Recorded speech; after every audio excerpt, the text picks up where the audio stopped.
Anime is huge. It's everywhere. It's unavoidable. Once the niche Japanese medium of entertainment that you could only watch if the guys at the college anime club would allow you to if you agreed to send them a blank VHS tape and postage, anime is now so big that you can find it in the Macy's Thanksgiving Day Parade and on cereal boxes. You know, Goku from Dragon Ball on the front of a cereal box, just like other great sports legends of our time. You didn't win the 23rd Tenkaichi Budokai for nothing. In my lifetime, I've seen arguments over whether or not anime is just cartoons drastically diminished, now with significantly fewer arguments between adolescents and their parents trying to defend Japanese animation as legitimate entertainment. It's no longer strange to see multiple generations of families attending anime conventions together, and not just because their kids needed a chaperone, but because the parents are also very interested in anime, and maybe even were the first generation in the family to get excited about it themselves. Anime is so big that Japanese creators have had to start thinking not just about sales within their own country,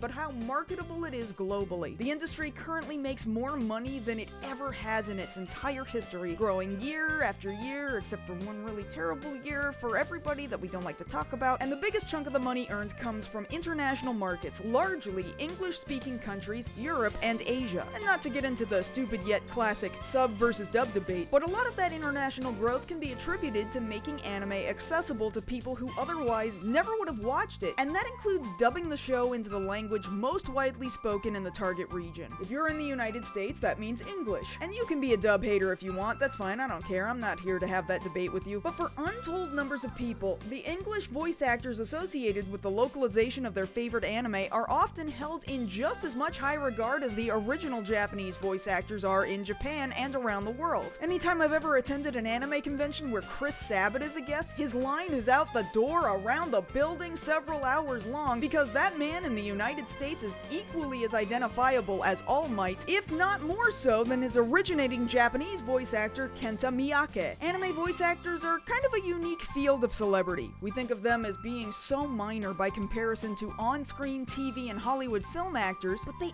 absolutely have an undeniable amount of pull with their fans. And not only that, but they are largely more accessible to fans than other big-time celebrities. While you might be able to catch a glimpse of Tom Holland on large press tours for a Spider-Man movie, Yuri Lowenthal is more likely to be found at anime conventions where you can take photos with him, get his autograph, and exchange a few words with him, while you pray that he doesn't notice how deathly nervous you are or how sweaty your palms have gotten while you were waiting in line. As you might imagine, from time to time, this will create issues with boundaries. You'll often hear horror stories of weird fans doing weird things around these voice actors, a weird thing they've said or done, strange gifts they've given, even some people who take things a little too far over social media from time to time. Those are the stories you expect to hear most often. The version of that story that's slightly less talked about is when one of these highly accessible voice actors is the one saying and doing weird, inappropriate shit to their fans. Now, it's not a wholly unfamiliar scenario. You've probably heard of certain more popular celebrities or even moderately popular YouTubers who have ended up with weird stories told about the inappropriate ways they've interacted with their fans. It's something that can happen when there's a very clear power imbalance between an incredibly successful and popular person and their fan who has very little social power by comparison. What's less common than that is finding out about someone with moderate celebrity status who has been getting away with that shit for decades, and then learning that it was happening not only to their fans but to their coworkers and other people close to them in their lives. It's a situation that sounds so crazy that you can't believe that it's been happening for such a long amount of time and nobody has ever done anything to stop it. It's how an entire large-scale grassroots harassment campaign can spring up around that kind of a celebrity, because people who have loved that actor for years can't possibly imagine that the person who voiced their favorite cartoon character could be capable of such long-term bad behavior with seemingly nobody doing anything to prevent more people from getting hurt. It would probably be really bad if somebody like that existed. Is that a thing? Does anybody happen to know if that's a thing? For the last 5 years, I kept hoping that somebody else, watching all of the things I've described happen, would do a YouTube video on this topic.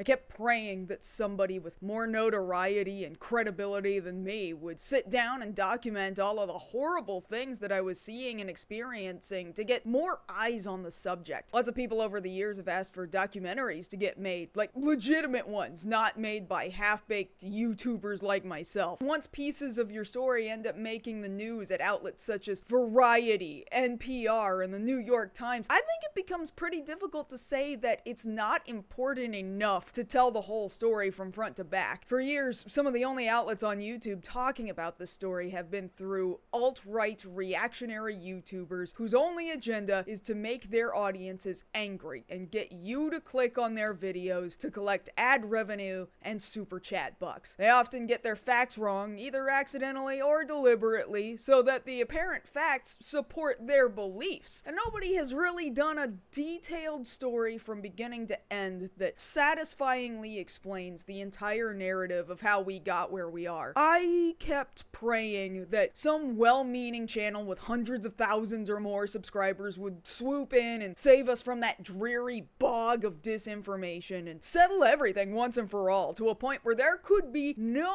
more room for argument about what the facts of the situation were, and anybody left trying to argue otherwise would clearly be seen as the bad faith arguer they were. I kept waiting for somebody else to come in and save me, and in the end, I've had to realize that nobody was going to save me but myself. And the longer I wait, the more insane shit comes out that I'm just gonna have to add to the back end of this video. It's become plain that there is nothing reasonable about anything I'm about to tell you. There's entirely too many details that need to be seen to be believed. And also now YouTube just rewards people for making content that's like 700 years long. So fuck it. We may as well go all in. You've waited for it. I've waited for it. We've all been waiting for it. And now here it is. This is the story of an American English language anime voice actor who has been wildly inappropriate with fans and coworkers for decades, with a cult of personality so large that the gravitational pull has drawn in participants from every corner of the internet and the greater outside world. In a way, it would be absolutely terrifying if certain large parts of it weren't also so bafflingly comically stupid. So strap in, losers. This is the wildly concerning but also unfathomably dumb story of former anime voice actor Vic Mignogna.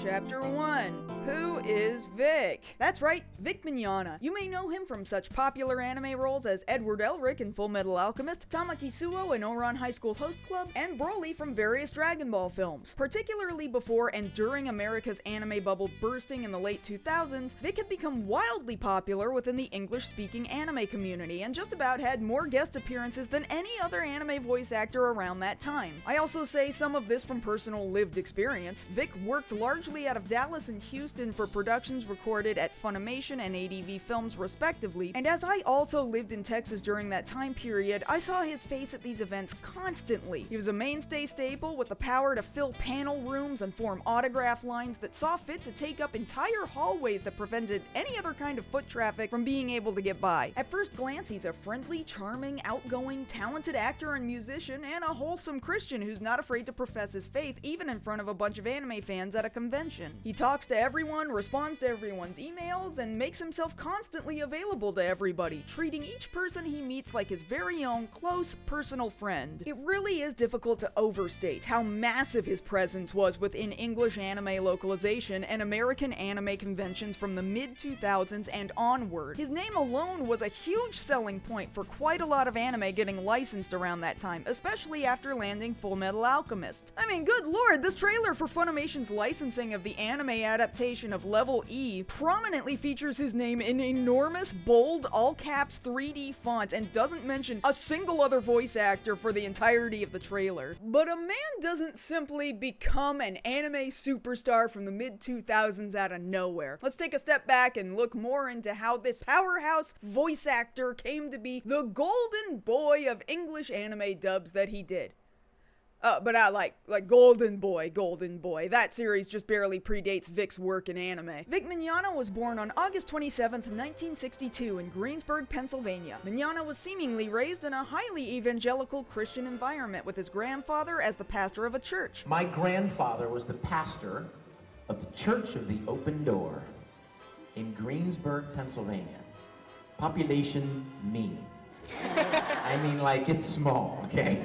As a teenager, he was sent to Bob Jones Academy, something of a boarding prep school, before eventually entering Bob Jones University as a cinema major. He later attended Liberty University in Lynchburg, Virginia, directly tied to Thomas Road Baptist Church, led by the late Jerry Falwell. While at university, he studied television and film production and helped famed Christian hip-hop group DC Talk produce their first album, which may have actually been the first time I ever heard any of Mignogna's work as a kid without ever realizing it. An article from Liberty University's own Liberty Journal states that Vic wrote and produced content and music for the Liberty Broadcast Network and helped run cameras for Jerry Falwell's televangelist show, The Old Time Gospel Hour, down at Thomas Road Baptist Church. He even rubbed shoulders with Jerry Falwell himself, who, as the article states, used to call Vic Mignogna Snoopy because Vic played Snoopy in a Liberty Theater performance of You're a Good Man, Charlie Brown. Because as we all know, it's always a good sign to be given a pet name from evangelist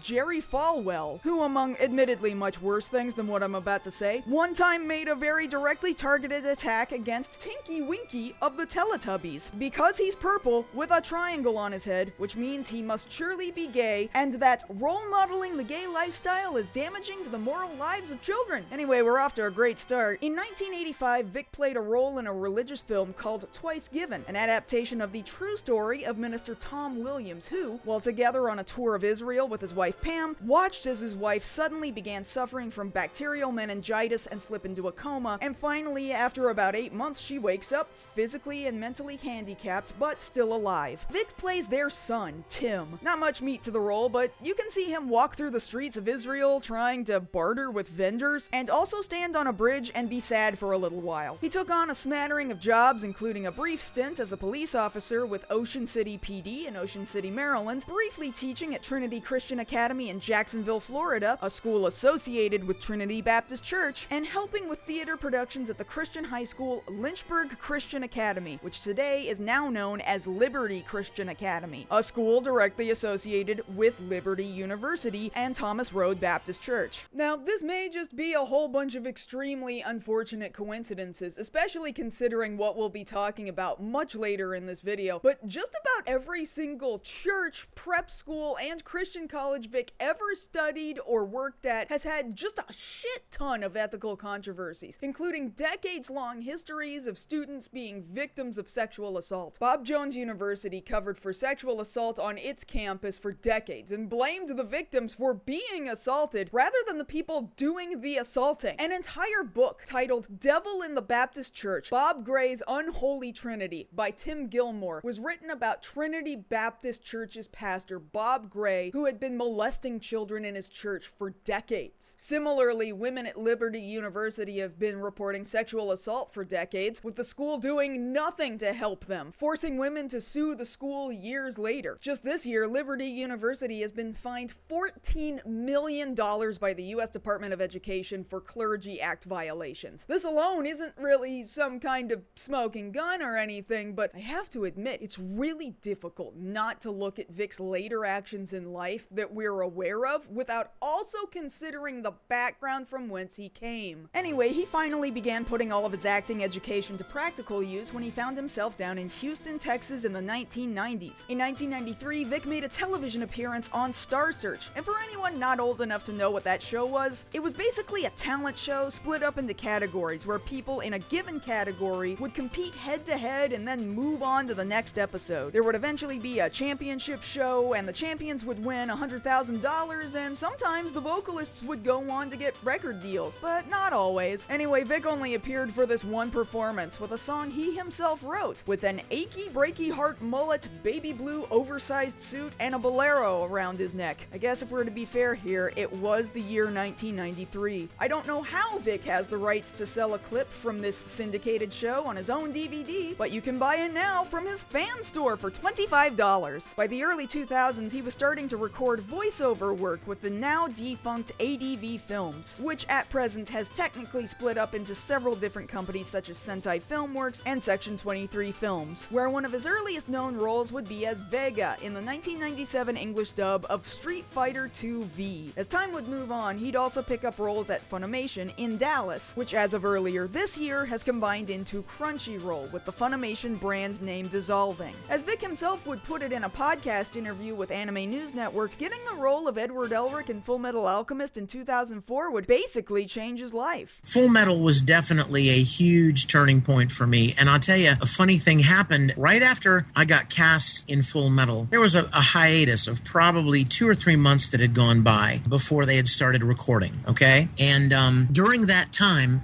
the strangest thing happened. I started getting emails from fans saying, I heard that you got cast as Edward Elric in Full Metal Alchemist. You better not screw it up. I kid you not, guys. I had done all of these shows up to that point, and nobody had ever written me. I'd never gotten any kind of email of anything like that, especially before I even started recording the show. And so that was the first indication to me that Full Metal was a little bit different, had a little bit bigger fan base watching it than anything to that point. And it is in this anime industry where Vic began to find his foothold and slowly developed a kind of absurd fan following. In 2003, while he was still relatively unknown, Vic started attending anime conventions as a guest, with a modest 7 appearances that year. But 2005 and onward, Vic's convention schedule spikes as he suddenly skyrockets in popularity. His most popular year then peaks in 2010, where he attends 35 conventions. That's more than 67% of all of the weekends in an entire year dedicated to anime conventions, not only in the United States, but also in Canada, New Zealand, Australia, and Denmark. In 2005, as the original Full Metal Alchemist had been airing on Cartoon Network's Adult Swim block, fans asked Vic for his permission to start an official fan club in his honor. Vic himself would name the club the Risembool Rangers, after the name of the town Edward Elric grows up in at the beginning of Full Metal Alchemist. This would, however, be the first and only time in history where Vic and his fans would actually care about copyright issues, and so they later changed the spelling from Risembool Rangers to Risembool Rangers. Nice save, guys. That'll definitely keep Aniplex off your back. At a certain stage in history, as we'll come across later, the Risembool Rangers updated their website to state, in more recent years, the Risembool Rangers have been accused of being a cult. The senior moderation team, Mod Squad, wishes to assure all parents and fans that we are no such entity, despite the sensational allegations some select individuals may choose to fabricate. At the end of the day, we are merely a fan club. Imagine being a new fan, or a parent of a child who's just discovered Vic Mignogna's voice acting, and you're clicking around the website for his fan club, and the club itself has to assure you that it is not, in fact, a cult, despite everything you've heard, except this is literally the first you're hearing of it. You know that famous tweet from Mike Jin that says, "My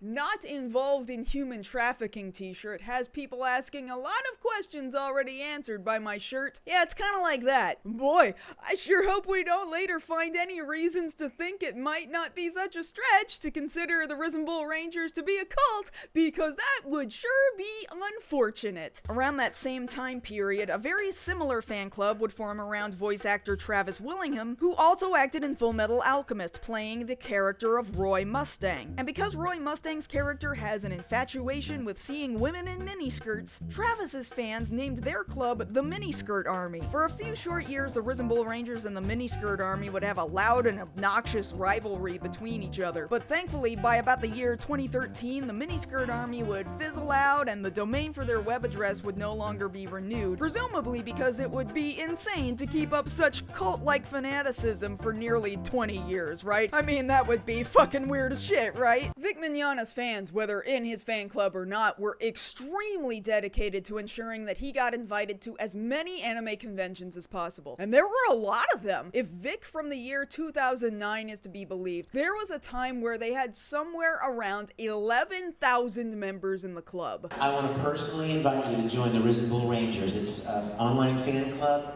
risemboolrangers.com. Go and join us. It's free, and they're the most awesome 11,000 people on the planet. In a time where BBS, message boards, and forums were still a large place for convention attendees to communicate with each other and with the conventions, there was always sure to be threads where it was encouraged for users to post which guests they would most like to see attend their local event. And whenever that topic of conversation came up, you could be sure Vic's name wouldn't be hard to find. Vic's high convention convention appearance numbers are definitely thanks in no small part to his fans screaming for him to show up at every opportunity. And of course, especially during his earliest, hottest days, why wouldn't a convention want to try to bring in the one guest everybody is screaming over? If Funimation kept casting him in roles because they thought he was a name that was going to sell DVDs, then similarly, anime conventions kept inviting him because he was going to be the name that sold attendance badges. Realistically, it makes sense why he was literally everywhere all the fucking time. But once you start showing up to nearly every single anime convention that has ever sprung up in the country for a long enough period of time, people start to get a sense of who you are and what you're like in a real world environment. It's not even a rare experience anymore. It becomes something that is widely and universally known amongst large groups of people who have all not just heard about it online, but seen it and experienced it firsthand in the real world meat space. And it's true that many of those interactions were like the kinds that I had mentioned earlier, where he's kind, friendly, and attentive. Heck, I even have a story of my own interaction with him that was fairly positive, which I'll repeat here just to set up for the dichotomy you're in for later. At Shiokazai-Con 2006 in Houston, Texas, Vic held one of his many showings of his fan film Full Metal Fantasy, in which he plays the role of a guy who watches too much Full Metal Alchemist, only to slowly turn into Edward Elric from Full Metal Alchemist. At the beginning of that panel, Vic had asked people not to record it, but at one point during the screening, I witnessed a fan in the audience recording the movie on their camera, and at the end of the movie, I walked up to Vic and alerted him that someone had done that. I thought I was doing the right thing by telling him, and his response was extremely friendly and appreciative. Vic has a personality so magnetic that unless something else wakes you up to any other side of him, all you want to do is give him any help he might need or ask for. And that's where, no matter how hard you may try to delay the inevitable, the rest of the story has to start to come in. Because despite how nice somebody can be to you in 1 minute, in the next they can be a totally different person to someone else. And all of the hugs and the autographs in the world don't just suddenly make the negative aspects of a person disappear. But we're going to need to have a slow build-up. Some things Vic has been known to do aren't nearly as bad as others, but you know what? They're definitely worth talking about anyway. Chapter 2, The Petty Shit. Lots of people who hear stories about Vic having been canceled seem to think that the only reasons that he was canceled were really stupid ones. There are lots of really stupid things this man has done that don't really rise completely to the level of canceling him, but I assure you, those reasons are not why he got canceled. But to make you understand the weight imbalance between the really weird, stupid shit he's done and the actual real reasons why he's not involved in the anime industry anymore, we kind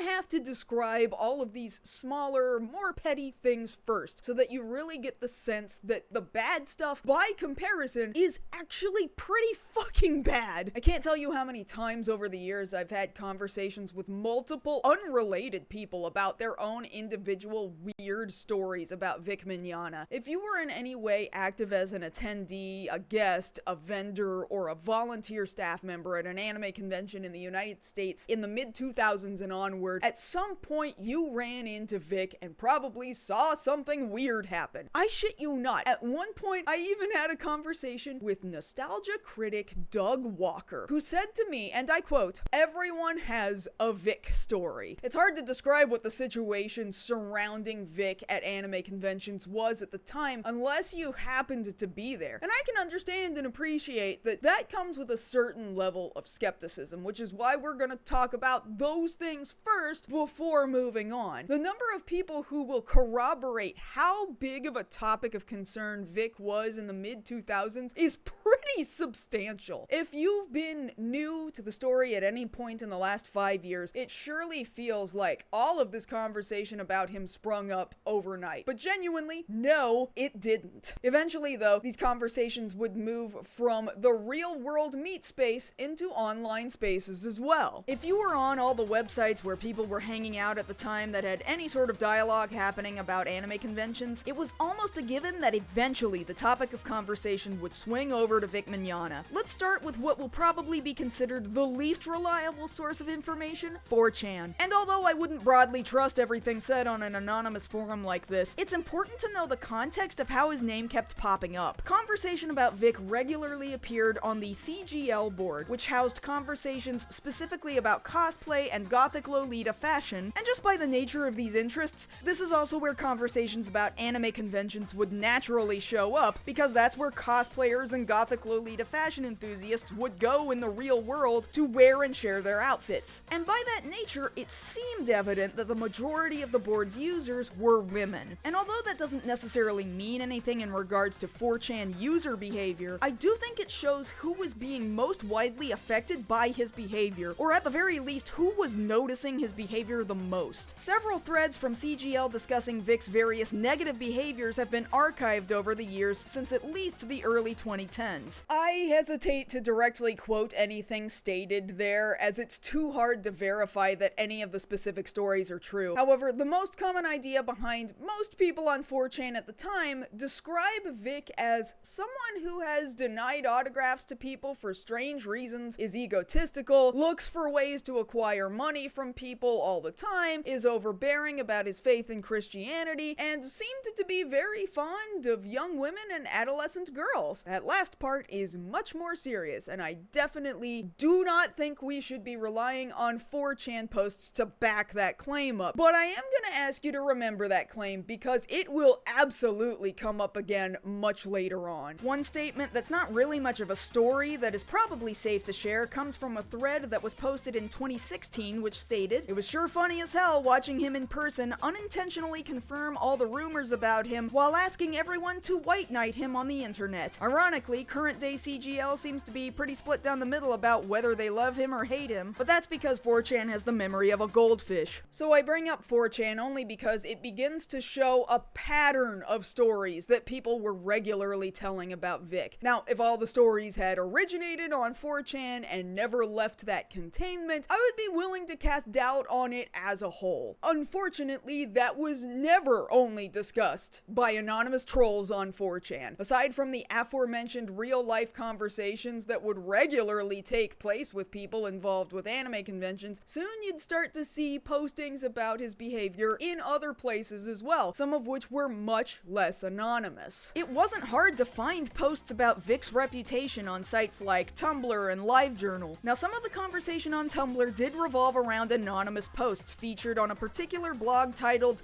Vic Mangina Horror Stories, which, okay, that's pretty juvenile, sure, but I do think it's a great example of what a ton of people were feeling about Vic as far back as at least 2011, because this blog was full of anonymous submissions from readers who all claimed to have had interactions with Vic or witnessed his behavior while at an anime convention. Some other Tumblr users would find themselves upset when they learned that he would be cast as the character of Rin from the anime series Free Iwatobi Swim Club, based on the popular opinion that Vic Mignogna has presented himself as being particularly homophobic, and therefore would not align with the tone and ideology of the clearly queer-coded show. This would later carry over into a Change.org petition, with nearly 6,000 people asking Funimation to change their casting decision for Rin to another actor. It didn't do anything, of course, because Change.org petitions never get anything accomplished, but again, it's definitely worth noting to see just how many people were willing to put their name on this as far back as the year 2014. But somehow, Vic had already garnered a reputation for being homophobic much earlier than even that. In 2008, one LiveJournal blogger writes that they were also concerned that they were hearing rumors that Vic Mignogna had been cast as the character of Tamaki in Ouran High School Host Club, stating, "If he gets the role of Tamaki, I really will have a hissy fit. I don't like yaoi." Oh, so you're doing one of the main roles in an anime that includes gay twincest fan service, drag queens, and an entire boarding school full of lesbians? That makes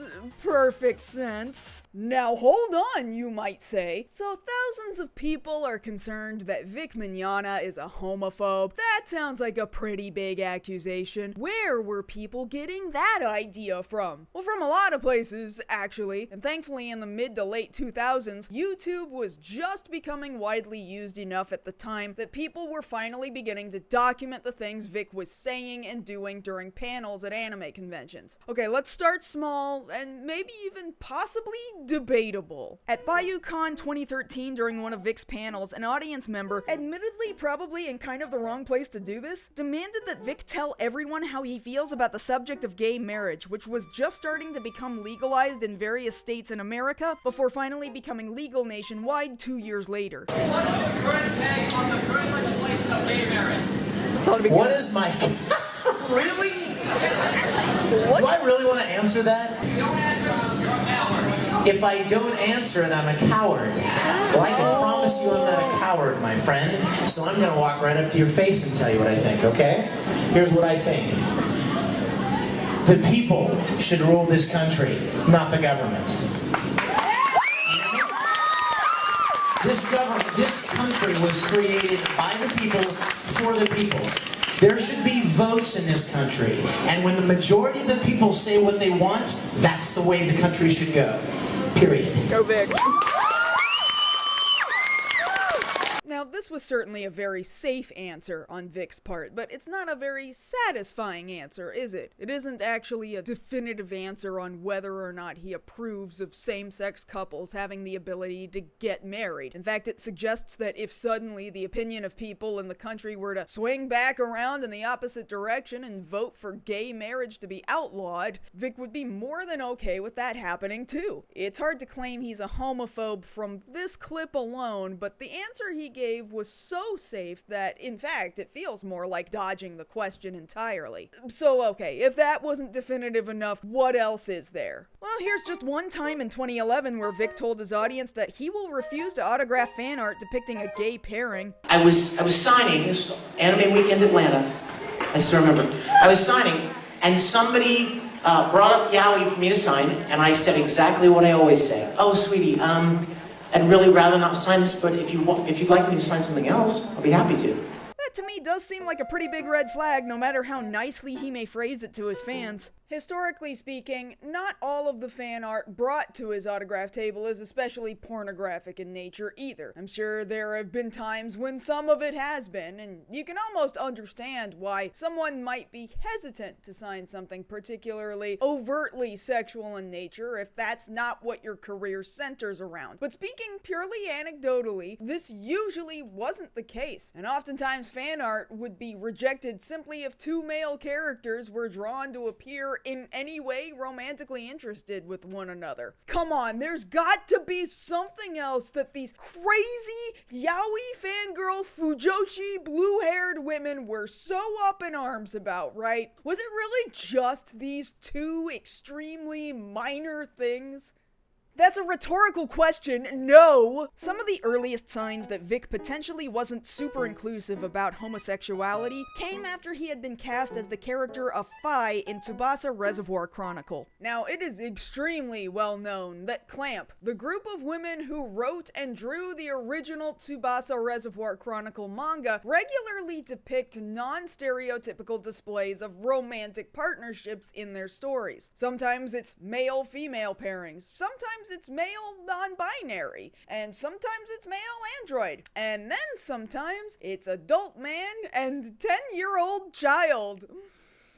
Ah! Anyway, Clamp famously does not shy away from homosexual relationships in their manga either, and Tsubasa Reservoir Chronicle is no exception. Although it's never expressly stated out loud by the characters, Phi and the character Kurogane absolutely come off as a queer-coded pairing, and it would be foolish to think that the authors weren't at least giving their audience gay fan service when writing and drawing them. Vic Mignogna, however, seemed to have other ideas. Speaking at a convention in Toronto in 2007, he said, I've spoken with Clamp.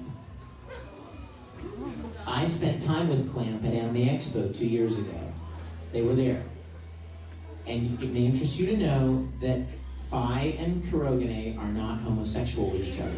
Okay, let's put aside that he forgot that Clamp's first Anime Expo appearance had happened just the year prior and not 2 years prior, sure. I'm sure that's just a normal mistake. Although I do love the pushback this person off-screen gives Vic in this video because they also know Vic's timeline doesn't make sense. Subasa wasn't licensed over here 2 years ago. Now, to be fair, Funimation did license the series at the beginning of 2006, and all this confusion is happening because Vic simply can't remember how long ago 2006 was before 2007. Still though, the audience member keeps going. And you don't read manga as far as That's true, because I'm not making manga, I'm making the anime. Bro, okay, I understand sometimes adaptations like to do things differently, but like, are you sure? I mean, are you really sure? This doesn't look all that tremendously different to me, man. And then literally less than 60 seconds after saying he had previously spoken to Clamp about whether or not Phi is gay, the audience member presses Vic just a little bit harder, and he gives the most incredible backpedal of an answer I think I've ever heard in my life. how would you know to ask that question if you Oh, I didn't ask it. Colleen Klinkenbeard did. Colleen Klinkenbeard asked about Tsubasa. Because it was in existence, it just hadn't been licensed yet. Holy shit, are you joking? This was literally you 50 seconds ago. I've spoken with Clamp. And now less than 1 minute later, the answer is... Oh, I didn't ask it. Colleen Klinkenbeard did. And just to be clear, because Vic has fucked around with the timeline so much, the people in the room at that moment in time probably didn't know what to believe, but here in the future, and with a working Google search that somehow hasn't completely imploded from shitty AI integration yet, we can readily fact-check that Clamp's appearance at Anime Expo happened in July of 2006, and that Funimation had licensed the series earlier that same year in January. So, if Colleen Klinkenbeard was talking to Clamp at Anime Expo, at the very least, it wasn't in some secret pre-licensing conversation. So who the fuck was talking to Clamp at Anime Expo, and why? This answer is so fucking weird, I would almost dismiss it entirely, if not for the fact that it's evident that Vic is scrambling to grasp at any reason he can in order to be able to give a rational reason why it is he might be able to claim that the characters he portrays in the anime he acts in couldn't possibly be gay. It's pretty much clear at this point that they are relatively long lines of soulmates. Okay. Does that mean they're screwing each other? Holy shit, man. The lack of ability to understand that the portrayal of gay relationships can mean a whole lot more than just sex is bare minimum coming across as offensively ignorant. Homosexuality doesn't always mean they are screwing. Well, but you know what? That's what people in Western culture think of. People think that? Or is it just you, Vic? Clearly the people in the audience seem to know better, and they're trying to educate you, and rather than learning that love can mean a lot of different things to a lot of different people, here Vic is planting his feet in the ground and insisting that this love between men can't possibly be gay because we aren't watching them have sex. I'm not really sure why it is, but so many people tend to want to bring a sexual quality into a lot of the character relationships and stuff. And I don't know, I don't think it's a Japanese thing at all. I think it's very much of a Western culture thing. Thinking gay people portrayed in media might have sex isn't a Japanese thing? Are you sure? Are you really sure? Jesus Christ, Vic, gay Japanese people exist. They are real. They're not some weird anomaly. You know what's fucking insane, though? Vic tries to clarify this same story later on at a panel in 2010, and he even further gets the narrative mixed up. I have never said that I went to Clamp. What I said was, Colleen Klinkenbeard was at a convention with Clamp, not me. What the fuck? We have you on video literally saying you were at a convention with Clamp. Now you're saying you weren't even there at all? But if this took place at Anime Expo in 2006, we know you were there. What the fuck is happening? Colleen was at a convention with Clamp, and she had a conversation with them about the show, because Funimation had just licensed it. At least now he agrees that Funimation had already licensed the show. We're all clear about that part. And again, who cares, is my point, you know what I mean?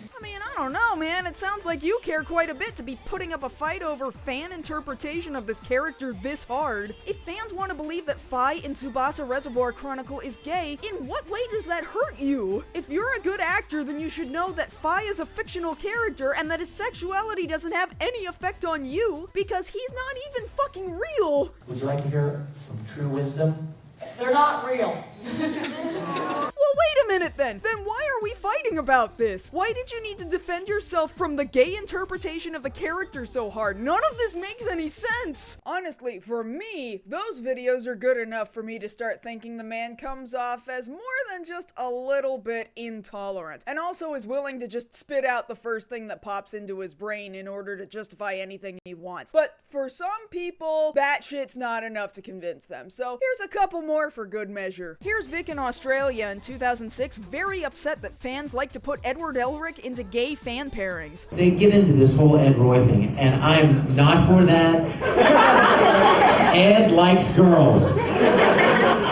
I come to you from the Northern Hemisphere to tell you, Ed likes girls. I like that he's more upset that people would pair Edward Elric up with Roy Mustang because the ship is gay, and not because that ship insinuates a pairing between a 30-year-old and a 15-year-old. Then there's this other time in 2007 where Vic had a noticeable physical reaction to the thought that somebody might interpret a fictional character that he played as being gay, as if that would somehow get the gay onto him. And you know what, maybe I have a little bit more of a tainted feeling about it, because characters that I've played that I don't see as homosexual or gay in any way, they get put together with other characters, and I'm like, ooh, I played him, ooh. You're not gonna like that.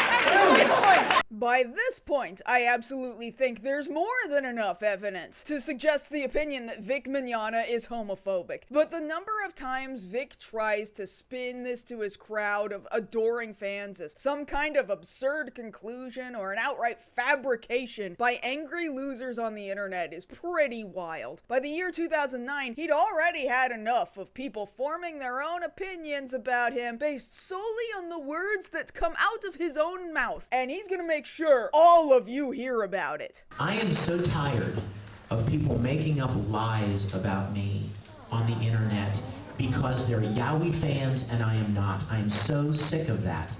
Okay? I heard I was at an anime convention signing autographs, and somebody came up and asked me to sign a Yowie, and I threw the Sharpie at them and got up and stormed away.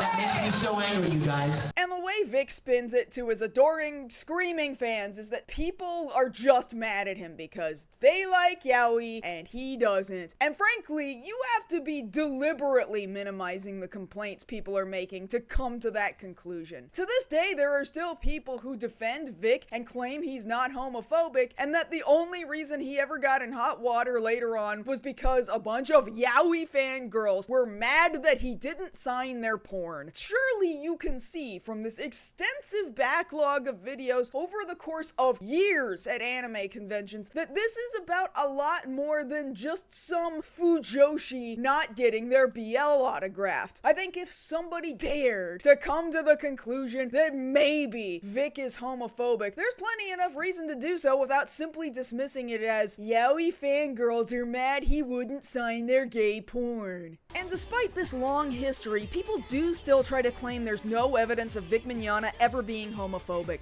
One particularly popular video that people often cite to back up their claim is this one from 2016, in which Vic approaches two Christian evangelists outside Triad Anime Con in North Carolina, basically picking a fight with them for demonizing all the convention attendees and threatening them with eternal damnation. If you want to reach these kids for Jesus, tell them about God's unconditional love for them, not his judgment.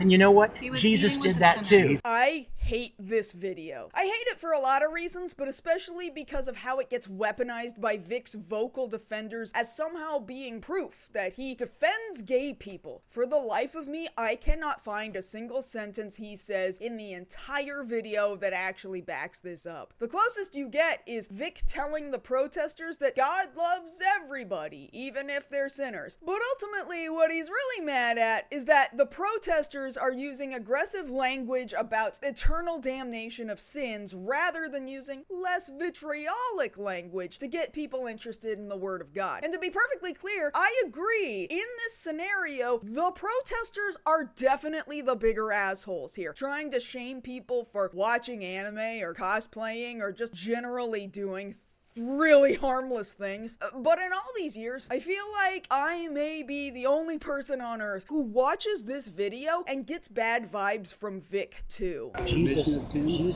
loves people. Jesus didn't command repentance for the remission. That's not what I said. See, Vic's biggest problem with them isn't that these people want to talk about God, it's how they're approaching that conversation about God. When Vic says that God loves and accepts people, the protester asks Vic whether or not Jesus demands repentance for people's sins, and Vic responds with, "That's not what I said." See, even if Vic were to successfully get anime fans interested in the Christian God, at some point in time in their learning about God's word, they're still going to come face to face with what the Bible and other Christians actually say about the things you choose to do on this earth in your lifetime. All Vic is really telling these evangelists is that you catch more flies with honey than with vinegar. But at the end of the day, once those flies are interested in learning more about the Bible, that's when you can start gently putting the coals to their feet about repentance for sin. Yeah, coals to the feet of flies, with their tiny little legs that they rub together and... Okay, this allegory kind of got away from me. In fact, he confirms this himself later on in the video. Wrath?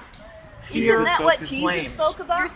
That's not the message that draws people to God. It is God's love that draws that people in to John repentance, 6, not hatred and wrath and judgment. So in the end, Vic wants people to repent too. He just plans to hook you into it by not screaming about it first. See, What you do are you- preaching a false gospel. I'm afraid you're You're wrong, my cursed, friend. I could sir. quote more scripture than you'll ever The know. devil can quote lots of scripture. I'm not the devil, brother. Let me tell you You something. come and Let me you tell you boast something. about what I'm you've not done. boasting. The protester is really bad at clapping back and definitely was not prepared for Vic's charming theatrics. But he did have a point about Vic boasting about how much scripture he knows. The Bible has an awful lot to say about bragging. TLDR, God and those who speak on his behalf don't like it very much, unless you are specifically bragging about God himself. There is no amount of work you can do that will make somebody else decide they want to develop a closer relationship with the Christian God. It doesn't matter how much scripture you have memorized and compare it back to people. At the end of the day, forming that relationship is something God did, not you. So stop bragging about it! As the video goes on, Vic gets louder and louder and more theatrical, and something about it is just really uncomfortable to me. He loves all of these people as much as he loves you. And until you Jesus start said, preaching "Everyone that that I message, love, you are not communicating God's reprove." message.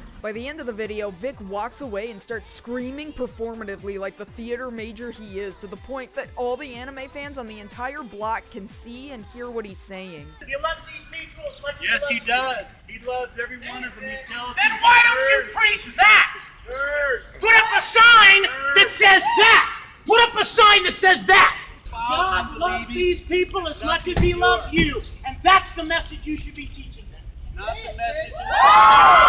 Like, is it really just me? Am I really that crazy? Everybody in that video loves this. Nearly every comment in reply to this video has completely bought it. So then why am I seemingly the only person in the world who feels like this was the biggest, loudest, most theatrical act he could have possibly done, so that everybody on the street and anybody watching it on the internet in the years to come could celebrate him as some kind of hero? I felt this way about it for years, and at this point, I don't know how to get it across to anybody, because everybody else seems to want so badly to believe that there's good Christians out there willing to defend normal people, despite the fact that that isn't even what he's saying in the video. I know we've all wanted to get up in the face of the protesters that keep showing up at anime and comic conventions, and to that extent, I understand the visceral reaction to seeing somebody actually get in there and do it. To repeat, the protesters in this video are not the good guys here. It's just that, in my opinion, nobody is the good guy in this video, and I'm tired of pretending years later that there is. A few weeks later at a different anime convention, Vic states that he had no idea he was being filmed during that conversation. I was talking this quietly, like it was a private conversation. I didn't realize somebody was videotaping. Really? Are you sure? You mean you didn't notice the guy that was within reaching distance of you, right next to your shoulder, that you kept pointing at and looking down the lens of his camera? For a whole 5 minutes, you just didn't even know that guy was there? Because it looks plainly established that this was intended to be preserved for all of time to me. I love how he's very much aware of what he said, and in what tone, and in what volume, so that he could repeat the famous thing he did in front of his audience of adoring adoring fans. And one of them yelled out, "God loves everybody." And I turned around and I yelled, "Then why don't you put that on your sign?" This reminds me of the dad in Troll 2 who got popular for one stupid line in his movie. And you can't piss on hospitality. I won't allow it. And then when he found out people really liked hearing him say the line, he just kept going to events and introducing himself to people as the guy in Troll 2 who said the funny sounding line. I go, you can't piss on hospitality. I won't allow it. Like that, you know. So I have to look out for that.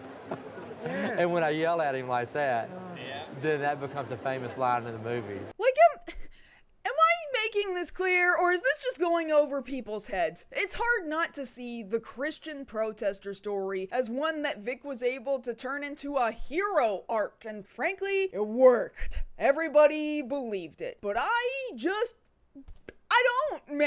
don't know. When people talk about Vic, his strong faith in Christianity is often what comes up in conversations. He definitely doesn't hide his beliefs or even shy away from talking about them. Given his monumentally abundant Christian educational background, this only makes sense. During his most popular days, Vic would regularly host panels at anime conventions on Sunday mornings that basically doubled as church services. And if you've ever attended any sort of non-denominational church, you know what this is like. He even starts them off with a contemporary praise and worship musical number, just like any other modern contemporary church, just with much fewer slideshow projected lyrics and flashing lights. He leads the room in prayer, he gives his personal testimony, then he moves on to giving a sermon and closes out the service with yet another prayer. When I was much younger, I didn't necessarily see any issues with this. After all, the services were optional. It didn't appear as though he was dragging anybody into the panel rooms by their hair, kicking and screaming to go. And as somebody who was raised Christian myself, I thought it was a nice thing to do for people who didn't want to feel conflicted about going to an anime convention, but having to skip a Sunday morning church service. It does get a little bit messier when he finds opportunities to bring up his faith at literally every other event he's scheduled for. This includes his regular Q&A panels and comes up during autograph sessions. Vic would regularly sell CDs with audio recordings of himself reading the Book of John, which he now also gives away as a direct download for free on the Risembool Rangers online store. Additionally, remember how Vic was struggling to identify with playing a character in an anime if he had to possibly conceive that maybe he was gay? Similarly, Vic makes huge leaps in logic to justify playing Edward Elric, a character that is self-professed atheist. This particular moment comes from a panel at Onicon in 2007, which is important to note because only the original 2003 anime adaptation of Full Metal Alchemist had released at the time. The second series, Brotherhood, wouldn't release for another 2 years. And while there's arguments to be made for Brotherhood about whether or not Ed actually meets God, as far as Vic knows in this clip, that hasn't happened yet. I don't really think Ed's an atheist.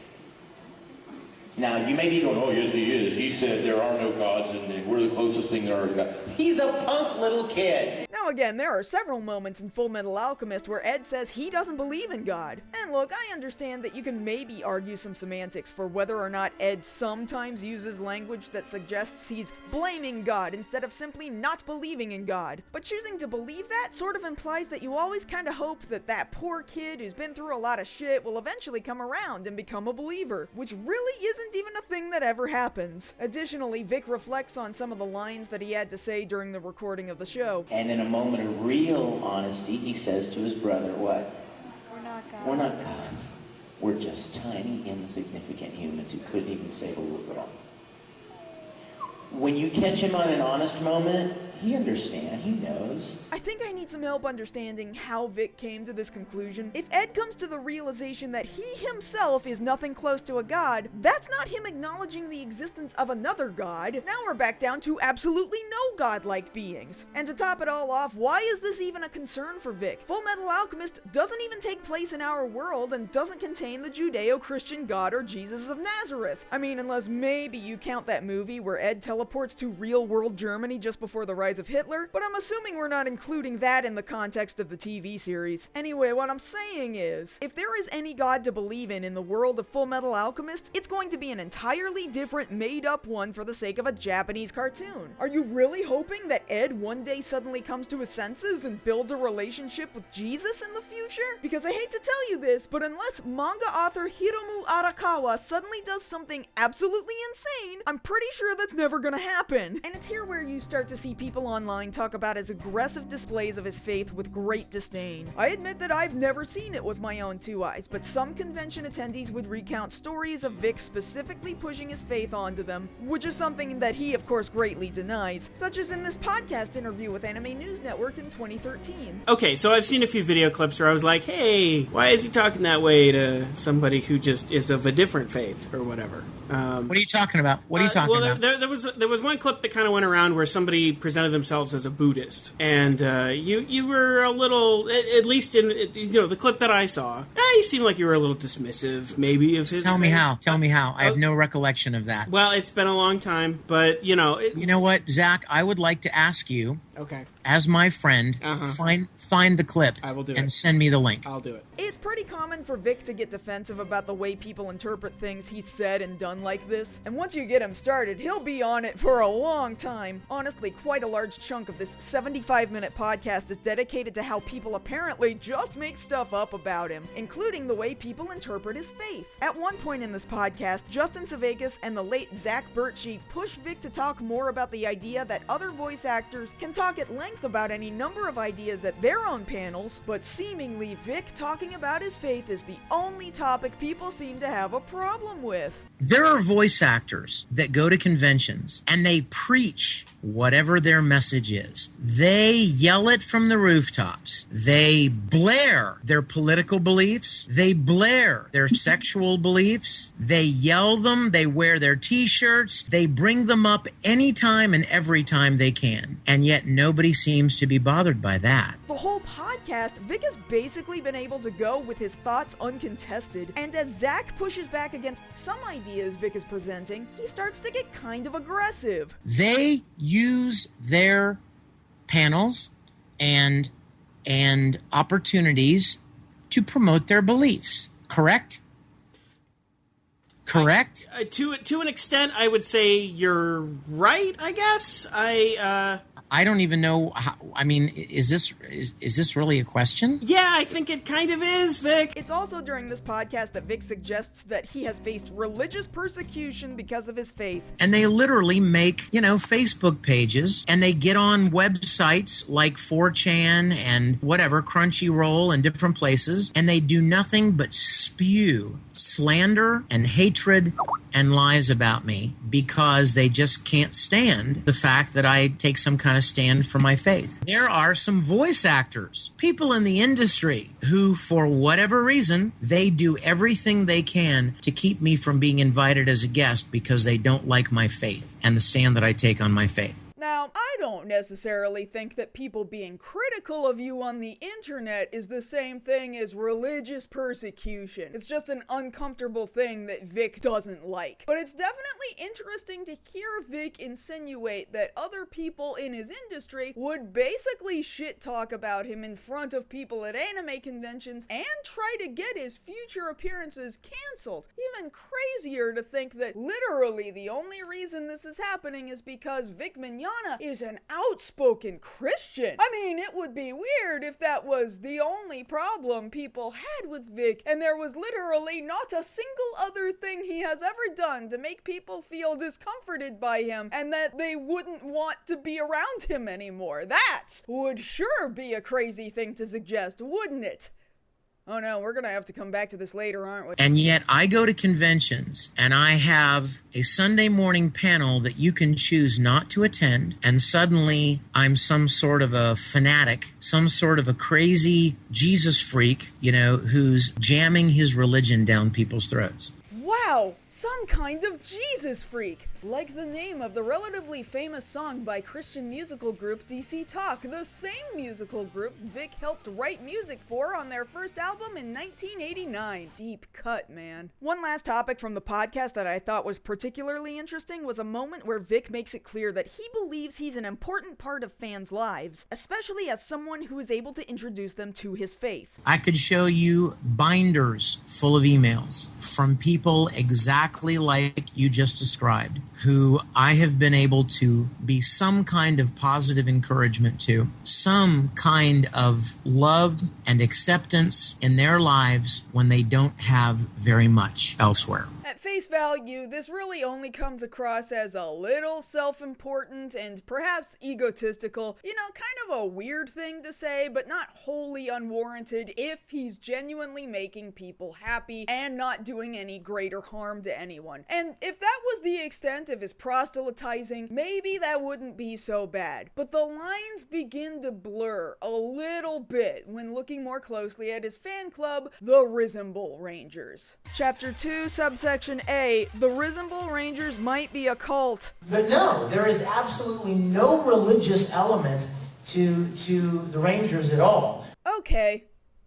Anyway, the Risembool Rangers have an official Bible study group led by Vic himself. Or at least they did for quite some time. I'm not sure how active they are today, if at all. Starting in 2007 and running for at least 2 years into 2009, the Rangers had a sub-organization they called Rangers in Bible Study, or very cleverly, RIBS for short. You can even still buy their t-shirt on Redbubble today! The group chat meetings initially started over AOL Instant Messenger before eventually moving on to the Rangers' own official Java chat room installed onto their website. Conveniently, the members of the Bible study group preserved most of their chat sessions in a live journal community that still appears to be online today. Now, to their credit, most of their chat logs don't have anything too terribly salacious to be found in them, although from time to time, when Vic is able to join the Rangers in their group chat, he has a lot of things to say about not agreeing with the separation of church and state, that atheists aren't actually atheists at all, and that secretly, in their own heads, they know perfectly well that God is real, and they're just lying to everybody about it, or teaching his young Padawans about the harsh reality that, biblically speaking, animals don't have souls and that we'll never see our beloved pets in heaven. Right after the person asking the question said their beloved cat had just died a few months ago.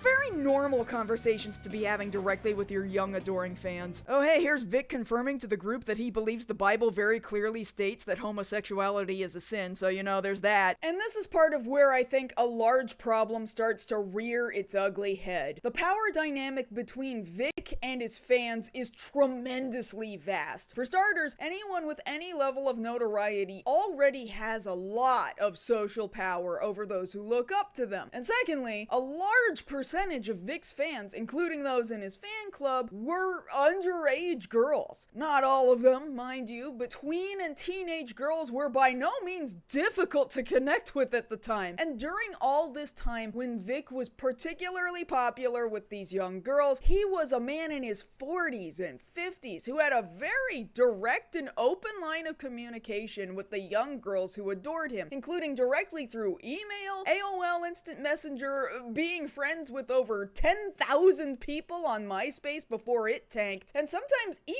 by phone. So realize, Vic is a 45-year-old man when a young fan asks him the following question. My boyfriend is pressuring me for sex, but I made a promise to God when I was 14 not to before marriage. We really love each other. What should I do? This is already a conversation that, in my personal opinion, Vic should not even remotely be having with this person. We do not know how old they are, but they mentioned taking an oath of celibacy at the age of 14. This is the kind of question a lot of people not much older than that will ask because they're in a very confusing period of growth in their lifetime. The fact that Vic is in the room with young people answering these kinds of questions in the first place is highly inappropriate. He has willingly positioned himself to be an authority figure with all the answers, guiding hopeless young people through their toughest, most confusing moments. If I were a parent and I knew this was happening, I would be tremendously wary of allowing my child to communicate so intimately with this person that my child only knows because this 45-year-old man is the voice of several popular Japanese cartoon characters. Now, to be fair to Vic, the answer he gave this young fan of his in response to that question wasn't actually inappropriate, but it is worth noting. Listen to me. Anyone who pressures you to do something you made a promise to God about is not respecting you or God. This is important that you hear me. I'm so proud of you for making that commitment to God, and it's the right thing to do. God makes it clear that sex is for marriage only. Do not break that for anyone. No one who truly loves you would ever ever pressure you to do that, period. Besides, you are way too young to be having sex anyway. It does nothing but cause a ton of problems. Honor your promise to God. You will be so glad you did, and so sorry if you don't. And interestingly enough, I actually agree with most of this message. You shouldn't give yourself over to anyone who makes you feel pressured into having sex. Certainly not at such a young age when you're not really sure what you want, and anybody who makes you feel pressured into having sex doesn't actually love or care about you. That's actually really solid advice. I'm sure that Vic himself is a shining example of this advice, and we'll never find ourselves suddenly shocked later on in this very same video about anything even remotely related to this exact issue. Also, just because it's kind of funny, I like how Vic several times across his chat sessions with the ribs gets really irritated if a bunch of people start chatting and cluttering up the chat room while he's trying to answer questions, and at one point one member says, "Raise his hand, can I ask something?" To which Vic simply coldly replies, "No." And now the fan has to meekly apologize for even trying to participate. Anyway, the Risembool Rangers have always been this really strange, insular group. Aside from joining Vic in private chat sessions for Bible study, they've also had weird sets of rules and regulations to follow. For a long while, a required step in becoming a member of the Rangers was joining the closed-off Yahoo groups, which of course now no longer exists, before you could even join their Discord server. Their forums went through several iterations, some of which required memberships in order to even so much as read, and there are chats that will be forever lost because they were in private AOL Instant Messenger groups that also now no longer exist because AIM no longer exists. Members of the Rangers were encouraged to hand out Ranger recruitment cards to anyone and everyone who might even remotely look like a mark to become a loyal fan of Vic. Speaking regarding the recruitment cards, one convention attendee said, "Oh hey, I remember those. Got yelled at for refusing to take a card and join. Say one bad thing about Vic and you had a flock of Rangers yelling at you. I got cornered a few times because they heard me warning people about Vic and his cult." The club has gone through several leading officers, including Vic's own mother, who permanently holds the title of matriarch, helping to organize meetups and cover website operation costs. Just to keep in mind, and something you'll want to remember much further along in this video, the ratio of men to women in just the Ranger officers alone is kind of weird. Like, the archived website from 2009 shows just 3 men and 16 women, 17 if you count his mom. And as evidenced by all of this, Vic seemingly has never had to want for help with extra sets of hands, working as merchandise booths at conventions, or even operating his own social media, because the Risembool Rangers do all that shit voluntarily for free. The club also often arranged for small fan meetups and dinners with Vic during various convention appearances. And purely anecdotally speaking, it has been stated by prior members and officers of the fan club that seeking monetary compensation for their efforts in any way was widely discouraged. The club has branched out with a sizable presence on just about any platform you can imagine, including Facebook, Discord, DeviantArt, and Gaia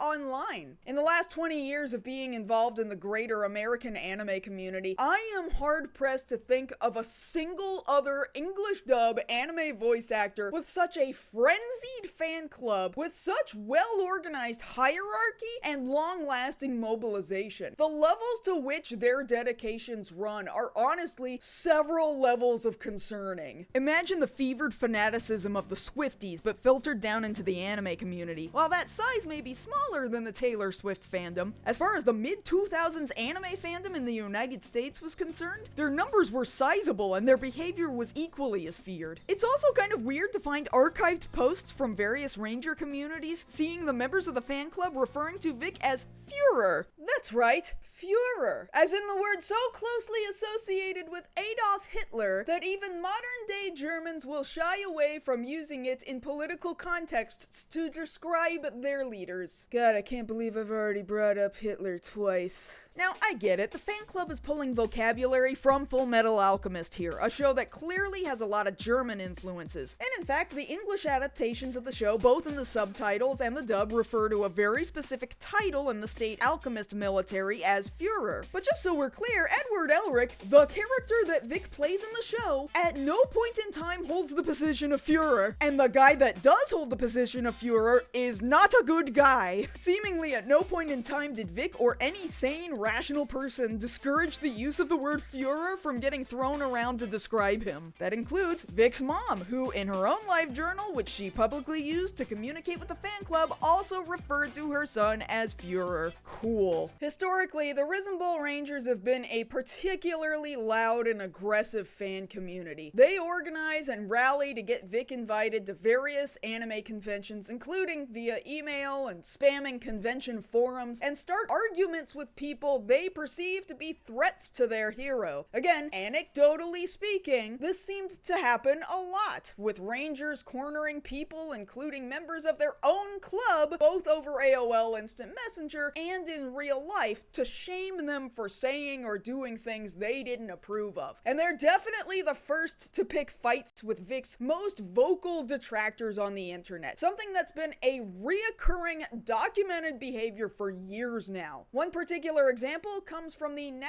defunct forums Cosfu, which at one point had also been known as Cosfucks. Now, Cosfu was not a happy place to be on the internet. Really, it was kind of like if just the CGL board on 4chan had been boiled down to mostly just being about cosplay and was slightly less anonymous. For a good while there, cosplayers really feared going to conventions and simply enjoying themselves while wearing what made them happy, only to find photos of themselves posted on Cosfu the next week getting mercilessly ridiculed by the users of the forums picking apart their costuming skills. So to be clear, much like the evangelical protesters from earlier, this is a story where the other people involved aren't exactly what I would consider to be the good guys here. It's just that Vic, and now the Risembool Rangers too, also don't come off looking so great either. At a certain point, a thread specifically dedicated to Vic Mignogna cropped up on Cosfu. Currently, most of the thread is no longer visible, although part of it has been archived and can still be read today. Apparently, at the time, it had reached at least 31 pages in length, and it's frustrating that you can't see all 31 pages of this. But thankfully, in 2008, the person who started the thread updated the original post to give a summary of all kinds of weird shit that happened over the course of those 31 pages. Part of that summary reads, "Many people came to this thread to tell and express their stories and opinions regarding Vic. Thread dies down a bit. Crazy White Knighter comes to forum out of the blue and offers $100 to anyone who can provide video proof of Vic being drunk, /homophobe, whatever we deemed him to be. Provided screenshots. Kept making us provide proof. This goes on for 7 to 8 pages. Another White Knight comes in. Turns out it's just her using her cell to fake a different IP address. We provide proof she doesn't own up to the $100, now $60K in debt, that she owes us for providing many proofs of Vic's failness." Wow, that sure is a funny story about the behavior of one of Vic's most adoring fans coming to his defense on the internet. Sure is a shame that nobody can prove any of that happened.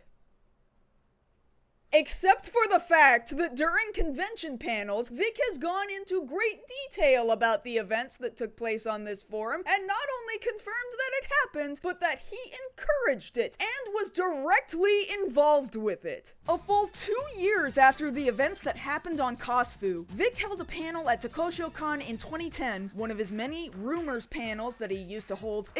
Because it's super normal to have years worth of so many bad negative rumors about you that you feel the only way to combat those rumors is to hold hour-long powwow sessions at public events telling everybody why all the bad things you've ever heard aren't true. I can't think of a single other voice actor who has ever held rumors panels like these, and certainly not multiple times over several years. Hell, even when he's just having normal Q&A panels, at some point they all inevitably devolve into talking about how mad he is that there are so many rumors all over the internet about his bad behavior. Anyway, so Vic does this panel at TokoshoCon, and some of the very specific things discussed in the Cosfu thread come up almost verbatim. Apparently, Vic had a really big problem with being perceived as a person who might occasionally consume alcohol. So you know what I did one time? I had a friend of mine go on one of these websites and say, "You guys are being hurtful and cruel and lying, and I challenge anyone to produce any video evidence of Vic being drunk at all, and I'll give you $100. And I literally set up a PayPal account. You remember this? I set up a PayPal account called VicIsADrunk.com. I did it, and I put $100 of my own money in there, and it's still there because there isn't any video evidence. There isn't. It's never happened. So not only did one of Vic's fangirls actually, in fact, go into the Cosfu forums to defend Vic and put up a $100 challenge to the people of the forum to find proof of Vic drinking alcohol, but Vic himself sent them to do it, and the supposed totally real $100 actually belonged to him. Not only that, but the fan who did it is sitting in the room with him during this panel. He names her out loud, and it's the same name as the person the people on Cosfu accused of being Vic's white knight. I'm deliberately choosing to hide her name and face in my own video here because as far as I'm aware, she has long since gotten away from Vic's gravitational pull. But the fact that this happened and that Vic confirmed that he was personally involved in it is absolutely insane. There were some people on Cosfu saying some very mean, hateful things. Stuff that has no basis in any kind of fact at all. Because she's my friend and she knows I love her, because we're buddies, she and a couple of people got on there and tried to defend, is that fair to say? Tried to defend me, because they know me. They hacked into her computer and did all kinds of damage. She ended up paying the price from these hateful punks. Sorry, is it okay if I call them that? Yeah. She ended up paying the price. I love you. She ended up paying the price because she tried to do something good. I'm assuming the story about the hacking is true too, because a screenshot of an email thread between Vic and this specific Risembool Ranger member still floats around today, showing Vic directly encouraging a fan to get into fights and defend his honor on the internet. We don't see the beginning of the email thread, but we start with his response of, "Thank you so much. I can't tell you how much it means to me that I have friends who will defend me from these morons who have nothing better to do but try to gain attention by spreading lies about someone. Love you," smile emoji. The Ranger replies with, "No problem, and just wanted to tell you that that forum topic was shut down," smiley face. "However, there is still another one. I'll work on that one tonight, lol." Vic replies one more time, "Good girl. Thanks." Sent from my iPhone. The way Vic talks to this fan is particularly unsettling. In this email, he's referring to her as one of his friends, and you may have even noticed that he says the same thing about her during his rumors panel. Because she's my friend and she knows I love her, because we're buddies. This isn't just some kind of a one-off thing either. It's very common for Vic to call almost everyone his friend, which much later on down the road, he will say is because he genuinely believes everybody is his friend. But whether or not that's true, he throws the word friend around so liberally that it almost becomes meaningless. And on top of that, he uses the word with his biggest fans, which further endears them to him because they genuinely believe they're receiving special attention from a celebrity that they've propped up in their head to have all the importance to them in the world. It's little wonder then that the Risembool Rangers would go to any length to defend his honor, because he has absolutely destroyed any and all boundaries that belong between a fan and a celebrity. Also, what is up with him calling his fan a good girl? You can just feel the head pats coming through the screen when you read it, like all she did was follow his command and now he's rewarding her like a dog begging for a treat. Perhaps it's finally starting to become clear at this point why it is that the Risembool Rangers have had the word cult associated with them, despite their protests on their website stating that they're definitely not a cult. But now, as a result of this entire event, Vic has now inadvertently confirmed that sometimes the things you read about him on the internet might at the very least have some grain of truth to them. Think about it. If he had never said anything about it, it would have gone on to just be some crazy, unconfirmed story on the internet and nobody would have ever known about it or given it a second thought. But instead, he gave it legitimacy by confirming the events actually happened, even going so far as to show the whole room the person he sent off to war for him. And now that leaves me thinking, if the Cosfu thing really happened, then what else is he talking about during these panels that possibly has some grain of truth to them? So now that we know that sometimes Vic talks about things that actually actually happened, but he just thinks there was nothing wrong with it. Here's a compilation of him telling the whole room about a bunch of awful shit about himself that he swears isn't true. I've gotten so many emails over the last month saying, I heard that you were quitting voice acting to start a church. I've heard that Vic hates Yowie so much that fans have come up to him at conventions and given him Yowie to ask him to sign Yowie, and he threw the Sharpie at them and got up and walked away.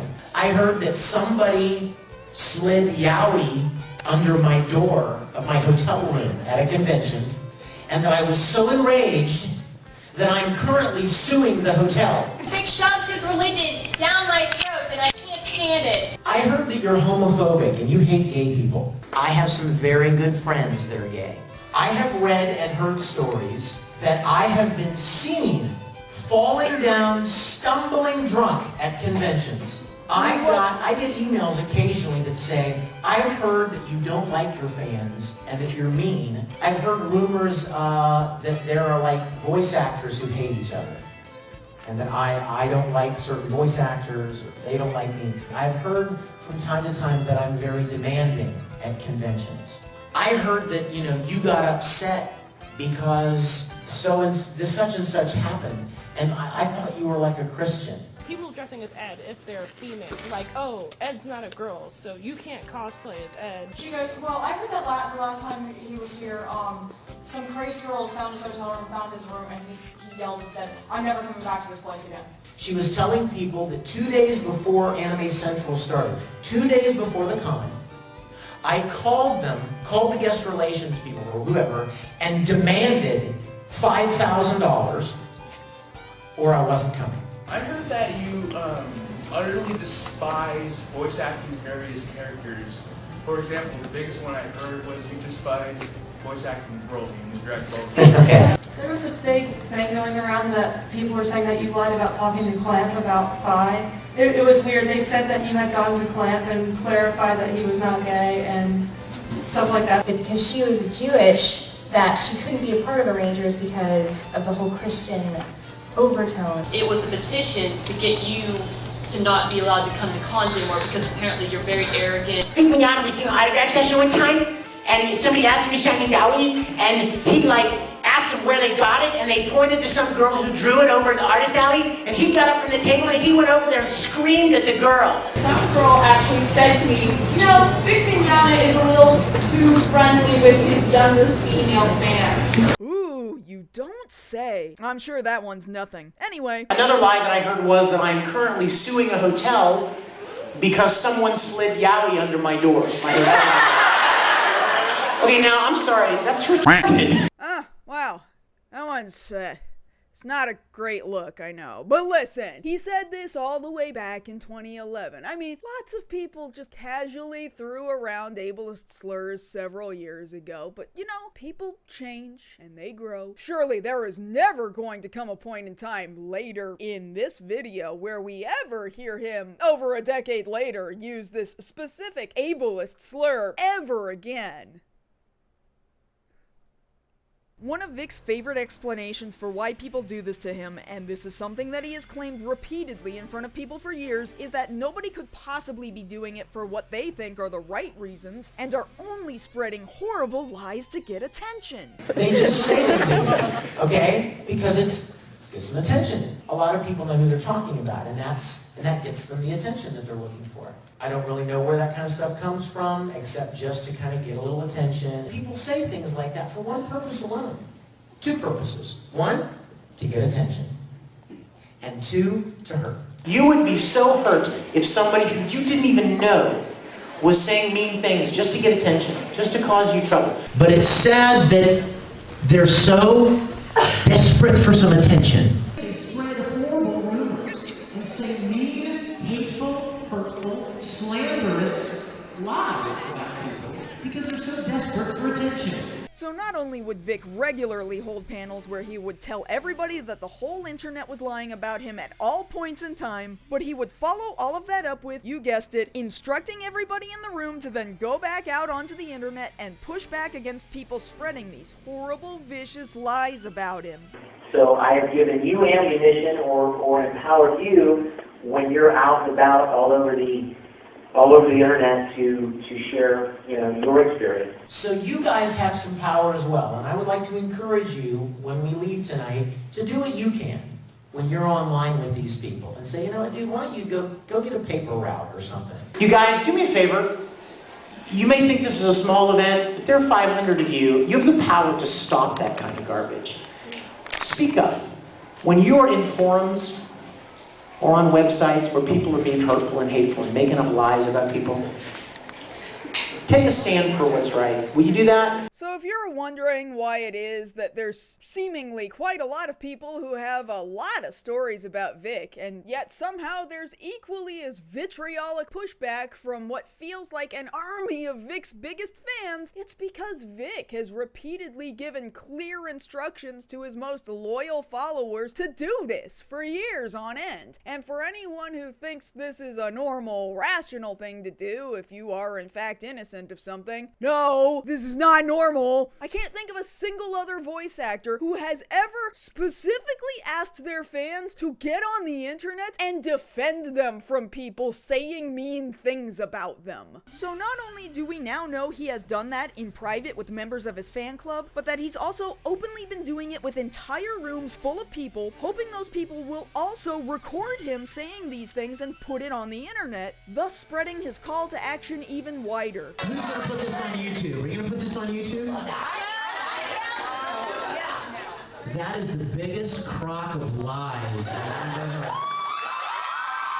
And this might be a good place to note how at almost every possible convention panel, Vic works the room way differently from any other human being on the planet. While every other normal convention guest sits at the table behind their microphone and engages their audience from a safe distance, like a normal person who has boundaries with their fans, Vic picks up the microphone and drags the cord around the room that some poor convention volunteer is going to have to put back into place later, as he walks into the audience as far as he can possibly get to talk to fans directly, one-on-one, sometimes touching people and playing with their belongings. Some of you might think that that's really cool and normal and kinda nice for a guest to do, but there are innumerable reasons why most big-name guests don't do this. For example, under normal circumstances, this might be for the safety of the guest, because you don't know what some awkward fan might do if there's not at least some small barrier between you and the rest of the room. But in Vic's case, it's becoming more and more apparent as time goes on that he does everything in his power to reduce the boundaries between himself and his fans in order to get the results he wants. I'm less certain that this is just a cool, fun quirk of a minor celebrity who genuinely loves his fans, and more convinced that this is a tool to further enamor his audience with him. He's an incredibly skilled public speaker, and he commands the entire room, making it feel like he's just having a huge, friendly one-on-one with a room full of his best friends, to the point where fans are screaming for him and willing to do anything he asks. But fans aren't the only groups of people Vic has had trouble with. Vic has widely been known to be a hassle to deal with at conventions by the very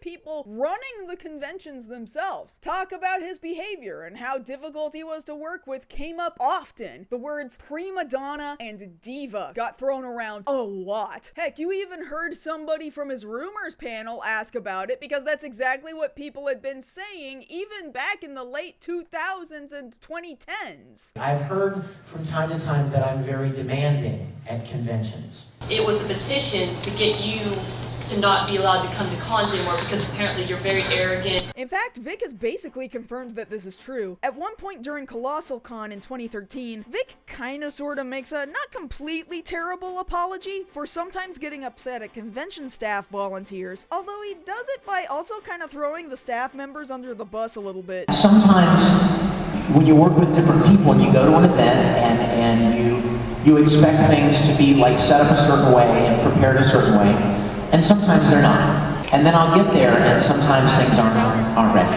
or they don't have what they said they would have or whatever. And I am guilty of being a bit of a jerk.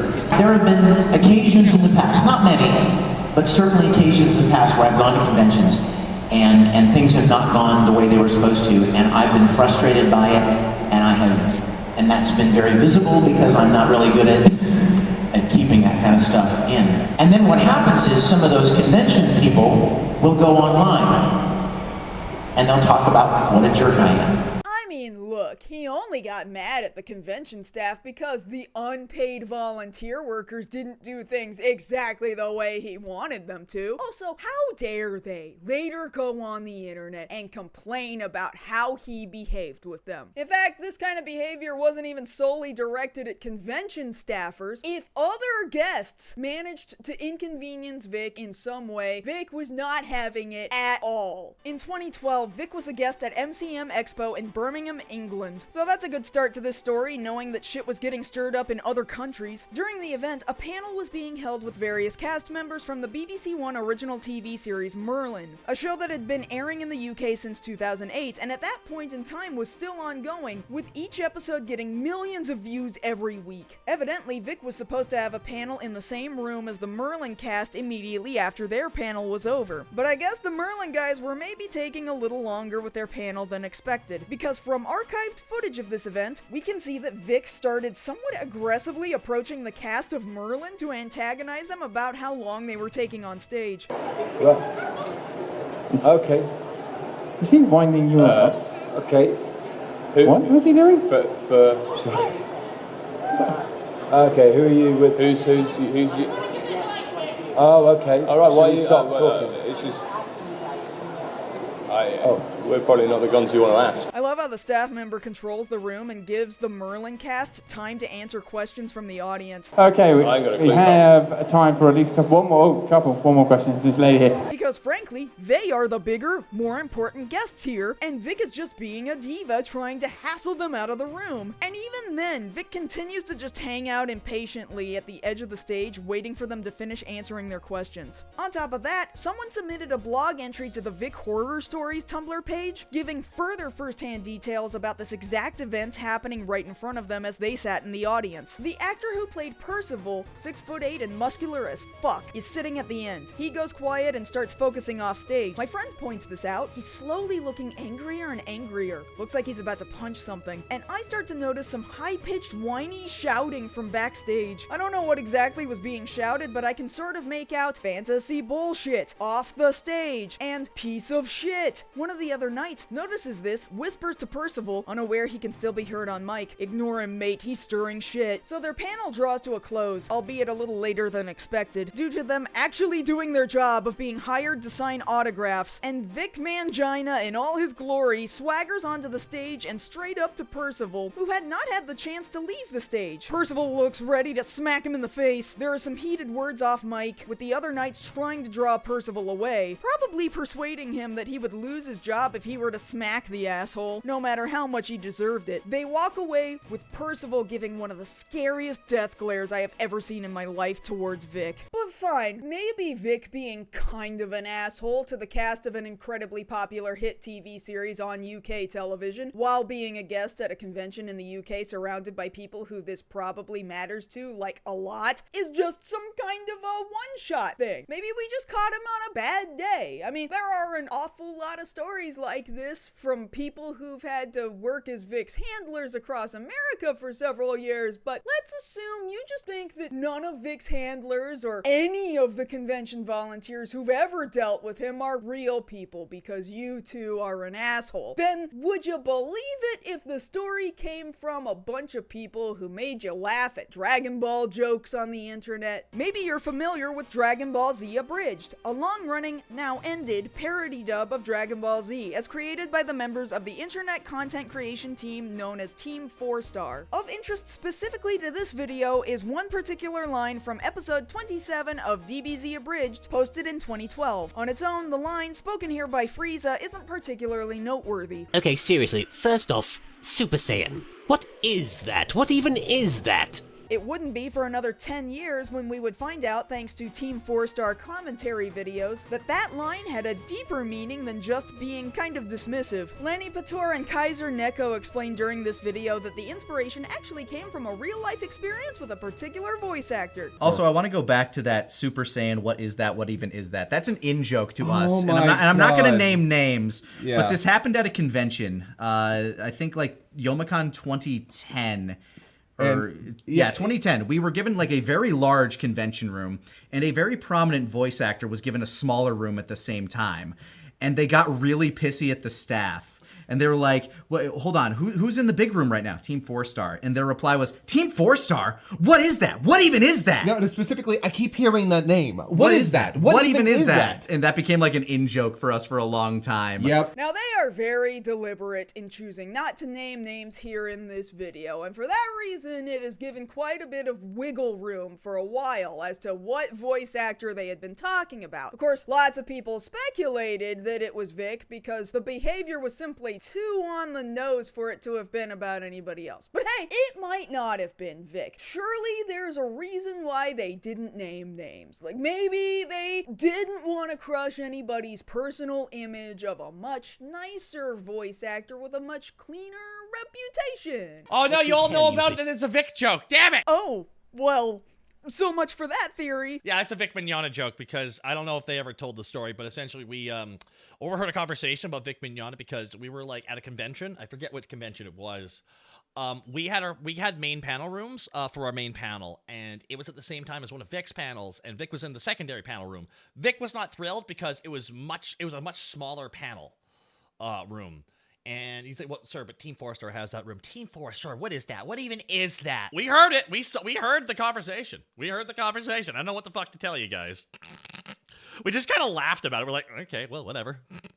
We didn't give a shit. Do not get this twisted. This was common behavior for this man. For all us millennial convention attendees, we're just preaching to the choir. If you enter any online anime fan community full of a bunch of convention attending millennials and start asking questions about Vic, you're not going to be able to throw a rock without hitting somebody who watched him do weird shit firsthand. Weirdo random nobody strangers who weren't part of the community at the time at all will tell you that you and everybody you've ever talked to who saw this shit with your own two eyes are all lying and making shit up about a totally wholesome, nice, kind, loving man who does nothing but try to please his fans. Absolutely fucking insane. Chapter 2, Subsection B, Vic's fan film bullshit. I mentioned earlier in this video that in 2006, Vic had made a Full Metal Alchemist fan film titled Full Metal Fantasy. As you might have guessed earlier, it's one of the most insane, cringeworthy vanity projects you can imagine, made with the help of the Risembool Rangers across the state of Texas and utilizing any other favor Vic could have possibly called in. That includes commissioning a wig from a high schooler, and by commission, I mean just taking a wig a high schooler made and not paying for it. Aside from Vic slowly turning into Edward Elric because he's not a good enough actor to be able to separate himself from the fictional character he plays, he also shows off the car he drives, which features his very real vanity plate that he absolutely very truly in real life customized to say Full Metal. But there is still all kinds of other nonsense that popped up regarding that film. At one point near the end, Vic, now completely cosplaying as a tiny child, is backed into a corner in a dark, rainy alley and steps backwards into a giant statue of the character Alphonse, Edward's younger brother, who at current has no body and whose soul is stuck inside of a giant suit of armor. Now, some of you may even recognize this suit of armor. It had been provided by Aniplex to Funimation, who had been distributing Full Metal Alchemist at the time, and oftentimes this exact same statue would show up at various anime conventions around the state of Texas, maybe even further beyond. I always thought it was pretty crazy that he had been able to wrangle this official Aniplex provided statue for his fan film, and I often wondered how it was he managed to do it. For years, the rumor legitimately had been that he'd stolen it for the sake of the project. So if nothing else, this story teaches you that you do need to take everything you hear with at least a little grain of salt. However, while it's not technically true that he stole it, the truth of what really happened with that statue wasn't actually all that far off, and in fact was way more interesting than what we thought was true. In late 2019, former Funimation employee Lance Haskell told the story on Twitter of how Vic legitimately tricked him into letting him take the statue around to get filmed. Lance writes, "He tricked me into borrowing the Alphonse statue. We just got it that week and I was so busy with everything else, 70-hour weeks then. He said it was a prop for a project. I should have asked what it was for. Little did I know it was going to be his nerd magnum opus, and got the actual voice actors to be in his skit. It was a nightmare. Not sanctioned, but he got cons to show it. Internally, the decision was to ignore and disavow, since it was an unlicensed work from a contractor. I lived in dread when the director or anyone from Aniplex was at a con that Vic attended and shown the video. Alas, Aniplex did not reprimand us. I don't know why they didn't. If I was them, I would have. So eventually, Vic pleaded with me for the upteenth time to ask permission to add it to the Shambhala movie limited edition set. Squeaky wheel finally got the oil, and I sent an email to my Aniplex counterpart. Committee declined. End of story. Vic genuinely thought he could get Aniplex, aka Sony themselves, to just put his insane fan film on the official DVD release of the Conqueror of Shambhala movie. Thankfully,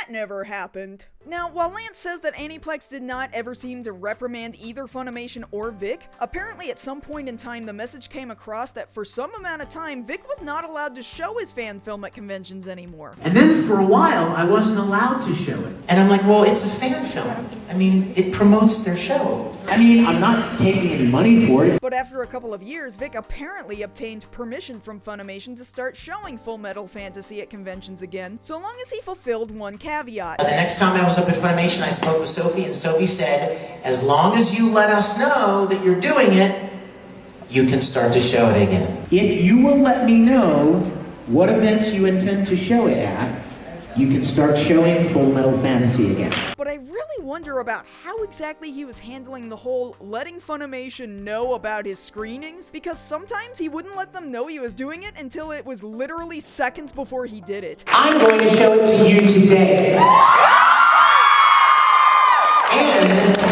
And I'm also going to text Sophie and tell her that I'm doing it.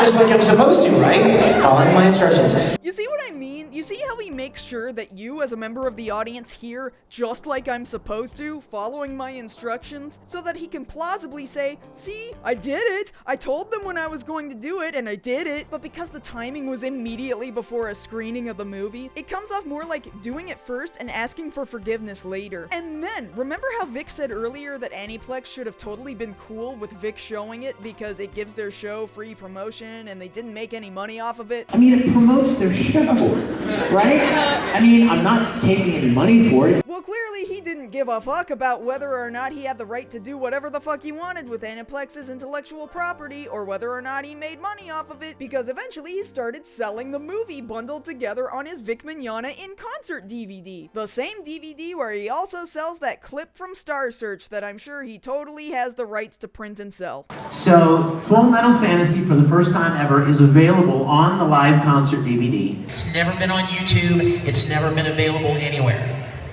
but it's on the concert DVD. And for the record, Vic is still selling this DVD to this day through the Risembool Rangers online store. I don't know what Aniplex thinks about that, but you know, cool. And while we're on the subject of weird fan projects, they certainly didn't stop at Full Metal Fantasy. Vic has also taken a really bizarre foothold inside the Star Trek fan community for his creation of his own fan series, Star Trek Continues, a short web series basically telling a what-if sort of story if Star Trek the original series hadn't been cancelled and the Enterprise had continued on its mission to boldly go where no man has gone before. Now, credit where credit is due. For a fan series, Star Trek Continues is actually fairly impressive. The sets are immaculate recreations of the original TV series sets, the costumes are perfect down to the last detail, the filming, editing, and even the audio engineering is pretty meticulous in just giving fans more of what the first series had originally already done. There's some crossover with the anime community, of course, with Todd Haberkorn coming in to play Spock, his now ex-fiancée Michelle Specht playing the original character Dr. McKenna, and even the late Grant Imahara, known best for his appearances on Mythbusters, playing Sulu.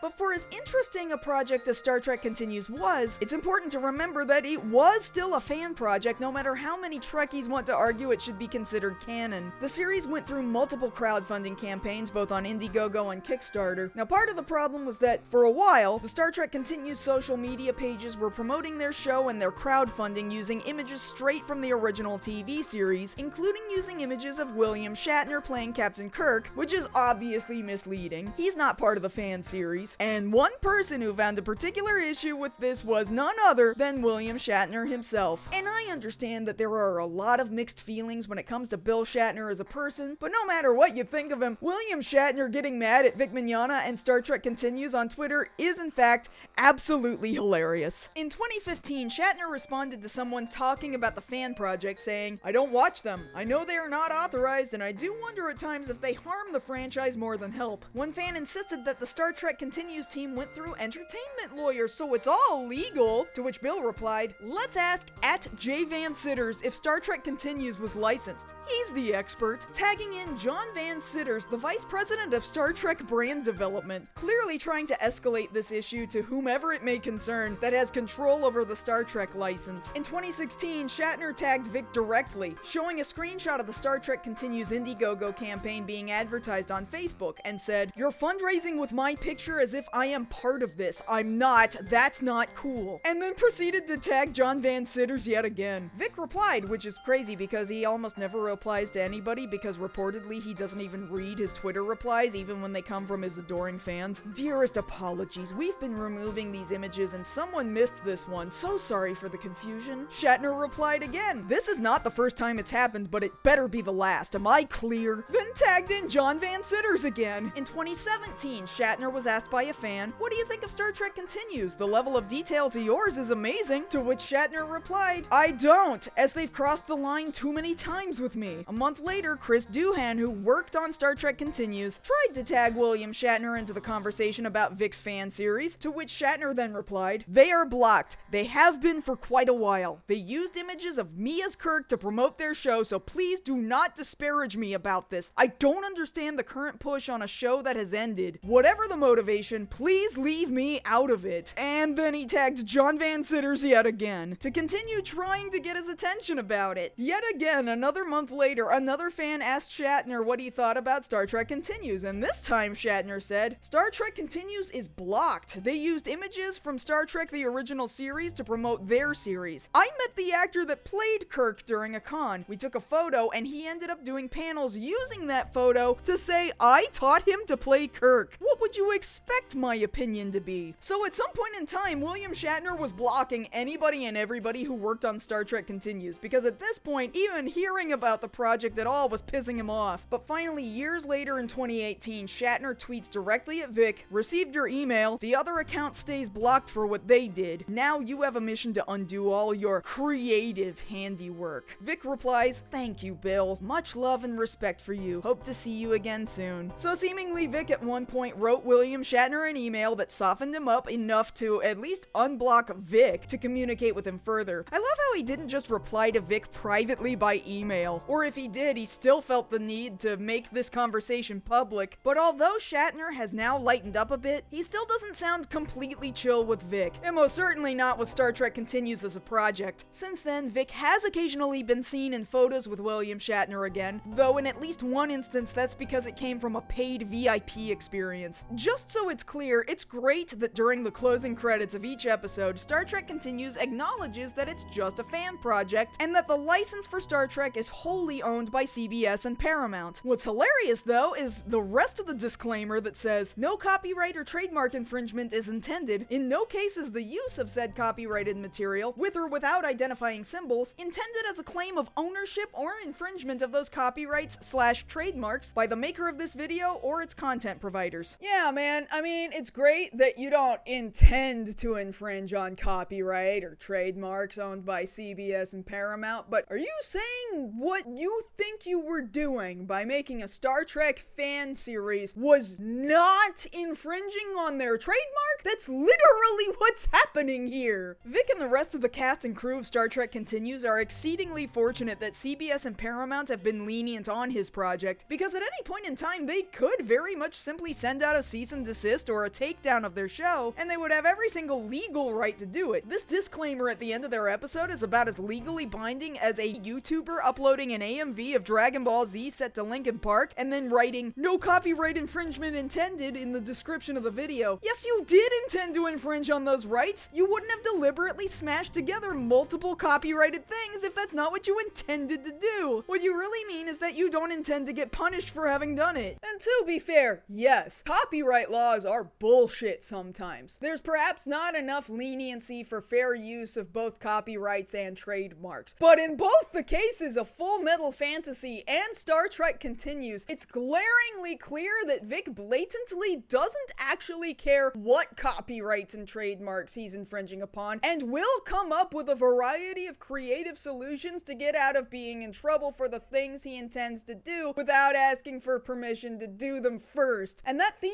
of just getting away with shit without asking first is just going to keep coming up as this video progresses. And just because I can't think of a better place to put this particular factoid, I don't think we should ever let society forget that Vic Mignogna is responsible for directing this now infamous commercial for Sakura-Con. I love sushi. I love Japan, period. The tea ceremonies. J-Rock! Garuga mess! I love anime! And manga! Gaming! So generally speaking, this is who Vic Mignogna is. His biggest fans will say he's the nicest, friendliest, most supportive voice actor in the world, and those fans would do anything on earth for him. Meanwhile, I don't think it's hard to see why so many other people over the course of about 15 years, from the mid-2000s to the year 2019, got the impression that he could also be a preachy, arrogant, homophobic guy with kind of a weird relationship with his fans and all kinds of boundaries. Basically, during this period of time where Vic had become popular at anime conventions worldwide, he'd successfully built a reputation with people thinking he's just kind of a dick. And if that were all there was to this guy, then I don't think we would be here right now, with me having made a video with the absolutely horrific runtime of however long it is right now, and you sitting there waiting for the other shoe to drop. Chapter 3, Shit Gets Serious. Before we get too much farther into stuff about Vic, there is a completely different and wholly unrelated person we need to briefly talk about for reasons that will become clear later. That person's name is Dylan Keelman, who for quite a long amount of time had been well known by their online username of Hazukari. For years, they had been a prominent figure within the anime community. They cosplayed, wrote articles, joined journalists on various podcasts, the works. And unfortunately, it turned out they were also starting to garner a reputation as an absolute creep. And not just in online spaces, but in the real world as well. It was a reputation that they had been building for years. But seemingly, despite that reputation, nobody had been doing anything about it. That is, not until mid-January 2019, when suddenly multiple people started telling stories on Twitter about their entirely uncomfortable and wholly inappropriate experiences with Hazukari. Some stories started off with them getting aggressive through text messages, only to later escalate to unwanted sexual conversations, until finally we were hearing stories about sexual assault and even rape. And it wasn't just a few people either, this was numerous people, largely women and girls, telling stories about how they'd been inappropriate with them. It escalated way farther than almost any other incident I'd ever seen with a member of this particular community. And anybody who ever interacted with Hazukari, had been friends with them, or given them a platform, was now largely professing that they were cutting them off and disallowing them access to anything they'd provided to them in the past. People urged anime conventions to ban them from attending. And all of those things to this day have mostly been successful, aside from one or two little instances over the years where they'll pop back up under some other username, show up at an event, and have the whole community shame them all the way back into whatever dark corner they've been hiding in these last 6 years. It was at this point in time, somewhere around January 14th or 15th of 2019, that the concept of the missing stare was getting thrown around within the greater anime community quite a bit, and Hazukari was just the start of people's awareness about it. If you aren't familiar with the term missing stare, it's this metaphor referring to a person in a specific community that everybody knows about and is familiar with. And maybe this person is somehow problematic. Maybe you can't trust them to do anything. Maybe they're known to fly off the handle at people. Or in Hazukari's case, maybe he's regularly known to be a danger to women. And the thing is, everybody somehow knows about it. Maybe there's not like physical proof of it. Maybe there's no photographs, no videos, no bruises. But this has happened so many times, so frequently, over such a large span of time, that it's really difficult not to know that this is what this guy is like. And yet, for whatever reason, rather than actually doing anything to solve the problem, like removing him from the community so that he can't hurt people anymore, people have come up with other ways of dealing with the problem. Like maybe you start only interacting with this person so long as you have somebody else with you. Maybe you set up a bunch of rules so that this person can do the least amount of damage, because you know nobody's going to do anything about them to permanently solve the situation. You know, it's like a missing stair, as the metaphor goes. There's a whole staircase here that otherwise works just fine, but there's something wrong with just one step in the entire case. And you don't want to have to put in the work to fix the stair, so all you can do is just keep telling people, hey, just so you know, there's a missing stair here, so just step over it once you get up to it. That's what it was like being in the same community as Hazukari. They were a missing stair that up until 2019, nobody was doing anything to fix, and instead, people were just warning each other about the problem without coming up with an actual solution. Thankfully, by mid-January 2019, the effort to remove Hazukari from the space was swift, and there was little to no pushback from anyone trying to keep him around. But it did start getting people thinking about the topic of the missing stair a little more broadly. Aren't there lots of people like this in our community? Don't we know lots of people who have in some way been particularly abusive? Why have we continued to let people like this walk around amongst vulnerable people? At some point in time, we as a community are going to need to reckon with this problem we've had for years that nobody has bothered to do anything about. We are going to have to come face to face with the fact that we let predators walk around for years facing no consequences, and for that we would partly have ourselves to blame for knowing about it and having done nothing. And it was in this atmosphere amongst a greater conversation about the missing stair that a new conversation was about to take place. And this time would be a lot more explosive and vitriolic than the one we had about Hazukari. January 16th, 2019. A post is made by a relatively unknown person under the Twitter handle Hanleia. Don't bother trying to go to @Hanleia on Twitter now. It's no longer owned by the same person who had it in 2019, and the tweet I'm about to bring up now no longer exists. Hanleia makes a tweet that, for all intents and purposes, should not have garnered as much attention as it did. She had less than 200 followers, none of whom were particularly large or notable names within the community. Despite this, her words seem to sound the alarm for thousands of people across the community. She writes, Vic Mignogna is a homophobic, rude asshole who has been creepy to underage female fans for over 10 years, and I've been screaming about this since 2010, but every year nothing changes. Over the course of a month, the tweet garnered over 4,000 retweets and over 8,500 likes, and spawned numerous conversations about this topic from countless people making their own threads and posts. It was such a short, simple statement, one that seemingly sounds like nothing but people voicing their opinion on someone's character, and yet it resonated with so many people that the conversation went on and escalated for weeks afterwards. We've kind of already discussed how Vic can come across as both homophobic and rude. The new thing here that we have not yet discussed is the part where Hanleia accuses Vic of having been creepy to underage female fans. And the truth is, we simply hadn't talked about it yet because I had been specifically waiting to bring it up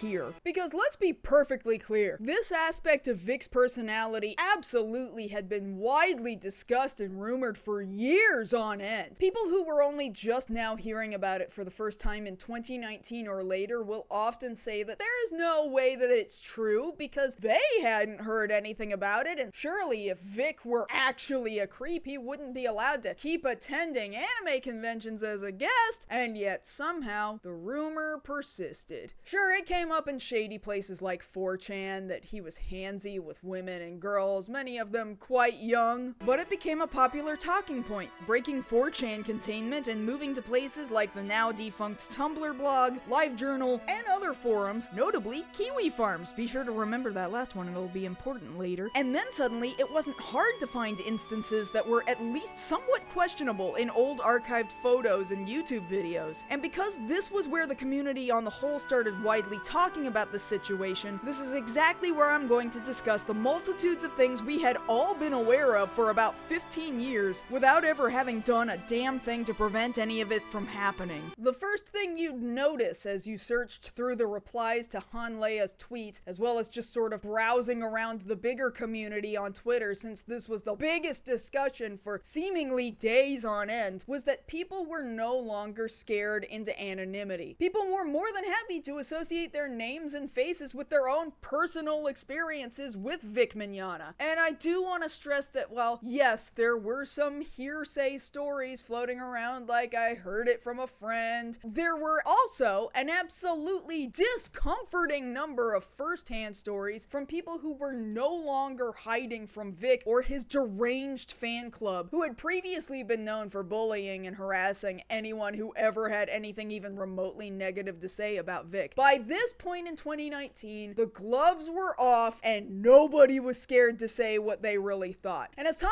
went on and the days went by, the stories just got worse and worse and worse. I could not have anticipated just how much worse they would get. I'm talking shit way worse than I had ever heard over the last 15 years through the whisper network of convention attendees, and I also wasn't prepared for the sheer volume of stories. Because you remember when I had said way earlier in this video, everyone has a Vic story? I had heard that before this point, but I did not know it was about to get a whole lot more true than I already knew it to be. Now, if you weren't there for when this all blew up between January and February of 2019, you might not understand just how massive the conversation was. Back in the day, I took nearly 100 screenshots from various people telling personal Vic stories, from fairly petty shit to absolutely disturbing and inappropriate shit. And I think maybe you won't understand the gravity of how voluminous it all was until I start to read most of them out loud, all in a row to you, one by one, right now, starting with the least concerning and moving up to the most concerning. Chapter 3, Subsection A, me just reading a shit ton of community stories out loud for several minutes straight. To be clear, everything you are hearing here is alleged. There are names attached to pretty much all of them, but I will not be sharing those names here. You can feel free to believe or disbelieve any of them or all of them, but I feel like the sheer volume of first-hand stories like these should start to at least ring some alarm bells in your head. With that in mind, let us begin. I was his PA at J1Con and he was kind of a dick, yeah. As a previous con staffer, I can confirm he is/was rude to staff, very prima donna/diva-like. He lets his popularity get to his head. Even other voice actors dislike him. I watched this dude parade up to the autograph table 30 minutes late expecting everyone to cheer for him, and they wouldn't start the session without him. You could tell how done the other voice actors were with him by the looks on their face. I have personal experience with the guy at a con, and I can't even watch dubs with him in it because his voice makes me physically ill. Like I have PTSD from spending the weekend as his assistant. He's as bad as the rumors say. I used to love him as well. I remember him walking into the group's panel I was part of a few years ago, right before any audience showed up, thankfully, throwing the biggest fit and yelling about how someone/something was late and it was his panel room now. We were all on time with panel scheduling. He swiftly left quietly once one of his assistants caught up to him and explained he was far too early and needed to let us have the room to do our panel for our slot. I know, not earth-shattering, but I was shocked to see how he acted over the situation. Very cocky and uppity. 2009 Floridian con staffer here. Anyone who believes that's a rumor? Let me tell you firsthand, I've never wanted to go off on someone before with the way he called us incompetent over how lighting at an angle won't let his fans see him well enough. Holy cow! There was another time where he made a huge deal about loving red velvet cake, to the point where some of us went to spend our own money on some fancy cake at the fanciest shop in Tampa. We got it for him, only for him to pretty much not want it. These are just tame tales. In short, dude is a nightmare as a guest, to the point a majority of other guests in most Florida cons agree to appear on the condition Vic isn't there. True story. I staffed a con where he was at. Mind you, this was a smallish Oklahoma con, and he had to have staff escort him in the back hallways because he thought he was that damn special. He was unbelievably rude to everyone. My ex worked with him. I went once with the ex for about 5 days, and any positive thoughts I had of him went out the window. He has a god complex. If it's not his way, he will make sure it's gonna be. Got him yelling at the director because the director criticized him for being late. 100% thrives off the attention. Over the years, while the project was having episodes filmed, there were underage/barely 18 girls volunteering. They of course are the type to always defend him. I'm mildly worried about tweeting this out and getting backlash from them. I worked at conventions for guests and begged not to handle him. He does not respect boundaries. All over the place. He actually glomped me just because I said I liked Full Metal Alchemist. I used to staff a con that Vic attends every single year and can tell you as a handler, your life is pretty fucking miserable. I've seen Vic make a young girl cry because she approached him to sign her Ed doll outside of his autograph time. He's garbage. He's also totally ruthless if he asks you to get him water. He snapped at the staff because he wanted room temperature water. How dare. He's notorious for getting smashed and hitting on teenagers, including myself at one point in the past. In 2005-ish, he hit on my newly widowed mom in the strangest way possible that even my 13-year-old brain thought it was strange. He weirdly held a Sunday church service in the con and kept inviting fans to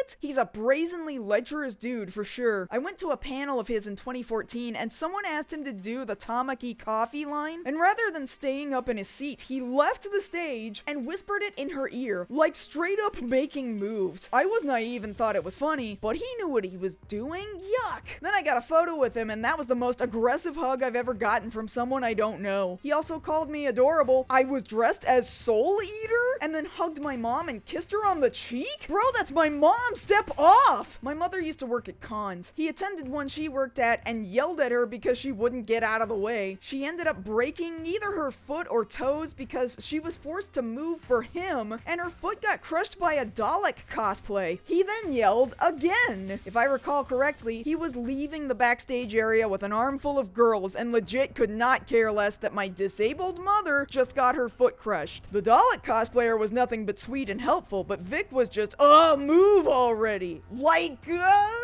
I hate him. Can confirm he came to a small anime con in Utica, New York years ago, and he was a creep to the girls that were there. I met him at a con when I was 13, and when I went for a picture, he insisted on pressing his cheek against mine and wrapping his arms around my shoulders, and it was so awful and uncomfortable. When I was at a con at like 14, he said to a crowd of similarly aged girls he was surprised we kept our clothes on. He used to come to a local convention all the time when I was in middle/high school. During his panels, he would throw out flirty comments and take very sexual voice requests, often not taking into consideration the age of the audience there. To be honest, not really surprised. I remember being dragged to a Vic concert where he grabbed this underage girl's chin and got super close to her in front of hundreds of people. Why did no one question that? When I was at a con in 2009/2010, I was at his panel and the lights went off for a second, and when they came back on, he was like, "Oh good, I'm still wearing clothes. I was worried you all had ripped them off me." Like, dude, what the fuck? You're in a room of 12 to 16-year-old girls. I was a guest at a convention back in like 2006, 2007 with Vic, and he made really inappropriate comments about female cosplayers pretty regularly during the entire run of the con. So yeah, definitely been happening a long time, and it's hella gross. First con I ever went to, over a decade ago, I was at Yaya Han's table when Vic came up. He immediately started flirting and hugging on Yaya, who looked visibly uncomfortable. I've seen him as a creep since then. I've witnessed him being inappropriate to underage girls at cons from where I was standing only a few feet away. Can confirm, 2011 to 2012, witnessed him kissing his middle school aged fans. I was ready to throw hands and was shocked that no one else seemed to see what was wrong with him being overly physical at his meet and greets. I tell people this constantly. He was a regular at the con I went to when I was a teenager, and he was always creeping on young girls in cosplay, and then took up the whole vendor hall for a panel to talk about his Christian music for 2 hours straight. He's just terrible. I thought he was sweet back when I was a kid. I adore his fashion and everything, but when we met him,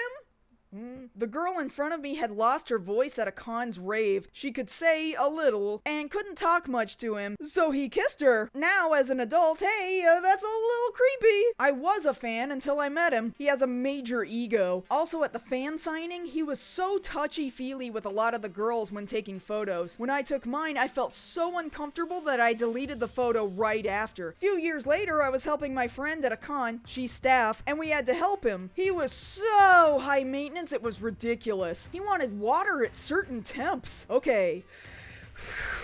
This is going to get ugly, but as I previously privately reported, I personally witnessed inappropriate behavior towards female minors. It was obvious, it was aggressive, and it's bothered me for more than a decade. Vic Mignogna has both hugged me and a friend without any permission when we were around 12 to 14. We were able to joke about it, but honestly thinking now, this is a grown man who has power and access to young girls that look up to him. Who knows how many times this has happened? I have been saying this for years, back when he was a regular at cons in my state. Hasn't been for years now. He was always too close for comfort to underage girls. When I was like 16 and still female presenting, he was glued to me when I took a picture with him. Boy, do I regret that. Hey, in light of all this Vic Mignogna stuff, can I say from personal experience what a creep he is? Because I met him at a con he guested at while I was super into Full Metal Alchemist, and during our photo op, he grabbed my waist and kissed my cheek, and oh yeah, I was 15 years old. Of course, at the time, I was 15 and dumb as shit, so I was like, ooh, Edward Elric kissed my cheek. But Jesus, fuck. Looking back, that was such a disgusting overstep and abuse of his young female fans. Why is he still allowed to guest, let alone even work in the anime industry? I met Vic Mignogna at a con and he was very intoxicated. Told me I looked really good and mature for my age. Touched me a little too familiarly for a stranger. I was 13. While nothing happened, it still scared me for a while. A hand on my waist pulling me closer. We sang karaoke and I thought I was cool because I was hanging out with voice actors. Still can't listen to the song Paralyzed. I don't like talking about this, but the fucker made very inappropriate and non-consensual contact with me and then got angry at me when he learned I was physically male. Hey, remember when Vic kissed my face without consent at Colossal Con? I was legal, but I'm like 4'10" and looked like a child, so like, lamau. I went to a small con where he was at and had no intention of meeting him, but my friends wanted to get his autograph, so I waited in line with them. When I got to the front and he noticed I didn't have anything for him to sign and didn't want a picture with him, he acted hurt. I honestly cut the line just to talk to friends, so didn't want to be rude and get a pic with him if I didn't earnestly wait, so I declined. But he invited anyways, so I thought, well, I didn't have to wait that long. I guess a photo might be cool to have. So I went up for a pic. Of course I was cosplaying Yoko. Literally all my harassment stories at cons are always Yoko. No wonder I've retired her for so long. And I was just gonna pose next to him, but he pulled me in by the hip and hugged me close in a way not even my best friend would do. I felt very uncomfortable with it. He didn't know my age at all. I was legal, but still, he has no idea, and I tend to look younger than I am. And didn't ask, of course. I was so disgusted by the experience, I wanted nothing to do with that photo or him afterwards. I am a patient woman, and honestly, sometimes I cut people too much slack, but that experience was an immediate red flag to me. For a moment, I thought maybe he just really loves his fans and is excited in the energy of cons and doesn't realize, but no, he knows exactly what's up. Even the girls cosplaying Winry, he didn't hug that close or get that close to, and certainly not the male fans, just whomever strikes his fancy, I guess. I didn't care for him before, and I certainly cared even less for him after it all. When I was 20, I went to a con with my 15-year-old sister. She and I are the same size and swap costumes a lot. When I was wearing a crop top my sis wore earlier, he crept up behind me and grabbed my waist, then saw it was me, said, "I thought you were your sister," again, 15, and bolted. Grossest part is, I called out while he scampered off like, "No, it's okay, I'm the older one," naively thinking he thought he grabbed a minor on accident and trying to reassure him, but he actually hand-waved me off, and that was the point I realized he was trying to grab my sister. I'll keep screaming it with you. I went to a panel as Nier from Death Note that he was in, and randomly he hugged me. I wanted an autograph for your Sayuki work, dude, not an unasked for hug. What the fuck? I met him when I was 14, he was 49, to get a photo because I was a big fan of Full Metal Alchemist Brotherhood. I thought I'd just stand beside him, but he pulled me in quickly by the arm and hugged me and put his face against my cheek for the photo. Didn't know how to react or say, just kind of forced a smile. That was his go-to with most of the pictures, I think. He would do Tamaki lines and hug and get close to girls from what I saw when he was doing signatures at the time. I thought I was starstruck back then, but yeah, he's a big old creep. When I was 16, I was dressed as Winry. A bunch of my friends and I gave him a gift, and we all got hugs/pictures with him. When he hugged me again to thank me for the gift, he kissed my neck. I was in complete shock. I didn't know what to do. I'm 26 now. He kissed me on the cheek at a con back in 2009 or so when I was 16. At the time, I was super gleeful about it because I was a kid and a huge fan of him, but honestly, in retrospect, creepy as fuck. Dude had no idea how old I was, and I was pretty visibly a teenager. Gross. Every single panel I've been to, some 12 or 13-year-old girl asks him to do the drink it from my mouth line, and he does it, and it's always so creepy and uncomfortable, and it's like, maybe don't do that, maybe don't. I met him when I was like, I think I just turned 15 or 16, and at the time I didn't think about how creepy it was, but when I got a picture with him, he like full body hugged me, and I looked so uncomfortable. As far as I know, he didn't ask if I wanted a hug either. I met him a few years ago, and the girl before me told him that it was her 15th birthday, and he like legit kissed her for it. And I remember thinking how weird it was, but went up and met him anyway. And I remember him squeezing me really tight, and I didn't really ask for the hug either. He cuddled me loads when I was 14. I'd like to throw in here that when I was younger and there was that whole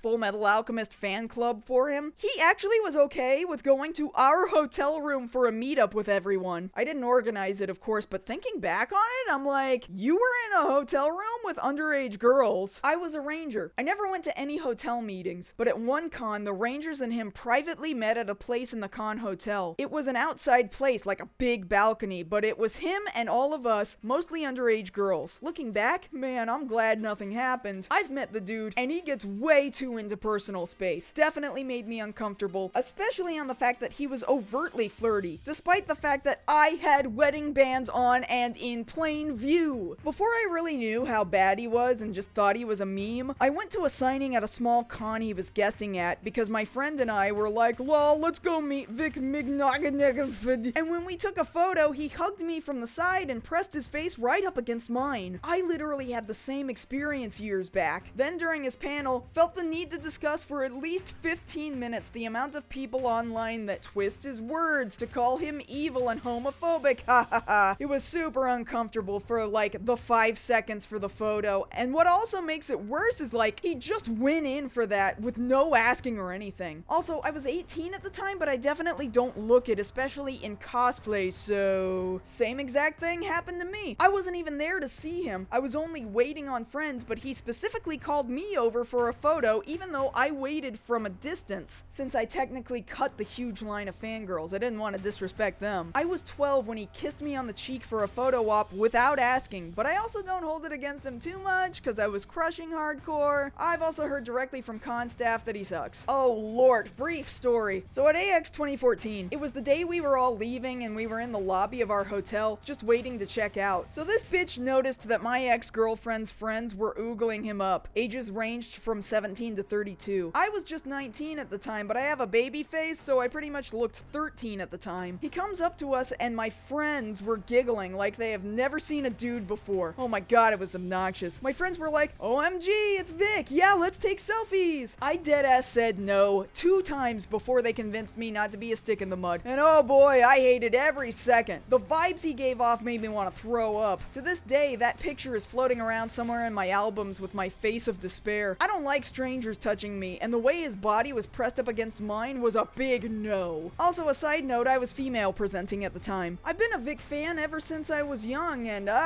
this makes my stomach churn. When I first met him when I was 15 or 16, he gave me a huge hug and called me sweetheart. This puts a whole new meaning on that. Can confirm, he was super creepy to me and another underage fan at SakuraCon a ways back. He creeped on me so hard at my first YasumiCon back in 06 when I was 16 that I'm hesitant to meet anyone else whose work I enjoy to this day in case they're also creeps. I've been telling this to people for years too. He was super touchy with me at a con when I was 15 and I've never been able to listen to his voice since then. I've stopped watching some of my favorite shows because of it. When I was around 11?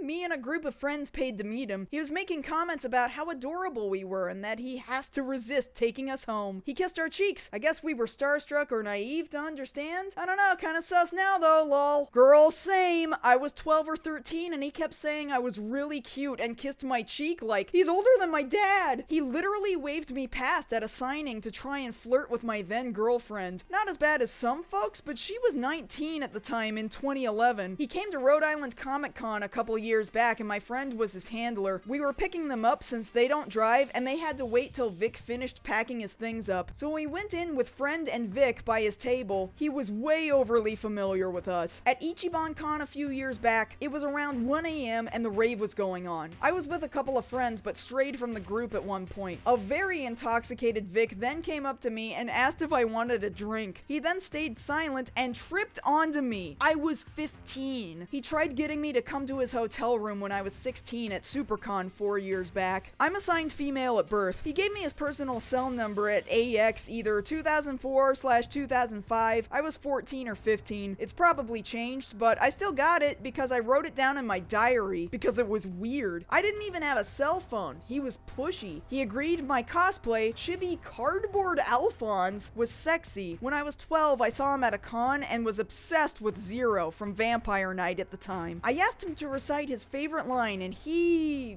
came up right close to my ear and whispered it very sensually. And now that I know this information, I feel greatly disturbed. Met him in 2009, I was 17, and asked for a picture. I was just gonna go for a side hug, but he pulled me into this tight chest-to-chest hug. I very clearly remember while waiting for the picture to be taken, I felt him flex his chest out more, pressing it further up against mine. He invited me out to lunch when I was 15. I didn't follow through on that, obviously, but it's great to see I'm nearly 30 now and he's still on his bullshit. Are we finally canceling Vic Mignogna? I've told it before, but I've never name dropped him except in DMs to people who asked, but he's the one who forcibly hugged me, cornered me in an elevator, and tried to follow me to my hotel room when I was 14. That was him. He was wearing those god-awful pants with Ed Elric drawn on them, and he smelled like stale popcorn. He actively tried to cheat on his fiancée with me. He once asked my ex-girlfriend, who was 15 at the time, if he could take a picture of her bare feet in my presence.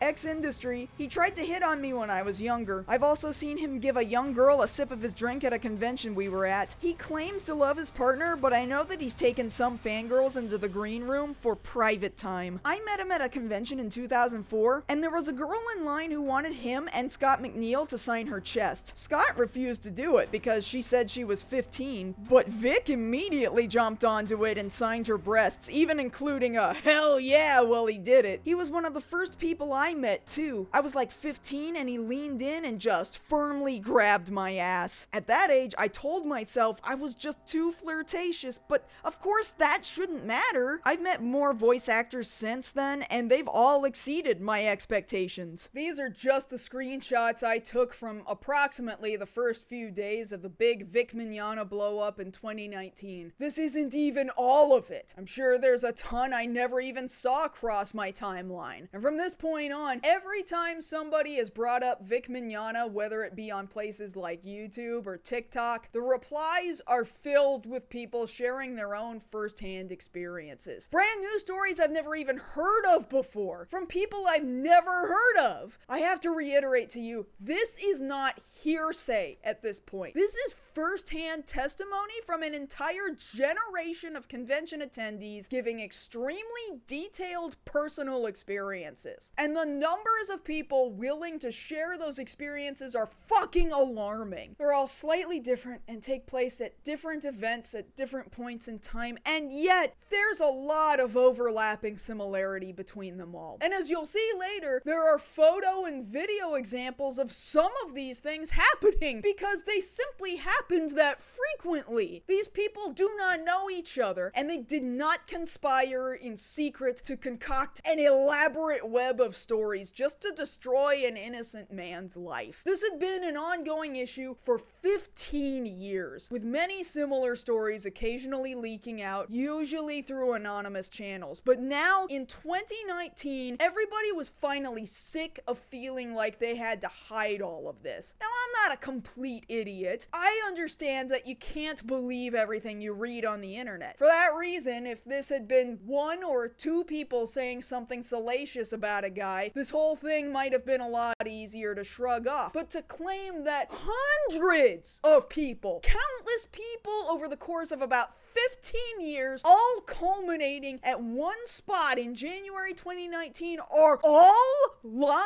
I feel like you'd have to have a pretty severe case of cognitive dissonance. This is way more than where there's smoke, there's fire. This is actually seeing a fire and deciding whether or not to finally say, yep, It sure does look like a fire, all right. And it's at this point in time when I decided to share a story of something I had witnessed Vic do at an anime convention years ago with my own two eyes as well. I've told shorter versions of this story online a few times, but for the sake of this video, I'll elaborate on it in further detail. Now, I want to stress, at no point in time am I saying that Vic physically did anything to me personally. That's a fact that a lot of detractors since 2019 have tried to claim that I've said, but I've never said that. All I witnessed was something that colored my opinion of the kind of person Vic Mignogna is forever. It took place at SUBCHAPTERS in Houston, Texas in the year 2006. I mentioned it earlier in the same video as the place where I had met Vic, actually for the second time, as I was trying to warn him that somebody had been filming his screening of Full Metal Fantasy after he had just finished telling the room not to record it. In my first two run-ins with him, both at that fan film screening and at another event in Houston the year prior, my experiences with him were in no way negative. I wouldn't say I was ever a huge fan of Vic's, but I didn't dislike him. My opinion on him was fairly neutral, maybe even leaning towards positive. But sometime after that screening, later on one of the evenings of that same SUBCHAPTERS event, I ran into him a third time. Now, if you've ever attended an anime convention before in your life, you know how crowded these events can get. Escalators and elevators frequently break, and if the elevator doesn't break, they're often too full to be very useful. One of these nights, me being up on the second or third floor of this hotel and needing to get up to my hotel room several floors higher was proving to be an impossible task. Every time an elevator came up from the bottom floors of the convention, it was already unimaginably full. So the only thing to do was to ride the elevator down to the bottom, stay on it, and then take it back up to my room. And that's eventually how it all worked out in my favor. Now, SUBCHAPTERS took place at the Hyatt Regency downtown in Houston. The elevators have glass windows that let you see back out into the lobby of the hotel. As far as I can tell, the elevators are still designed like that to this day. The lobby is fairly classy and has something of a lounge/bar area down in the center. And as the elevator I was riding down was approaching the lobby floor, we could all see one very recognizable bleached-haired guy walking from the bar area over to the elevators. But he wasn't alone, because under his arm was a young woman in a black dress. The timing was just right, that as he was needing an elevator, that's exactly when my elevator approached the ground floor. Now, the elevator already had a bunch of people in it. It's not like I ended up alone in this elevator with him, as lots of people seem to have believed I said in previous tellings of the story, but I never did. Vic and this young woman got onto an elevator that ended up being completely overstuffed, just like all the other elevators that night. And everybody in the elevator knew who he was. They were all just thrilled to be in the elevator with a celebrity convention guest. There was a lot of energy in the elevator, and Vic was positively responding to all of the attention he was getting from all the attendees riding the elevator with him. Meanwhile, the young woman in the black dress was dead silent, holding her hands in front of her body, seemingly trying not to make eye contact with anybody. And as the elevator started rising up the building, interspersed in the conversations he was having with the excited attendees in the elevator, Vic would lean over to the young woman's ear, whisper something to her in a seductive way, and then gave a gross sexual kiss around her ear and neck, before returning to the high-energy conversation in the elevator, which finally arrived at the floor Vic was ready to get off on, which is when he escorted the young woman off the elevator, still under his arm, and walked her down the hallway of private hotel rooms. To be clear, I am not accusing Vic of having done anything illegal. I am not saying he did anything to me. I am not saying he committed some kind of assault in that moment, because I do not know what the young woman actually wanted or didn't want in that scenario, and I also do not know how old that young woman was either. I don't know whether or not she was a legal adult. That was difficult for me to tell, and I'm not accusing him of having done this to someone underage. What I am saying, though, is that from that moment on, it simply changed my opinion of him forever. This was a man who had been well known for being profoundly Christian to the point where he was actively bringing church services to conventions on Sundays. Why then was I watching this man bring a young woman back to a hotel room? And frankly, I don't know that I will ever shake the image of the young woman under Vic's arms from my memory. It's entirely possible that I was reading her completely wrong. Maybe she was fine with all of this. But if it had been me, that would have been my body language signaling that I wanted to disappear. And Vic had been doing nothing to comfort her, instead choosing to bask in the glory of his fans losing their shit at seeing him in the elevator with them. All of them also also seeming to be completely oblivious to the young woman who was absolutely not matching the energy of everybody else in the elevator. I don't know that I ever heard her say a single word. I myself was 20 years old and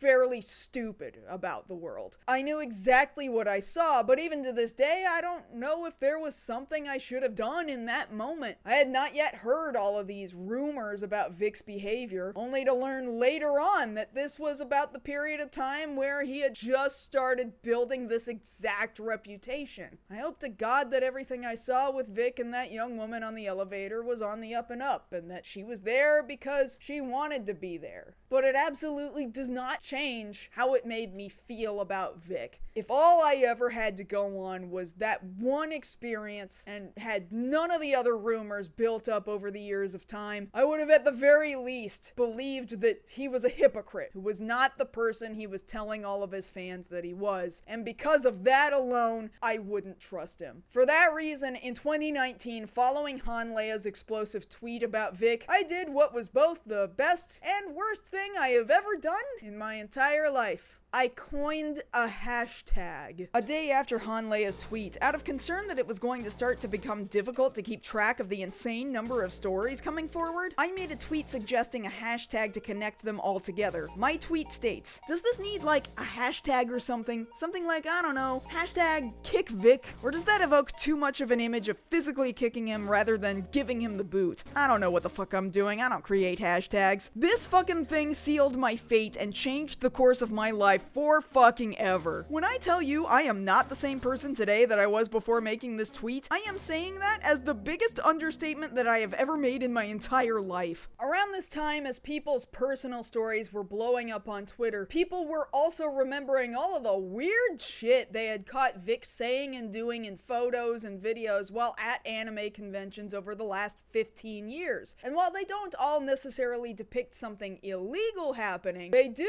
depict a guy who definitely is crossing boundaries he has no qualms about crossing, and it happens enough times that it should be just the biggest red flag you've ever seen. You might remember I'd shared a story from one person who had been willing to share a photo of herself with Vic, hugging her entirely too closely and making her feel uncomfortable. There were a number of people who shared photos that all looked extremely similar, with Vic holding women and girls so tightly that it borders on inappropriate. One common thing that detractors will often swoop in with as a defense is that obviously these girls are huge fans and they're all smiling, so clearly they wanted this and therefore there's nothing wrong with it. But in many cases, that sweeping generalization couldn't be farther from the truth. I agree. If the person was a consenting adult and asked to be hugged, we wouldn't be having a problem here. And I'm sure there were plenty of times where that was an accurate description of what was happening. But it is flat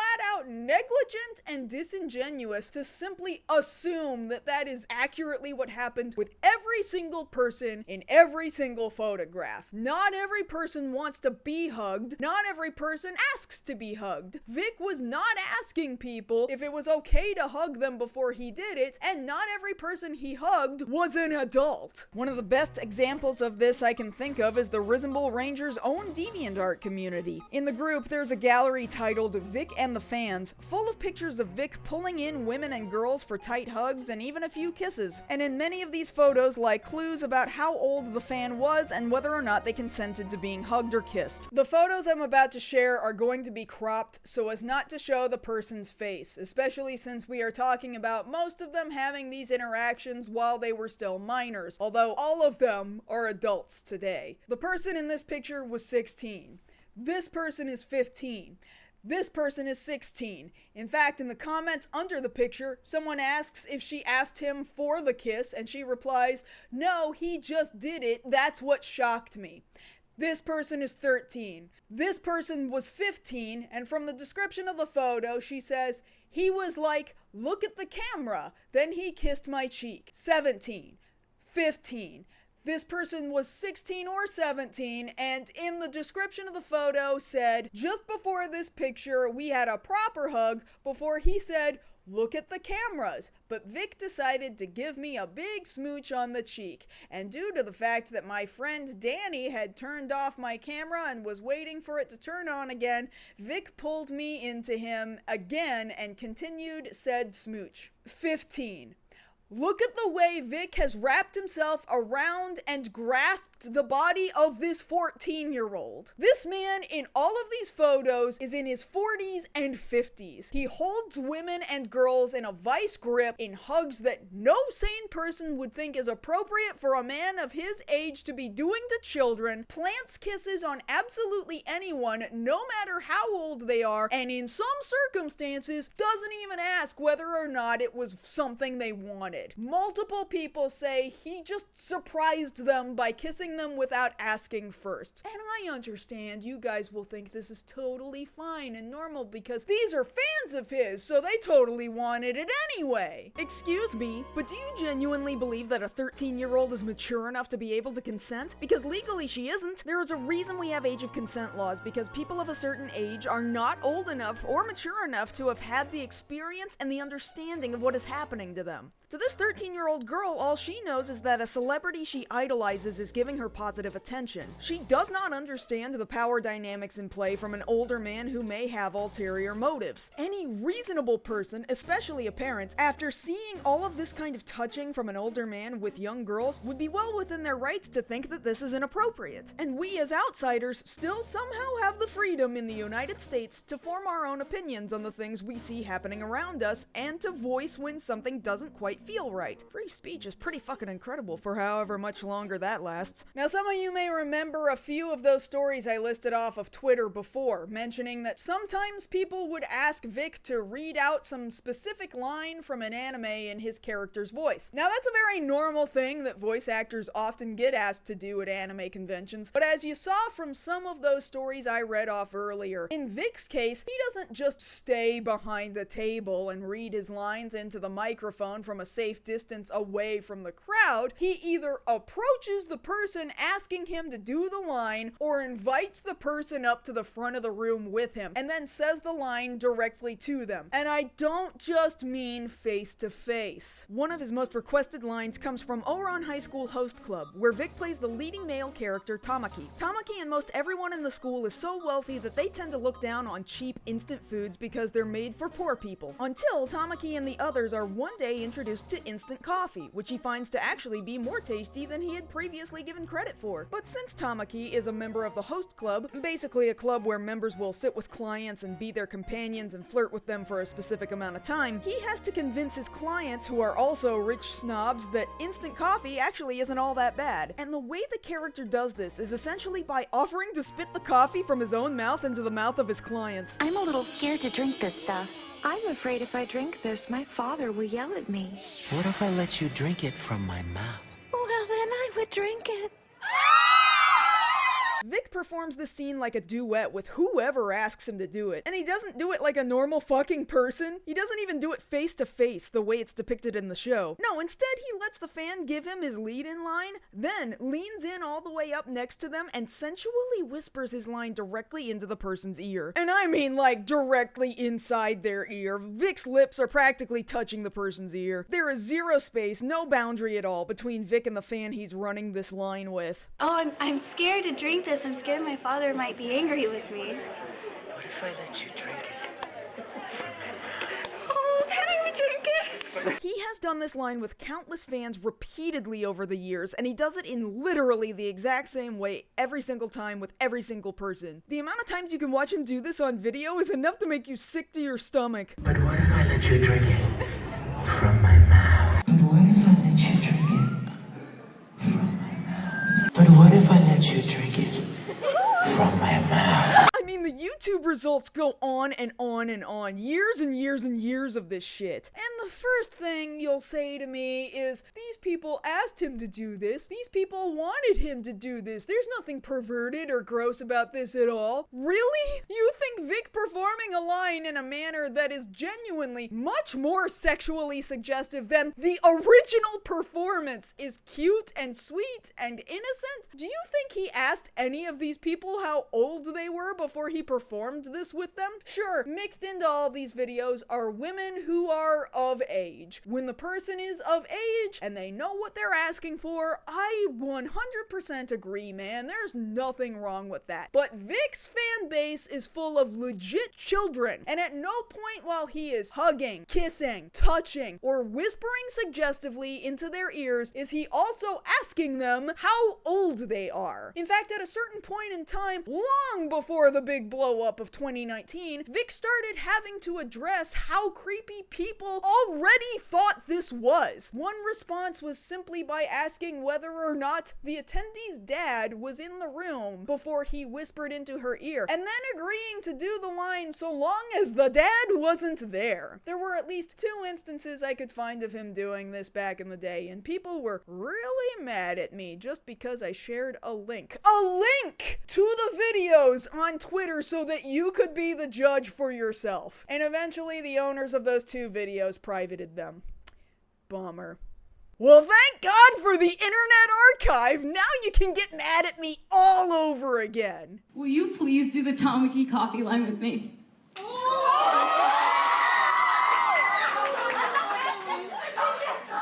Is your dad here? No. Okay, let's do it. I'm going to ask all the fathers in the room to leave right now.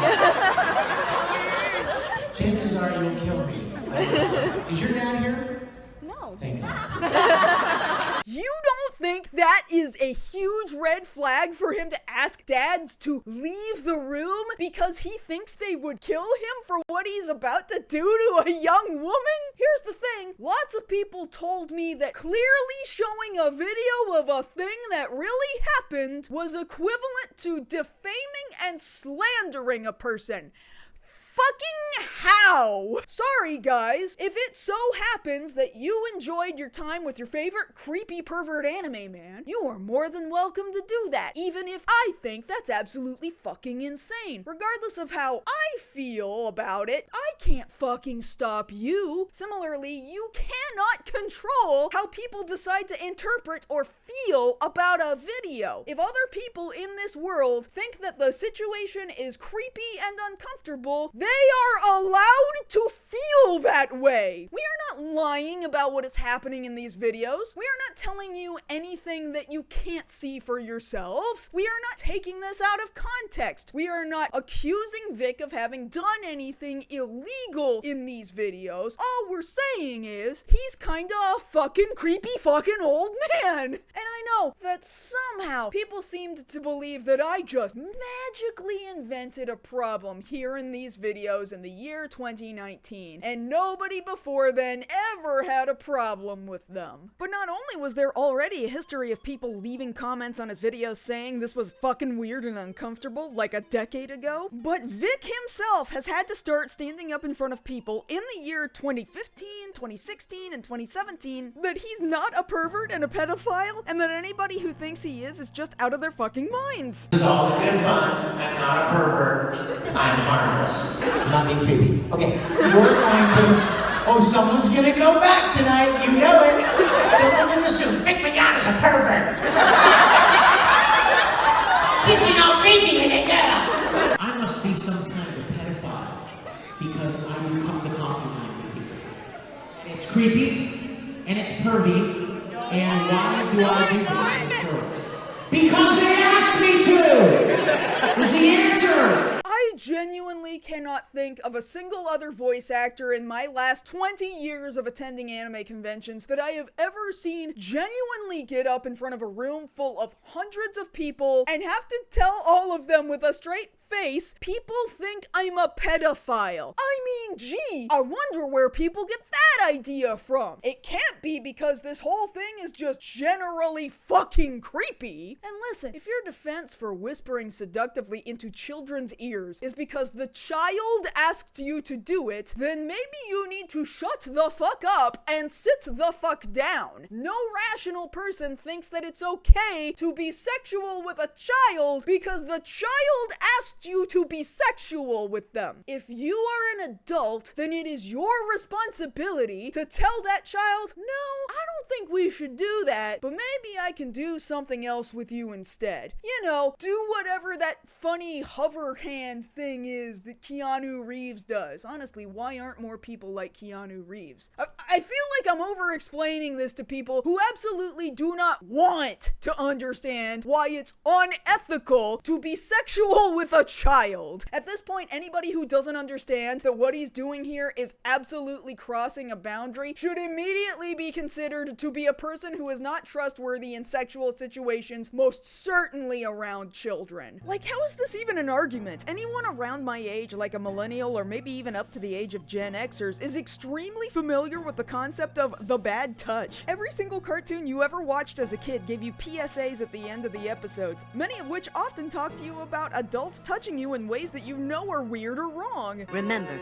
it's your body and no one should touch you in a way that you feel is wrong. I'll get anybody who tries it. If someone tries to touch you in a place or in a way that makes you feel uncomfortable, that's no good. Oh, but is there touching that's not okay, Pooh? Oh, yes, Piglet. And that's the kind of touching that gives you a funny feeling inside. I feel like I'm going insane. The way people try to defend the photos and videos of inappropriate hugs, kisses, and seductive whispering, many of which feature children and other people who did not ask to be hugged or kissed, I feel like we as a society have at some point simply decided to stop teaching children that adults should not be touching them like this. How the fuck did we get here? And these aren't even the only weird things that we know Vic has done around people at anime conventions. There is so much weird shit that he says and does in front of other people that by this point he knows he can just do all of it because he's so famous that nobody's ever going to stop him from doing it. There was a story in 2019 that I remember a former Risembool Ranger sharing on Twitter about the fan club playing a game of Twister with Vic Mignogna as the judge. The story was weird and kind of gross, but overall I was really confused by what they meant when they said Vic was the judge, because there are no judges in the game of Twister. Twister is a game that is entirely dictated by a spinner that tells you to put a hand or a foot on a certain color on the board, and then funny things happen because you're falling all over the place and all over other people playing. Well, lo and behold, I found the video of the Twister game in question. This happened at a picnic held outdoors for all of the Risembool Rangers in 2007. Vic himself was in attendance, dressed up as a TIE fighter pilot from Star Wars, and for whatever reason, this particular game of Twister has no spinner. Nobody is spinning anything to determine who has to put their hand and feet into whatever position. So Vic himself is just randomly calling out colors and which appendage to place them on. And more than once as he's leering over these young women, he walks up to them with their asses in the air and mimics autographing either their asses or the smalls of their backs. Again, hey, kinda fucking weird. Here's another good one. This one time in 2010, Vic sat on a panel with Travis Willingham and Laura Bailey. He got asked about one of the times he worked as an English teacher at a high school. Then he asked to locate all of the 11th graders in the room and told them all how hot he was as a 23-year-old English teacher. How many of you guys are in 11th grade, junior in high school? Right here. How would you like to have me as your English teacher? Oh, but it gets better. It was me as your English teacher when I was 23 years old. Hey, I just want to say something. Did they have TVs? I just want to say, I was hot. Back in the day, way back when, I was pretty good with it. I don't know, man. That one sort of strikes me as a weird thing to brag about to children, suggesting that 16 and 17-year-old kids should be in a position where they're possibly sexually attracted to him while under his tutelage. This one time in 2009, he told the whole room about a partner he once used to make out with while they were kids, while that former makeout partner was in the room with everybody listening to the story, and I don't think it was planned that Vic would just announce that to everybody like that. I just got a text message a few minutes ago from a girl that I used to make out with. Oh. I'm sorry, I had to tell him. I don't know, man. I don't think you had to say it. It didn't even have anything to do with the greater story you were trying to tell about how she just really liked your Full Metal Fantasy movie. One story he's told a couple of times is about the time a bunch of his fans showed up outside his house. And guess how he decided to handle the situation? And one day I was home, it was one afternoon, and as I walked to the window, I see like 7 kids.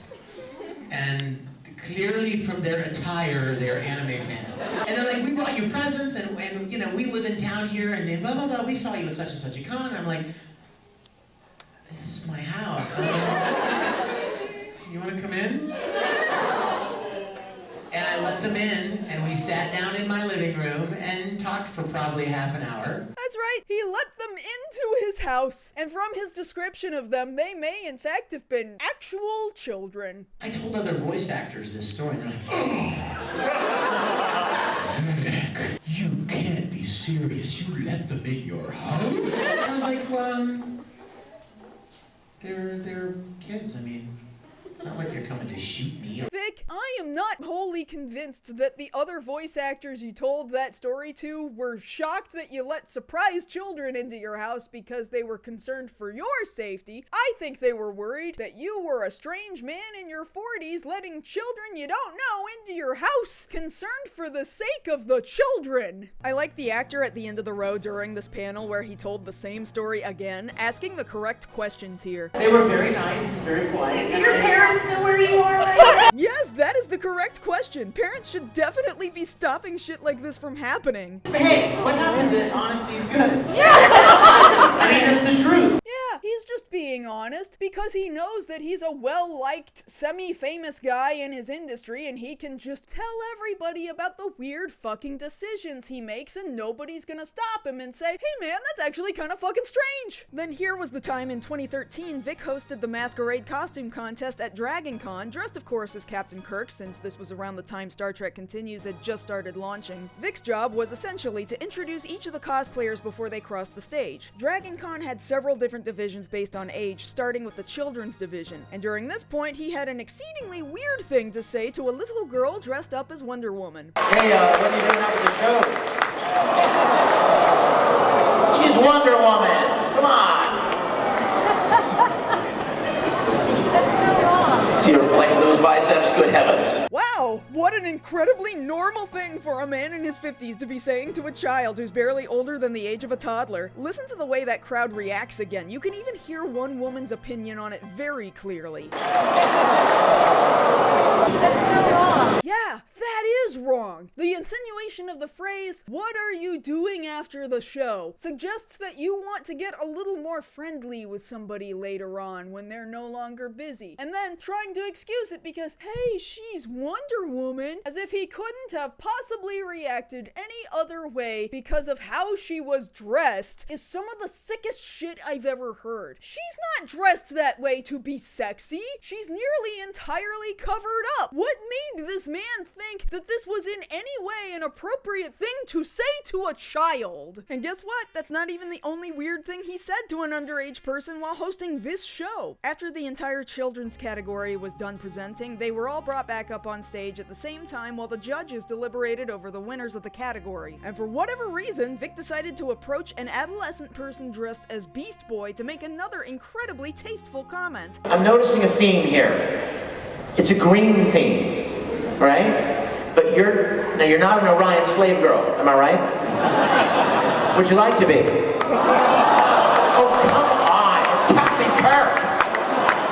Would you like to be a slave girl? I do not know if that Beast Boy cosplayer necessarily understood the implication of being asked if they would like to be an Orion slave girl, but a bunch of people in that audience sure did. You remember the Orion slave girls from Star Trek? The race of green alien women who were hypersexualized and known for having pheromones that made human men absolutely lose their shit? Remember how in the 2009 reboot movie Captain Kirk was banging an Orion slave girl? Remember how 2013 Vic Mignogna is dressed up as Captain Kirk on stage in front of hundreds of people asking an adolescent person whether or not they want to be the hypersexualized Orion slave girl that Captain Kirk himself has banged in the movies? Everybody in that room knew exactly what he meant, which is why they reacted the way they did, forcing Vic to have to defend himself in front of everybody, leaning into the fact that he has to say it. He's dressed up like Captain Kirk, so it's the only correct thing for him to do. Then ask her again if she wants to be a slave girl. It's yet another example of Vic just getting away with something because he's doing it in front of a huge crowd loud and he's famous. And people defend these weird fucking interactions constantly. I have heard everything from they were just jokes to the Wonder Woman cosplayer was flirting with Vic. And let me tell you, all of that shit being said in response to what actually happened on stage is fucking heinous, and everybody with that opinion should be considered a wholly unsafe person. Finally, on January 19th, 2019, Vic decides to make his first semi-public statement on the whole community meltdown by running to have a chat session with his Risembool Rangers fan club on Discord. As you can imagine, he's not taking it very well. When one fan asked him, "Why do some people treat others who love your work like crap?" his response was, "Because they are sad and lonely. They don't like to see others having fun or enjoying themselves and feel some sick need to trash anyone who doesn't see things their way." Defending himself, he says, "These rumors and gossip have been slung around for many, many years. None of these outrageous stories are true, and there is not one shred of proof or evidence to support them. I've been very open and warm and welcoming to fans for many years, and that includes hugging them, taking pictures, and occasionally giving them a kiss on the cheek or forehead. But all of the outrageous stories that keep getting passed around are simply desperate attempts for attention." Oh, hey, look at that. It's Vic's favorite excuse about haters who just want attention. They're so desperate for some attention. I'm so disappointed that people feel the need to do this kind of thing. I am not homophobic, not anti-Semitic, not a predator of any sort, and there is not 1 ounce of substance to the contrary. But that's the thing! Vic saying there is not 1 ounce of substance to suggest that he's not homophobic or a predator clearly isn't fucking true, because look how far along into the video we are right now. You've all seen it with your own 2 eyes at this point. Vic also tells his Discord chat, "Some of the very things that you guys love about me and the way I've treated you and so many others are the very things that these hurtful people use to say I'm a pervert. Go figure. I'll hug 1,000 people and 999 will say, he's so kind and open and friendly with his fans, and 1 will say, he hugged me too tight and it was creepy. So it would appear that I am going to need to revise the way I interact with fans at conventions. I'm done hugging people or expressing kindness in any physical way unless they ask or I ask. That is the new reality this kind of thing has brought about. I have never meant anything but kindness to the people I've met, but it's clear that it can be misconstrued. You won't have to worry about me hugging you.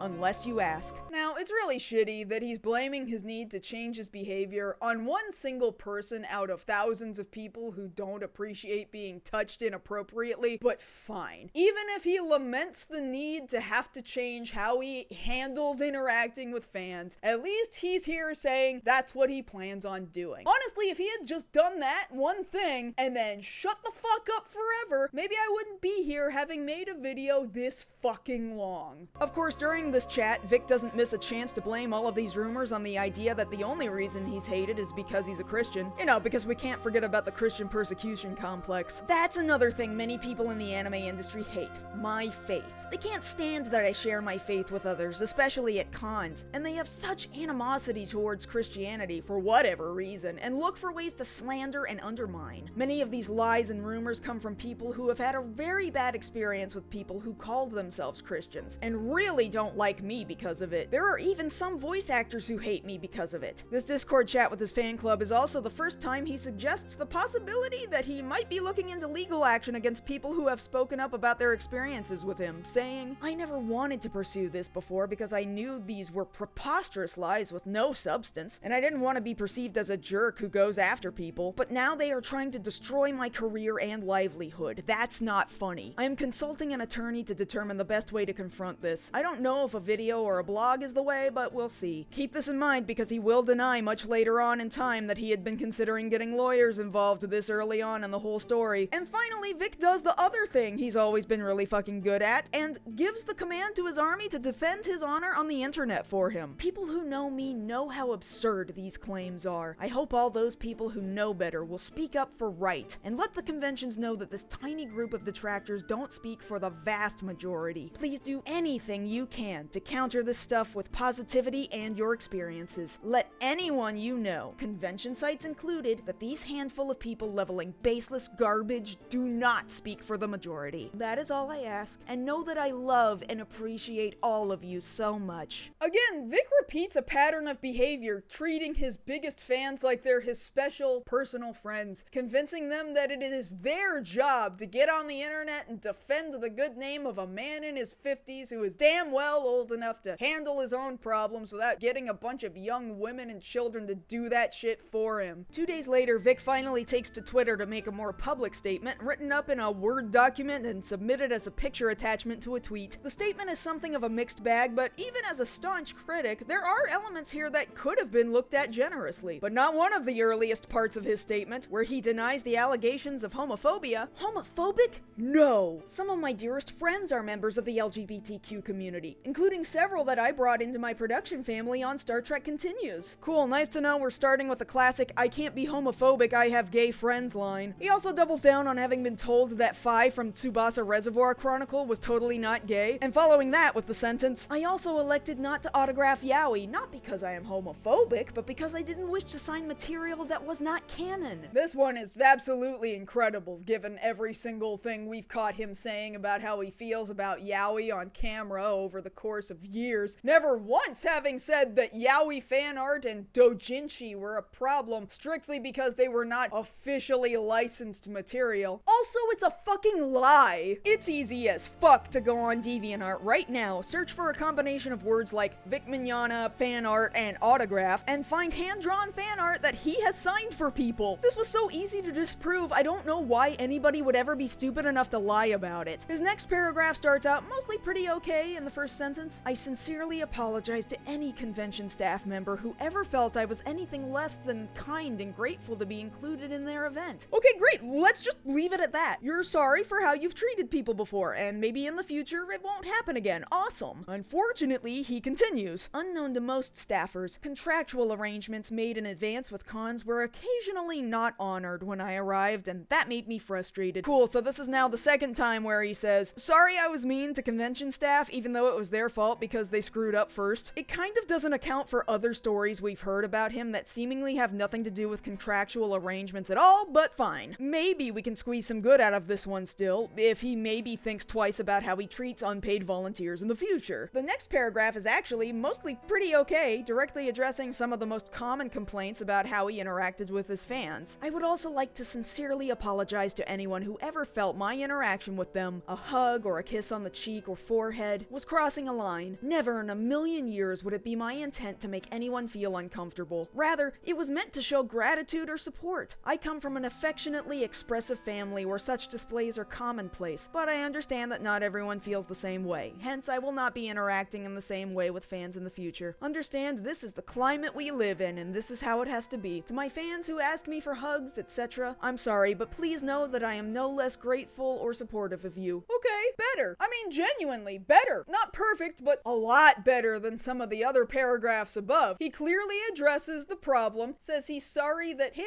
actions made people uncomfortable, and that he will stop doing that with people in the future. It's weird to compare a bunch of these things we've seen him do on camera to the kind of hugs and kisses you give to members of your family, but in general, if we had stopped right here, despite all of the shitty, kinda gaslighty, manipulative, creepy things we know for a fact he's done, he probably could have just gone away for a year or two, slipped under most people's radars, and gone on with his career like nothing had happened. Lastly, he ends the statement with a handful of outright denials. Finally, any allegations of sexual harassment, sexual assault, or most disturbingly, pedophilia are completely and utterly false. My heart weeps for anyone who endures a violation of this kind, and so to be accused of harming others in this way, I have no words. And that's how he chooses to end the statement. Now look, I don't know how else to explain it, but there's a reason why people had been coming to those conclusions. Depending on the state, the age of the person involved, whether or not they would have ever wanted to involve law enforcement, some of these young people who said that they did not ask to be hugged or kissed could have definitely made a case for sexual assault. But no one ever reported this to authorities because, unfortunately, reporting sexual assault is terrifying and shaming for a myriad of different reasons. So for that reason, we don't have legal records of Vic sexually assaulting people. But just because a kid is really terrified of what would happen if they were to report a really famous person for some kind of assault doesn't mean that a violation of one's boundaries didn't happen. And it's really hard not to see the worst when it kept happening to children. Hell, there are some really disturbing stories I'd shared earlier about Vic touching girls in inappropriate places or trying to follow them back to their hotel rooms. I suppose that what Vic is saying here is that those stories are just flat out lies. And it's true, we don't strictly have physical photographic evidence that those things happened. But legally speaking, first-hand testimony is evidence, not hearsay like a bunch of uneducated people on the internet would like to believe. And there are entirely too many of these stories for me to feel comfortable with completely discounting. You would think that by the time Vic's statement came out on January 21st, that would have been the end of it. It wasn't. Insanely, the stories never stopped coming. Finally, on January 30th, the first of many news outlets would publish a story about the recent Twitter explosion. Anime News Network published their article titled "Far From Perfect. Fans Recount Unwanted Affection from Voice Actor Vic Mignogna." The article covers quite a few things that I mentioned earlier in the video, like Vic's history of being too close to fans for comfort, his response to these allegations in the Discord chat, and his public response on Twitter. But there were a number of other new things here that we hadn't seen before. More examples of Vic hugging and kissing children were included in this article too, further illustrating the idea that Vic will hug and kiss anyone no matter their age, or even bothering to stop and think that maybe the way he's touching people is a little bit too much. Now I want to stop here and address one photo in specific that was originally used in this article. This one specific photo has been used to fuel conspiracy theories from chuds for years. It can still be found in archived versions of this article now. Now, Anime News Network did not expressly say that the person in the photo did not want to have this picture taken. As an updated version of the article states, the photo and two other photos showing similar behavior were used in the article to illustrate the commonality of such posings by Mignogna with female fans, some underage. Basically, they were proving a point that Vic was willing to kiss anybody even if they were children. The problem unfortunately came up that the person in this photo later came forward on Facebook saying that she had consented to the kiss in the picture. She writes, "There is a photo also going around with Vic giving me a kiss on the cheek, and they are falsely stating I was 20 years of age in 2012. I am only 21 now. This particular photo was taken in Manchester at a Risembool Ranger dinner that I set up that my mother was present at along with other parents. I requested these photos myself with my mom's and Vic's consent. I do not want to be involved in any negativity towards Vic and cause him any distress or bad press. Vic is a genuinely nice man who I admire and looked up to for many years. In no way have I got anything to do with the negativity towards Vic or the allegations. Seeing this has distressed me tonight and I wanted to set the record straight. Keep your head up, Vic, and try and rise above it." So to be clear, this was posted in 2019, and she said that she was 21 years old that year. The photo originally happened in 2012, making her 14 years old in the photograph of Vic kissing her, even though she asked for him to do it and her mother was also present. Now, I do believe that since this person said she still supported Vic, Anime News Network did the correct thing removing her photo from the article. Here's the thing though, the rest of us, we're not Anime News Network, and when we look at these pictures, we have the right to formulate our own opinions. I said this earlier about the videos of people getting Vic to whisper things sensually into their ears, but as much as you love the fuck out of this weird old fucking man and love watching back this video of him being a fucking weirdo, the rest of us are perfectly legally within our rights to also look at your photos and videos and say,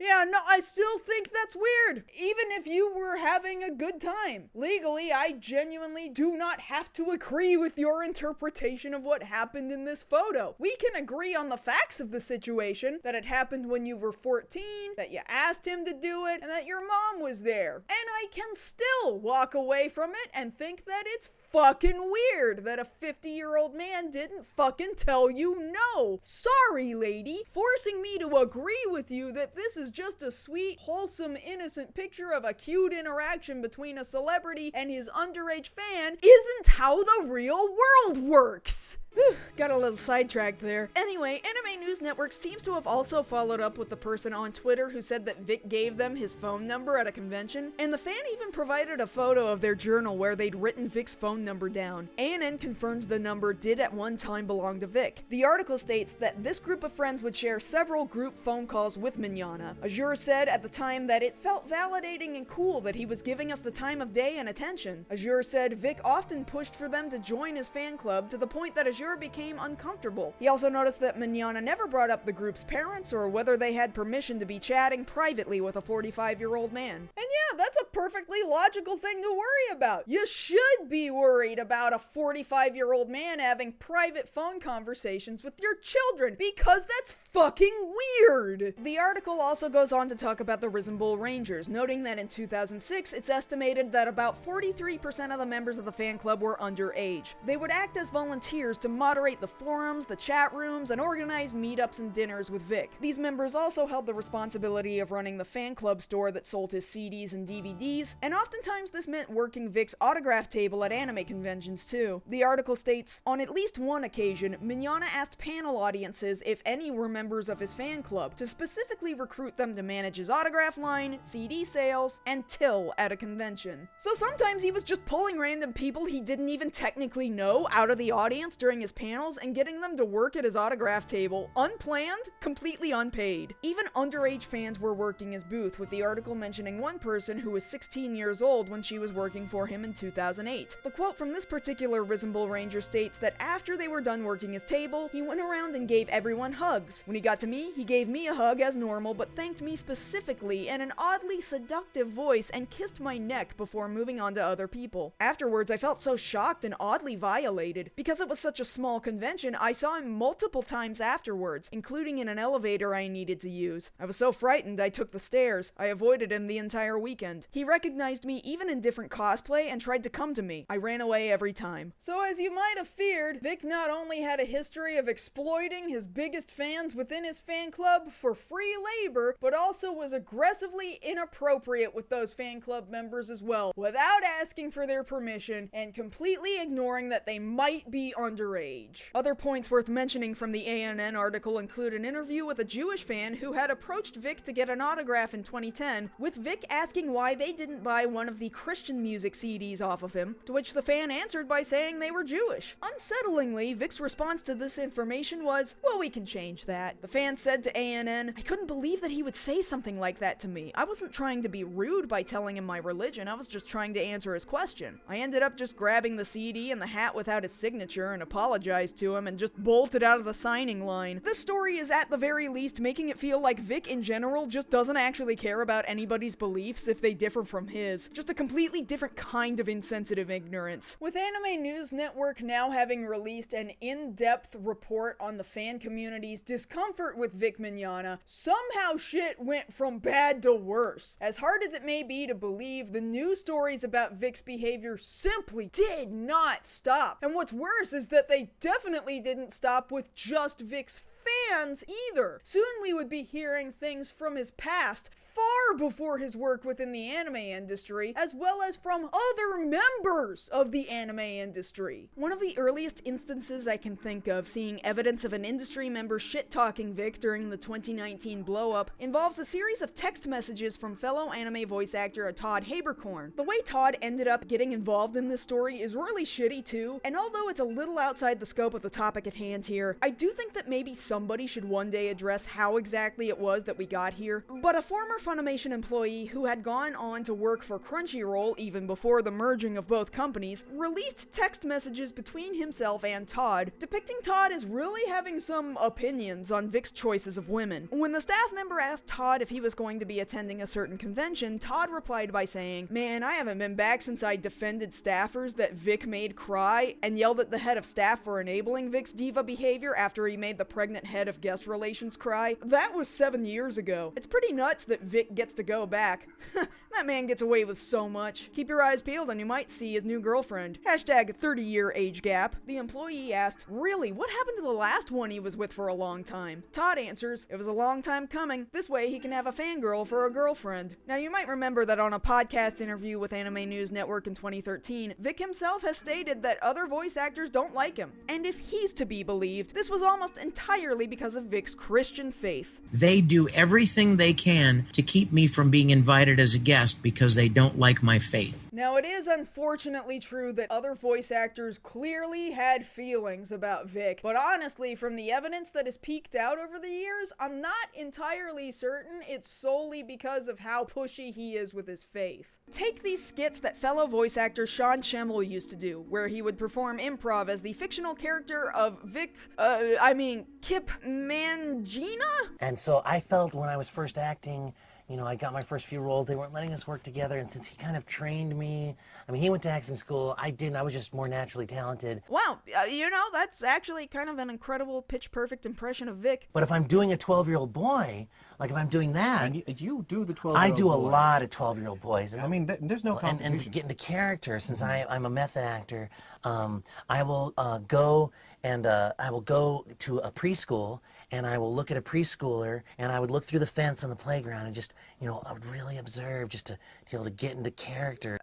Okay, so we've got this part down where the fictional character Kip seems to be extremely interested in children. And man, Sean really leans into this for a while. I only do 12-year-old boys pretty much. I mean, that's what I love to do. What I'm saying is it was just that's what I really love to do. Yeah. And then additionally, the skit includes a moment where the fictional character Kip goes into the booth to actually perform voice acting, only to snap back at his directors. I don't care! I don't care if you don't get spoken to that way! You don't speak to me that way, because I'm the fucking talent! Fuck you! Fuck all four of you! Fuck all four! 1, 2, 3, fuck for you! Fuck you! I don't fucking need a line direction! I'm a fucking actor! Actually, this character's faith is basically barely mentioned here. It comes up in passing and really isn't mocked at all. Well, they already know I love the Lord. They already know how hard I work for them to be just the very best voice actor I can be. And while it could be said that the things the character is talking about are all fictional because this character isn't real, it is extremely difficult to argue that Sean wasn't trying to imitate Vic Mignogna in at least some way. The name and the voice are entirely too much of a coincidence. What's worse is that voice actors making fun of Vic wasn't even just something they'd do in their spare time, it would crop up in places you'd never expect, like the English dub of Ghost Stories, a show infamous for its English dub being absolutely off the wall because the studio was given permission to do whatever the fuck they wanted with it. When I volunteered at the wonderful Exodus homosexual conversion camp, I met this woman who was there who looked a lot like that woman. I can't believe our sweet precious cat is now possessed by a Keebler elf reject with bad gas. I was just wondering if they were gonna cancel the Fine Arts Festival. Oh good god, you're the lead. Who are they gonna replace you with, Tom Cruise? And because they could just say whatever they wanted, regardless of whether or not it even made any sense, they even managed to slip in some very specific Vic Mignogna jokes. Yes, that's it, I'm pregnant. It's that frosted Vic Mignogna look-alike, isn't it? I knew it! God, I thought you had better taste than that! Full Metal Disgusting is what that is! Actually, I never really dated Vic. I heard he got this really awful copper crotch rocket. And one day, when he was out on a road trip, he got abducted by some gay Hells Angels and was never seen again. So here's the cast of Ghost Stories making jabs about Vic dating kids and getting them pregnant, also about some awful motorcycle, and supposedly Vic does in fact love him some motorcycles. Not only that, but Vic was given a role as a ghost painter who would kidnap girls and be super weird and creepy with them. They even credit him as Obi Frost Tips in that specific episode. Nice rack. Mind if I make him a little bigger? Boobies. Love boobies. Remember, this was all the way back in the year 2005. People were already making jabs at this man almost 15 years prior to everything blowing up on the internet in 2019. And this is where everything starts to spiral out of control. By the end of January and the beginning of February 2019, countless anime voice actors were beginning to show their belief and support of victims of harassment at the hands of Vic Mignogna. Alex Moore, Aaron Roberts, Neil Kaplan, who had his own uncomfortable story about Vic thinking he could could just literally climb on top of anybody he wanted at any time without asking if it was okay. Alejandro Saab, Tara Jane Sands, Danielle McRae, J. Michael Tatum, Brandon McInnes, Jen Brown, Don M. Bennett, Jesse James Grell, Terry Doty, Amanda Lee, Amber Lee Connors, Christopher Waycamp, and more, all unconditionally stood in support with survivors of harassment and assault. 10 anime conventions over the course of 2019 would end up canceling Vic's appearance as a guest, but one convention, Back Anime, retained his appearance over February 2nd and 3rd, possibly due to there being so little time between the blow-up on Twitter and the date of the convention. This would be the first time anybody would see Vic out in the real world since his big Twitter cancellation, and, well... There will be tears. So I want to apologize for that. And I don't know, man. A lot of people bought this, but like, especially after the shouting thing with the protesters. Put up a sign that says that! Put up a sign that says that! Yeah, I don't know. Something about this just feels very theatrical to me, and like, maybe that's just me, you know? I mean, feel free to believe what you want. I'm not gonna tell you you're wrong, but I am gonna say this panel feels really weird and gross and emotionally manipulative, and the audience in the room is definitely there because they already love him and they don't want to think anything bad of him in the first place. Just because 1,000 people want a hug doesn't mean everybody does. Yeah, man, that's a good lesson to learn. It doesn't mean you have to cry about it. Just ask them for permission first. The iffy tears make it sound less like he's remorseful that he might have made people uncomfortable, and more like he's really upset that now he can't just wantonly hug whoever he wants without asking them for permission first. But hey, that's just my interpretation of what I'm looking at. You can feel free to go watch the video of that panel and come away thinking whatever you want about it. Regardless, some things he says during this panel are fine, like mentioning that he shouldn't have assumed that all of his fans wanted hugs and kisses. But it was wrong. It was really wrong of me to assume. And then you start to assume, well, she liked me and they all liked me, so she probably likes me too. No, maybe not, right? Or she's different. She deserves the respect of having her own, right? Of having her own space and her own opinions, and she may be different, and that's where I've really messed up. It sure would have been nice if he had stuck with that interpretation of the consequences he was now facing. Vic's very first taste of those consequences for his actions would come on February 5th, 2019, when Rooster Teeth made the public statement via their official blog about the status of Vic Mignogna's role as Crow in the popular animated web series RWBY, stating, "Effective today, Vic Mignogna is no longer a part of the cast of RWBY, and Rooster Teeth is ending all association with Mignogna. This will not affect the creative content of RWBY." It was the first big sign that something truly serious was happening, and Rooster Teeth would be showered with an overwhelming deluge of both praise from fans who understood Vic was a problem, and extremely angry people who had no idea how bad the Vic situation really was, and to this day, continue to believe he's never done anything wrong in his entire life. Frighteningly, the situation only continued to get worse. What I once thought was just a series of uncomfortable encounters between Vic and his fans was unfortunately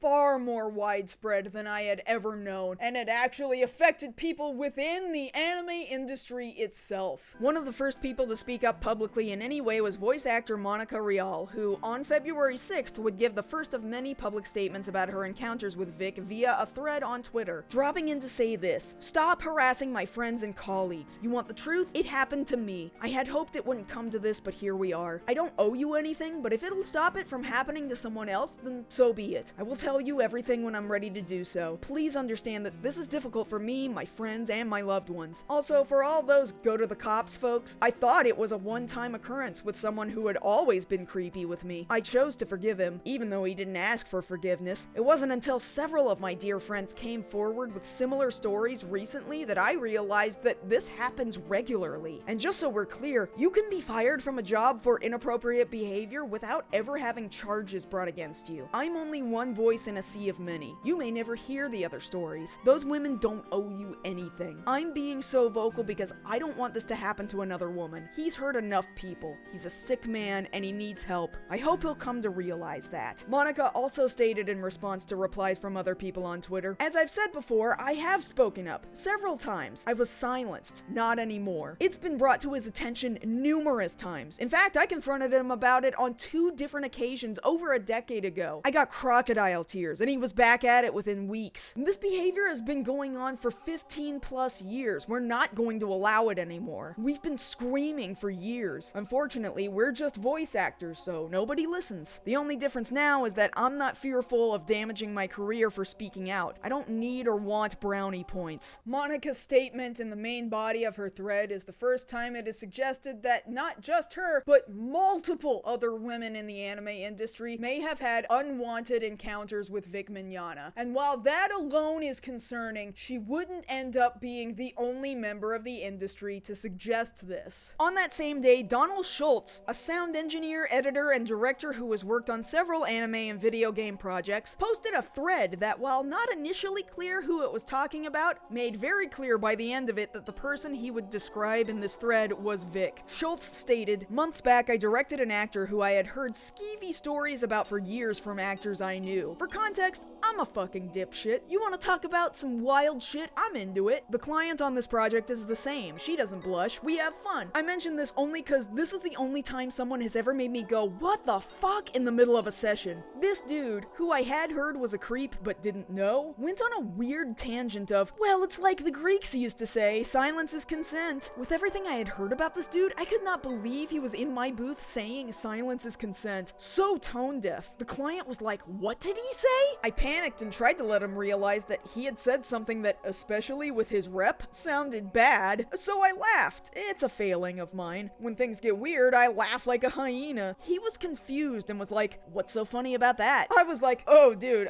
I guess the Greeks were a wild bunch. I don't think that holds up to today's standards, or something like that. He was like, oh, I see, but it's true, and continued, if someone is doing something and you don't like it but don't say anything, how do they know to stop? This was all starting to feel pretty transparent. We weren't talking about the Greeks anymore. The engineer, a lady who is smarter and cooler in awkward situations than me, asked, so are you saying you don't know the difference between right and wrong unless someone tells you to stop? He paused for a moment, then answered, I guess so. This guy, he tripled down. Donald had a lot more to say about listening to people in your field when they're trying to warn you about a guy and being better about not giving those kinds of people a platform. But he most definitely also committed to ending the thread with the slightly lesser used hashtag Asta Mignogna. So now there could be no question as to who we were talking about. The date is now February 8th, 2019, and now other voice actors were beginning to speak up, saying Vic had been inappropriate with them too. Voice actor Jamie Markey posted 4 images of text telling a story of how Vic touched her inappropriately without her consent while they were talking to each other inside Funimation headquarters. She stated that he had already given all the women at her job the creeps, but felt like she had to be nice to him because of his standing in the industry. She says, as we said hello, he stood to the side of me and started running his fingers through my hair. Now, I do work in an affectionate industry. We hug a lot and on occasion we'll give a kiss on the cheek. But even for an affectionate environment, this felt off. I didn't say anything to him about it though. It was just his fingers in my hair. I didn't think it was a big deal. At that point, he splayed his fingers, put his hand at the base of my skull, and made a fist. When he did this, he grabbed my hair close to the root, effectively preventing me from moving my head at all. He then jerked his fist, yanking my head backwards towards him, and whispered something in my ear. I don't remember what he said specifically, but I do remember it being sexual in nature. This was not normal. This was not just a hug or a kiss on the cheek. I did not like it. As Jamie goes on in her statement, she says how scary it might have been if she had even considered reporting it to anybody, because he was worshipped by his fans, and for that reason, he was even worshipped by the studios because of all of those fans that he brings in. So for that reason, she had no reason to think that anybody would believe her if she told them what happened, and that there might even be the possibility of getting blacklisted over it. What's worse is that Jamie insinuates in this statement that there are other people she knows that had this same experience happen to them. In the last week or so, I've heard accounts of him doing this exact thing to half a dozen other women that I personally know. I am friends with these women, and we never told each other about our experiences. Some dismissed it, like me. Others felt too ashamed or scared to say anything. I struggle with the guilt I feel for having been so dismissive of his actions. Had I been able to speak up then, maybe less women would have had to experience what happened when they were unable to get out of Vic's grasp. If Jamie's statement is true, then it means that there are at least several other women out there, possibly in the anime industry, that have all been harassed or assaulted by Vic that we may never know about. Because the backlash would be so big that it is entirely too terrifying for them to ever say anything. But just because you you don't know the specific people it happened to doesn't mean that it didn't happen. And it does mean these women were sadly suffering through their experiences alone in isolation, meaning it was leaving Vic open to doing it again and again and again. Countless anime industry people came out in response to support Jamie. I think it says quite a lot that they were so quick to throw in support instead of running off to Vic's defense over this story. They believed her. As if that story wasn't bad enough. 2 days later, on February 10th, 2019, a story was posted to Twitter that ended up being even older than Vic's career. A woman named Michelle posted a lengthy thread about her experiences with Vic. A story from when she was a sophomore in high school and he was 26 years old. This puts the story in 1989, 15 years before landing the role of Edward Elric. Years before moving to Texas and becoming an anime voice actor. Michelle states, sophomore year of high school, I was cast in the spring play. Our teacher brought on a 26-year-old talent as an assistant director. He worked as a cameraman at the church affiliated with our private Christian school and produced Christian music videos. His name was Vic Mignogna. Vic would have me stay after rehearsal to work on my character. Then he'd invite me to sit with him while he played piano and sang love songs. I thought of him as a handsome, caring mentor who I looked up to and had a girlish crush on. After the play and school year ended, Vic started stopping by my summer job. Then one afternoon while I was out for a bike ride, he pulled over and told me he really wanted me to see a new worship video he'd been working on. He asked me to follow him to his house. I did. Once there, I felt, 1, that I should not have come, and 2, obligated to stay. I decided to watch the video and talk to him about it a while, to be nice, then leave. I didn't want to seem childish or, worse, rude and ungrateful, but everything about it felt so off. Vic and his roommate had a tense conversation. Could have sworn I heard the guy ask how old I was before he stormed out of the house. Vic retreated to his room, then came out shirtless and smelling even stronger than usual of Halston cologne. I was confused and told him I should go. He coaxed me to stay. He put his arms around me and stuck his tongue in my ear. I told him my mother would be wondering where I was, that I really needed to go. He said, let's just enjoy each other, and pushed the weight of his body on me. I insisted I had to go. He never struck me or injured me or tore clothes from my body, but he did not back off either. I pushed back against him, repeatedly insisting that I had to go. Finally, he said, fine, get out. Leave! His eyes, once kind and mesmerizing, were now ice cold and cruel. He hated me. I ran out in shame, hating myself. I rode around aimlessly, in tears, before finally returning home. The inevitable question will be, did I report it? Unfortunately, no. It's hard to convey just how toxic/controlling the patriarchal purity culture of fundamentalist Christianity is. Who would I tell? My whole world, parents, school, church, social circle, even where I worked, hell, the whole damn town was all tied up in the ministry Vic represented and worked for. I literally did not know anyone who wasn't inside that bubble. Add to that, I felt ashamed/embarrassed for having imagined that this man had seen any talent or promise in me. I had been naive, obviously the dumbest girl in the cast, which was why he'd singled me out in the first place. He truly was a gifted actor, and I was a fool. I barely ate or slept for weeks. I did write in my journal, which my mother eventually read. She said, I can't believe you went to his house. We won't tell your father about this. And we literally never spoke of it again. Yeah, you better believe that came up in therapy later. I told one friend who confronted Vic at church. He acted hurt/offended, insisting I never even kissed her. I hesitated. I mean, he'd never kissed me on the mouth. Does sticking your tongue in someone's ear count? I didn't know. I felt like such a stupid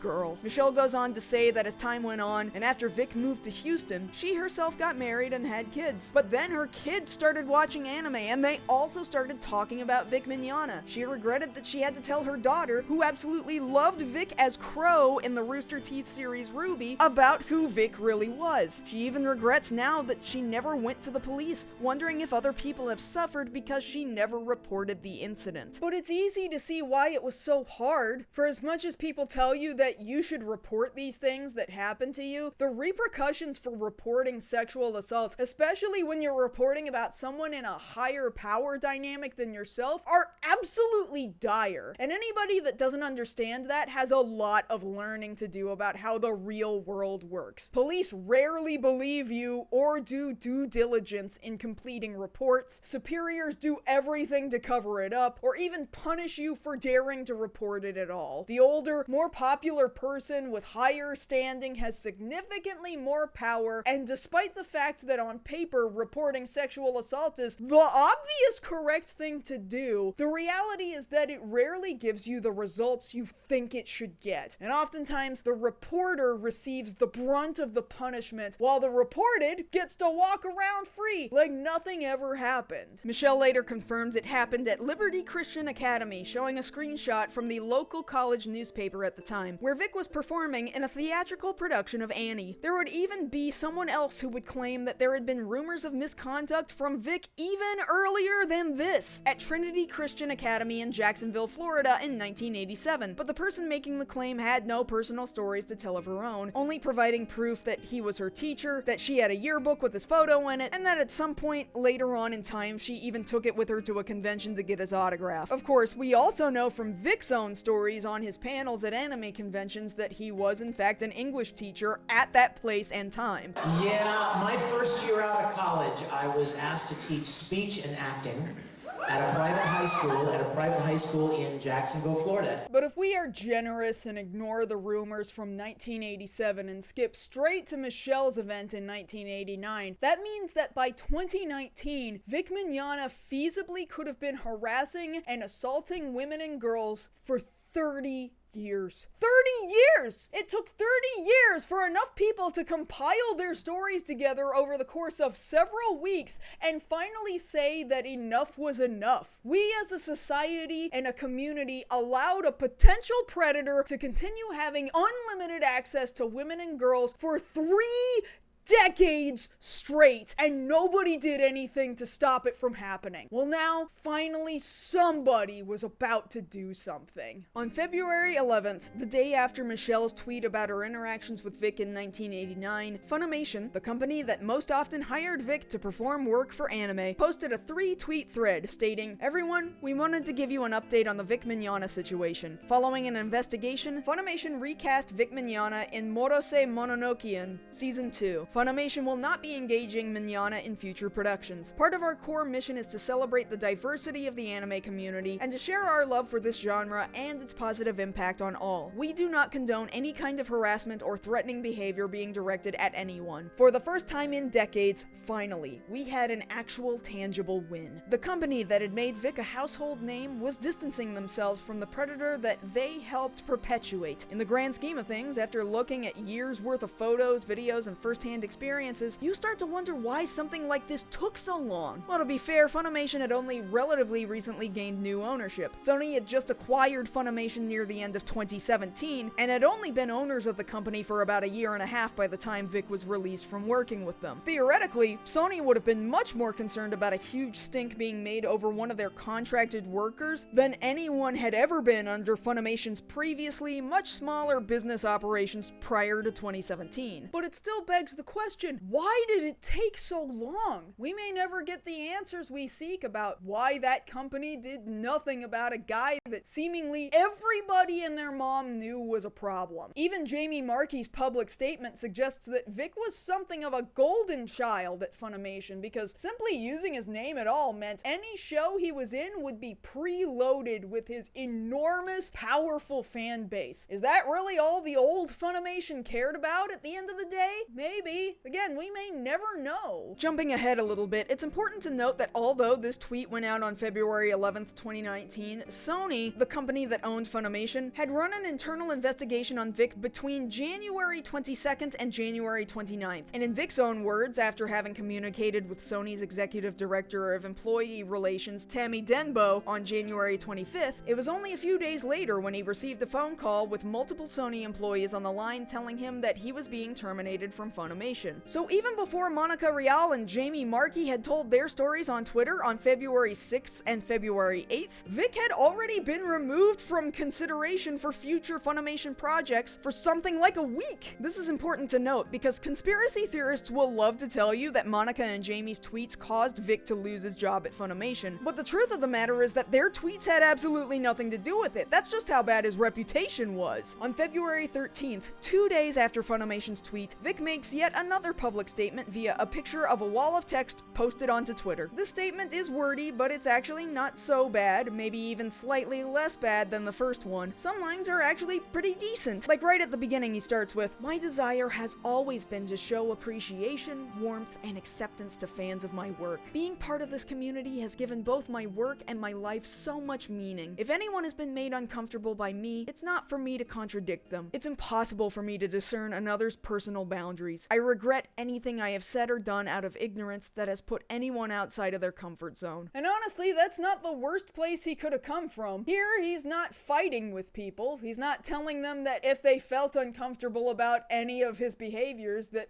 they're wrong to feel that way. He's not even sorry you feel that way. He says he regrets things that he did that made people feel that way. Now, not every part of the statement is perfect. When addressing other people in his own industry, he says, "We've shared countless wonderful experiences together, and I never meant to do anything to offend or hurt you. Until these last few weeks, I had no idea that any animosity even existed. I've never had anything but respect for you, and I so deeply regret any words or actions that made any one of you feel otherwise." The words are nice, except we've known for a long time that Vic was in fact aware that animosity existed between himself and other voice actors. Remember the interview he had with Anime News Network 6 years prior to this post where he said that other voice actors hate him? There are some voice actors, people in the industry, who, for whatever reason, they do everything they can to keep me from being invited as a guest because they don't like my faith. And if Monica Rial's Twitter statements are to be believed, Vic had already been approached numerous times about his behavior. It would be good if he finally learned his lesson about other people's boundaries, but it didn't happen until he finally saw consequences for his actions. Up until that point, he could be told time and time again that there was a problem with how he was making people feel, but he just outright ignored what his own colleagues were telling him, and then went right back to doing it again with other people anyway. But he does go back to a statement that if he had truly meant every word of it, it could have meant the rehabilitation of his entire career in due time. The truth is that I am just as susceptible to struggles and difficulties as anyone. I have identified areas in which I need growth, and am taking this time to recommit to God and seeking the help of a counselor. I am committed to putting every effort into improving not only for myself, but for everyone I interact with. Each of you deserves nothing less. If Vic had actually meant what he said in these sentences, if he had recommitted himself to God, sought counseling, and took a year or two to improve as a human being, committing to the idea of learning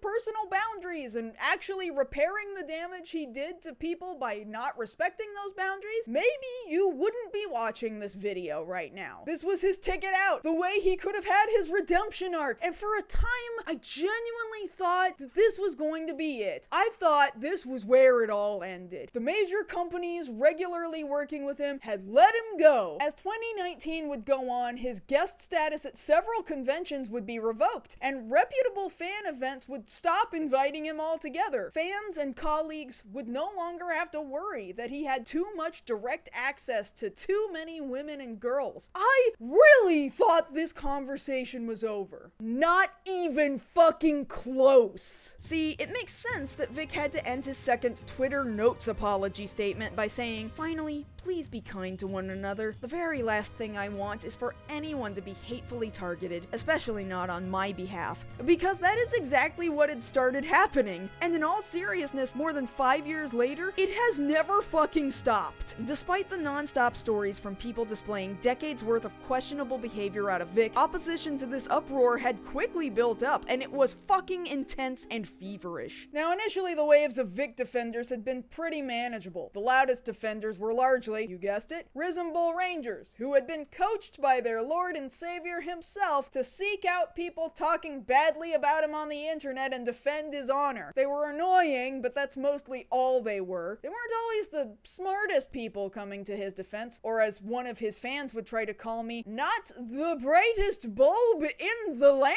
In the case of some of the direct members of his club, they seemed to use Twitter very little and didn't understand how it worked. They would demand that I delete, quote, quote tweets I'd made sharing other people's stories and pictures, somehow seeming to believe that it would also delete the tweet that I was quoting from some other person, which is a thing that you cannot do. Other fans of his were so mad at me for sharing links to a video and giving my own personal opinion on what it was I was looking at that they accused me of stealing the video. Yes, you heard correctly, copying an internet hyperlink directly to where a video is hosted and then pasting that hyperlink into a tweet and posting it on twitter.com so that you could go right to the source of the video and watch it for yourself was now being called stealing by people who don't know basic internet functionality. But most of the time it was just fans who swore that they've met Vic or they knew him personally on some level, and so the rest of us couldn't possibly know what we were talking about, never mind decades of countless people's personal experiences with him. Take these tweets here from Chelsea, someone else who seemed to rarely use Twitter but got on and defended Vic plenty in January of 2019. They are completely false rumors. There is not one shred of evidence behind any of it. It's all mere hearsay. None of it is true. It's all just slander. It's all hearsay. Absolutely no evidence. And we aren't Vic stans, just moral individuals who recognize slander and defamation of character. He is not a sexual predator, and all of the accusations are completely false and made up. There is not one shred of evidence anywhere. This is absolutely ridiculous, and it's all completely false. It diminishes what happens to women who have actually been sexually assaulted. Lies and slander, people. People do care, and they care about how all of these accusations are completely false and fabricated. There is not one shred of evidence anywhere. I swear to God, if I hear somebody say not one shred of evidence again, I'm gonna rip my fucking hair out. But the most interesting thing she says is, I happen to know him personally, and having a picture of someone kissing you on the cheek does not mean you were groped, especially when the picture was taken for a fan that wanted the picture in front of hundreds of other fans. Very cool that she says she happens to know him personally. I'm sure this will never come up again for the rest of the video. But in all seriousness, Vic's biggest fans seemed incapable of understanding that just because he was nice to them when they met him for a few minutes out of their weekend at a convention, it doesn't necessarily mean that that's the person he is all the time. Most people try to present a certain way in front of others and can't always be on at all times. That's just not even realistic. And predators are especially good at wearing this mask to get into the communities they're attempting to prey upon. Of course he was nice to you. Of course you didn't have a problem with it. If he was a problem to literally every single person he ever met, then he probably would have been removed from the community a lot faster. But you having a good time with him for a little while simply does not negate the bad time many other people have had with him over the course of several decades. That's just absurd. Additionally, it was just very interesting to listen to people talking not only about Vic during this time, but also what it was like to either be in or to interact with the Risembool Rangers over the years. One former ranger wrote a thread about nearly being kicked out of the club when she complained about other members making fun of dyslexia. Later, she reported another member of the Rangers for threatening to kill Vic, and when word got back to Vic, he misunderstood who it was that wanted to kill him and started lecturing her, saying he could get the police involved. And finally, one year, she and a few friends attended A-Kon, an anime convention in Dallas, to meet up with Vic and the other Rangers. And on the Saturday of the event, she has an anxiety attack, to which Vic himself walks right up to her and says something to the effect of, "You should go home, you're just ruining your friend's fun." And she walked away from the Rangers thinking not only that Vic was kind of a dick, but also that the Rangers themselves weren't exactly all that great either. One other person reported that at a convention in 2008, he and some friends just kind of drew all over the pictures in the program guide, giving guests blacked out teeth and mustaches just for the hell of it, then taking that program guide back to his hotel room to sleep for the night, where other Risembool Rangers were also sleeping. And apparently, one of the Rangers sleeping in that room reported back to Vic that his face had been drawn all over in the program guide, and Vic himself contacted this person over AOL Instant Messenger using the name Darth Vic, which for the record was in fact his real AIM name, demanding to see photos of the program guide. They said they eventually showed him the picture after Vic and a small number of his fans bombarded us with AIM messages, many of which warned us not to lie to Vic about having the program guide or saying we disposed it, as many of them claimed to have seen it and said it would be better for us to come clean about it. It was after this incident that it became clear to me that everything he puts on for the camera and fans is for the sake of preserving his posterity and popularity, and the hold he apparently has on his fans to the point that they almost function as his personal army is both grotesquely manipulative and deplorable. And they're absolutely right. We've now seen him on video multiple times ask his fans to defend his honor on the internet, and then we saw him do it again in a Discord chat with his fan club. So it's little wonder we were beginning to see a resurgence of the Risembool Rangers take to Twitter to get in fights with people in his name. Hell, in late January 2019, Vic's own mom posted on the Risembool Rangers Facebook page, "Matriarch here, please send me anything you want us to keep regarding the issue on internet. Address forthcoming." And then posted her personal email account so that Vic's fans could email his mom to tell them all about all the mean things people were saying about their dear leader on Twitter. So it isn't shocking to me that the Rangers were so involved. But it wouldn't take long for these fights to break containment. So what was it that caused Vic to have to tell fans to stop getting into arguments in his name? Not once, but twice? Considering Vic seems to actually be very okay with his fans doing absolutely anything in his name, what would make him, in early February 2019, make a tweet saying, "It has come to my attention that there have been threats made toward others by fans in support of me.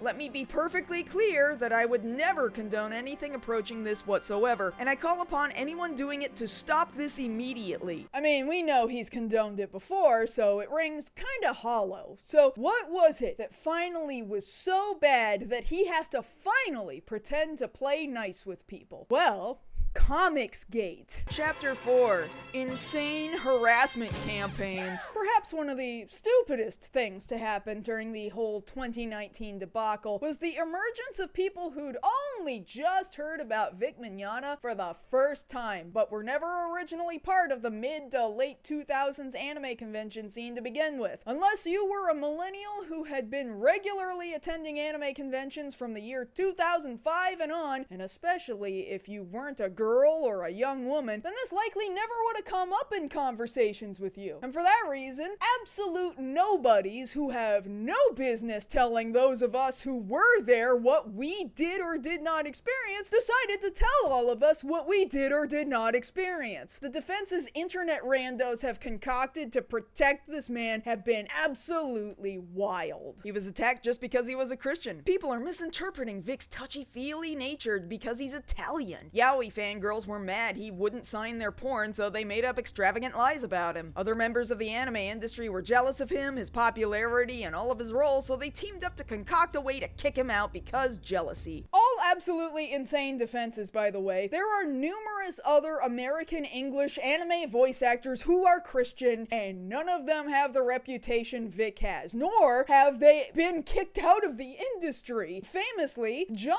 Young Bosch, the man who replaced Vic in future iterations of Broly on Dragon Ball releases, is also quite Christian, and nobody has anything negative to say about him. Vic's lineage may be Italian, but he's also a fucking American, born in America and living amongst other Americans. So it shouldn't be a fucking surprise that other people don't act the same way he does. So no, you don't get to just get away with assaulting people by claiming you're an Italian descendant. Maybe yaoi fangirls have found themselves a reason to get mad at Vic, but Vic sure has given them a lot of provable reasons to be upset. And on top of that, not every single person who has a Vic story is a yaoi fangirl, so this accusation seems really skewed. And finally, we start getting into the conspiracy theories, like jealousy out of other voice actors. Do you know how often I've heard the idea that Monica Rial was jealous of Vic and wanted to take his jobs? Feasibly, how would that even happen? Their range is completely different. They sound nothing alike. On top of that, Monica has way more anime voice acting credits than Vic does. In fact, Monica is currently just a couple dozen roles away from being the most prolific anime voice actor in the world, and is currently second only to Japanese voice actor Takehito Koyasu. Even Jamie Marchi is sitting comfortably in the top 20 most prolific English anime voice actors. Vic is all the way down at about number 50 in comparison to other English voice actors, and he's got about 100 fewer roles than the guy who sits at number 50 in Japanese. Like, this isn't even fucking close. The conspiracy holds absolutely no fucking fucking water. So it's already bad enough that now suddenly new people are starting to come into the conversation who have absolutely no skin in the game. Slowly it became people who had a bone to pick with the hashtag #MeToo movement, and before long it began drawing the ire of people who think that all accusers are liars, or in the most extreme instances, just really fucking hate women. And I don't want to sit here and say that that was the entire movement, but when you start to see your friends, your colleagues, innocent bystanders, and even yourself get targeted by people who make it very clear that they were never going to believe women no matter how much evidence you presented to them, then I hate to say it, but the amount of people participating in the movement who seemed to just genuinely hate women was definitely, absolutely a non-zero number. And of course that comes with a lot of the accusations that always comes from people who want to minimize the harm done to women and other victims of assault. Why didn't you call the cops? Why did you turn this into Twitter justice instead? Where's the evidence? Where's the proof? Where's the photos and the videos? Absolutely insane victim blaming. It went on and on and on, and it still goes on to this day. This video isn't going to change any minds, because the people who have already decided they don't believe victims are never going to believe them, no matter what you tell them. But just so that I can't be accused of not giving out information that you can easily find by simply doing a fucking Google search, here's some information about victims of assault that some of you might find pretty interesting. It is incredibly well documented that victims of assault very often do not immediately report what happened to them, but I rather liked the way this article from Psychology Today broke it down into key points. Article author Dr. Karen Stolzno bullet points 3 major reasons right at the top for easy access. Victims of sexual harassment and assault often delay reporting, with only 1 in 5 women reporting sexual abuse. Sexual harassers are often in a position of power. Victim blaming is holding victims and survivors responsible for the sexual harassment, sexual assault, or rape committed against them. I highly recommend you read that article and others like it for a more in-depth explanation, but I think some of this describes this specific situation with Vic pretty well. Vic absolutely held a position of power. When he was a teacher, he held a position of power over his students. When he was a voice actor, he was so popular among his fans that he held a fairly extreme power dynamic over all those excited to meet him. And even amongst his fellow voice actor colleagues, they've noted that he was such a golden boy within Funimation because he brought in so many fans that he held power and status even within the company itself. This just isn't a universe in which victims have enough power to speak up about their harassment and have something immediately done about it. On top of that, when you're talking about a guy with at least as much fame as Vic had, you have to clench yourself up in preparation to take on a massive influx of assholes berating you for not being a better victim, not responding or reacting differently than you did, or even accusing you of lying. You're reopening up all of the pain that the first harassing asshole already put you through, only to have a barrage of absolute fucking nobody chumps berating you and giving you shit, confidently telling you that the things that happened directly to you that you were there for and they were not there for never actually happened in the first place. Normal people, generally speaking, are not particularly interested in going through that shit. And maybe some assault victims do speak up and report their assault to the police. I've seen some assault victims get very mad, proud, and belligerent about how they totally handled their assault the one and true correct way, and that if you didn't do it the same way they did, then you were bad and wrong. Well, assault Karen, fuck you! Yeah, that wasn't particularly eloquent, but like, how else do you want me to phrase this? Different people handle trauma in different ways.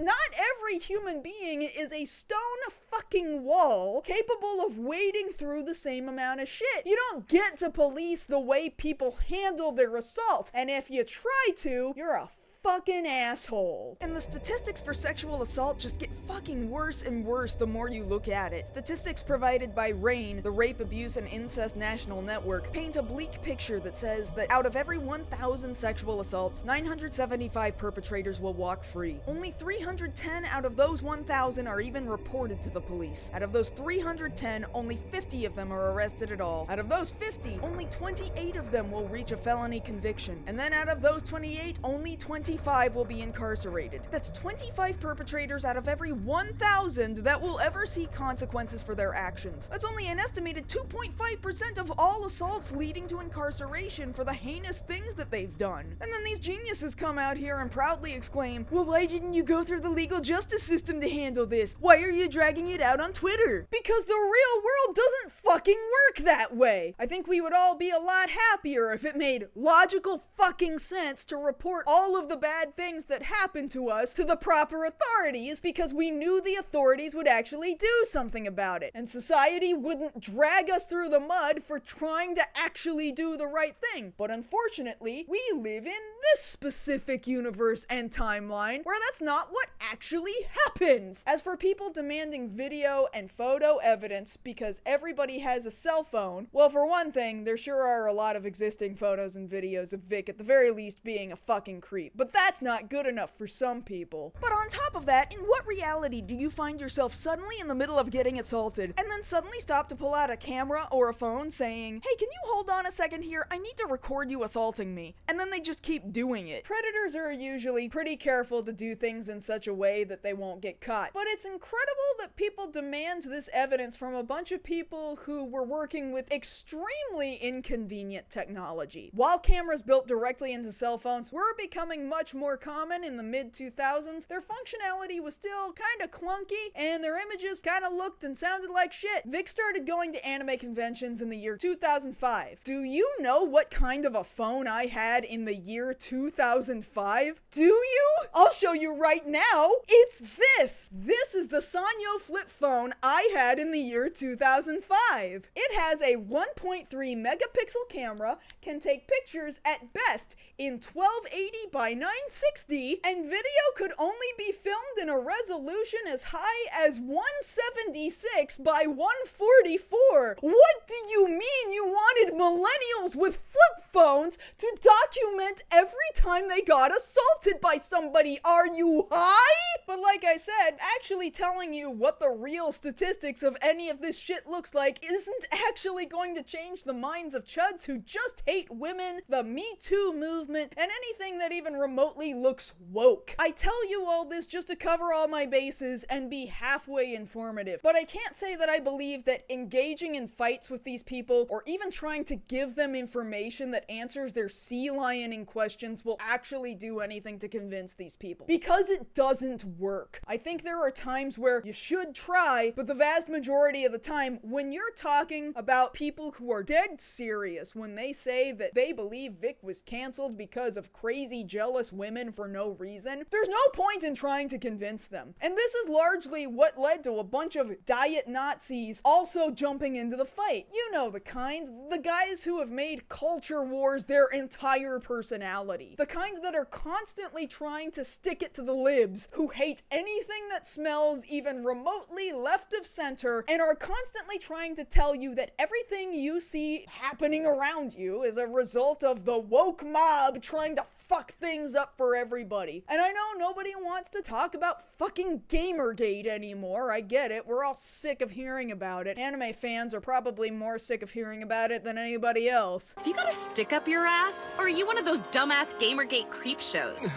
But it's unfortunately a movement whose shit all rolled downhill and inspired the snowballing effect of several other movements like it, such as the Fandom Menace for Star Wars fans, and Comicsgate, a movement largely motivated by comics fans angry about perceived woke leftist ideas creeping into mainstream comics and destroying the entire industry. A thing that is largely a huge conspiracy and is not actually happening despite their loud, agonizing kicking and screaming. And while it is possible to be a fan of gaming, Star Wars, comic books, and anime all at the same time, the largest figureheads in each of these movements mostly kind of kept to their own movements and didn't really dabble with anime all that much. The biggest names in Comicsgate YouTube really didn't have a single dog in the fight when it came to anime, and many of them had barely consumed any of it. And while I'm hesitant to claim any of them aren't real anime fans, because that would be incredibly gatekeepy, I am at least fairly confident in saying that they did not have enough knowledge knowledge or experience on the subject to have anything of value to add to the conversation. But that certainly didn't stop them from trying once they found themselves the perfect poster boy to fit their narrative of the woke, leftist, SJW mob doing everything in their power to destroy the life of an innocent, white, straight, cisgendered, heterosexual Christian male to further the liberal agenda. Think of any right-wing reactionary culture war YouTube channel you've ever heard of in the last 5 years, and I can almost guarantee you that at some point they have come rushing to the defense of Vic Mignogna, despite having heard very little to nothing about him prior to the year 2019. Yellow Flash, Umbrella Guy, The Quartering, Ethan Van Sciver, Geeks and Gamers, and finally some anime tubers like Hirohei. All of these guys and countless others quickly jumped onto the gold rush that was Vic Mignogna. It's earned $24 million,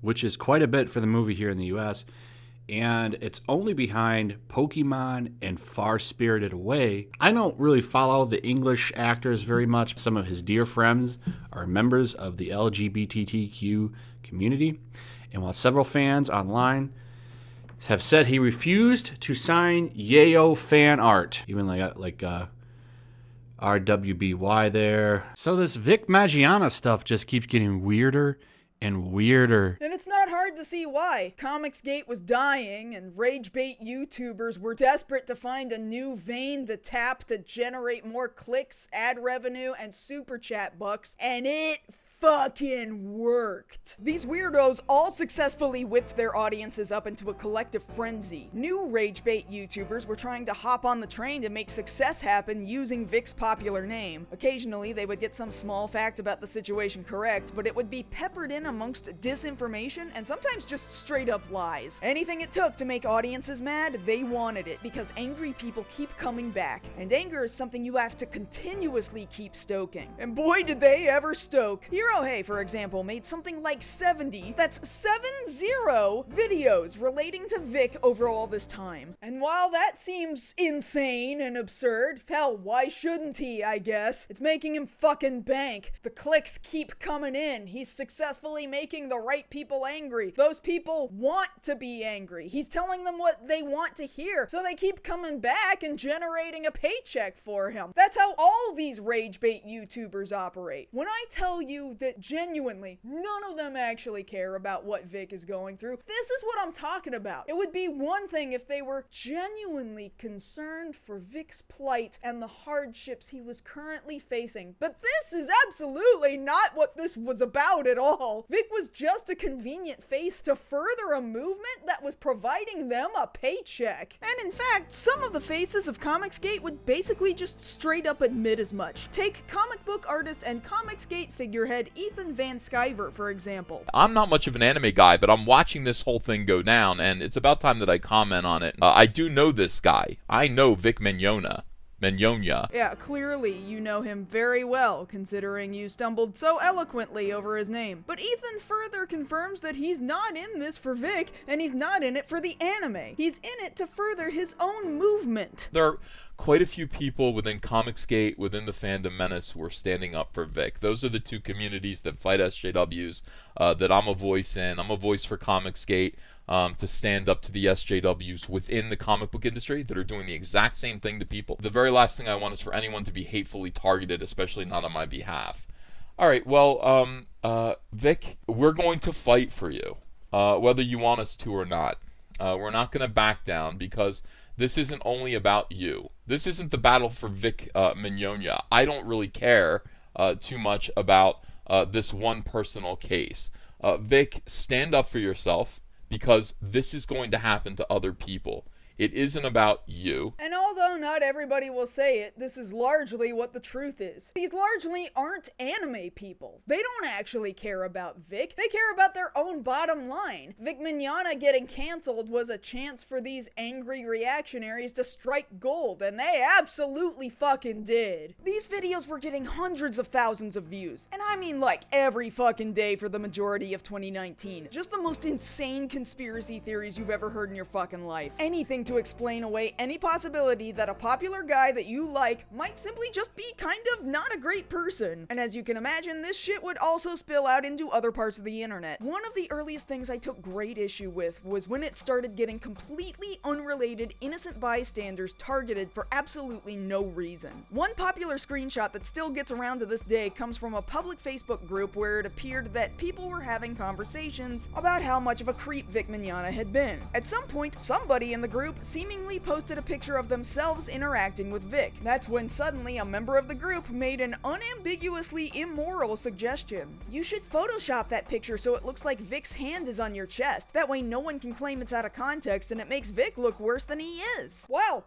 Super shitty, right? There's plenty of awful shit we already know about Vic that are tangibly provable, so it seems extremely unnecessary to do any photoshopping of any kind here, let alone that being wholly unethical. And to the Facebook group's credit, pretty much everybody else started to shut that shit down. Nah, falsifying evidence is gross. That first commenter replies, even if it helps make Vic look bad? The group responds again, even if it makes Vic look like Hitler. The original Photoshop commenter doubles down. Ooh, that would be fun. Someone should add the Hitler mustache to him. Then again, we already know he hates Jews. A different person in the group jumps in an attempt to shut this shit down. Why would you even suggest to edit evidence? That would pretty much throw it out in a case of law, and it would bring doubt to other allegations. If anything, this would help him. The Photoshop commenter replies, not if the Photoshop looks convincing. And again, the group gets mad. There is always a way to figure out if something is shopped. It also does not help when you talk about photoshopping a pic in a public group where anyone can see it. As you can imagine, this screenshot took off in all the wrong circles. The accusation that Vic's most staunch detractors were all just lying about him and rampantly faking evidence was becoming a regular talking point amongst angry reactionaries. Never mind the fact that the other people in the group were clearly upset that someone was suggesting people Photoshop this picture in the first place. And of course, some of the most widely viewed Comicsgate channels took the screenshot and ran with it. And then this dumb person says, this is a closed group, so not anyone can see this. Too bad. Now at least a few thousand people are going to see this.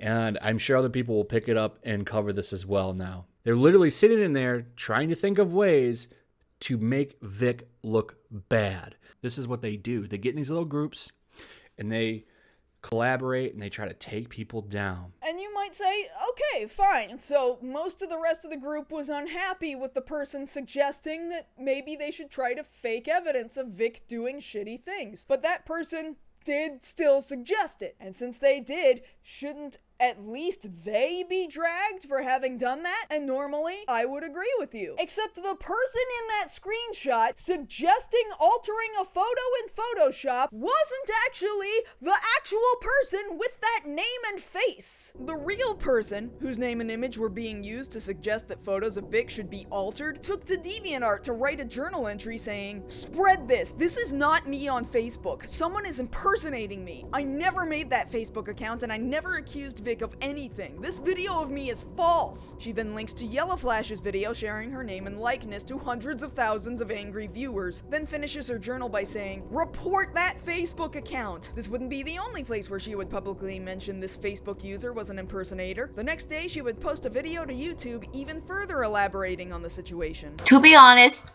I never knew who Vic Mignogna was until yesterday, as in where I got notifications about me ruining his life. And that's part of what made me so fucking mad. This person was so wholly uninvolved with the situation that she didn't even know the guy whose life she was suddenly being accused of having ruined. In fact, she and other people seemed to know exactly who it was who impersonated her, and it was a former friend and classmate of hers that she'd had a falling out with. Not only that, it was a guy who notably has his own reputation at conventions like Youmacon and Shutocon for making women fucking uncomfortable. All of this has been actually making me feel suicidal. I'm actually serious about that too. Yeah, and that makes sense. Imagine doing actually literally nothing at all, good or bad, and then suddenly being blindsided by the news that not only did a former friend attempt to impersonate you, but he stirred up so much shit in a community you have no involvement with just to seemingly get back at you for no longer being his friend. And on top of that, his actions got the attention of an alt-right reactionary figurehead whose coverage of you on his YouTube channel channel sent waves of threats and harassment for literally no fucking reason. So if there was only one thing that I ever said or did that would get me in trouble with people, it was posting the hashtag KickVic tweet. If there were two things I did that got me in trouble with people, it was getting absolutely pissed over the injustice of a wholly unrelated person getting dogpiled over a movement that didn't involve her in the slightest. As this information was coming out in early 2019, I tweeted, "Impersonating someone in order to sway a narrative in one direction or the other should not be tolerated by anyone who has any dog in this fight. Shame on the impersonator, and shame on those making videos smearing the real person's name." That having been said, I've never said this, but I would strongly suggest flagging this particular video for spreading misinformation about a fake Facebook account created to delegitimize a legitimate concern. Only if you agree, of course. And so we are clear here, I specifically said that people should flag the video for misinformation, a thing that YouTube does allow you to do with content that is misleading or deceptive with serious risk of egregious harm. What these chuds decided, I said, was that I wanted people to throw false copyright flags at Yellow Flash with the intent to destroy his entire channel, which I absolutely did not say to do. But by that point, my fate was sealed. Daring to stand up to the misinformation hate machine that is Comicsgate is finally what put me in the crosshairs of all of the alt-right reactionary creators on YouTube. And when they dug through my tweets and found that I was the progenitor of the hashtag KickVic, they promptly accused me of being the sole singular reason why Vic Mignogna's life had been destroyed, completely ignoring decades of behavior beforehand and a completely separate viral tweet that happened before I ever showed up. Now, the narrative had been twisted to be that nobody had ever once talked about Vic Mignogna before the year 2019, and the only reason they were talking about him was me. That's right, I did it. Everything was because I dictated it to be as such.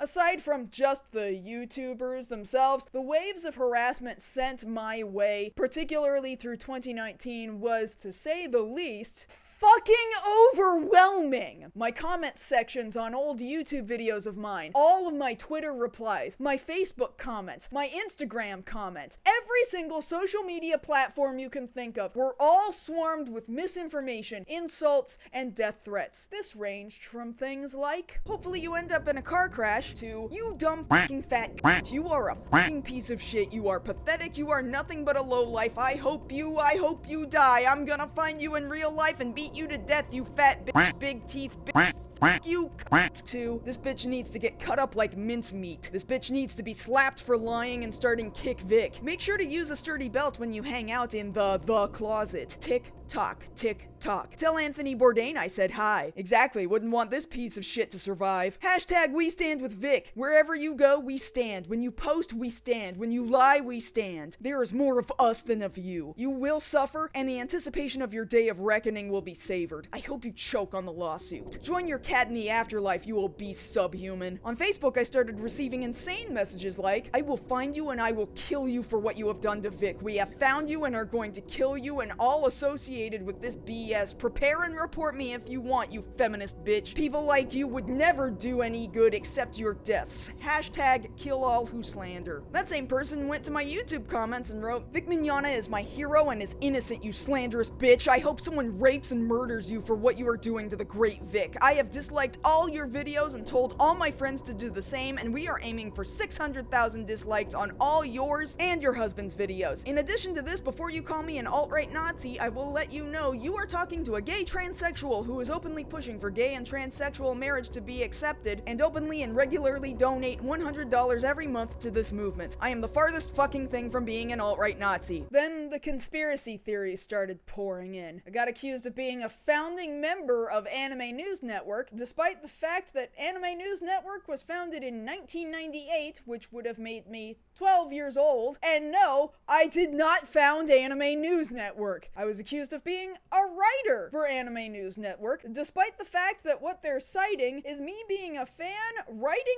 into the Hey Answer Man column in the year 2008. The equivalent of writing a letter to your favorite magazine and having the magazine publish your letter in their fan mail section. Then completely misunderstanding that the videos I used to make many years ago, titled Anime News Editorial, were videos I was making on my own to be published on Channel Awesome and had exactly zero to do with Anime News Network. People started saying I was a lesser known voice actor who was jealous of Vic's success, except for the fact that I wasn't a fucking voice actor! Comicsgate figurehead Ethan Van Sciver even said in his Vic-related video, one in particular, some weirdo named Mars Girl who used to be on the Awesome channel, which is now defunct. Yes, that's right, the Awesome channel, home to the well-known and very popular internet personality, the Critic Nostalgia. And I don't want to make it sound like I was the only person this was happening to, because I wasn't. If you hear me talk about my experiences in depth, it's only because it happened directly to me, and therefore I have a lot of personal experiences to pull from. But I was far from the only person getting this shit. If you ever spoke negatively about Vic Mignogna, particularly between the months of January and February 2019, you potentially became the target of a harassment campaign, the likes of which very few people have ever seen before. The voice actors who came forward with their stories, any voice actor speaking up in support of victims, cosplayers, I mean, genuinely anybody you can think of, they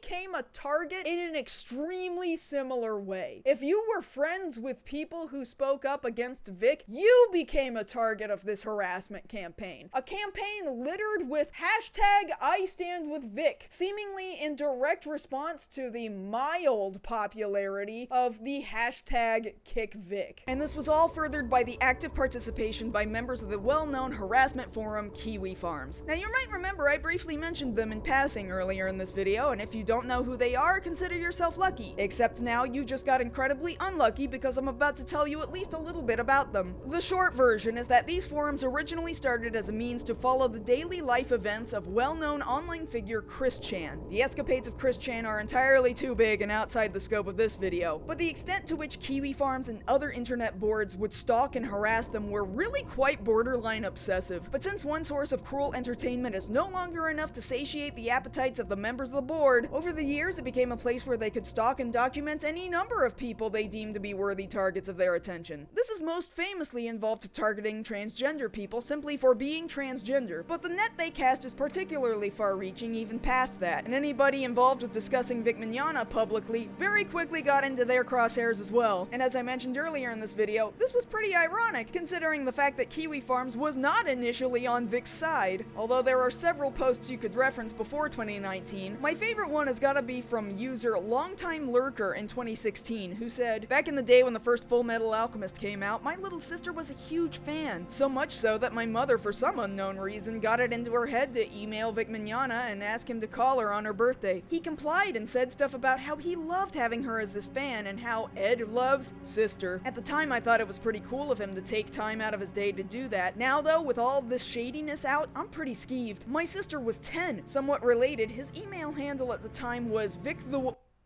I'm only about 1/4 Italian. Am I allowed to say this? Anyway, yes, that has long famously been confirmed to be the identifying part of his email address, which he uses both publicly with his fans and privately for business. It's even written on his resume, which he's posted publicly on his website. I don't know, sort of feels like something you wouldn't openly use with fans and business partners, but maybe that's just me. Anyway, despite the fact that Kiwi Farms shares the same sentiment as 4chan about not being your personal army or being on anybody's side, side. They sure do love to take sides when it's convenient, and by 2019 they deftly switched sides to defend Vic. But if all the members of the board were doing was making fun of fat, blue-haired SJW lib cucks tearing down an innocent Christian man, that would be one thing. But it grew far beyond just one single solitary thread on their board, originally titled Weeb Wars. Weeb Wars actually in fact grew into an entire subsection of the forum where every single target you could possibly imagine was being stalked mercilessly. Every single move they had ever made from the past up to the present was now up and available for public scrutiny, often with the members of the forum getting facts completely wrong and wholly misunderstanding and misinterpreting the things they found. Individual threads were made up for individual people. My particular thread at this point in time is over 300 pages long, now pushing 400. Anything they could find about you, they would post it. Full legal names, including dead names, addresses, phone numbers, links to old shit you don't associate with anymore. In my case, they pulled my marriage license, for whatever good that does. For a while, I started getting bombarded with phone calls. My email address was hacked, forcing me to just outright delete my old email account with a quickness when the service provider wouldn't do anything to help me lock it down, causing me to lose all my prior communications with my mom who had passed away 7 years prior. When my cat Siren, a beloved member of my family, died that year, I was mocked by Vic's fans mercilessly for it. A Twitter account impersonating my dead cat still exists to this day, trying to tag in the ASPCA and claiming she died because I didn't feed her, when she'd actually died from a deep infection that prevented her from being able to walk or even eat. The wonderful late voice actor Chris Ayres kindly responded to this by saying, "I don't even have the words for how cruel this is to do to someone. It just makes me want to cry. When you lose a loved one, you constantly wonder if there was more you could do, even if you did everything right. This would devastate anyone who has loved and lost a pet. To see someone's love used against them like this makes me really sad for so many reasons." I had never met Chris Ayres in real life, and yet he said something so deeply heartfelt about this situation. I wish he knew how much that meant to me. At one point, somebody attempted to deliver a pizza to my home, but the good news is Kiwi Farms oftentimes is extremely incompetent, and so they had my information wrong, and thus sent the poor pizza guy on a wild goose chase trying to figure out where I was. In the case of some other poor, unfortunate targets, however, they got things much, much worse. Monica Rial at one point was told to start wearing bulletproof vests to conventions. Then there was that one time a particular dude who calls himself Spirit Jr. traveled from the US to Canada to chase Jamie Markey to Anime North, where he harassed her during one of her panels, filmed her despite her request for the audience not to film the panel, got himself kicked out, and then continued to livestream himself yelling about how his birthday weekend was ruined while talking like fucking Sephiroth. I came in all the way from fucking New York to get this message across. If you're gonna talk crap and run from the law, this is the same result. The epic result will come at a price. Me, I got kicked out of fucking Anime North. But that didn't stop there. This is my freaking birthday week, and I'm gonna make sure that they know my name, that they remember this day that they crossed me, and they will remember the name Spirit fucking Jr. This is the same guy who at one point saw me tweeting in Japanese to a Japanese mutual of mine asking for some backstory as to what the heck she saw going on my timeline that year, to which Spirit Jr. replied, "If there's one thing you shouldn't do, it's piss off the Japanese, especially when they're giving us their anime to horribly dub. Mars Girl just literally signed her death warrant along with Kick Vic. Have fun fighting the Yakuza." And if you think he was joking, oh no, he was absolutely serious. After somebody replied to him saying, "That's like saying the Italian mafia will kill you for making pizza wrong. The Yakuza don't give a shit about anime, and less of a shit about foreign dubs of them." Spirit Jr.'s response was, "You don't know that for sure." He then tripled down by replying to someone else with, "Also, the reason why you shouldn't say not all Japanese are Yakuza, you may be right, or you may be wrong. But if I recall, 75% of Japanese are Yakuza, whilst 8/10 are Yakuza by blood." Now, I know what you're all thinking. Wow, Spirit Jr. really could have reduced that fraction down to 4/5 instead of 8/10. I know, huge oversight on his part. But he genuinely believes that about 100 million people living in Japan are related to the Yakuza by blood, and that over 93 million people are just straight up members of the Yakuza directly. If you have ever wondered why I have having fun fighting the Yakuza written in my Twitter bio, it's not because of the incredibly popular and godlike glory of the Yakuza franchise released by Ryuga Gotoku Studio and Sega, as awesome as that would be. And believe me, Judgment came out in the middle of 2019 and saved my fucking life that year after drowning in insane conspiracy theories and death threats. I'm not even joking. No, that moment from Spirit Jr. has become a canonized moment in my life, and I have been sitting and waiting for over 5 years for a member of the Yakuza to find me and try to fight me to the death because I had mean things to say about an American anime voice actor. Anyway, back to the heinous shit. Monica, Jamie, and all of Funimation were threatened constantly. You fucking scumbag cunts, people like you are the exact reason why certain individuals grab a gun and start shooting people. Monica Rial and all her fucking lackeys are the two-faced cunts here, including you fucks. You should hire Vic Broly voice actor again if you don't want me to burn your office and everything. People in the year 2019 were going all the way back to live journal posts made in the year 2010 to accuse blog authors of defamation. At Florida SuperCon in 2019, some weird dude approached the actors at the Dragon Ball Q&A panel and made a weird, demanding question while also plugging his YouTube channel so that he could milk the golden cow that was Vic Mignogna rage bait at the time. But I'm very curious. How did it feel to backstab Vic Mignogna? Oh, come on. Oh, wow, wait, now. Thank you. I stand with Vic. Hashtag I stand with Vic. Subscribe to Dummy Carlisle. Dude, you're more than welcome to leave, bro. This is not a topic we like to talk about in this room. Because everybody's doxed information was in plain view for everybody to see, it also made it easier for absolute psychopaths to use that information to take their anger over Vic Mignogna into the real world. Multiple people received threatening letters to their real-world mailboxes threatening rape and murder. Now, that's not to say that I personally never received anything. It's just that when I did, it was by complete accident. See, someone fully intended for me to receive a chocolate penis in the mail, but when they mailed it, they spent a bunch of money to ship it express to the total wrong address. The only reason I ended up with it in the end is because somebody who did get the package was just trying to do the right thing to get it over to me. In the end, the package was well over 6 weeks late, and they had hoped to rush it to me by Christmas that year. Too bad, completely missed their deadline, so their express shipping was a complete waste of money. Now, I'm not gonna show you a photo of the chocolate penis, this is still YouTube after all, but I will read you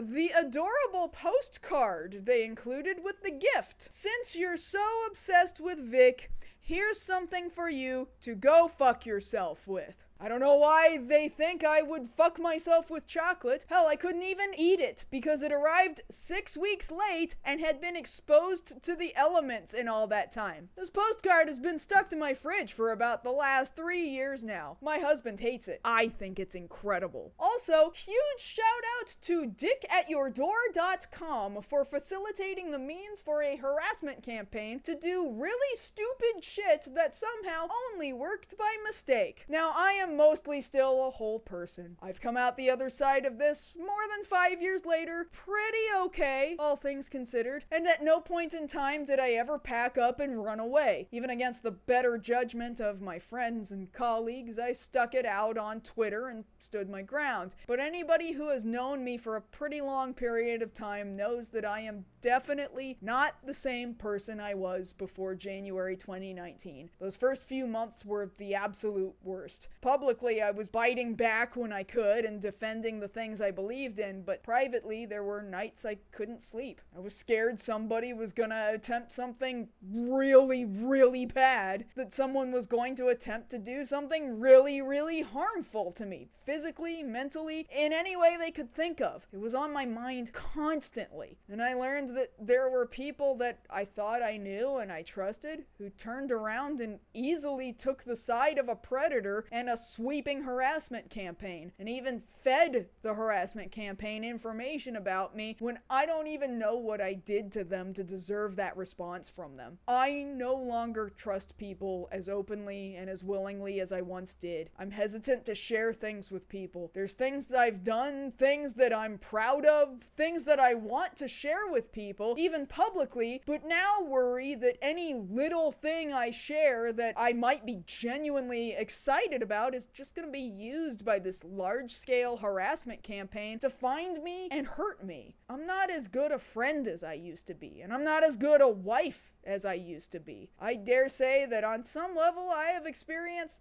some kind of PTSD, and I very probably need extensive therapy that I have no way to ever afford. I remember one day in 2019, I met up with author and content creator Lindsay Ellis for brunch. We were former colleagues on a very stupid website, and once in a blue moon, we've remained in contact and commiserated over similar enough experiences. We talked a lot about a lot of things that day, but obviously one of the things that came up was our experiences with dealing with harassment campaigns. If the things that the Vic Mignogna related stuff brought to my door was anything to go by, I don't know how it is that Lindsay has managed to push through in her own dealings with this kind of thing. By that time in 2019, she had already been the target of multiple harassment campaigns, and it most certainly wouldn't be the last one she would deal with afterwards either. It was one day out of my year where I was just grateful that someone out in the real world wanted to see me and talk to me face to face, and for that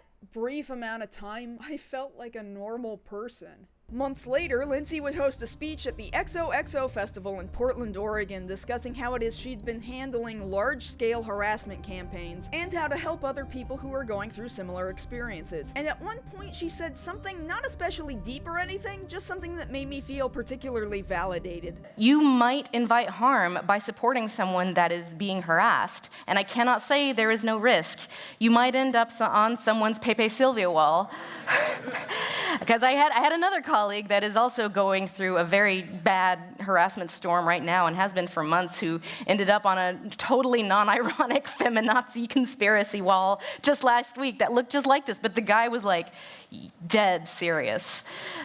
Because, and again, they want you to live in fear of standing up for yourself and standing up for others. Now, I don't know who specifically Lindsay was talking about, and I am not so vain as to think that she doesn't know so many people that it could have been literally anybody. But I had been going through a harassment campaign for months on end at that point, and yes, I ended up on a crazy conspiracy theory corkboard. As you can imagine, if your face ends up on a board like this, your stomach turns just a little bit, because some actual crazy person really thinks you're tied into some grand conspiracy theory where a giant cabal of leftist terrorists have all spent years trying to destroy one American English anime voice actor of all people, like he's even important enough to conspire with others to take down. All I know is that watching the video of Lindsay's public speech really touched me. It made me feel seen, and it made me feel a lot less crazy. And I hate that she has had to go through such hardships of her own so that she could stand in front of all of these people and be a resource for how other people should handle something so absolutely soul-crushing. I am always going to be more grateful for that than she'll ever know.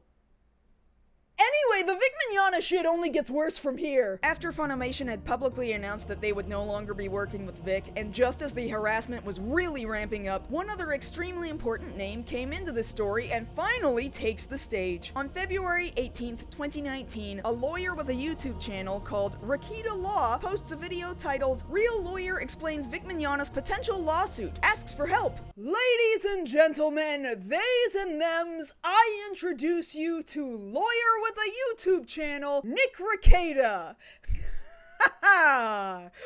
Holy shit! Based out of the state of Minnesota, prior to all of the Vic shit, perhaps Nick was best known for something like 16 separate videos repeatedly discussing Maddox's lawsuit against Dick Masterson. Some may know him from videos covering much higher profile names like Kyle Rittenhouse and Johnny Depp. I'm sure that those sections of his YouTube career could be easily picked apart by somebody who wanted to do a deep dive on Nick Rekieta specifically, but seeing as this is a video specifically about the Vic Mignogna bullshit, that's gonna be the majority of what we talk about when we discuss Nick. Oh, also, he's a guy who wore blackface for Halloween one time, which he justifies because he says it was a cosplay of a friend who thought it was funny, so it's fine. For that reason, people on Twitter have commonly been referring to him as Blackface Lawyer, but Maddox himself actually had a good correction of this after Nick attempted to get litigious with him over the nickname. So apparently, sometimes he's in blackface, and sometimes he practices law, but he has never practiced law while in blackface. Got it. I went ahead and registered the domain nickrekieta.blackfacelawyer.com so you can help me right this wrong and spread my apology.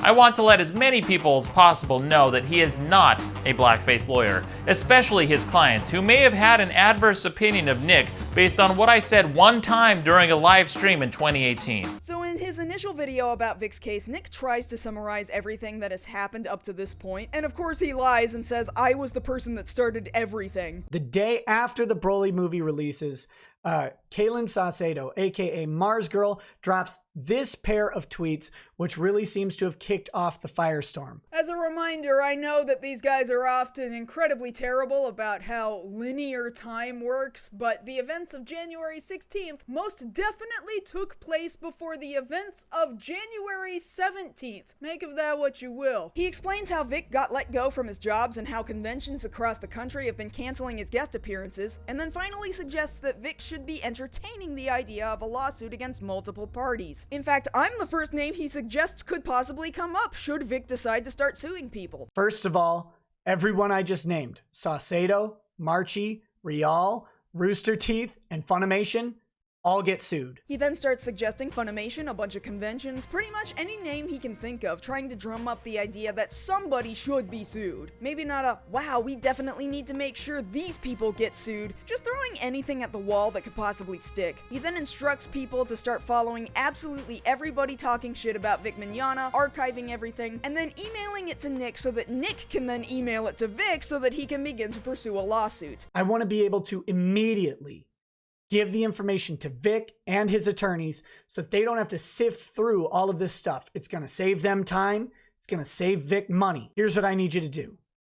I need you to archive anything and everything from important, verifiable people. People who are identifiable and have ties to Vic in some way and are doing this, they're the ripest targets. And to be clear, at this point in time, Nick has never so much as spoken a word to Vic. The two of them do not know each other. Despite that, Nick is extremely eager to jump into the ring and start providing Vic with help and backup. That's already kind of weird, but hey, maybe he's just a guy who really truly believes that Vic is just an innocent victim of cancel culture here, and he's just so bothered by it that he can't help but want to do what he believes is the right thing and help out a guy who's down on his luck. Really, he's performing a charity here. Put a pin in that, we'll get back to that a little bit later. February 19th, the day after Nick publishes his first Vic Mignogna video. Perhaps one of the most damning news articles about Vic is published by IO9 titled, "One of anime's biggest voices accused of sexual harassment." And if you thought all of the other stories about getting a little too friendly with young women and girls were pretty bad, you could not have been prepared for the stories being published in this article. It starts with a snippet of a story that seems to confirm Donald Schultz's earlier story about Vic being in a recording booth talking to a client on the other side of the wall about how silence is consent, and the stories only get worse from there. This article not only discussed how bad Vic had been among fans, but just how widely known his behavior was throughout his own industry. Voice actor Jamie McGonigal is quoted discussing the concept of the missing stare, as I discussed earlier here in this video and says that's what it's been like for upwards of 15 years. People just know about Vic. The IO9 article interviewed several people in the industry who, at the time, largely did not want to be named, although their names would come out later via various circumstances. The first woman, nicknamed Charlotte by the article, describes a scenario at a convention in the late 2000s in which Vic invited her up to his hotel room to show her a video, but while watching the video in his room, Vic suddenly grabbed Charlotte and started aggressively kissing her using tongue, and when she tried to pull away, that only made him pull her closer to him. In this state of panic, Charlotte froze, followed by Vic forcing her onto the bed and climbing onto her before a knock at the door interrupted them. Charlotte felt saved in that moment because she didn't know what else would have happened if that person hadn't shown up at the hotel room at that moment. If this story is true, that is categorically assault. And mind you, this was happening while Vic was still engaged to Michelle Specht, a fact that made Charlotte initially believe Vic had no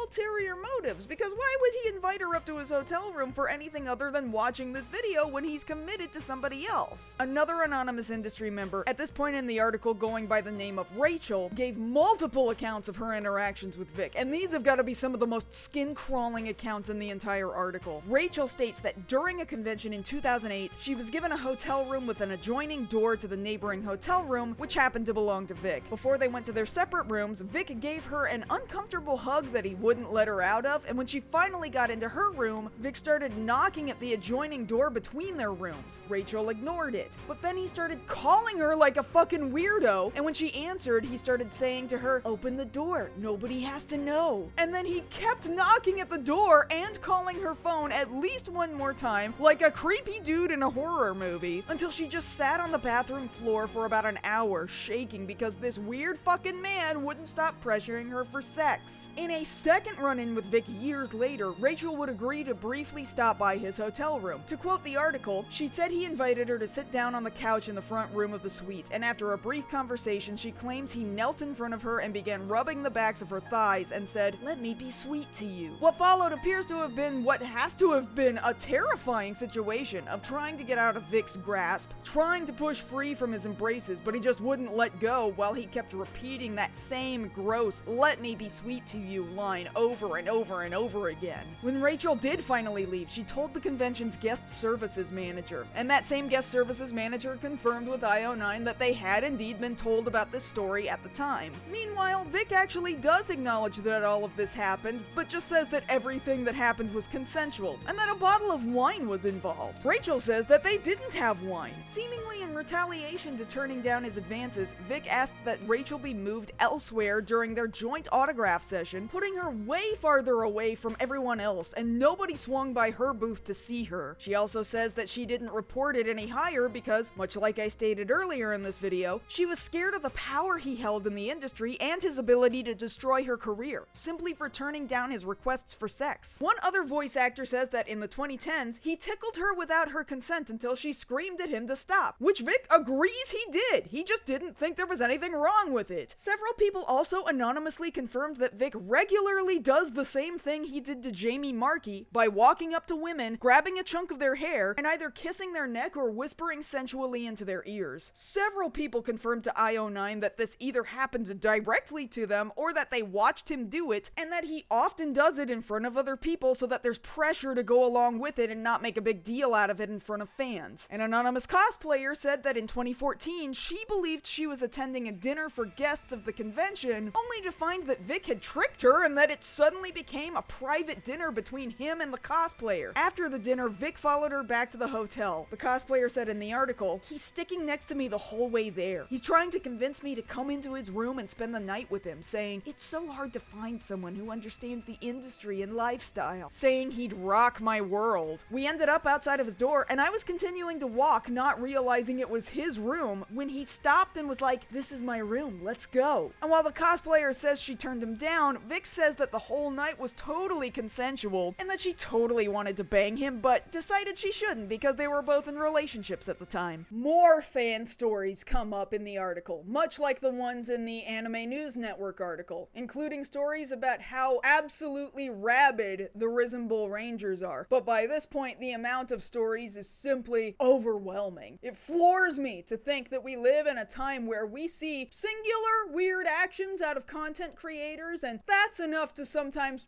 rightfully end their careers and their access to people they can potentially hurt. But we have so many stories, a frankly overwhelmingly large and undebatable number of stories about a man harassing and assaulting women and girls to the point where this shouldn't even be up for debate in the slightest. And yet, we still have an entire army of people doing everything in their power to tell you that none of it is real. Like, these people defending him are the same dudes that you see across all social media screaming about how we need to protect kids from assaulters, groomers, pedophiles, and we've got a guy who has decades of stories that puts him pretty fucking close to that description, and your response is to shield him. And in all of this, the last important story to come up from the IO9 article comes directly from Vic's former fiancée herself, Michelle Specht. Prior to this, Michelle had been pretty silent about Vic, although occasionally people would notice her liking tweets about all of the horrendous stuff Vic had been doing over the years. So people were already guessing that things between them hadn't gone so well. Michelle's statement to IO9 reads, "My 12-year relationship and engagement to Vic Mignogna ended in May 2018. Very soon after, information about Vic's previously unknown behavior began to surface, and has continued to do so over the last several months, each revelation more shocking and painful than the previous, spanning the entirety of our time together. I have had to face the reality that the loving, monogamous relationship I believed in and was devoted to never existed. This pattern of egregious behavior is so linked to his position of power that the voices of those stepping forward with allegations need to be heard clearly, and their claims taken with the utmost seriousness. And I extend whatever remains of my broken heart to every one of them." So all this time, while Vic was inappropriately touching fans and colleagues and attempting to sleep with absolutely anyone he could at conventions across the country, sometimes forcing himself onto people, it was all behind his fiance's back. She never knew. The same day the IO9 article was published, Monica Rial returned to Twitter to give a full explanation of the story she had alluded to all the way back on February 6th. And this new statement seems to all but confirm that Monica was in fact Charlotte from the IO9 article, retreading her experience of Vic inviting her up to his hotel room to watch a video only to force himself onto her in the end. Monica takes the time to state again that she's attempted to address Vic's behavior before with him in the past, but then he'd just be back at it again weeks later with other people. Seemingly even before Funimation completely cut their ties with him, studios were already lessening their work with him because he was proving to be difficult to work with. Monica also states that she too was one of the people Vic has grabbed and pulled on the hair of and whispered sensually into their ears, and that she's seen him do it to other people. I genuinely don't know why we're questioning that this man is a problem anymore. The stories about him are too numerous to ignore. It's overwhelming to the point of absurdity. In fact, maybe that's the only reason why I could see somebody even remotely being confused about this. How can there be so many credible allegations about one single guy over the course of decades, and everybody decided to just let him walk around and keep doing it right in front of everybody's eyes? And yet here we are, living in a world where Vic can just confidently tweet shit like, "Please remember, there are always two sides to every story." And then we all just forget the last few hours I talked about because suddenly we need to both sides this fucking thing. But guess what? A third thing happened on February 19th. That was the day that Nick Rekieta opened up a GoFundMe to raise money so that Vic Mignogna could start wantonly suing whoever the fuck he wants. Cool. Very cleverly titled Vic Kicks Back, part of the description for the fundraising reads, "Vic has tried to mitigate the situation with public statements, and the attacks on him and his character persist. Anyone who knows Vic knows he would never ask for this and does not want this course of action. When your opponents leave you no choice, you eventually have to kick back."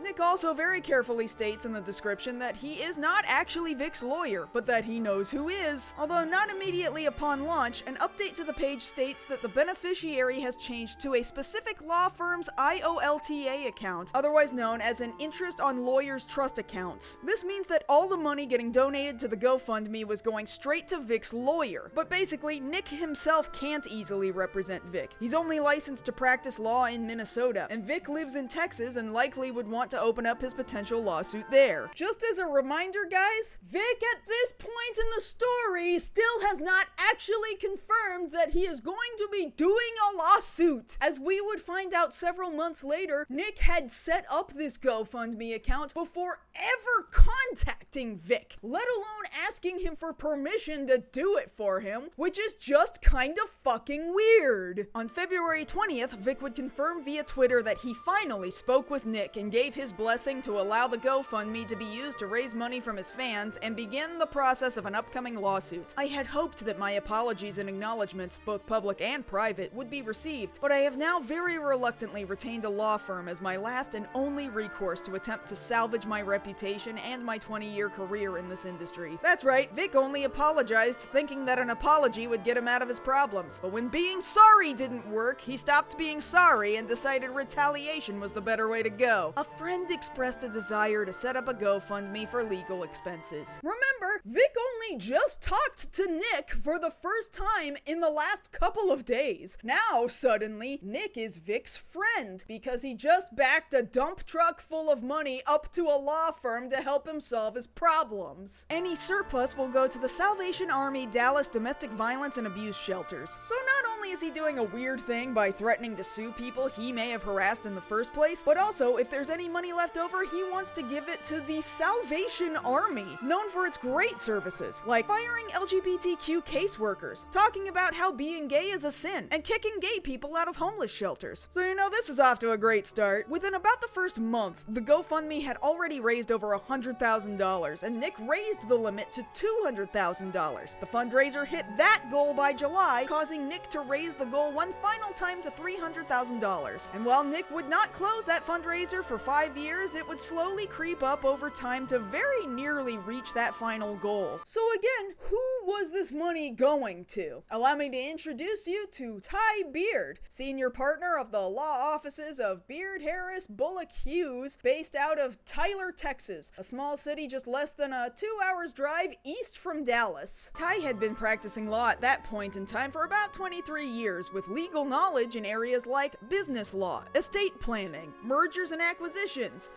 You know, it's funny. See, I think we all thought that Vic was going to be suing people and businesses for defamation, or maybe for wrongful termination, but prior to 2019, it seems like all Ty Beard deals in is, like, estate law. And I don't know if you know this or not, but estate law is an entirely separate practice from defamation. It's just like how you wouldn't ask a dentist to perform open heart surgery on you. Sure, they're both some kind of doctor, but they work on totally different things. What in God's name is this random ass estate lawyer doing on an anime voice actor man's defamation lawsuit? You really couldn't find another lawyer in the entire state of Texas to do this? Well, suddenly it makes a whole lot of sense when you find out that Nick Rekieta is a trust fund baby with family in Texas, and that Ty Beard is the lawyer handling his family's estate. There's a lot that you might be able to infer from this, although it's not entirely possible to prove anything outside of speculation. But if nothing else, this could end up being an extremely lucrative move for somebody that Nick knows personally, whether that person he knows was actually right for the job or not. Oh, but don't worry, by April of 2019, Ty Beard made absolutely sure to update his business profile to include the practice areas of defamation and tortious interference, right there at the very top. There, glad we got all that sorted out. And if you're wondering whether or not a guy doing baby's first defamation lawsuit was particularly good at it or not, boy, do I have some America's Funniest Home Videos moments for you coming up later. But man, did Vic's legion of sycophant followers eat this shit up. Now that the GoFundMe was out there and a lawyer was named, it didn't matter whether or not that lawyer was actually the right person for the job. They were convinced this was gonna be the move that brought all of these lying bitches to their knees. And suddenly, Ty Beard was being presented like he was fucking Superman. Just the absolute ubermensch of lawyers. And no moment was worse than the day Ty Beard responded to Ron Toy, Monica Rial's fiance, on Twitter, in which Ron first stated, "You trolls think him lawyering up up was an offensive move. Sorry, it was defensive. He knows the skeletons he has hidden that are coming back to haunt him. And then, like a force of nature, Ty Beard rolls in. Confidence of a man with 100 times his knowledge on defamation law, tweeting 5 simple words: "We will be in touch." Vic's fans go fucking berserk.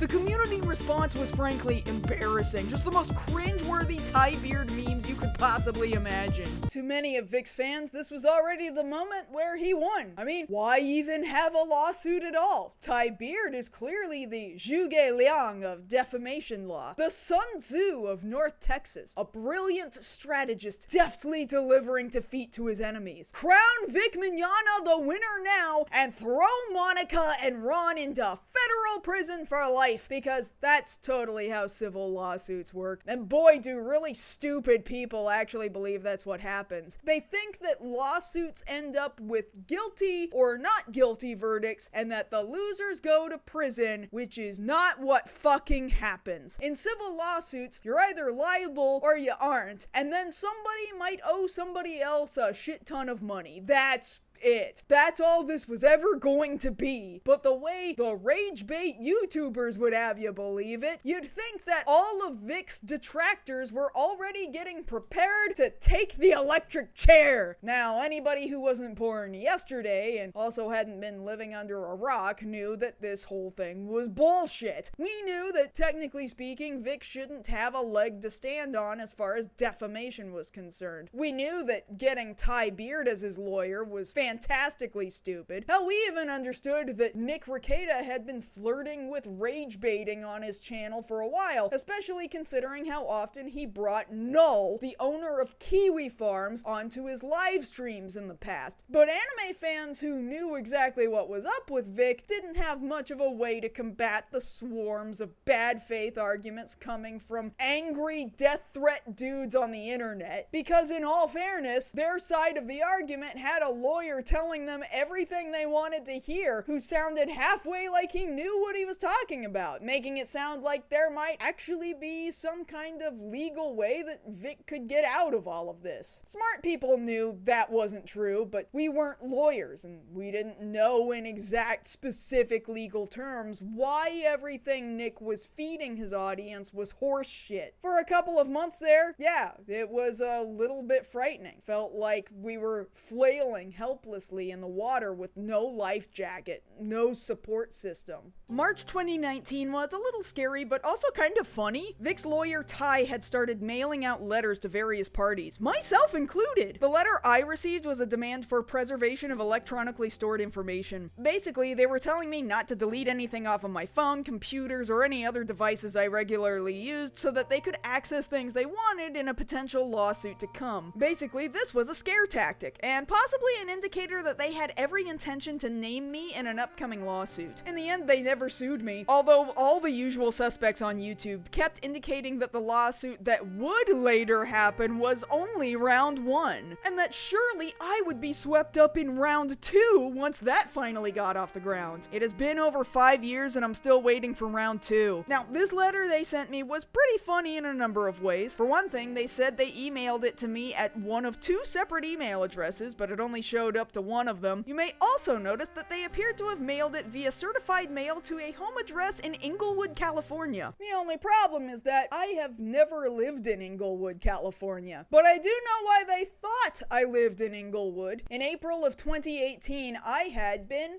mugged while walking from the house I was staying in to my car to go to work one night, and the muggers stole my identity and started getting things in my name mailed to a home in Inglewood. So I don't know who the fuck got my letter, but I hope they held on to everything on their hard drives. On top of that, there were just other really stupid mistakes, like not being able to consistently spell my first name correctly. It's weird because they did it correctly here the first time, but then over here the second time they left a Y out of my name and then tried to shittily scribble it in between the other letters with a pen before scanning it in and mailing it off. Like, really? You couldn't afford to print it a second time with the correct spelling before sending it off? Truly incredible. But But that's hardly the stupidest thing that would come out of these letters, which were also getting mailed out to other people. In April, Jamie Marchi, Monica Rial, and even Monica's fiance Ron Toy received letters demanding the retraction of statements each of them had made via Twitter. The letters each came not only with tweets attached that the legal team demanded be retracted, but also had an explanation for why the tweets should be retracted. And some of these written explanations have got to be some of the most petty baby bitch things that have ever been legally published. For one of Monica's tweets, Vic's lawyer writes, "The Twitter statement on February 6, 2019 at 2:43 p.m. in which you stated, 'I'm only one voice on a sea of many. You may never hear the other stories. Those women don't owe you anything. I'm being so vocal because I don't want this to happen to another woman. He's hurt enough people, he's a sick man, and he needs help. I hope he'll come to realize that.'" This statement is defamatory and false because Mr. Mignogna did not hurt multiple people as implied, is not a sick man, nor does he need help, and in addition, you did not observe any alleged assault personally. In addition, your statement implies that he is a deranged, criminally psychotic individual who needs serious psychological help.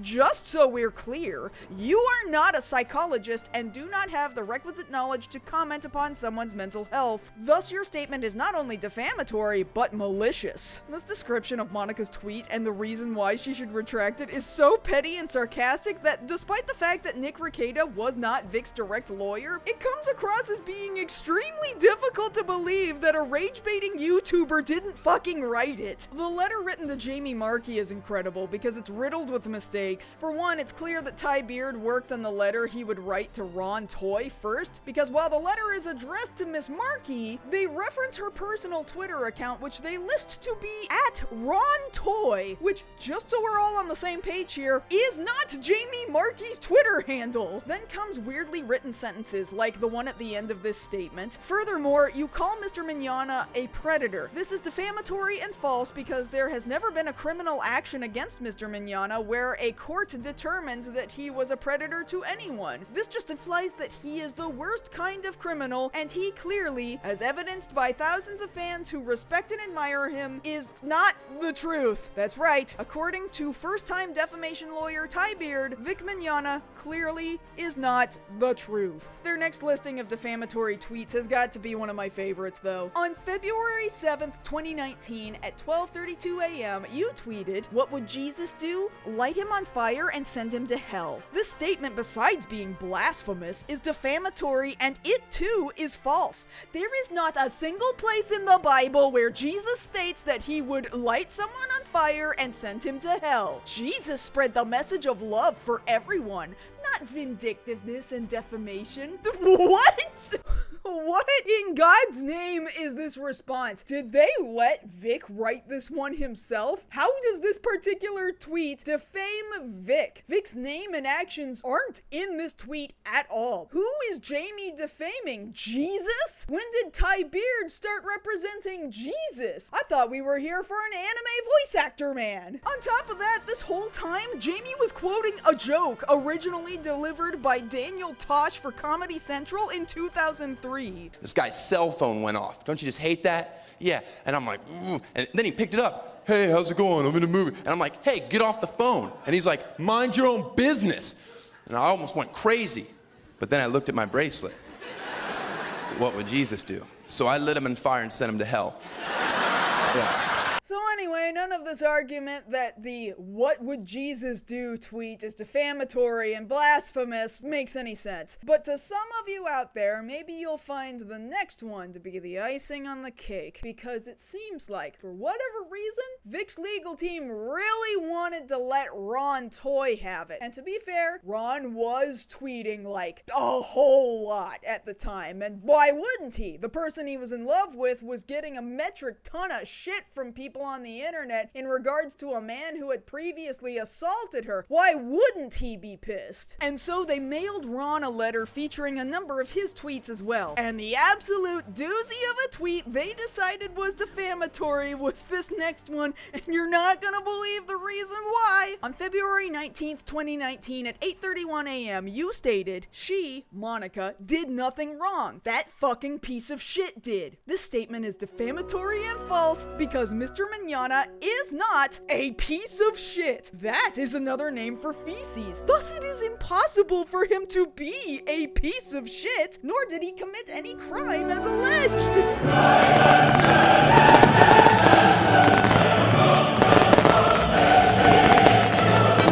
So, not only does Vic Mignogna's legal team want to sue on behalf of Jesus Christ for the crime of blasphemy, but also because if you called Vic a piece of shit, somebody might believe he was literally fecal matter and not a human being. Some lawyer somewhere in this country actually got paid real-world American dollars to write this. Is this really the world you want to live in right now? Chapter 5 lawsuit time! I would have never sued anybody in my life. Number 3, I wouldn't. That's absurd. Now, just days after all these letters demanding retractions for tweets, on April 19th, Vic's legal team commits to filing a lawsuit targeting Jamie Markey, Monica Rial, and Ron Toy, as well as Funimation, for a total of 17 counts not only of defamation, but also for tortious interference, meaning his legal team believed that not only did they all defame him, which was bad enough because it caused him to lose work, but also because he believed that they directly interfered with agreements he'd set up with various anime conventions, causing his future convention appearances to be cancelled. Basically, he thought they were fucking around with his convention contracts. And I'm not gonna lie, it actually kinda freaked me out that on the exact same day the lawsuit got filed, Elon Musk, with no further explanation, changed his Twitter profile picture to fucking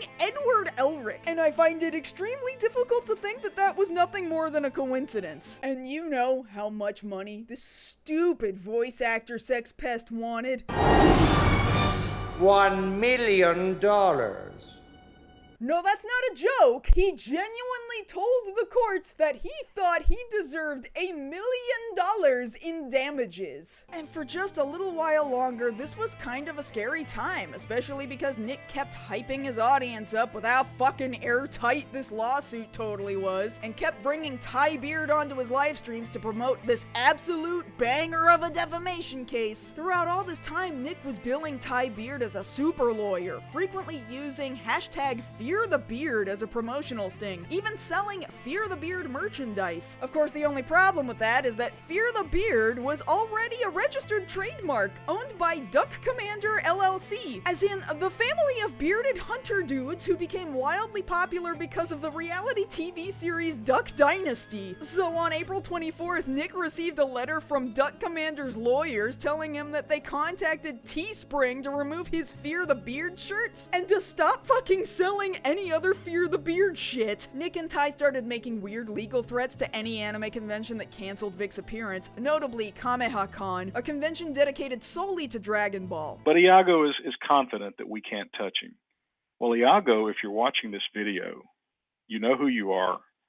We absolutely are going to touch you. It's quite possibly after these legal threats that KamehaCon actually reversed their cancellation of Vic, causing several other anime voice actors to cancel their appearances at KamehaCon, because guess what? That's how much nobody in the anime industry wants to be at the same anime convention as Vic. And these streams were just their own simmering cauldron of hate. Hell, Ty Beard himself would often just say the most stochastically terroristic shit you've ever heard in your life. When you go out and you try to destroy people's livelihoods, okay, their ability to make a living, sooner or later you lunatics are going to do that to somebody who's going to take a gun and blow your head off, okay? You'll get exactly what you deserve.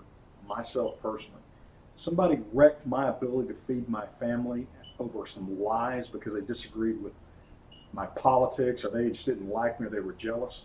I guarantee you I'd probably not be able to resist the urge to put one right between your eyes, and I'd sleep like a baby the night I did it. You don't want me on the grand jury deciding the fate of someone who has capped somebody who lied and ruined their lives, because I'll no-bill him in a heartbeat. Yes, a very normal thing for a lawyer to say. If this had happened to me, I wouldn't use the law to bring you to justice, you know, the thing that I supposedly went to school for and do professionally for a living. I would just straight up murk you. Meanwhile, Nick himself was constantly throwing around hate speech, slurs, anything he could think of. Started accusing Monica of cheating on Ron for some reason, accusing Ron of being a cuck who enjoyed watching Monica Monica have sex with other men. Like, shit that was wholly unrelated to the case just because he knew his audience liked to hear him take pot shots at these people. Monica Rial, the current voice of Bulma, her fiance, I guess, who literally said, I'd rather be a cuck with Monica Rial than not a cuck without her. That was his literal tweet. So you could tell where that guy's going. I will say that Ron Toye is in his bathtub full of soy sauce right now. He is bathing in Kikkoman and he is crying. And that is his lot in life. The Spaz Cow says, no lube, take it, soy boy. Andrew War Snowboard says, this guy is worse than Jay Soy. Why are you even reading some of this stuff on the air? Why are you reading like some of these comments even on the air? Right? If these are the fans that you're okay with? People paid to make them. That's just an agreement to the show. People pay to say stuff, and I go ahead and say it because they paid for it. All right. All right. About 2 months of this shit went by before the actual legal proceedings themselves started taking place, and people who weren't completely swallowing the rage bait were sitting here wondering when any of this nonsense was ever gonna end. And that was when Law Twitter finally showed up to save the day. It took until June 4th for people to finally start posting online just what an absolute nonsensical mess all the demands for Twitter retractions were. And of particular interest to other lawyers around the internet was the line sent to Ron Toye about how Vic Mignogna is not literally a piece of shit. Lawyers who actually know what the fuck they're talking about started weighing in, absolutely roasting the fuck out of the legal documents coming out. Of note was Akiva Cohen tweeting, "My client is not feces, so your reference to him as a piece of shit is false and defamatory? Dead. I am dead." Akiva then tagged in prominent and well-known lawyer on Twitter, Ken White, otherwise known as Popat, and once Popat was tagged in, everybody was talking about it. But Popat wasn't even the lawyer to really make it famous. No, that honor would go to Greg Doucette, the North Carolina lawyer, not the YouTubing bodybuilder. 2 days after the posting of Ron's letter with the actual piece of shit line in it, Greg finally jumped into the conversation, albeit because he was just asking questions because he didn't know what the fuck had been happening for the last several months. Who is Vic, and why does he have a moron representing him on a bumptious defamation claim? It didn't take long for Greg to find out exactly what had been going on with Vic, largely thanks to Vic's fans taking it upon themselves to tell Greg exactly what they thought was going on. Because at that point in time, if you so much as said anything negative about Vic or his lawsuit that was totally a slam dunk open and shut case, absolute nobody randos would go out of their way to find you and harass you into oblivion. Greg, unfortunately, found that out the hard way, just because he was asking questions. Greg then starts a brand new, fresh Twitter thread saying, "Earlier today I learned about this Stand With Vic hashtag and the total gibberish sent by his lawyers as part of a LOL suit. A reminder to check out the defamation basics of hashtag Law 140 on why this is going to end poorly for him." Basically, all Greg had to hear was that Vic's case of harassing women and girls had been an open secret for years, and in Greg's opinion, if it's been an open secret that long, that's even worse news for his lawyers. But it didn't matter how many times Greg and other lawyers from around the country spoke up about the reality of how Vic's lawsuit was going to go. Vic's fans weren't going to hear any of it. To them, Nick and Ty were super lawyers who were all definitely going to land the win for Vic, and then the lying bitches he sued would die in prison, while Vic, Nick, and Ty would just move on to a new group of lying bitches to sue after that, like it was some kind of perfect working order machine-operated factory of defamation lawsuits. So seemingly just for fun, every time some I Stand With Vic moron came into Greg's Twitter replies and started trying to pick a fight with him over facts that they were blatantly getting wrong but were extraordinarily confident they were getting correct about, Greg would quote tweet a response to them and stick it at the end of this brand new Twitter thread. This thread was extremely active throughout 2019 2018, but just so we're clear here, the thread has not stopped to this day. It has been 5 years since the thread started, and Greg is still adding to it even now. It is so long that the thread functionally broke Twitter's ability to comprehend it as one singular ongoing thread, and that was back in 2019 when it broke. It kinda sorta still works, but it's impossible to simply competently scroll through the thread from beginning to end without Twitter breaking. The tweets in the thread still exist on the website, but you're gonna have a hell of a time navigating to them. You can kinda scroll for a little bit, either from the top or the bottom, but at some point Twitter just doesn't know what to do with it anymore and the whole thing falls apart. This thread that managed to break Twitter's ability to read it soon became dubbed by regular readers as the Threadnought, an ongoing shitstorm of idiot weebs thinking they have more knowledge about the law than a lawyer, with Greg dunking on them with facts about how the law actually works, and then other lawyers jumping in to further dunk on these Vic sycophants like it was some kind of extremely unbalanced battle royale match. And understand, this wasn't like a couple of lawyers to go head to head with the information that Nick and Ty were spoon feeding their viewers on their live streams every night. This was like 100 different lawyers. At one point during the main run of the Threadnought in 2019, a user created a spreadsheet they dubbed the Spreadnought, which documented all of the lawyers who had seen the happenings of Vic Mignogna's lawsuit and commented on it, trying desperately to educate people on how the law actually works. The Spreadnought originally named names, but later on redacted them for the safety of the lawyers. But nearly 100 lawyers from across the country, and even a few from some other countries, were listed, and I'm sure the number has gone way higher since the owner of the Spreadnought stopped updating it. There's even a list of things the lawyers had to explain to people, along with a listing of the name of the legal case that brought about the precedent, like unconsented kissing is assault, and burden in defamation is with the plaintiff, meaning that since Vic Mignogna is the plaintiff of the lawsuit, like he's the guy who brought the case to court, he has to be the one to prove that those horrible screeching harpies were lying about him, not the other way around. A thing that Vic's fans very much have never fully understood. Just as a side note, while looking at this Spreadnought, apparently at some point someone had to explain that animals do not have standing to sue for copyright. And I don't know how anybody got there during the Threadnought, but kudos to whoever needed to have clarified that an animal can't sue somebody for copyright infringement. I just think this entry really demonstrates the kind of people we're talking about when we say that these lawyers were having to beat people over the head with how the law actually works. People kept coming into Greg Doucette's replies and telling him he didn't know shit about how the law worked in Texas, as if Texas is some alien planet where even the laws of nature are wholly different from wherever else you might live. And in response to that, since they wouldn't listen to him because his law license was in North Carolina, just for shits and giggles, Greg spent the time,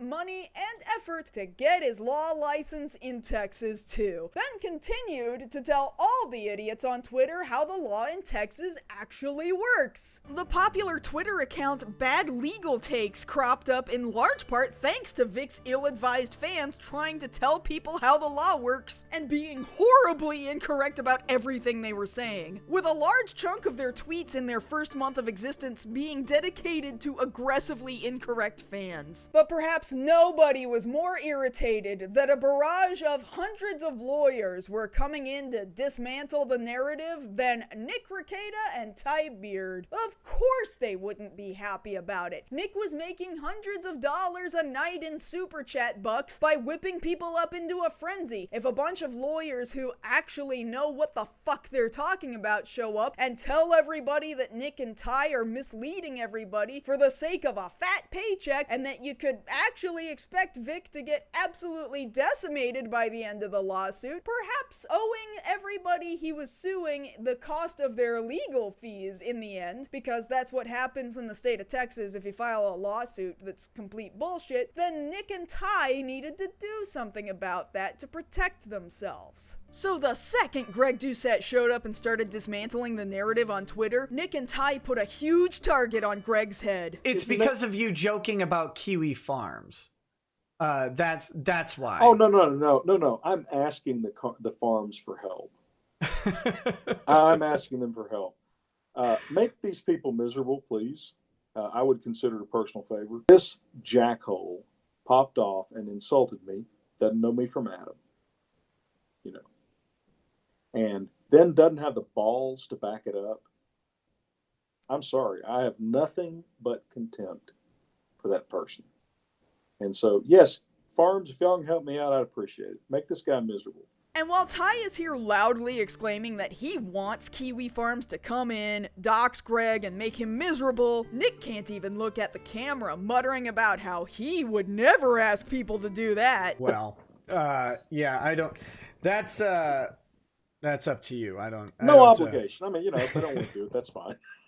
I don't ask people to do anything like that personally, but... I mean, never mind the fact that Nick, at the time, was absolutely on good terms with Null, the guy who runs Kiwi Farms, as he'd had him on his show as a guest multiple times. So don't be confused here, Nick doesn't actually have a problem with Kiwi Farms doing this, he just doesn't want the fault to fall back on him that anything bad happened to people because he personally directed them to do something. And here's Ty Beard, again, Vic's personal lawyer, instructing strangers to go online and hurt people. And you'd think that since Vic had already told people months earlier on Twitter not to go out and attack people in his name, that maybe he would have a problem with his lawyer telling people that he'd be willing to shoot people in the head and is whipping up harassment against specific individuals? Well, if that were the case, then Vic sure did a shitty job of continuing to back up the idea of non-violent actions against his detractors, because there was never a single moment in time in which Vic ever spoke up against the things that either Nick or Ty were doing to people while also supporting him legally and financially. So what was it? Was it the free lawsuit? Was it that Vic doesn't actually care what happens to people he doesn't like so long as he can say he didn't direct people to do it himself? But maybe Vic is just such a completely offline person that doesn't pay attention to the things happening around him that he's a complete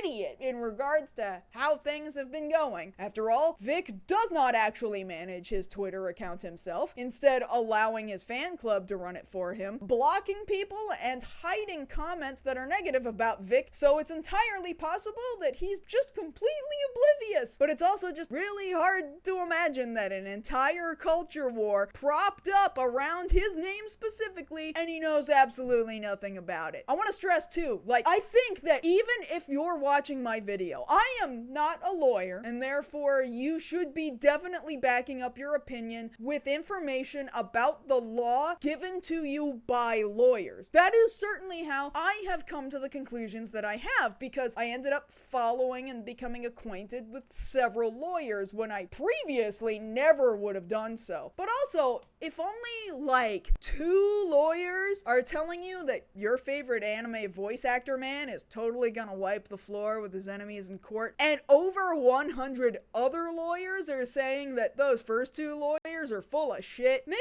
you should stop for a second and ask yourself whether or not you should be listening to those first 2 lawyers who definitely seem like they have something to gain by telling you what you want to hear. Now, mind you, not all of the lawyers who agree that Vic's lawsuit was doomed from the beginning even necessarily like each other. Take, for example, the hosts of the podcasts ALAB, or All Lawyers Are Bastards, who did 2 episodes about Vic's lawsuit. If you're here from Kiwi Farms and you're listening to this because it gets linked and you're like, listen to these fucking SJWs going off, fine, but we're not the law Twitter people, and that whole enterprise is so fucking cringy and ridiculous. No. But even when the lawyers don't agree with each other, they do agree that Vic's lawsuit is absolutely fucked. He's like, the first time I ever heard Vic's name was in 2003, and in that conversation, the guy said Vic was a pedophile who liked quote-unquote little girls. That's how his witnesses are saying they were introduced to him. This is uncontested testimony that they're attaching to their filings in order to prove that Vic doesn't have a reputation problem. And it's like, oh yeah, the first time I ever heard of this guy, he's my best friend in the world, and they said he was a pedo. And real realize the majority of these lawyers do not know shit about anime, and they know even less about Vic himself. So these are not people who have a predisposition to dislike Vic. All they had to do was take 2 seconds to look at the lawsuit and the documents being published and come to the conclusion that Vic should have never attempted to file this lawsuit in the first place. On top of the fact that his lawyer is a complete fucking moron who has no business practicing defamation law. A bunch of legal filings happen over the course of this lawsuit, most of which I think would be pretty boring for a general audience who likely doesn't understand anything about the ins and outs of legal proceedings. And admittedly, quite a lot of it is stuff I don't understand myself, though there are a lot of lawyers across Twitter and Blue Sky who will be more than happy to explain it to you. But seemingly, a number of these filings were just riddled with amateur writing and ridiculous errors that anyone with basic editing knowledge would know to fix if they even bothered to read it over just one single time before sending it off to court. One particular filing, for example, was so bad that multiple lawyers were going around calling it the hell filing. It's 35 pages of Ty Beard responding to the defendants requesting that this lawsuit be dismissed, and then for some absurd reason, he adds about 1,150 more pages to the bottom of it, featuring seemingly every other filing he ever made throughout the case in it. Like that was supposed to do something. Not only that, but there are multiple exhibits throughout the filing that are noted that you should be able to direct your attention to if you need to look something up as an example of what Ty is trying to argue, except in so many of these exhibits, there is absolutely no exhibit number or letter to go along with it. It's just literally a huge blank space, making the markings to look up the exhibits absolutely fucking useless. And Ty himself wouldn't be the only weak link in the chain here. As time went on, other lawyers working with Ty would also jump on the case near the end, and seemingly their notation was equally as bad. Here's one filing, for example, filed by Ryan Sellers asking to reschedule a particular hearing, and in the very first paragraph it has a sentence that reads, "Plaintiff asks for this continuance on the grounds that more time is needed to sufficient." Whatever the fuck that means. Then there's the excellent page notation on these filings, such as on this 4-page document where we find page 3 of 2 and page 4 of 2 respectively. Worse still is that Ty Beard may have done a number of shady, shitty things throughout the course of this lawsuit, one of which being the very likely forgery of Vic Mignogna's signature on his own affidavit. Now basically, an affidavit is a written statement submitted to the court where you're stating something related to the case and swearing that what you're telling them in your statement is true. It is then signed and notarized and is basically you saying, I am willing to be held legally accountable for the things I'm about to say in this message, and I promise I'm not lying about them. A bunch of affidavits got submitted to this lawsuit, including one from Vic himself, mostly swearing he's never harassed or assaulted anybody, but down at the bottom of the page, you have to sign the affidavit. You know, make sure it's legally binding and everything. But does this signature from Vic look a little funny to you? Maybe it's not totally suspicious upon first glance, but if you really know what you're looking for, it kind of is. See, Vic most often does not sign things with his full first name of Victor. Seeing Victor written out, the T-O-R looks kind of weird and different from the rest of his signature. Would you believe that's because it absolutely is? Hey, remember that Vic Mignogna in concert DVD that you can buy from the Risembool Rangers store? You know, the one where he's selling Full Metal Fantasy and clips from Star Search on the disc, even though he probably doesn't actually have the legal rights to sell either of those things? Wouldn't it be fucking incredible if Vic's autograph used for the cover of the DVD looked 100% identical to the signature used on this very legal document, except it's missing the T-O-R part of Victor? And wouldn't it be even more fucking incredible if people on the internet figured out that the T-O-R part of his name on this legal document somehow magically completely matches the freely distributed blackjack font? Wouldn't it be the most incredible fucking thing on earth if a legal team decided to combine a copy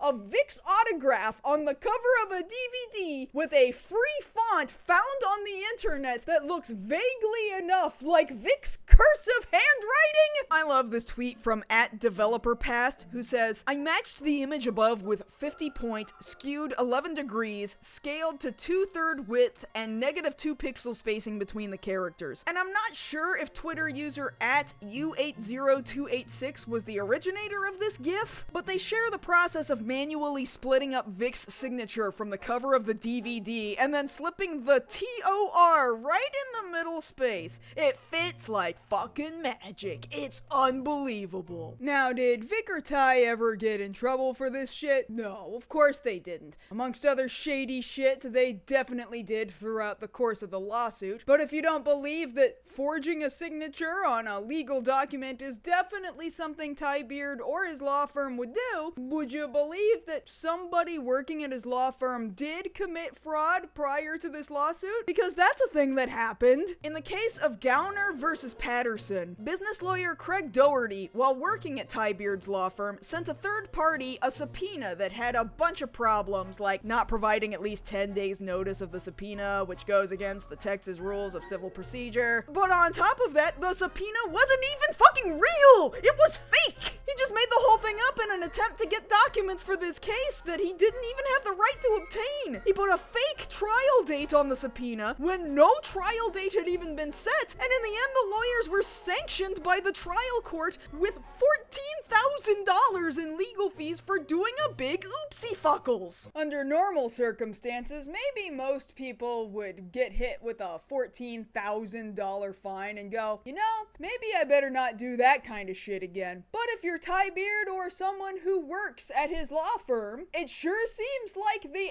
actual process is, maybe I better just not get caught doing that kind of shit again. Because Vic's legal team does this, it's obvious they do this, and they don't even get in trouble for having done it. I sure hope no other instance like that comes up again in this lawsuit later.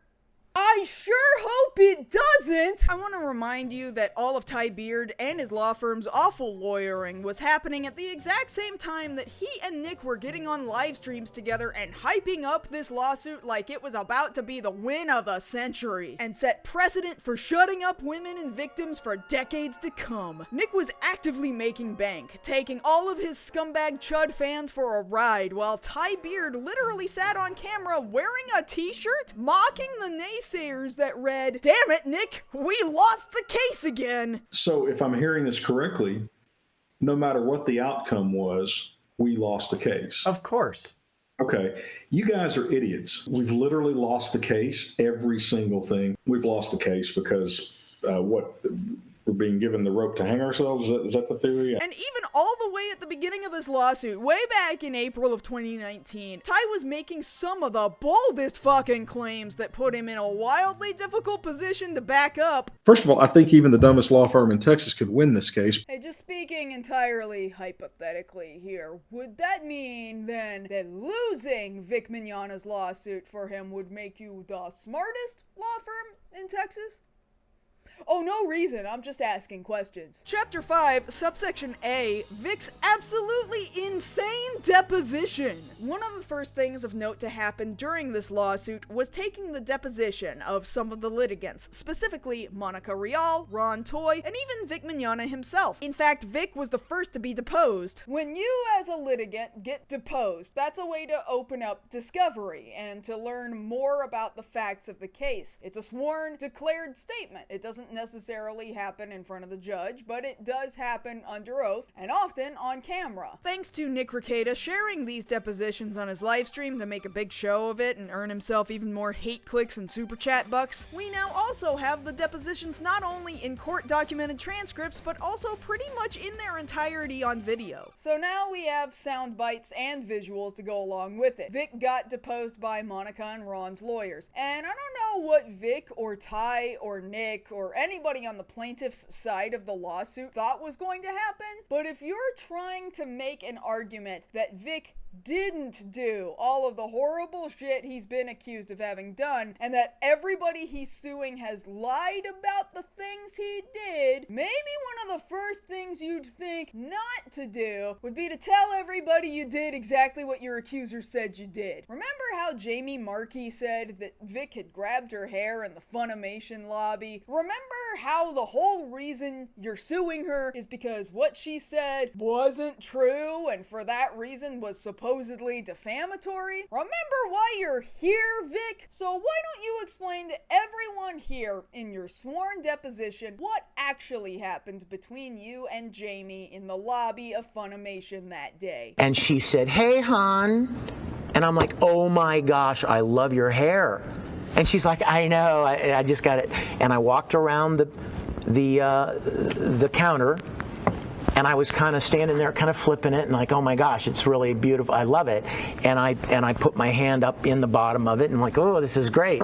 What do you mean? I thought you said that this didn't happen. You know what makes it so much worse? If Nick Rekieta hadn't shared your entire deposition on his YouTube channel, all we would have had to go off of was this text. But now that it's out there for everyone to see, we now know that not only did Vic actually, in fact, put his hands up Jamie Markey's hair, but apparently he balled his hand up into a fist and shook it around a little bit. You know, like normal people totally do when they greet each other. But Vic's problem seemingly isn't that Jamie lied about their interaction, considering he just confirmed that it did in fact happen. His problem is that anybody would dare to totally perceive his intentions as anything other than what he wants you to believe he intended when he grabbed a woman by the hair and shook her around a little bit. It was not painful, it was not hurtful, it was not sexual. Too bad, Vic. You're not suing on the basis of, "Oh no, you totally misunderstood my meaning and took it the wrong way." You're calling a woman a liar and saying that the events she described didn't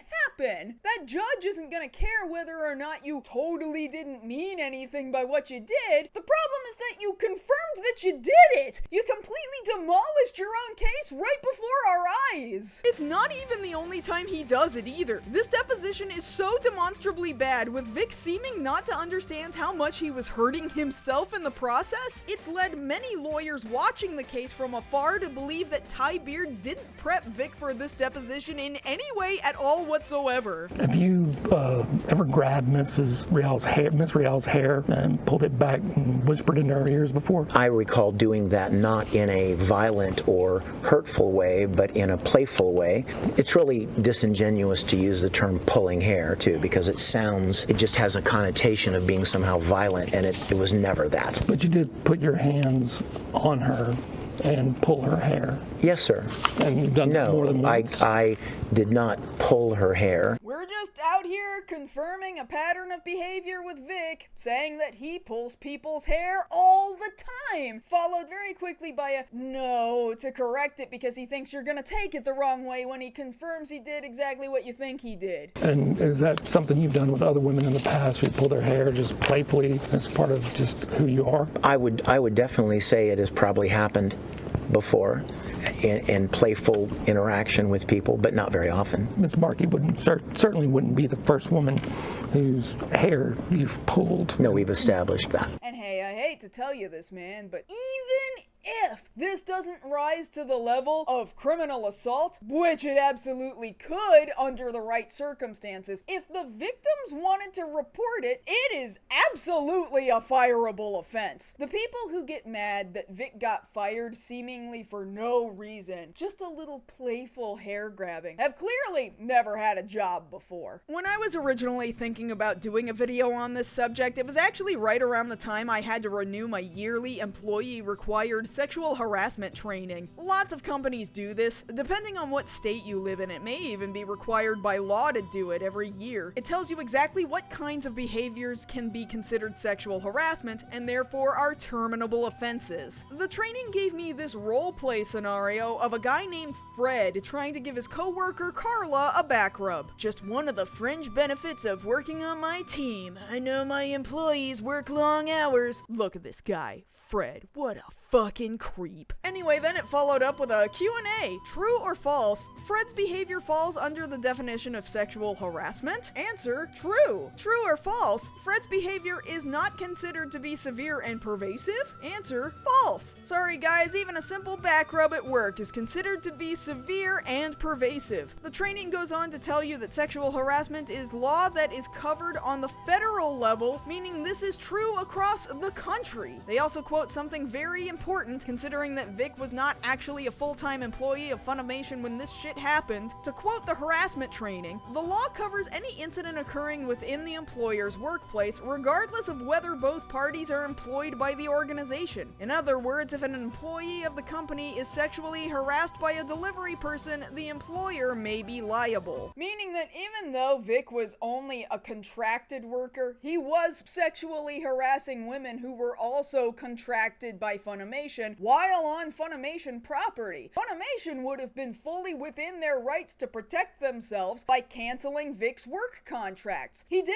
a fucking HR oopsie. This is fucking normal. He doesn't have to be a literal convicted criminal. He just had to do enough for any normal HR department to decide, oh shit, we can't have him doing this to other people we work with while he's in the building. Funimation didn't do anything fucking wrong. And mind you, Vic keeps arguing that everybody's just misinterpreting what he means when he grabs women by the hair and yanks them around a little bit. It's all just friendly and casual, just for fun, you know? And that was covered in my harassment training too. In another true or false question, it tells us that we can sexually harass a coworker without realizing it, meaning it literally doesn't matter what you meant when you grabbed a woman by the hair. If a woman very understandably did not like being grabbed by the hair, then it's harassment, regardless of what you thought you were doing. Good rule of thumb, if you are worried about being accused of sexual harassment, don't fucking grab your coworkers by the hair under any circumstances, especially if they did not ask you to do it first. I feel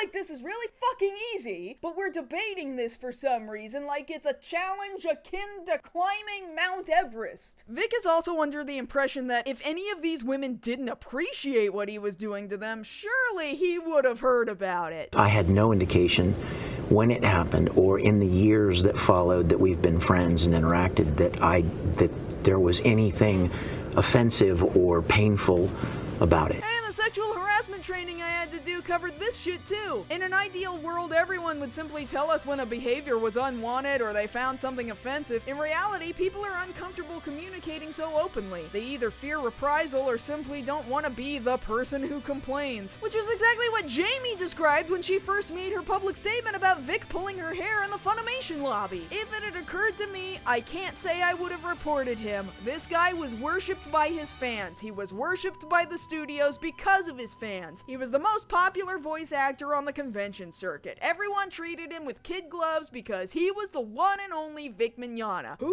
was I? A nobody in comparison. I didn't matter and I knew it. Risking being blacklisted from my work and conventions simply wouldn't have been worth it. Why would people believe me over a man who holds Bible studies in hotel lobbies? And even if they did, would they care about the truth if it meant tarnishing the reputation of their favorite voice actor? Just like my old sexual harassment training described. They either fear reprisal or simply don't want to be the person who complains. It's as simple as that. Just for shits and giggles, around the same time I took my required training for work, I also paid out of my own pocket just to take a sexual harassment prevention class from the state of Texas. Mostly because some of the dumbest chuds think that things are so wildly different in Texas that it's basically lawless territory. But generally speaking, it's all the same. Unwelcome conduct occurs anytime an employee is the recipient of behavior that is unwanted and unsolicited. The Supreme Court holds this shit up too. People who have been sexually harassed may fear retaliation and become overly defensive as a result. Some of the people protected by sexual harassment laws include independent contractors. Examples of physical harassment include things like caressing, hugging, kissing, pinching, staring, and standing extremely close to someone. So where do you think hair pulling falls in this? My guess is somewhere between the caressing and the pinching. Also, while we're at it, people are always demanding that Funimation releases the results of their internal investigation, but according to the harassment training I took, they literally can't. The training cites Title VII of the Civil Rights Act of 1964, basically stating that they can't make the internal investigation public, or else the person who makes it public could be fined $1,000 or imprisoned for up to a year. Funimation did literally everything they were supposed to do in this situation. They conducted a private internal investigation, didn't reveal any of it publicly under penalty of law, and released Vic from his contracts because if they hadn't, then Funimation could have been found to have been liable for all the shit he was doing on their dime and inside their building. It just makes sense. Screaming at Funimation for nixing Vic and replacing him on all of his roles is just asinine. They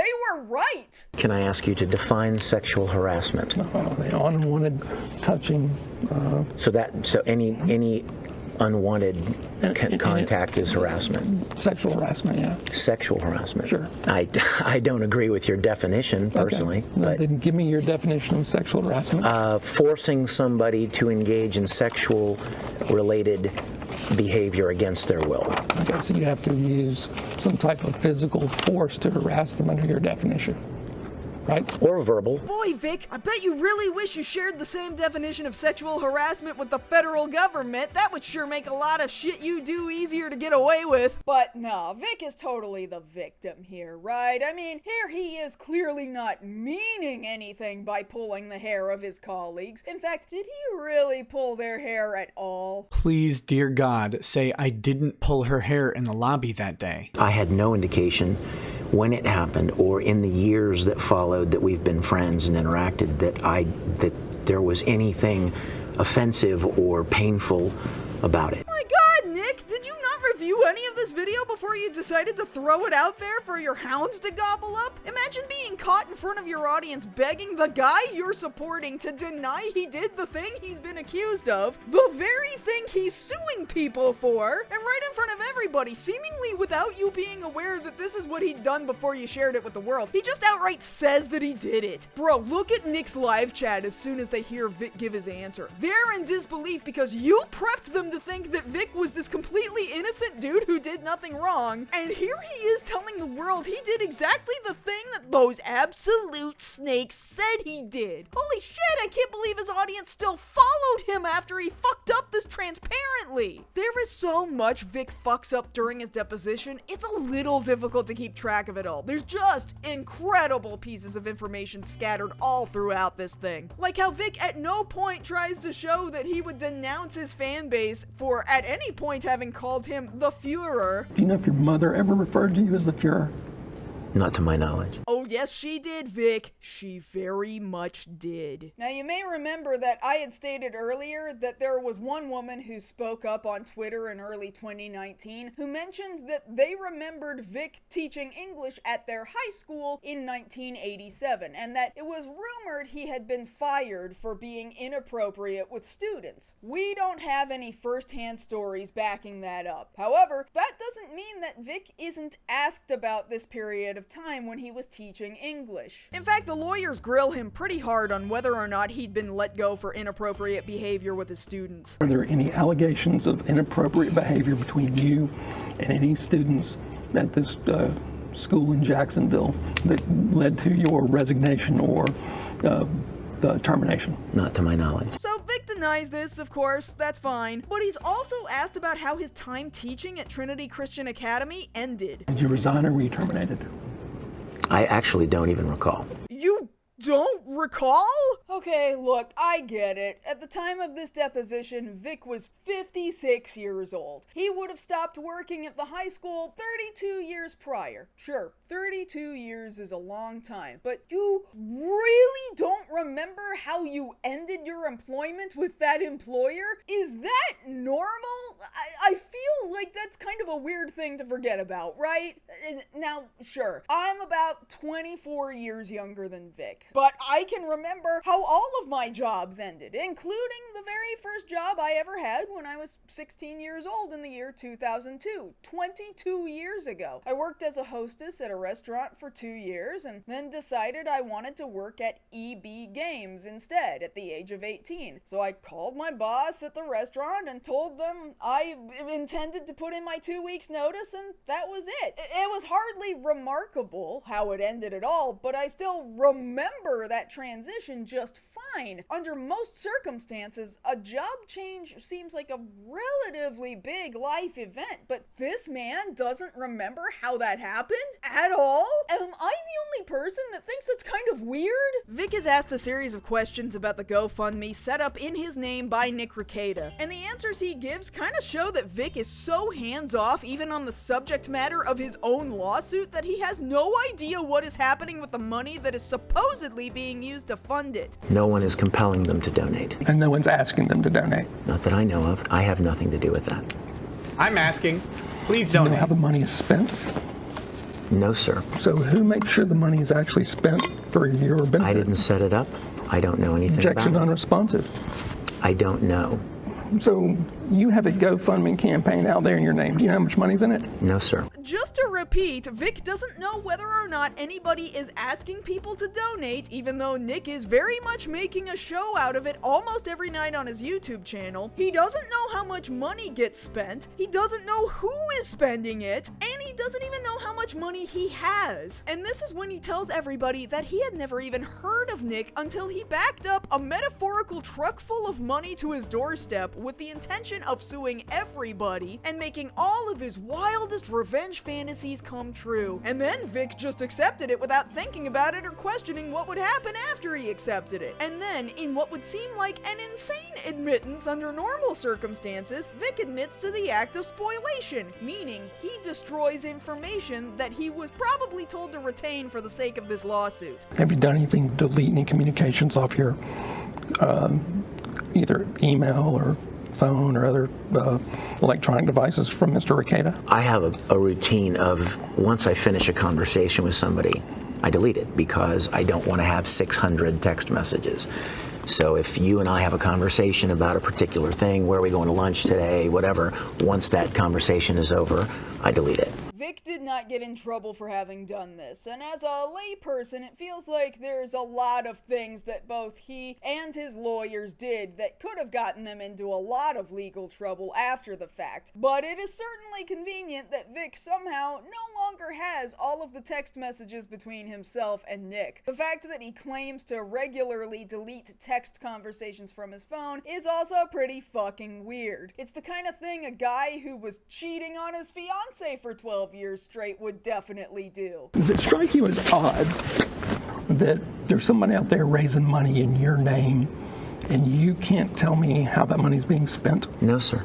You feel no responsibility whatsoever to make sure that the money being put into a GoFundMe campaign for your benefit, how it's spent? My understanding is that it's being spent for legal defense, and I trust what I've been told. Have you ever seen the GoFundMe page? No, sir. So why is it that you don't feel a desire to make sure that money that's being collected in your name is spent properly? Because I didn't start it. If Mr. Rekieta is a con artist and he is just taking money and doing whatever with it that is coming from your fans, not your problem. I have nothing to do with it.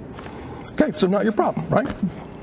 Correct. All right. Vic does not care whether his adoring fans get ripped off by Nick Rekieta and taken for an absolute ride, because Nick is doing all the work for him, and Vic has no desire to put two brain cells together to think about it. If you were scammed by Nick, if for some reason he just decided to take all of that money and fuck right off, Vic could not give two shits, because as far as he's aware, his lawsuit is taken care of. Those harlots who lied about him were all gonna get get demolished in court, and Vic will get his reputation and his career back. If his fans suffer as a result of that, it's not his fucking problem. I hope everybody involved in this is extremely proud of themselves right now. Vic even says that he doesn't know whose idea it was to donate any extra funds to the Salvation Army because it wasn't him. He's never donated to the Salvation Army or any domestic violence charity ever in his life. Even the one remotely charitable sounding endeavor of donating to the Salvation Army wasn't even Vic's idea. At one point, the lawyer deposing Vic starts listing off names of people and asking whether or not Vic is familiar with them. Eventually, he gets to the name Don Schultz, the guy who told the story on Twitter about how he directed Vic on a recent project only for Vic to start having some weird off conversation about how silence is consent. Okay,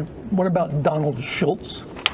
Don Schultz. Don't know that name. What do you mean you don't know Donald Schultz? He was in the room directing you. He was working on Dragon Ball Super Broly. Is it really that easy for you to forget who you worked with? I mean, maybe it is. Maybe he does this so often for so many years that the people you have a working relationship mean nothing to you. All the same, what the fuck, man? Kaylin Salcedo? No. That name? Well, I've heard the name.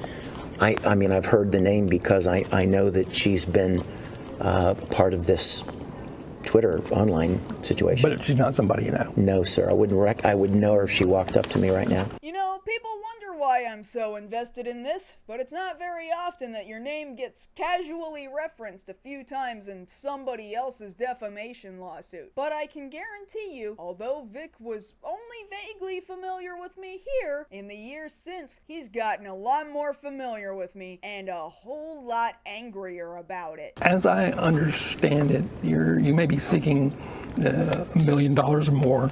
No, sir. Lawsuit. No? Not that I'm aware of. Okay. I have not discussed any numbers of any kind of monetary anything. No?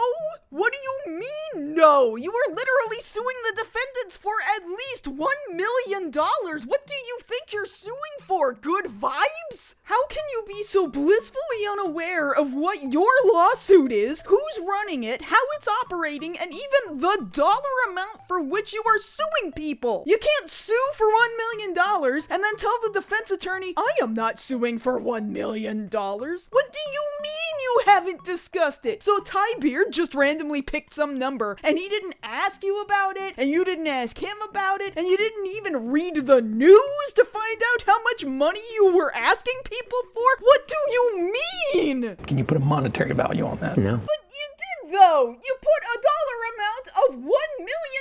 Are you even real right now? I didn't want to do this. I sat by for 5 months and let these people destroy me online. I didn't even know what to do. I literally did not respond. I did not attack back. I didn't even defend. I just couldn't believe it was happening for 5 months. And when it got to the point where I had lost so much, I realized that my only recourse was legal recourse. I can't believe we're letting him get away with this lie. Yes, he wanted to do this. He always wanted to do this. He did not sit back for 5 months without responding. On January 19th of 2019, he was already chatting with his fan club on Discord about this whole debacle. On February 21st, he was making more open public statements on Twitter. He did this multiple times. We saw him go to anime conventions and talk about it in front of people in the real meat space. Hell, we know from that January 19th Discord chat that he was already looking into legal resources. That was only 3 days after the first big blow-up tweet from Han Leia. He's just outright lying here. In fact, I don't even know why he's saying this. This wasn't even the question. The question was, what would you need to know to put a monetary value on that? And suddenly here he is ranting about how he totally didn't want to sue anybody, wholly unrelated to the question he was asked. In what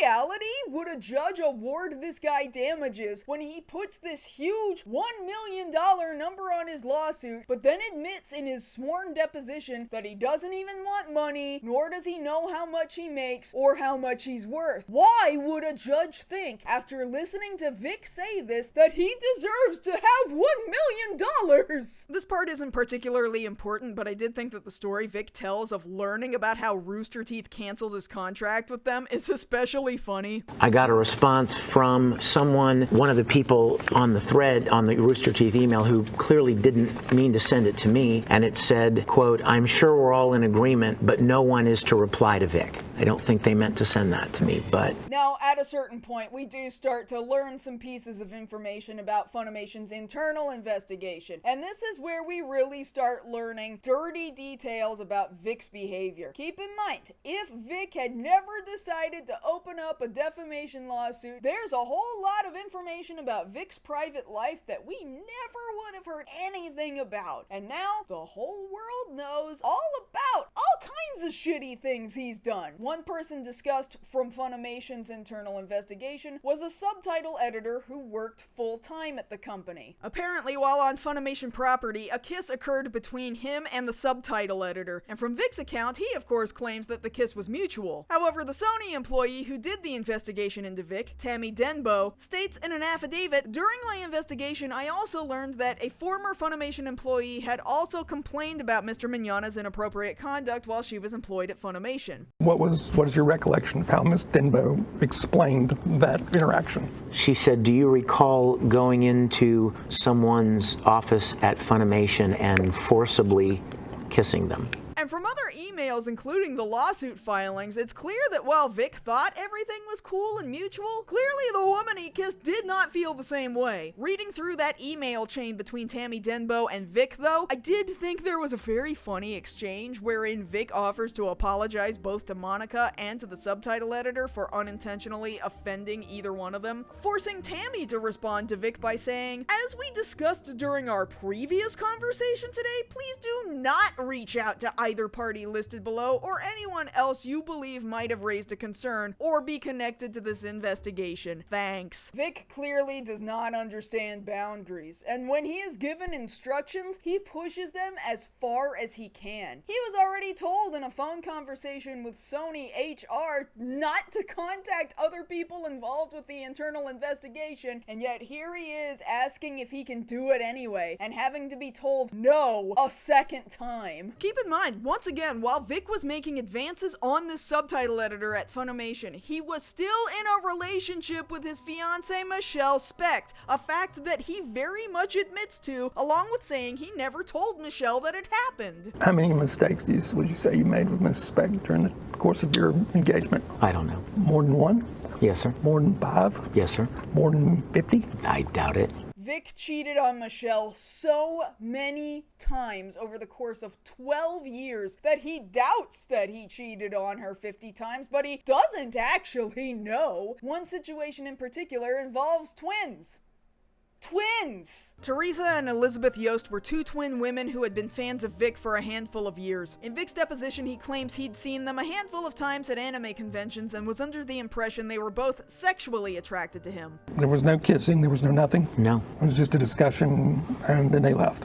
That's correct. That's not what either one of them say. Not only were they both part of Funimation's internal investigation, but they also both submitted affidavits to this very lawsuit, telling their own version of the story. They had first met him in 2013 at the age of 19. In 2015, at the age of 22, was when Vic invited the both of them up to his hotel room after seeing them at multiple conventions and exchanging emails and texts for quite some time. They both describe in their own separate affidavits that Vic started their hotel room conversation by lambasting a bunch of other voice actors who had gone out for the night to a cosplay strip show, which he thought was totally disgusting, and then suddenly pivoted to saying he wanted to see the twin women strip for him instead. Then he started insinuating that he wanted to have sex with the both of them. When they reminded Vic that they were 22 and he was in his 50s, Vic responded by saying, "Age is just a number." Elizabeth states he became visibly angry and began ranting about age being just a number, and it's how you feel, not how you look, and how good he looked for his age. page, both of them described that he was getting visibly angry and upset, and they both started to fear that Vic might become violent at them. Teresa stated, "We thought that if we reminded him of his self-spoken Christian values, he would realize this was wrong and calm down. However, even after being reminded that he had a fiance, he responded with, 'She's not here, so it doesn't matter.' They said they were getting scared and started to tear up, and then Vic finally realized this whole sex with twins thing wasn't gonna happen, so he asked if he could kiss them goodbye and then let them go. They did say yes, but they thought it was going to be the way he would always kiss them every time he had seen them before, like on the cheek, like he does with all his fans. But this time he put his hands on Teresa's face and kissed her full on the mouth, then moved over to Elizabeth and did the same thing. When they left his room and got to the elevator, they both broke down crying, terrified of what had just happened to them and feeling ashamed that they hadn't realized that this was what Vic had been trying to accomplish the entire time. Because looking back on it with hindsight, the red flags seemed so obvious. Teresa says that Vic had later emailed them to apologize and ask if they could still be friends, and while they both responded cordially, they did attempt to avoid him as best as they could from that time on. Elizabeth says that 2 years after the incident, they saw Vic at another convention, who walked over and, in a sarcastic, passive-aggressive, and rude tone, told us how great it was to see us and how nice it was that we did not say hello to him again. None of what the Yost sisters describe comes anywhere close to the non-confrontational description Vic gives in his deposition. And your intent in inviting them to your room was to have sex with them? If they were consensual.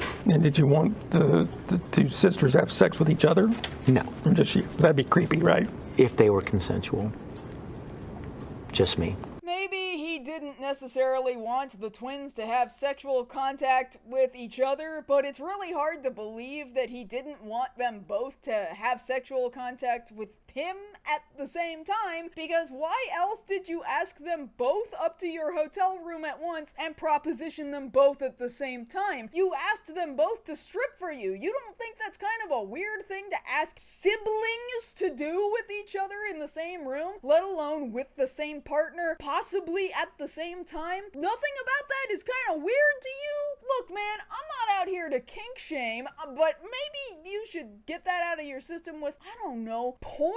Porn at least lies to you. Usually when a porn video says they got twins, they're probably not literally twins. But what Vic was asking for was seriously crossing into deeply concerning boundaries. And that's on top of the fact that it feels like he was really conditioning them to be ready to do this with him for 3 years since they were 19 years old. I do not know how you excuse your way out of this one. I really don't. Vic admits that there were multiple times he'd slept with women while at anime conventions during the course of his relationship with Michelle. In the case of one woman, he had slept with her at a convention and then developed an ongoing relationship with her. And that relationship continued parallel to you being engaged with Miss Specht? Yes, sir. Now, the transcript has censored out this person's name, and so has the audio of the video Nick shared publicly, but we do have a pretty good idea who they were talking about because one Chelsea Beard is listed in other filings in a request for various people to preserve documents related to the lawsuit.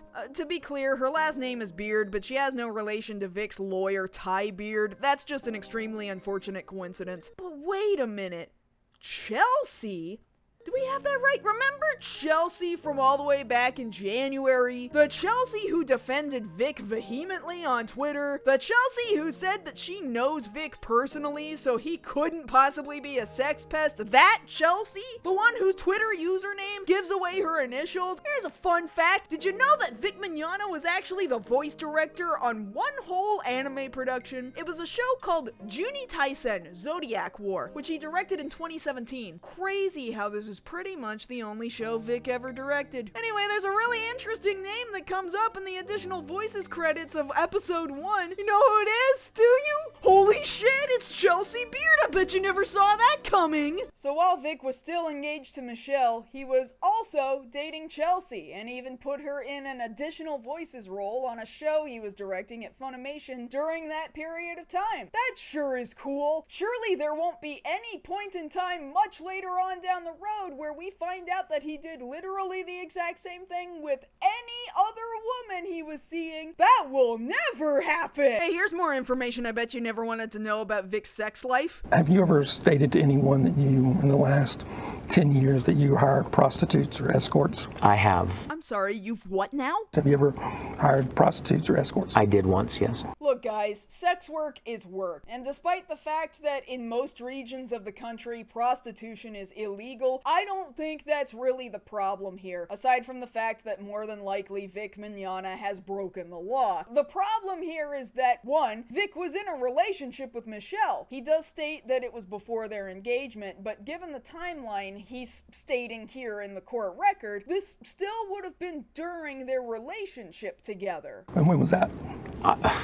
Probably 8 or 9 years ago. But two, we can't forget that this is the same guy who regularly talks about his Christian faith at anime conventions, who holds Bible studies with his fan club, and holds praise and worship services on Sundays with his fans. And I get it, no human being is without sin, not even Christians, but come on now, at what point do we finally say, come on guys, I think we have to start actually criticizing the Christian guy? Like, we're not talking about one singular mistake here, it's not just that it was a prostitute, it was a prostitute outside of marriage during a relationship with another woman, as he was regularly also picking up multiple other women at the very conventions where he was preaching Christianity on the same weekend. What part of Vic's behavior says that this is the guy we need to listen to about his conservative beliefs? In fact, there are so many lawyers on the internet who have basically said that they had never heard of Vic Mignogna prior to this lawsuit, but thanks to his absolute disaster of a deposition, they absolutely believe that he did everything he's ever been accused of. There's actually a legal term for what I'm describing here, and that term is libel proof. Some argument has been made by some lawyers that Vic may in fact qualify to fit the definition of libel proof due to his reputation having long since been buried 6 feet underground before we ever got to this lawsuit. In fact, in the latter half of 2019, H-Bomber Guy asked Legal Eagle in a video on Eagle's YouTube channel about the definition of being libel proof, in a question that is clearly alluding to Vic Mignogna himself. I have a question about the definition, if there's a proper legal definition of the concept of being libel proof.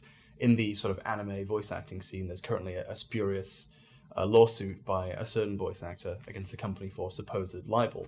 And the counter argument that the company is making is that this person is effectively impossible to do libel towards because they have done so many other things that at this point it's barely making anything up to assert certain things. Yes, so that is a potential defense that a court can find that what would normally be a defamatory statement is not defamatory in this context because their reputation is so bad, it can't get any worse. And that's exactly what Funimation claimed in their filings with the court. In the filing, Defendant Funimation Productions LLC's original answer, verified denial, and affirmative defenses, Funimation defends themselves from the liability of defamation by, among other things, claiming that defendant is not liable to plaintiff because plaintiff is libel-proof. Funimation knows that Vic Mignogna's reputation has been dog shit for decades by this point, and the argument here is that it has been so bad for so long that there is genuinely nothing you could possibly say about this man that would be more damaging to his reputation, because his reputation has already been damaged beyond repair before they ever said anything. So I can finally get to what is quite possibly every Vic Stan's favorite part of his deposition: the jelly bean thing. So apparently, one small portion of Funimation's internal investigation involved a story from Monica Rial talking about a semi-tasteless joke told by Vic in front of a room full of fans. She said, do you recall being at an event with Monica, at a convention event, and eating a jelly bean that she had signed and saying, now I can't, well, Monica said, why would you eat that? You know, you're going to get ink poisoning. And I, off the cuff, made a joke that, well, now I can say I ate Monica Rial.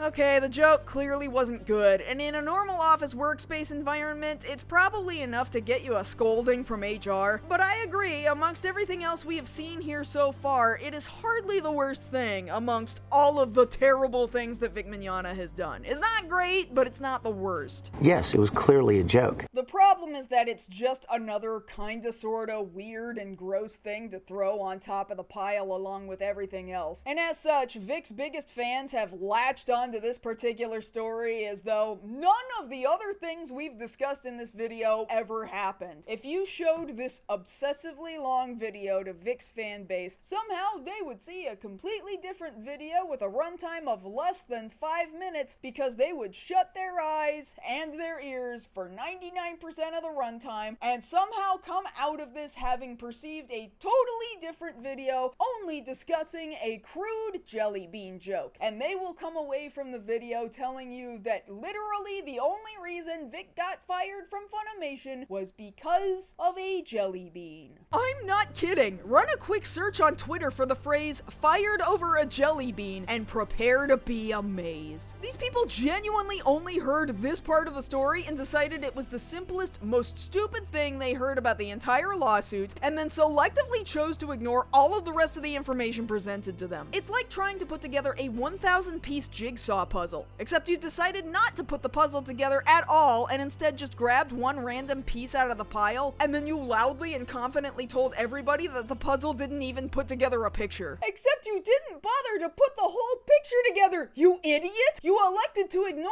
the entire rest of the pieces of the puzzle that would have given you the entire picture. I cannot make this any more clear. Vic wasn't fired over a jelly bean. The jelly bean was just the cherry on top of an entire shit sundae. There is so much other assault or harassment involved in Vic's dismissal from Funimation's projects, and you have just decided that none of that shit is important. God, I hate it in this universe. Another really bad thing to do if you're trying to insinuate that you're filing a defamation lawsuit because you have been defamed to the point that your reputation has been ruined is to suggest that your reputation has pretty much always been utter shit. I think one of my favorite parts is where Monica and Ron's lawyer basically got Vic to agree that he suffered from death by 1,000 cuts. And you would agree with me that this tweet going out harmed your reputation?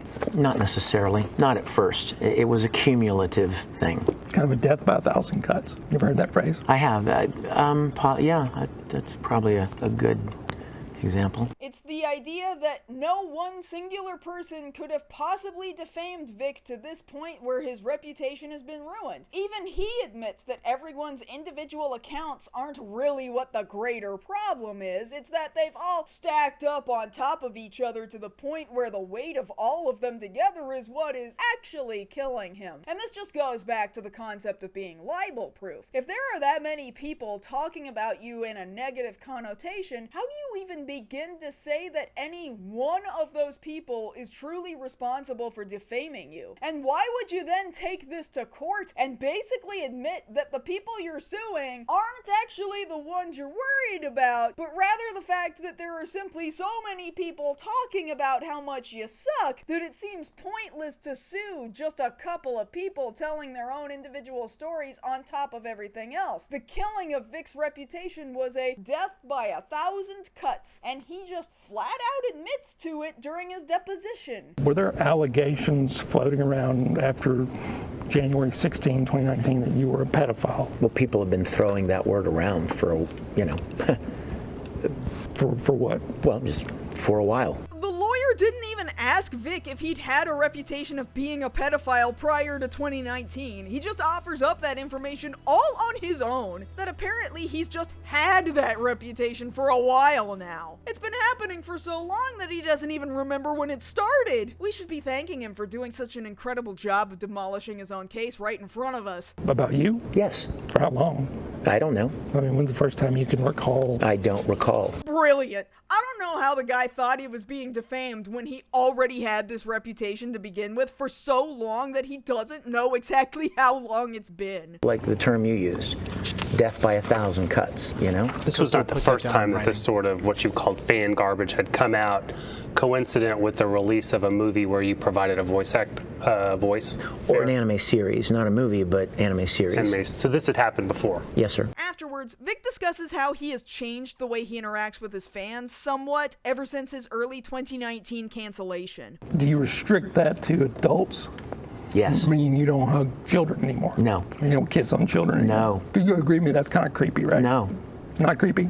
Not when they ask you. Oh my god, we're back to it being okay to kiss children if the child asks you to kiss them. And I feel like we're just going in circles here with me telling you that no, if you're the adult in the room, it is your job as the adult to tell the child no. When you say kiss, it sounds like something sexual, but somebody who is kissing a child on the forehead or the cheek as a symbol of kindness or appreciation is not meant in any sexual way. I mean, sure, you say that, but looking through some of these pictures of kissing children again, and I sincerely have doubts that they're also genuinely innocent. Have you seen the way he wraps his hands around 14-year-old girls? Would you agree with me that kissing 14-year-old girls on the face, whether it's consensual or not, is really not appropriate for a 40 or 50-year-old man? I would say a lot depends on context. Sure, if the context is that you're the girl's dad, that's one thing. But you're literally nobody's dad. What is even going on here? That would have been fairly regular for you to kiss women on the side of the face like that? No, actually, it wasn't regular at all. That was irregular. Yes. Wasn't regular? We literally have an entire DeviantArt community full of your underage fans with photos of you kissing them as children. Several of them saying you didn't even ask before you did it. This happens constantly over the course of several years. What do you mean it wasn't regular? So how do you know it's irregular? Because I know how often I do it, and it doesn't happen very often. And when you say very often, you're talking about it happens less than 50 times I a don't convention? count, sir. I'm sorry. So then how do you know it's not often if you don't count? Because if it happened often, I would know that it was pretty often. How? Fucking how? I mean, you clearly don't know anything else. You literally keep track of absolutely nothing you do. What is Discord? I don't know. I've never heard of I Discord. think it's an online thing. Is it not, is it like some kind of app or something? I don't know. What do you mean you don't know what Discord is? You joined your own fan club's Discord chat in January to tell them all to defend your honor on the internet and that you are making early plans to file a lawsuit against people. At this point, I'm really struggling to decide if Vic is genuinely just an oblivious, hands-off boomer who doesn't know anything about anything, or if he consciously makes decisions to remember as few things as possible so that he can theoretically be less culpable in anything anybody accuses him of. Like, is he genuinely this stupid about everything he does? Or is he constantly playing dumb about everything so that nobody can blame him for anything? Is he genuinely ignorant? Or is this weaponized incompetence? I honestly don't know! And one of the things that you were trying to do was rally the troops to defend you online. Do you agree with that? No, sir. Well, why not? What's wrong with that? Why shouldn't you get on the... No, what I did was, if I may be clear, what I did was I encouraged them to speak of their positive experiences. Vic is absolutely desperate to both have his cake and eat it too. He wants to be able to get away with calling his fan base to arms, a thing he has done numerous times over the years, by the way, as we've seen in this very video, but he doesn't want you to perceive him as having done that. He wants it to look like some kind of a peace rally. When Vic is out here telling his fan club to talk to anyone you know about him, it's really hard to see that as not rallying the troops. Why does a man in his 50s need his young, largely female fan base to fight his battles for him? Why is that something he's instructing hundreds of people to do for him? Why go online and say, do whatever you can do to counter all these lies and negativity? Why did you do that? Because my reputation and work was under attack. He is more than willing to solicit help from his fan base when it comes to his reputation. Remember, Vic has also admitted in this very same deposition that he does not care whether or not a con artist rips off those same fans of his, because if they get ripped off while trying to help him, it's not his problem. Vic's fans are in no way people to him. They're numbers, they're marks, they're money, and an army. He just knows how to use his words extremely delicately quietly and elegantly to orchestrate those fans to do whatever he needs. And they are more than happy to do whatever he wants, whenever he wants it, regardless of the fact that he will never think twice about those people or remember them when it's all over. Have you ever used this tactic in the past where you encourage your fan base to go and counter people that were speaking negatively about you? Not that I recall. Okay, so this is kind of a first-time event, right? Yeah, this is a unique event. Boy, is that a lie! We've already covered several times where Vic, on camera in front of rooms full of people, would instruct people to fight his battles for him. Remember the young woman he sent in to fight with people on the Cosfu forums? Remember the times he said, If there are 500 of you, you have the power to stop that kind of garbage. Speak up. Him saying in his deposition that he has never done this before, quite frankly, is an outright lie. You know it, I know it, everybody who's watched up to this point knows it. Vic lies like he breathes, regardless of the fact that he's been caught on camera for years doing the exact thing he's lying about. Does your mom have any role in dealing with this Risembool Rangers website? To some degree. I don't know exactly to what degree. You don't know what role your own mother plays in your fan club? Would you agree with the proposition that at least 40% of people in Risembool Rangers are underage? No, sir. And why do you disagree with that? Because I have no idea. This has got to be a bit. It has to be an ongoing joke. This man cannot be real. How can any one person not know so many things regarding dealings with his own shit, with his own name on it? How is this fucking possible? Does it make a difference to you if you're accused of 10 allegations of sexual assault or just 100 or 100? Does it make a difference? Yes, it does.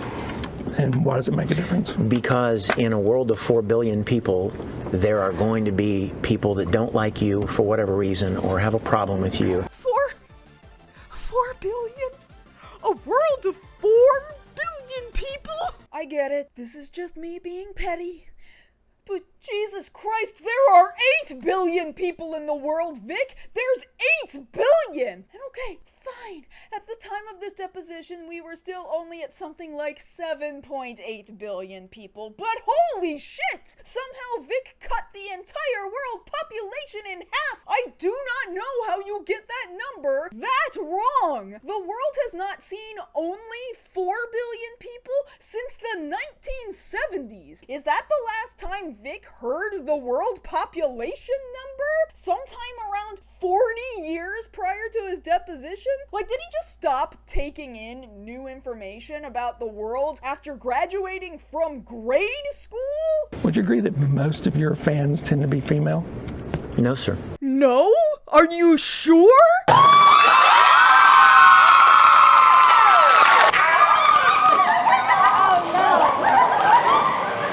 It's time to rip off my shirt and please the fangirls! So it's the 2 tweets below, what we call the second and third tweets, that you would consider to be defamatory, yes, correct? Sir. And the reason you consider them to be defamatory is what? Because they clearly imply that I am guilty of harassment, threatening behavior. There's no proof or evidence of that.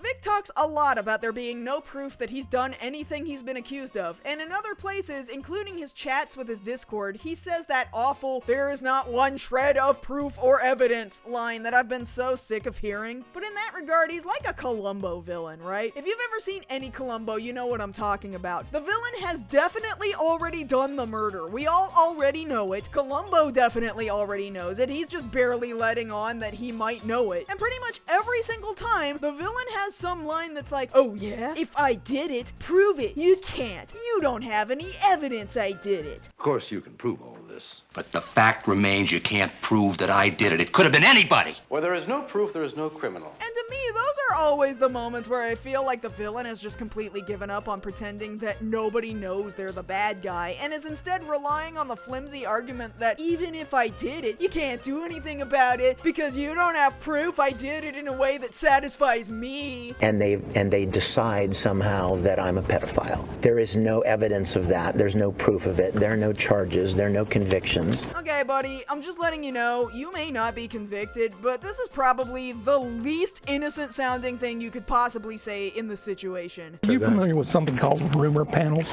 Panel discussions at cons. They're, I guess, called rumor panels.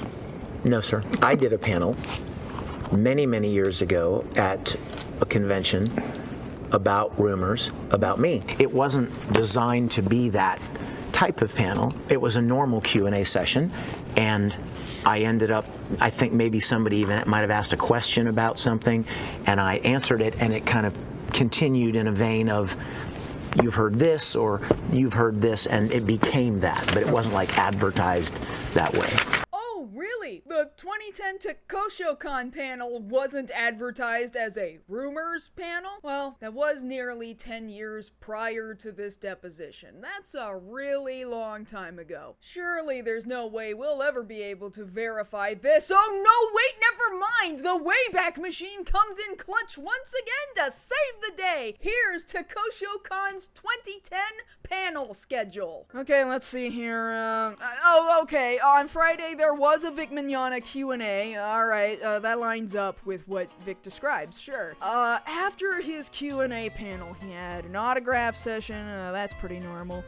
On Saturday at 3:30 p.m. he held a concert. Sure, okay, he's a musician and a singer, so that makes sense. And then what's this? On the second stage at 10 o'clock p.m. it's Rumors with Vic Mignogna? But how can that possibly be? I thought Vic just swore that he only held a Q&A panel and it just kinda devolved into rumors, and that it definitely wasn't advertised as a panel specifically to mitigate all the rumors about him all the way back in the year 2010.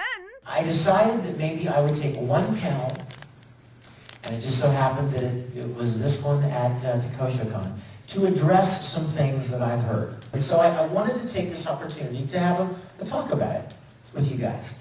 So I made myself a list, actually, of some of the crazy things that I've heard. I understand that I had to do like a little bit of digging through the Internet Archive to get to this PDF, but this was not impossible. It was easily verifiable, and there's video of him introducing the panel as the exact thing he's saying he didn't advertise it as. Why does he just say shit about things that he knows we can go back and check for ourselves to verify whether or not it's true? I mean, I know why he does it. It's because he knows his biggest sycophants won't check, and they'll just believe him sight unseen. So he's successfully gotten away with just straight up lying to people about shit for decades for this reason. Vic also reveals that he encouraged and her friends to attack Kosfu and 4chan. I didn't encourage someone to attack anybody. Okay. I will tell you what happened, if I may, Sean. Sure. I told one of my friends, why don't we set up a PayPal, and anyone who can provide video evidence of me stumbling around drunk at a convention, I'll give them $100. How is that not encouraging her to go to that forum and make that bet with them? As a reminder, this is how Vic described that event on camera during that panel. I had a friend of mine go on one of these websites and say, you guys are being hurtful and cruel and lying. So Vic, during his deposition, is wholly misrepresenting the story he himself told about sending someone over to the Kosfu forums to send them a challenge to find footage of Vic being drunk or whatever else he didn't like them saying about him in exchange for $100. It should be apparent by now that every time he tells a story, he tells it a little bit differently depending on who his audience is, altering it in just such a way that makes him look best in front of the people he's talking to. Unfortunately, he's now in a position where his words can be consumed by everybody, and not just one group of people, and they can be compared to other times he's told the same story. These things aren't lining up anymore, Vic! And during this rumor panel, did you encourage people to go on sites and tell everybody that they were wrong about you? I encouraged people that were my friends and supporters to be supportive. Look, rephrasing the situation and repackaging it to look prettier doesn't change the fact that you absolutely told an entire room full of people to get on the internet and defend your honor. So I have given you ammunition or empowered you when you're out and about all over the internet to share, your experience. You said, I've given you ammunition. Is there some other way we're meant to interpret this? I would challenge anyone to provide any public comment or attitude or anything that ever proves that I've been rude or cruel or hateful or mean or ever made a homophobic remark. I have several friends that are gay. There are many friends of mine that worked on my Star Trek production who are gay. I attended a transsexual friend's wedding. Oh no, we're back to I can't be homophobic because I have gay friends. And he attended a trans person's wedding. We didn't even ask him what his feelings were about trans people, though given his choice of the slightly outdated term transsexual here, I don't have high hopes for that either. So after all this time, we finally start getting to questions about Monica Rial.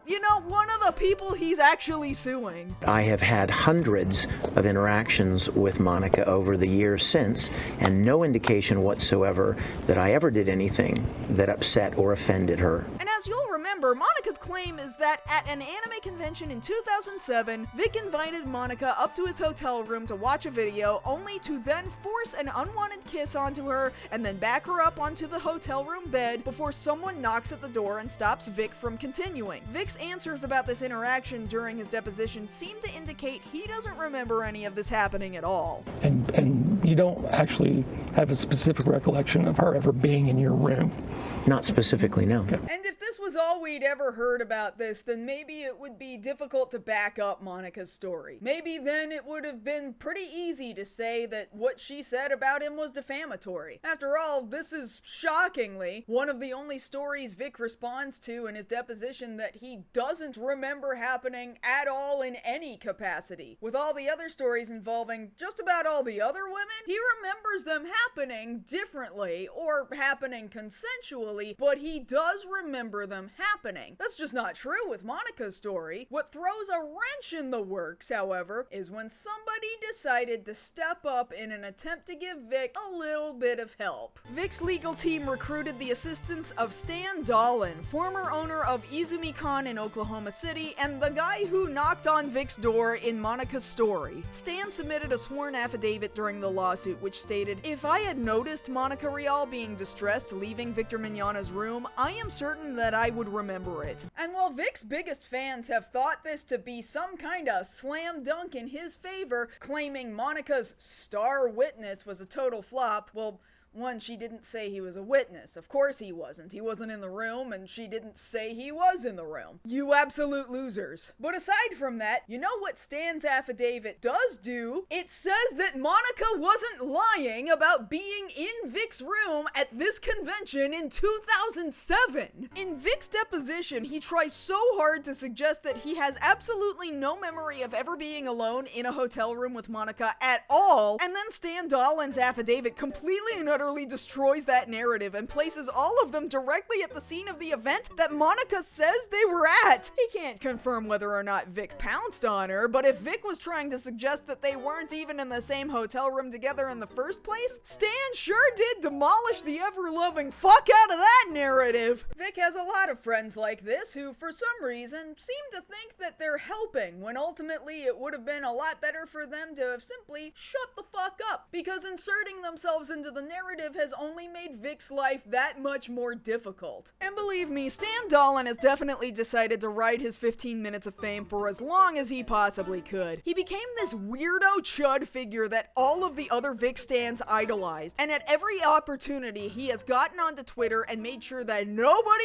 forgot about it. Remember, suddenly this lawsuit has made this one guy, Stan, incredibly important somehow. He doesn't come up again in any important capacity, and his biggest claim to fame is saying, "I don't remember anything because I wasn't in the room," then fucking over Vic's narrative and walking away like he totally just slam dunked the entire case. But Stan will always want you to remember what an important figure he was in this brief moment in time. Thanks for the good work, Stan! Your help was greatly appreciated! Any of the voice actors who not only posted, but those who liked or supported the people that did.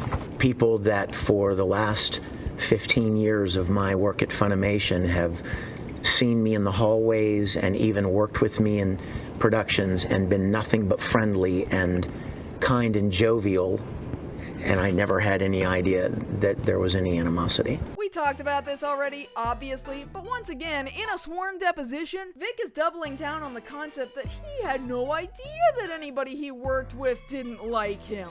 There are some voice actors, people in the industry, who, for whatever reason, they do everything they can to keep me from being invited as a guest because they don't like my faith. Vic also states in his own affidavit he submitted to the court that he had asked Colleen Clinkenbeard why he wasn't getting cast more often. And to quote his affidavit, she told me that A, they did not like casting people who weren't local, and B, that some directors thought I was difficult because I occasionally requested additional takes even though the director was satisfied. Sounds about right to me. Remember Sean Schimmel's old Vic parody? I don't care! I don't care if you don't get spoken to that way! You don't speak to me that way! Because I'm the fucking talent! To say that Vic was unaware that there was any animosity simply isn't true. So you do all of your publicity, your social media posting, your statements, all Yes, that. sir. All those things, you generate those yourself? Yes, sir. Or I have. I have, over the years, I have. This incident has been the first time that I have ever sought the services of someone to help. Okay, this part is interesting because it's entirely possible that up until some point in time, Vic was in fact running his own social media accounts. But as time has gone on, we know for a fact that he doesn't, at least not anymore. He follows very few people. He almost never responds to anyone unless it seems particularly important to him. In fact, it is suggested by those close to him that he doesn't even read his fans' replies on Twitter at all. Vic would later go on to publicly state during a panel at Anime Matsuri that his fan club members operate all of his social media accounts for him, and they do it without Vic ever paying them a dime. I will tell you this about my support staff. Everybody that's a part of it does it because they have a conviction about making the world a better place. So I have, in the Risembool Rangers, I have a senior mod team of what, five or six senior moderators, and they moderate all the social media. One's in charge of Twitter, one's in charge of Instagram, one's in charge of Facebook, one's in charge, and they engage with the fans, and then they have junior mods underneath them. You guys, you can't put a price tag on that. In one particular instance, on Twitter, a fan tagged Vic with a photo of a Funko Pop of Tamaki from Ouran High School Host Club, saying the figure was keeping her company at work. Vic's account responded by saying, "He is the only one I need!"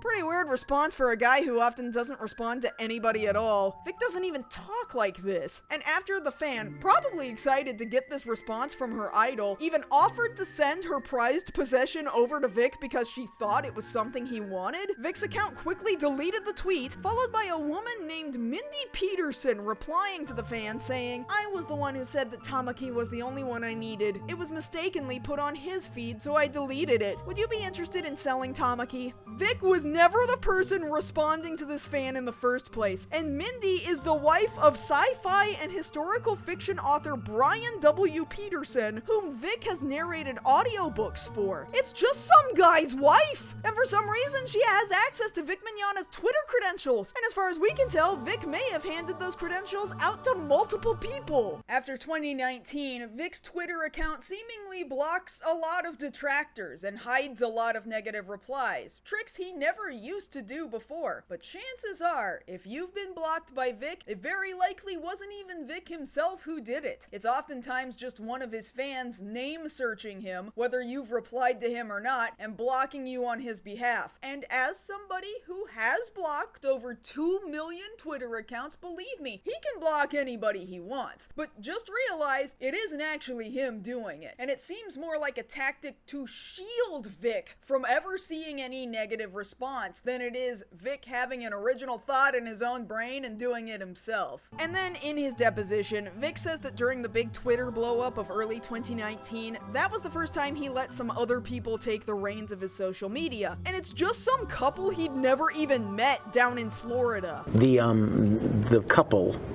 in Florida considers themselves kind of a PR couple firm. I don't know if they actually have a name, you know what I mean? I don't know if they're an official thing. And these are people he says he trusted with PR, but he doesn't even actually know if they're a real PR team. They're just two people who seemed like they had good ideas, I guess. I do not know how Vic chooses the people he interacts with or who offers to provide him with help and assistance in anything he does. He seems like the kind of guy who would really easily fall for a scam because he just inherently trusts and believes every single person he ever has a conversation with. Just absolutely zero self-preservation skills at all. Remember how they're also here in the room to discuss not only defamation, but also tortious interference? You know, that supposedly the actors Vic is suing reached out to all these conventions that Vic was supposed to appear at as a guest and did some kind of dirty, illegal deal or threat that caused them to all cancel him? You know what would really destroy the argument in court that the defendants are guilty of tortious interference? Saying that you have no idea whether or not they committed tortious interference. But they did tell me that it was the public comments by the voice actors that led them to ultimately cancel me. So it was the public comments, not necessarily a direct contact by a particular voice actor to the convention. I don't know. You had a contract with many of them? Yes, sir. And did some of them you didn't have a contract? It was more of just a verbal agreement? Yes, sir. Why are we here? Why are we here? Some of the conventions that canceled him didn't even have written contracts, only verbal agreements. They just get him to be a guest with no further legal protections than a spit shake. Then Vic starts making huge assumptions that even though Funimation didn't make their tweet announcing they were stepping away from Vic on future projects until February 11th, he still has a conspiracy theory that Funimation was running around to different anime conventions prior to that tweet to tell them to cancel his appearances? I have heard rumblings from the convention community and organizers and Gary Hassan that a sponsor, a large sponsor who was fostering relationship with one of the large convention organizers, put enormous pressure on the conventions not to have me. Other than rumors, do you have any other evidence of that sort of behavior by Funimation? Not at present. There is genuinely no reason to be doing this. Vic has simply sued a bunch of people because he thinks he should be allowed to do it. Because he's just really pissed at them for making people aware that he's an absolute scumbag, but he doesn't actually have any legal reason for doing anything he's doing. This is all just a game of punishment for him. He doesn't actually care whether they did anything he can hold them liable for or not. He just wants them to suffer. And this, I think, is a good time to discuss what a slap suit is. There are probably a million other people on the internet who could do a better job than me at describing what this is. I can actually think of an episode of John Oliver's Last Week Tonight that discusses slap suits brilliantly. Ironically, it's an episode that also aired in 2019, and I remember myself and others swearing up and down during the middle of watching the segment that surely John was going to pivot to a conversation about Vic Mignogna's lawsuit at any moment. SLAP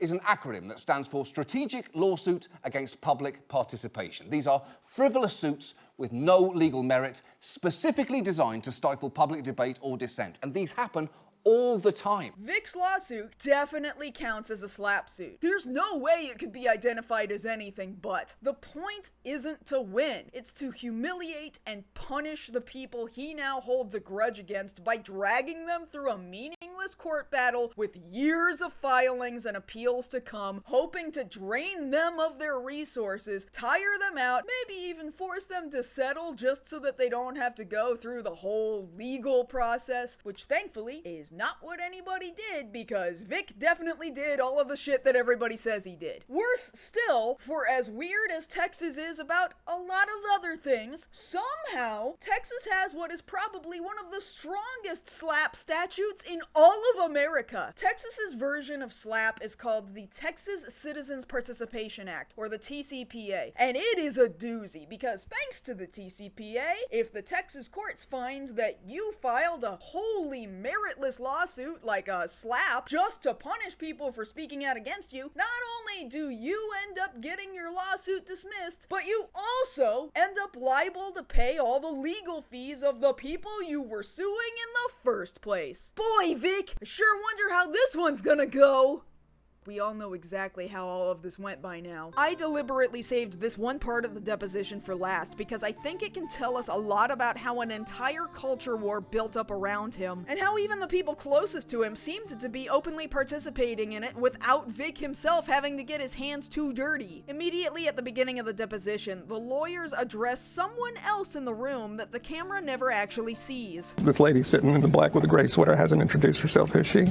No, she's Lisa Hansel. She's our witness consultant. The woman in the room is Lisa Hansel. Ty Beard is calling her a witness consultant, whatever the fuck that means. She has no legal bearing on this case. She's not a lawyer. She's not part of the courtroom staff. Who is this? She does several things, but among other things, she does makeup work and production work. Of course they tell her to leave the room. She's not party to this lawsuit in any way. She's someone who did a bunch of makeup work on projects Vic has worked on, including his online fan series Star Trek Continues. More recently, in the years since the lawsuit, she was the key makeup artist on the critically acclaimed Kristen Stewart film Love Lies Bleeding. Why did Vic's legal team think they could bring a makeup artist into the room with Vic? In fact, it's not even the first weird thing involving her. Emails attached to court documents show that while Vic had been emailing back and forth between himself and Sony staff during his internal harassment investigation at Funimation, he was forwarding these emails to Lisa, despite the fact that all the emails were labeled as being confidential and were not to be shared with people outside the investigation. Why would you be forwarding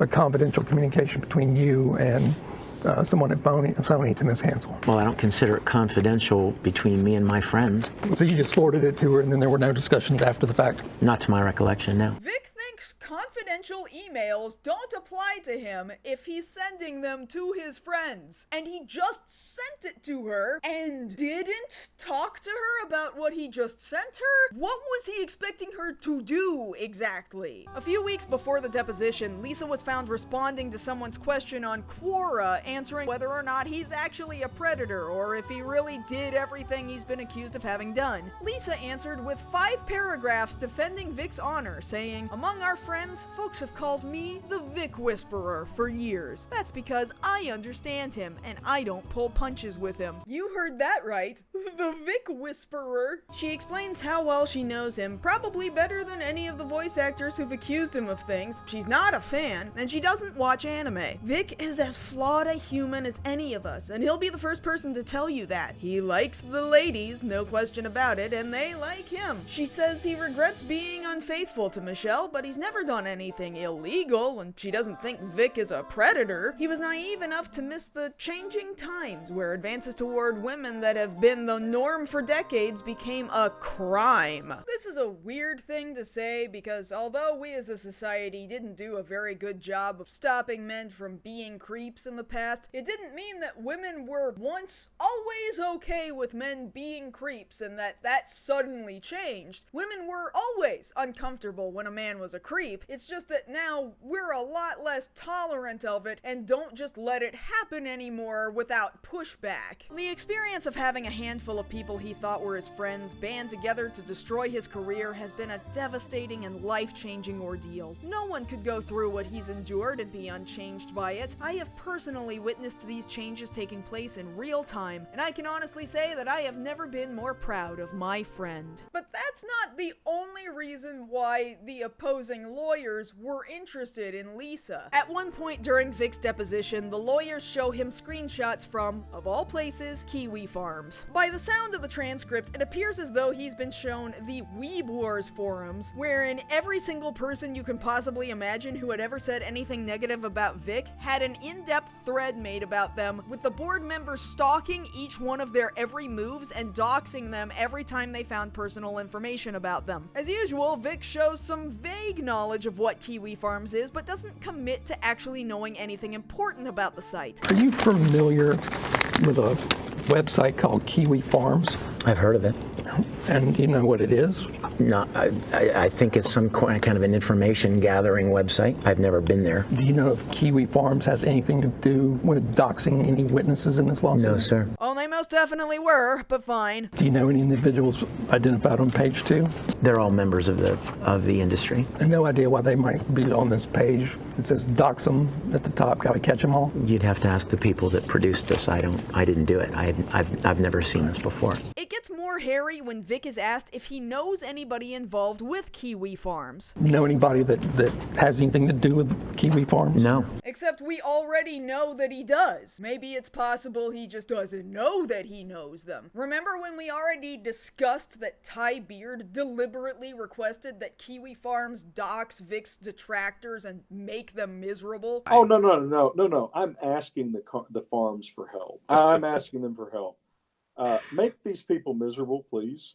I would consider it a personal favor. Remember how I already said that Nick used to regularly bring Noel, the owner of Kiwi Farms, onto his YouTube show? The lolicon thing, like that's hard to talk about. It might upset the constitutions of some people, but people get fucking mad over those drawings. I'll see if Digibro will come on and do a lolicon debate. Vic has unwittingly aligned completely with people who have actively utilized Kiwi Farms to help them accomplish really weird shit. But Nick and Ty would hardly be the last people to do this in Vic's name, because I wouldn't have brought up Lisa Hansel's name before this if she hadn't also been directly involved with Kiwi Farms. People would later discover that Lisa had an account on the farms under the username Svetlana, which she regularly used to defend Vic and humanize him to the rest of their community. Now, before I continue, I want to make a brief aside here because I know detractors are going to bring this up after this video goes live, and they're going to call me a hypocrite. I also, at one point, made a Kiwi Farms account back in about 2017. It happened when this message board, which I had never really heard of at the time, suddenly made me a target for wholly unrelated reasons, and like the absolute genius I was, I thought I could get in there and defend myself with truthful answers about things they were accusing me of and clear up all of their misconceptions. I had no idea what I was getting myself into, and even if you do manage to turn the tide of Kiwi Farms in your favor, it never lasts very long. They will eventually eat you alive. I haven't logged back into that account in about 6 years, well before the Vic Mignogna blow up ever happened. That having been said, Lisa Hansel probably could have learned a lesson from my own mistakes. Under the account name Svetlana, Lisa explained exactly what it was she was doing on Kiwi Farms. I'd like to thank each of you who has taken an interest in this case and, most importantly, in the truth. Until I came here, I was serving as a repository for discovery-type stuff that would get sent from all over or that I would dig up myself. The farms lightened my load tremendously by doing much of this gathering. You all literally made my life more manageable. I have told Vic this several times, and he is eternally grateful to anyone who has helped. So Vic was using Lisa to gather information, and she stumbled across Kiwi Farms, who had been meticulously stalking and doxing people the entire time Vic was getting canceled. And so she relied heavily on their obsessive stalking and doxing in an attempt to help Vic win his lawsuit. Not only that, but if Lisa here is to be believed, Vic was at least somewhat aware of what was happening on Kiwi Farms, and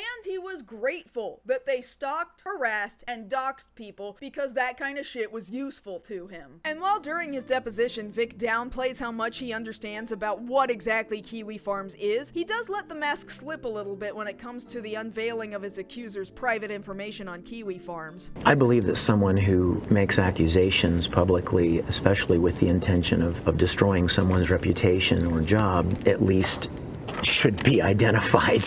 I don't believe somebody should have the power to destroy someone and remain safely anonymous. I would think that to most of us, the reason why someone might want to remain anonymous would be pretty obvious. The result is exactly what Kiwi Farms was fucking doing, trying to dox people who were not willing to give their real names in news articles published online for the sole reason of punishing them and making their lives a living hell. And this is exactly what Vic wants. I would expect as much public disclosure of them as they have of me. Lisa would at times tell Kiwi Farms generally how Vic was doing. It was a tough day for sure, but Vic is okay. He's a sensitive soul, but he has a good support system in place. Never a need to apologize for caring. He was still reeling from the firing and hearing the jelly bean thing. At that point, he was trying to figure out who could have witnessed that joke and reported it, because no way could it be his good friend Monica. But our little Vic whisperer here also gives us some pretty interesting information about the way Vic handles social media and technology in general. Lisa is actually one of the first people to publicly tell the world he doesn't even read replies to the stuff he posts himself. So even in the moments where Vic gets on Twitter and posts something without the help of his fan club doing it for him, he does not read his fans' replies at all. Also, according to Lisa, Vic has never visited Kiwi Farms himself, but is constantly sent screenshots of things posted onto the site. He also is apparently such a boomer that he thinks that everything he's reading is a tweet, as though he doesn't totally understand the concept of a forum or a message board or a BBS or anything else of that nature. Also, apparently Vic never scolds Lisa, because as far as she's aware, nobody has ever sent him any screenshots of her posts on Kiwi Farms. It is difficult to gauge just how much damage Lisa did while participating in Vic's lawsuit, gathering information from cruel posters on the farms and sending them over to Vic's legal team in hopes of destroying Vic's enemies, on top of attempting to polish Vic's image for these same scumbag people. That having been said, I actually want to jump ahead in Lisa's story just a little bit, because I think this is one particular detail that is extremely important, and I don't think it would be fair to leave you on this particular image of Lisa for too terribly long, because it would seem about 2 years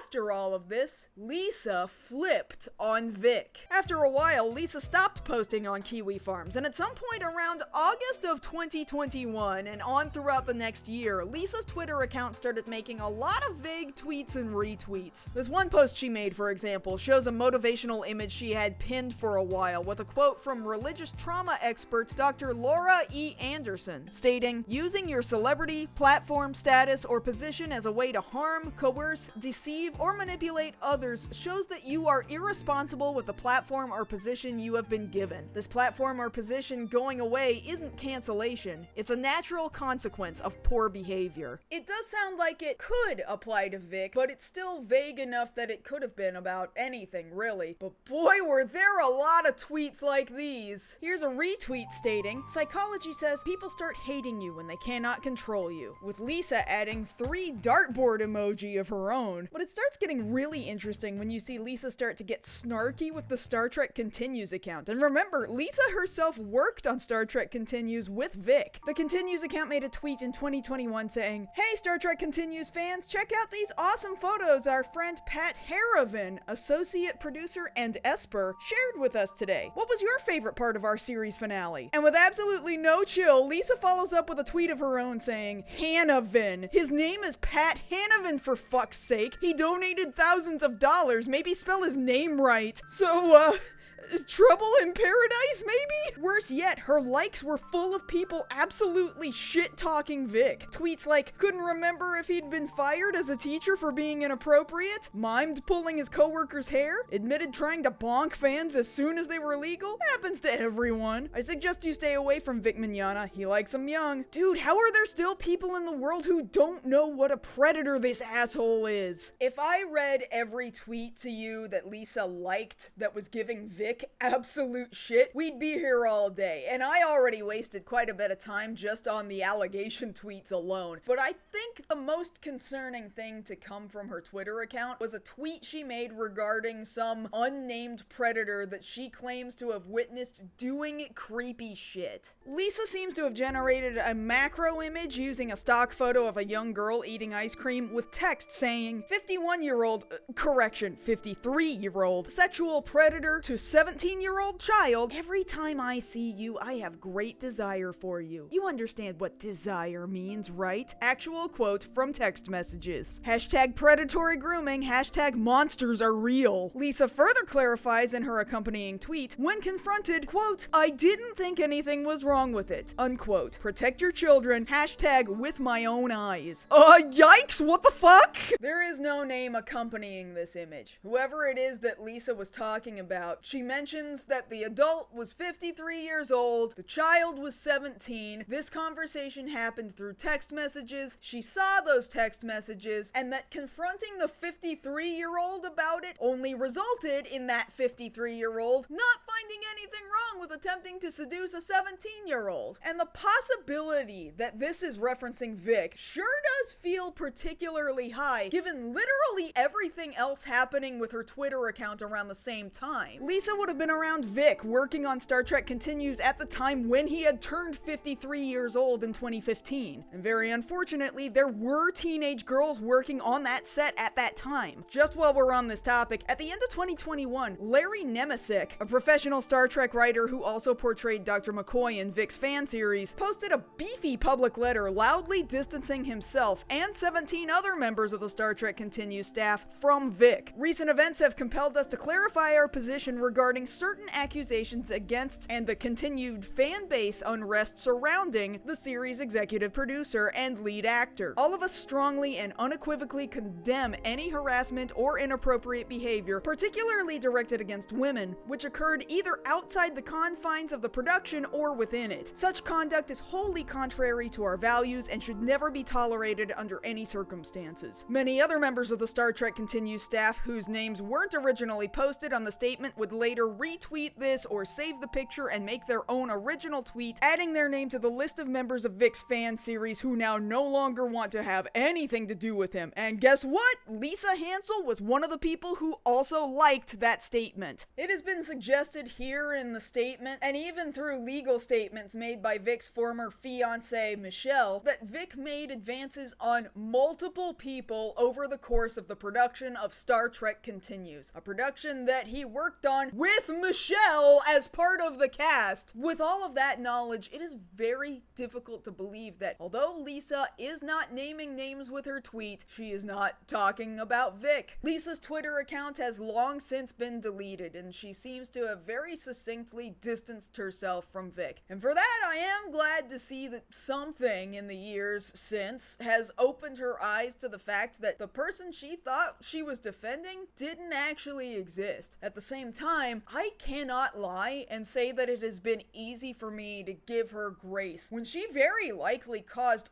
a lot of harm to a great deal of innocent people. And I know that that is probably because she too was a victim of Vic's lies and manipulation. To that extent, I cannot fault her, but she's somebody who probably metaphorically knows where the bodies are buried, and she helped Vic use a harassment forum that doxed countless people in a large-scale harassment campaign designed to help Vic get revenge on anybody who spoke up about what an enormous piece of shit he is. I am extremely conflicted on how I'm supposed to feel, though I am glad that she finally broke free. You know who I don't feel 1 ounce of pity or empathy for, though? Alyssa Flutie. That's right, Alyssa Flutie. Next to Vic's own mother, Alyssa, better known online either as Squally or Squallykins, is quite possibly one of the highest-ranking moderators of the Risembool Rangers and has been for many years, having access to Vic's social media accounts and doing everything in her power to loudly and aggressively defend Vic's honor across the entire internet. According to her own Tumblr, which has since been deleted, Squally had a very unfortunate traumatic event happen in her life in the mid-2000s, but found acceptance and happiness when she joined the Risembool Rangers in 2008. What's weird is that even at the time when she joined the fan club, a former romantic interest of hers kept telling her that getting involved with Vic was a bad idea. He told me that he was pervy around girls and would rather I not let myself near him when I went to Otakon that summer. Suffice it to say, Squally violently rejected her boyfriend's warnings and basically fought back by saying they were nothing but lies and rumors. And really, it's all downhill from here. While the setup to her involving herself heavily with Vic's fan club is pitiable, and while it's wonderful to find your purpose in life after a traumatic event, the manner in which she has latched on and become a vicious, brutal, cruel person by joining the fan club and attaching herself directly to Vic for over 15 years is tremendously concerning. Old Tumblr posts show Squally already getting into fights with people online about all of the rumors and lies people spread about Vic. To this day, her Twitter account is no different. In 2023, the game Persona 3 Reload released, a remake of the original Persona 3 for the PlayStation 2, wherein Vic originally played the role of Junpei. The entire main cast of characters was replaced in the remake, with actor Zeno Robinson taking on the role of Junpei this go-around. At one point, Zeno tweeted a jab at the Comicsgate supporting blog site Bounding Into Comics, saying, "Also, super glad to see Vic is in financial trouble." Squally immediately assumed with absolutely no context that Zeno was just cleverly misspelling Vic's name in order to take a jab at him, and then quote tweeted Zeno saying, "How to show you are not a POC, but a POS in 150 characters or less." So, cool! Vic's high-ranking club volunteer is also super fucking racist! She of course defended this rather than acknowledging she had made a mistake about what Zeno was even talking about in the first place, saying that not only should it not matter who Zeno was poking fun at because that's just mean and wrong, but also that she totally definitely really believed that POC stands for person of character, and acted shocked and surprised that anybody could have possibly construed this as anything else. Squally has positioned herself to have a role of fairly significant importance with the Risembool Rangers. She operates Vic's merch booths at conventions, she flies across the country on her own dime to do work for him, she designs the graphics for announcements made on his social media pages, and is a large part of how Vic's weekly Wednesday live streams work. And she does all of this completely unpaid, by the way. I mentioned this before, but Vic does not pay any of the fans that operate his businesses for him in any way. It's actually an excessive amount of work she does, with the only reward being a thank you from somebody that she genuinely views as one of her best friends. What can we do to give thanks or to be able to just express gratitude for your support staff? Money's good. Just kidding. Look at that lovely girl who's at the table taking care of all of the transactions. Her name is Squally. Her name is Alyssa. You want to do something sweet? We talked about it, right? Here's your chance. Just walk up and go, "Squally, you are awesome. You made this experience great. You helped make this a wonderful weekend. Thank you for what you're doing. Thank you for helping Vic. Thank you for being so kind to all of us." You guys, you can't put a price tag on that. In all honesty, Squally really should respect herself more and realize that she's worth more than how she's been treated over the years. And I mean that in all sincerity. In the last year, she even changed jobs and moved from New York State to the Dallas-Fort Worth area of Texas, which shockingly is the same area where Vic lives. Every time Vic gets in a new relationship with a woman, Squally befriends that woman. Even the women whose relationships with Vic overlap with each other. Perhaps even more so than Lisa Hansel. If anybody knows where the metaphorical bodies are buried, it's Squally. If there is a Ghislaine Maxwell figure anywhere in this story, if it isn't Lisa, it's Squally. And guess what? Squally has not only one, but 2 Kiwi Farms accounts. Originally, she was trying to hide her involvement with the forums by using the name Plays with Squirrels, and then talked about herself multiple times in third person to make it sound like it totally wasn't her. Also dropping in a healthy amount of slurs into her posts for good measure. I'm sure that's definitely something that aligns well with Vic's image and brand. She even used this account to shit-talk former moderators for the Risembool Rangers. If that tells you anything about how she feels about other people in leadership positions in the club. After all, she's referring to herself in the third person as the head of his fan club. So even if the Risembool Rangers' leadership and duties are spread out amongst various people, Squally certainly seems to believe she herself runs the whole organization. She definitely highly praised the mysterious head of the fan club for how much hard work she does to make sure the stupid old boomers' live streams go off without a hitch. At one point, Squally even accuses another Kiwi Farms user of being Squally to publicly praise herself for what a good writer she is. Is this you? It's written really good. And to be clear, this is the writing Squally decided she needed to praise praise herself for having written. Oh, Captain, my Captain. The horizon is unlimited and waiting for you, sunshine. You continue to create things people can only dream of, and I, for one, am thankful to have a special day to remind you that thousands of people love and care for you, not just your music or your experience. They love you. Hope that today you find yourself at peace and surrounded by those you love. Squally.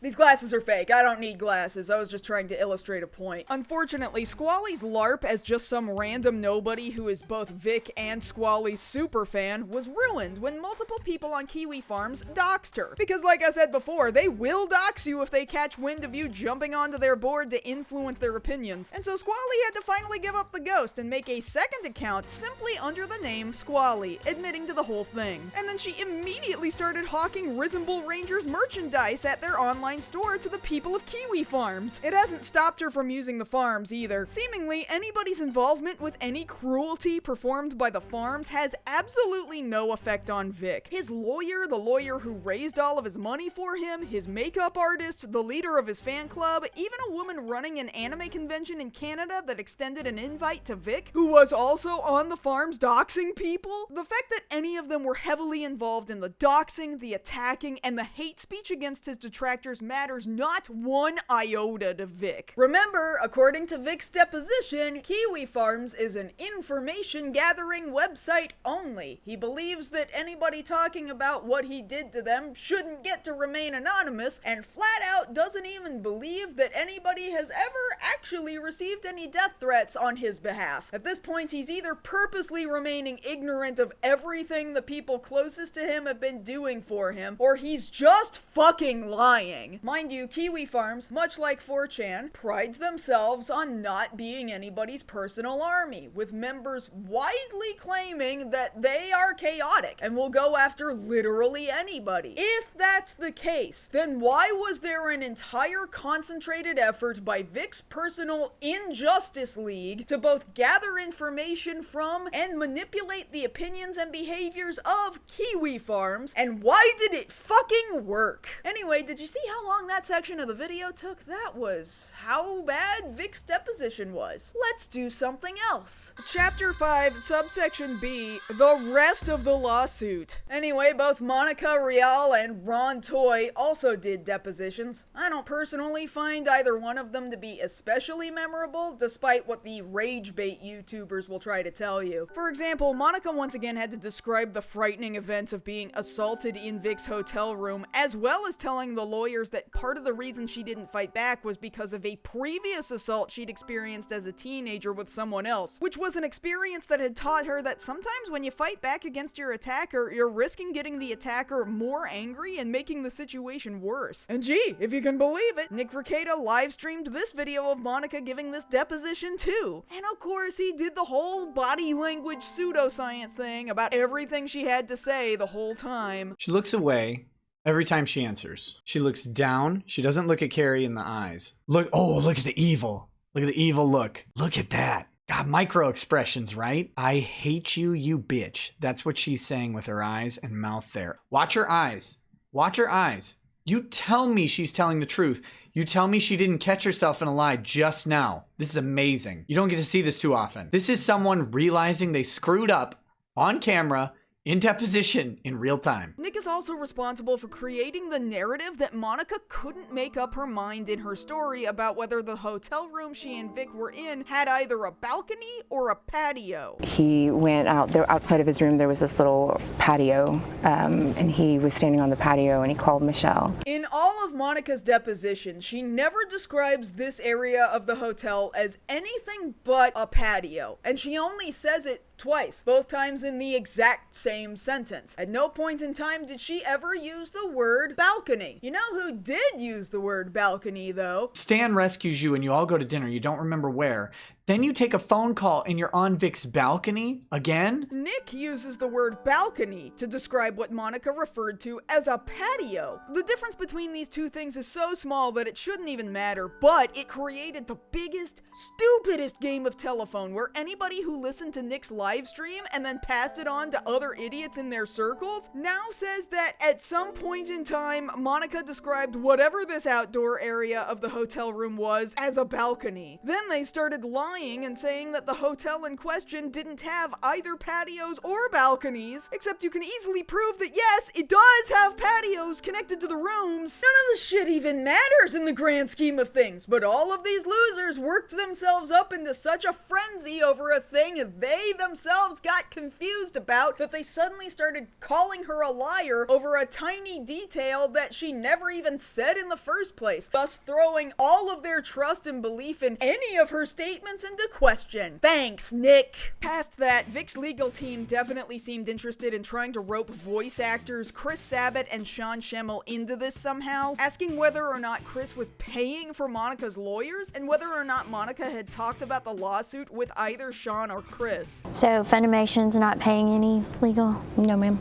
And is Chris Sabat paying anything? No, ma'am. Okay. Have you and you haven't discussed it with Chris Sabat or Sean Schemmel or? Other than being aware that it is a thing that exists. And this seems to be based on nothing other than the fact that Vic doesn't like either one of those actors. They didn't have anything to do with the decades of allegations of Vic being handsy with people, but here his legal team seems to be trying to build up the idea that his former co-workers were just trying to backstab him somehow, all of which leads to absolutely nothing. Monica does seem to confirm that at one point in time, Funimation was the kind of place where people would exchange hugs and kisses, but that at some point that changed. Have you noticed when people greet each other that they kiss each other on the cheek or hug each other?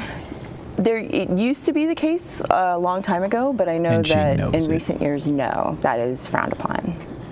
No, it isn't. And who frowns upon that? Management. Mm-hmm.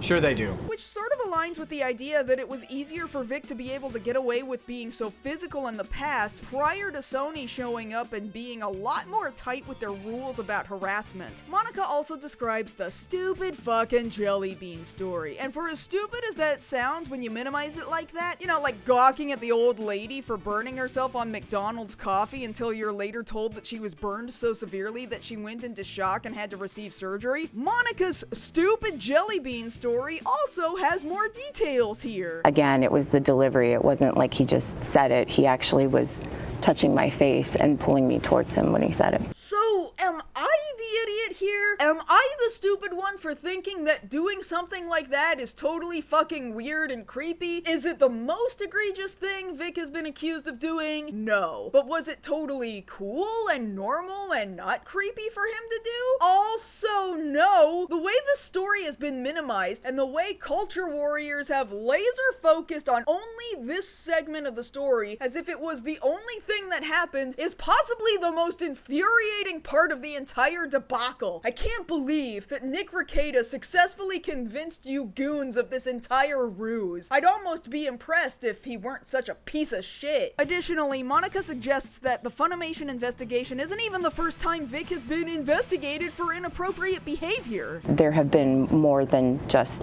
the one investigation by Funimation over the years. There's been quite a few. There was one done by ADV Films back in the early 2000s that was kind of a general sweeping sexual harassment investigation that I know that he was a part of. I know, of course, about Rooster Teeth. I don't know the specifics of that. I know Sentai, and I know a few conventions have kind of done their own investigations on it. Well, I know that he's not allowed on the property at Sentai Filmworks. Are you kidding me? Vic's behavior was so well known that not only was this not the first time that Funimation had investigated Vic for sexual harassment, but ADV Films had done one about 15 years prior to this lawsuit, and Sentai Filmworks at some point had decided Vic is so bad that he's not allowed to set foot on their property? Listen, I understand that even after those earlier investigations, Vic had still been allowed to continue his voice acting career for quite some time, but don't you think it's kind of weird that multiple companies at multiple points in time have had to do their own internal investigations on a guy? Don't you think that suggests a pretty negative pattern of behavior? If there had only been one investigation from one company that resulted in nothing, I would understand that. Misunderstandings happen from time to time, but this is fucking ridiculous. Who else do you know who has worked multiple jobs, and every time they've started a new job, they've had to have human resources get involved with them because of their behavior? That's not normal. The lawyers often try to grill Monica for having pictures together with Vic where she appears to be friendly with him, still completely missing the point that you typically can't be physically repulsed by somebody when you're doing press events and conventions together because you're basically promoting your work and just doing your damn job. Well, first of all, I use my Twitter predominantly for my job. So it's keeping appearances, making sure everybody knows that, hey, we had a great time. So yeah, it was basically just trying to make sure that everybody knew, hey, we're all working together, everything's great. How many times are you alleging that Vic would take a fistful of your hair and whisper in your ear? Oh, I can't even count how many times that's happened. Was it every time you saw him?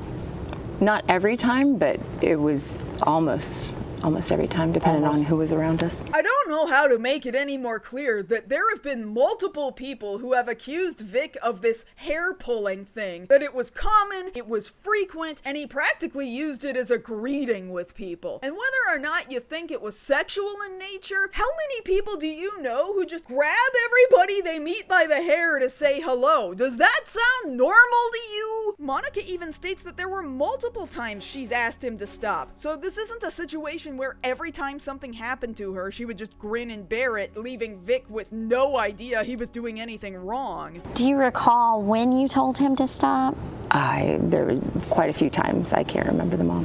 Vic had been asked to stop several times on several occasions. Monica even had to tell him to stop being shitty when he yelled at convention staffers. He knew he was being a piece of shit, but he kept doing shitty things regardless of how many times he'd been told to stop. Monica also makes it extremely clear how powerful Vic had been in the anime industry, which made it significantly more difficult for anybody to speak up against him. Well, he has a presence in the community. He was always wheeling and dealing and trying to find new connections, and so he did have a lot of connections in the industry. The studio saw him as somebody who they could attach his name to a project and it would make more money. For example, there's a show called Tsubasa Reservoir Chronicles, and I'm one of the leads, and my name does not appear on the box, but Vic Mignogna's name does. It's just further proving why it is that someone would find it difficult to report the things Vic was doing, or even to be believed if you did report him, when Funimation was treating him like a cash cow. Ron's deposition is frankly even less interesting than either Vic's or Monica's,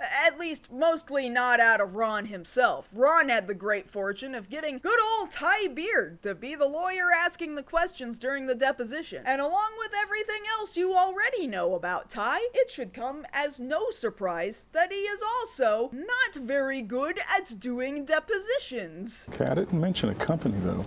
I'm simply asking You said a job, so usually a job is associated. Oh, you're talking about your company that employs you. Well, you had mentioned if a person, so I said I'm answering the question you asked. Ron's lawyer objects to the way Ty Beard phrases his questions constantly throughout the deposition, probably because all of the questions are stupid and bad. Would you agree with this proposition that someone accused of a crime should be allowed to defend themselves? Yes. What kind of defense would you agree they should be allowed to put on? Objection form. Forgive me, your tone indicated a certain degree of indignation when I asked that question. Is that fair? Objection, don't answer that. What is the objection, counsel? Any answer he gives would be misleading. It's a harassing question. That's not a proper objection. Is it possible that the company representative might collude with third parties to attack the person, to attack you in this hypothetical? Is that possible? Objection form. And it's also clear that Ron is only taking this so seriously, probably because he knows this whole thing is a circus. That's not for me to decide. I'm not the company person.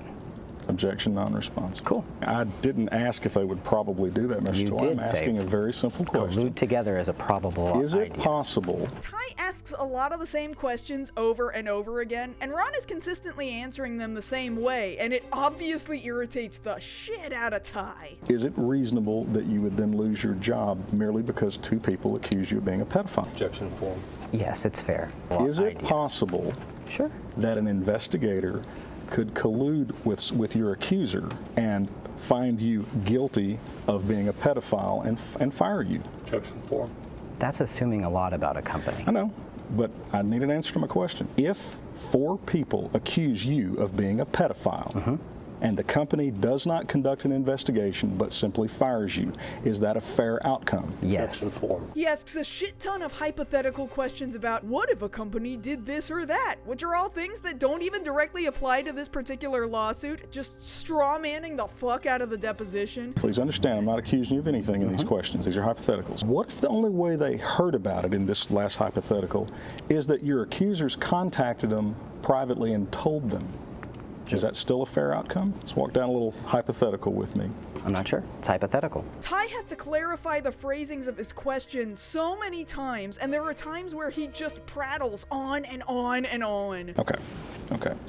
So if I understand what you're saying, and again, I don't want to put words in your mouth. You're saying that merely disagreeing is not harassment or an attack. No, rephrase that. Sorry, I am putting words in your mouth. Let me not do that. This is clearly the stupidest back and forth. It's getting absolutely nowhere. It's proving absolutely nothing. I know a lot of chuds genuinely believe that that's Ron's fault for taking Ty around in circles, but are we seriously not going to pay attention to the fact that it was entirely too fucking easy to rope-a-dope Ty? Like, Ty spends entirely too much time trying to extract the answer he wants out of Ron, and then he ties himself up in his own lasso, hurting himself in the confusion. And that's not just my uneducated opinion. Listen to the lawyers in the ALAB podcast talk about the way Ty conducted himself in this deposition to hear the way that other lawyers talk about how they perceived this. Tell me one of those 3. Are they your tweets? And he goes, looks like it. So he goes, let me try one more time. I want a yes, a no, or I don't know. I didn't ask if it looked like it. I asked, are those your tweets? Have you, or if you prefer, did you post those tweets? It looks like I posted them. So Ron is dunking on him now. You are now getting fucking manhandled by your own witness. Yeah, by a witness that you should be annihilating here, right? So this fucking idiot cannot just get it done. And so if you can't handle authentication, I have to say, get the fuck off the bar. Get out of my deposition, you fucking dumbass. Also, I just thought it was funny. Through this deposition, we learned that apparently Ty did not know what Instagram is. Because I don't know what Instagram is, I'll ask the same question with regards to Instagram. Have you commented about Vic Mignogna on Instagram? I'm not sure. Also, here's a really stupid series of questions out of Ty, and I don't even really know how to set this up. Do you ever remember things that didn't happen? No. How do you know? Because if I wouldn't remember something that didn't happen. Why not? Objection.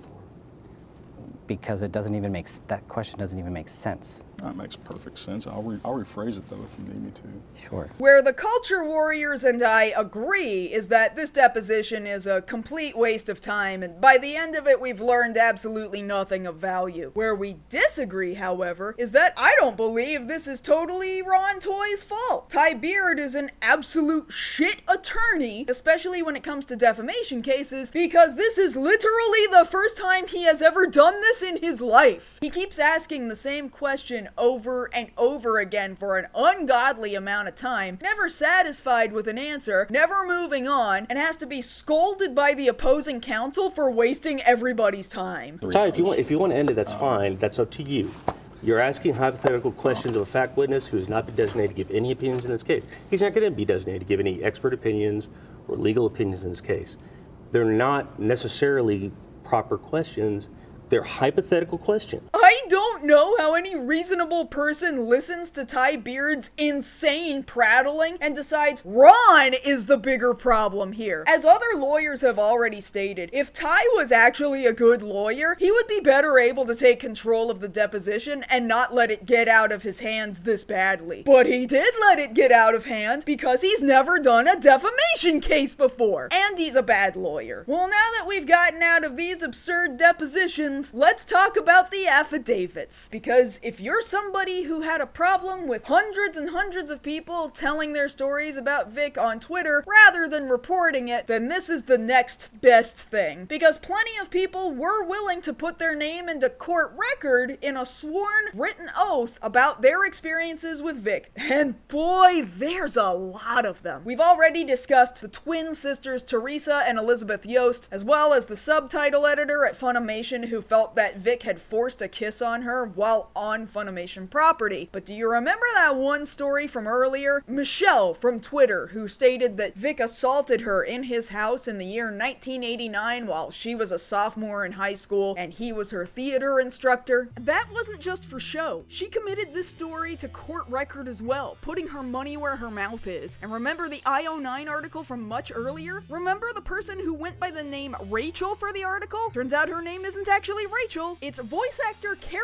Edwards, well known for her Dragon Ball roles as Videl, Goten, and Gotenks. Her stories are horrific and go into much greater detail now that she's submitted this deposition, including a time where Vic had been directing her in a show at Funimation, kept making weird passes at her, followed their recording session up with a text asking her to go to dinner, and her following up by saying yes, but never actually showing up. She later asked that on future episodes of the series she was working on, she could be directed by someone other than Vic, and she never worked with him again and does everything in her power to avoid him. She also notes how horrific the fan backlash has been since coming forward, even in the IO9 article, because people had already been able to piece together that it was her. And now, for the affidavits you haven't heard about yet. Following up on Kara Edwards' stories, Mary Reese, a staff member of multiple anime conventions for several years, stated that while at ShadowCon 2010, she watched Vic repeatedly try to get close to Kara and escort her up to her room, and was constantly trying to locate her and flirt with her. Kara had repeated her story to Mary about how Vic tried to force himself onto her and that nothing she said would make him stop. She also said that she was personally present when Mignogna demanded at the last minute that Kara's autograph table be moved into another room, seemingly as retaliation for rejecting him, a move which hurt her ability to interact with fans since it left Kara sitting all alone. I have also witnessed Mignogna grab Kara Edwards by the back of the head, pull her hair and her head backward forcibly. Mignogna was flirting with Kara and pulled her back, suggesting that they pose as if they were on the cover of a romance novel. But this was hardly the only time Mary, as a staff member, had interacted with Vic. Mignogna likes to make advances on females in their early 20s and younger. When I first met Mignogna, I actually thought he was gay based on his mannerisms, but soon learned that this was not the case, and I believe that is just an act to trick females to trust him more. I have witnessed Mignogna change his voice and behavior depending on who he is speaking with. When he is talking to fans, he changes his voice and demeanor to play one of the characters he voices or tries to sound feminine, making himself seem non-threatening. However, when fans are not around, he changes his voice and personality to someone that is very different than what the fans see. She recounts incidents where Vic acted like a diva over a broken wheel on his luggage at the airport, which affected the departure of 2 other guests, and that he demands his assistants buy him food and water and never reimburses anyone for these things. She states, "I have witnessed him yell at staff about trivial things to the point that he makes them cry. At one point, he demanded that she help him at his autograph table by upselling his merchandise to every single fan that walked up to him." And finally, Mary describes a time at MetroCon 2017 where Vic insisted that he take a picture with her specifically, which she didn't want to do, but she did it anyway just to appease him. We took a photo together and he pushed his cheek next to mine while embracing me. After the first photo, Mignogna stated he did not like it and wanted to take a second photo. Mignogna then kissed me on my temple as he snapped the picture. I did not consent to this. I did not want to be kissed or embraced by Mignogna in any manner. Whitney Falba, a former staff member of TekoshoCon, recalled working with Vic in 2007 and that he was miserable to work with and that she watched him touch people inappropriately. The physical affection from Mignogna I witnessed consisted of very close and tight hugs, longer than normal hugs, moving his hands down towards the lower backside of a female, and grabbing a woman's hair. I witnessed numerous guests look uncomfortable and scared during their exchanges at Mignogna's autograph table, and so much so that I requested a security guard to stand next to him to monitor his behavior after a few of these episodes. Whitney states that at one point Vic had gone missing and was not in the place where he was scheduled to be, only to find Vic alone in his hotel room with 3 underage teenage girls. After being located in his hotel room, I witnessed Mignogna's behavior and he appeared extremely angry, and his attitude was disturbing to me. His face was red and he appeared to have been either screaming or crying, or both. Mignogna was incredibly rude to me and kept repeating that he hadn't done anything wrong or done anything to them. I had not accused him of anything yet at this point, and I believe his behavior was suspicious. This story is also backed up by a separate affidavit from convention staffer Lynn Hunt, saying she was part of the staff trying to locate the missing teenage girls. Lynn mentioned several other convention stories, saying she had witnessed Vic touch fans inappropriately as early as OhioCon 2003. Additionally, I heard over the radio channels between OhioCon staff and security that someone should step in and say something to him about his inappropriate touching of fans. She states that at an event in 2009, while in the green room with him, Lynn was hugged by Vic, who then followed up that hug with grabbing her rear end.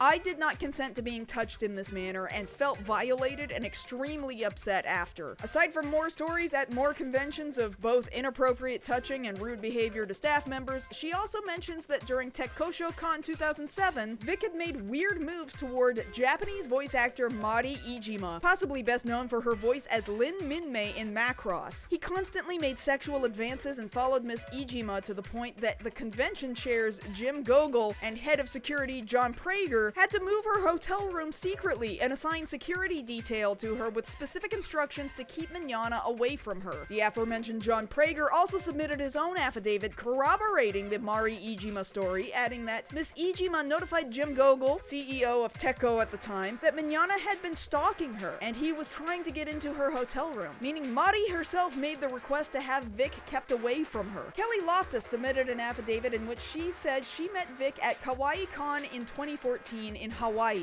She approached Vic to get an autograph to give to a friend later. He began hitting on me, using a seductive voice and calling me things like princess, even though I was in a boys' baseball uniform. It was very uncomfortable, but I shrugged it off. Then they took a photo together. Mignogna was very handsy with me by grabbing me and holding me in a tight embrace flush against his body. That was the first picture. After taking the first picture, I stated, well, my friend's going to be angry because I know that she would be jealous I met Mignogna. Then Mignogna said, oh, let's make her really angry. I did not know what Mignogna meant, and he told me to look at the camera again. He tricked me and gave me a big and long kiss on the cheek for the second photo. I remember thinking, is something wrong with you? I am here for my friend. I am not a fan of yours. Faisal Ahmed, the CEO of KawaiiCon, noted in his own affidavit that he'd received email complaints about Vic from multiple attendees, including Kelly. Furthermore, he'd witnessed Vic be inappropriate with women and convention staff members for many years at other conventions. He notes that one year while at Anime Central, I saw Mignogna being overly friendly with a female cosplayer near the Funimation booth. The cosplayer looked very uncomfortable with his actions, and I witnessed her tell Mignogna that she needed to go. I then witnessed the cosplayer quickly try to run away from Mignogna, and it appeared to me that she was removing herself from the situation to avoid a confrontation. I went to Sarah Sullivan, an employee at Funimation at the time, and reported what I saw. Sarah Sullivan told me that this was normal for him. In response, I told her that if it happened at any one of my conventions and shows, then I would not allow him back. Sarah Sullivan looked extremely exhausted and told me that I can make a complaint about it if I wanted to. I told her, okay. I did not hear anything afterwards about my report regarding Mignogna. So based on Faisal's affidavit, somewhere around the year 2012, Funimation staff had not only been made aware of Vic's behavior at the very least by him, but that they had watched him do that all the fucking time. They were perfectly aware it was happening. Naisha Perry wrote in her affidavit that she'd attended BayouCon in Lake Charles, Louisiana in 2013. There, she watched Vic be inappropriate multiple times to a cosplayer named Dana Price. I witnessed Mignogna put his hands on Mrs. Price's leg and stroke her leg without her permission or consent. I witnessed Mrs. Price repeatedly try to cover her leg, and she looked very uncomfortable. Naisha then describes a staff and industry party they had all attended later, where Vic continued to make advances on Dana. During this party, I witnessed Vic walk up to Dana Price, grab her hair from the back with his hand, aggressively pull her backwards, and whisper into her ear. I did not hear what Mignogna said to Mrs. Price, but she was noticeably pissed, angry, uncomfortable, and upset. Mrs. Price did not consent to this. Mrs. Price was married at the time Mignogna made advances towards her. After this incident, all the members of Orion's Envy decided to set up a buddy system to make sure that no one was ever left alone near Mignogna. The same story is repeated in a separate affidavit by Emmett Plant, who also saw Vic grab Dana's hair and whisper into her ear. Honestly, it's starting to get concerning how often we hear about Vic grabbing women by the hair and yanking them back towards him. This is frankly too many women from too many different places across too much time for it to all be a coordinated effort to discredit him.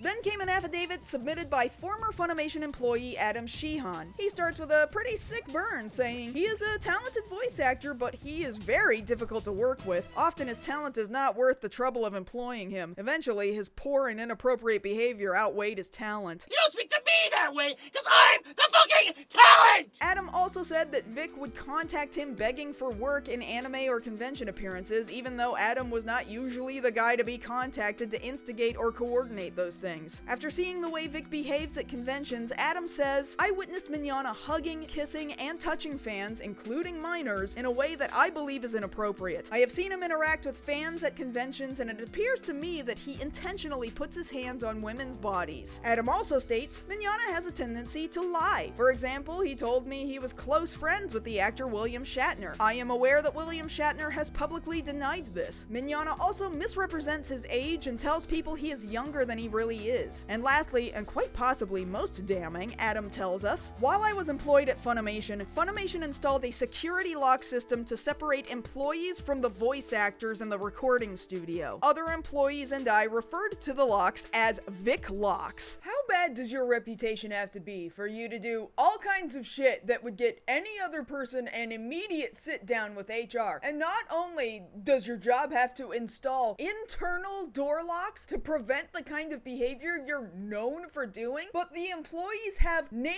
the door locks after you. Because let's be clear, Adam left the company in 2014, and these locks were installed while he was still working at the company. The CEO of KawaiiCon reported Vic to a Funimation employee in about the year 2012, who responded that his bad behavior was just something he did all the fucking time. Bare minimum. By the time of Vic's lawsuit, Funimation had clearly known about the things Vic had been doing to people for at least 7 years, if not longer. And finally, Vic's own ex-fiancée, Michelle Specht, also submitted what is perhaps the most heartbreaking affidavit of all. And rather than writing a detailed explanation of a series of events, she instead submits a sworn email that she had sent to Vic in March of 2019, featuring 2 pages full of her grievances with him. If you ever get the chance, you owe it to yourself to read the whole thing top to bottom, but for my money, here's some of the most heinous shit to come from it. You had regular exchanges of intimate, romantic, and sexually explicit messages, pictures, even videos between yourself and countless women, strangers, acquaintances, fans, and friends. Even got blowjobs and more from a few whenever available. But you loved me, right? You paid for hookers at some out-of-town events you didn't already have companionship scheduled, and utilized mutual friends to research and book them for you. But you loved me, right? You systematically targeted dozens upon dozens of fangirls, most at least half your age, with whom you first build trust, some over long periods of time online, some in a matter of minutes in person, and made each one feel so very special and chosen with the endless charm, attention, and mask of sincerity that abounds when you want something. Seduced them, propositioned them, and turned them into convention fucks, doing so in every city and every country you went to, calling me afterwards like you always did before you went to bed, sometimes with them still in the room.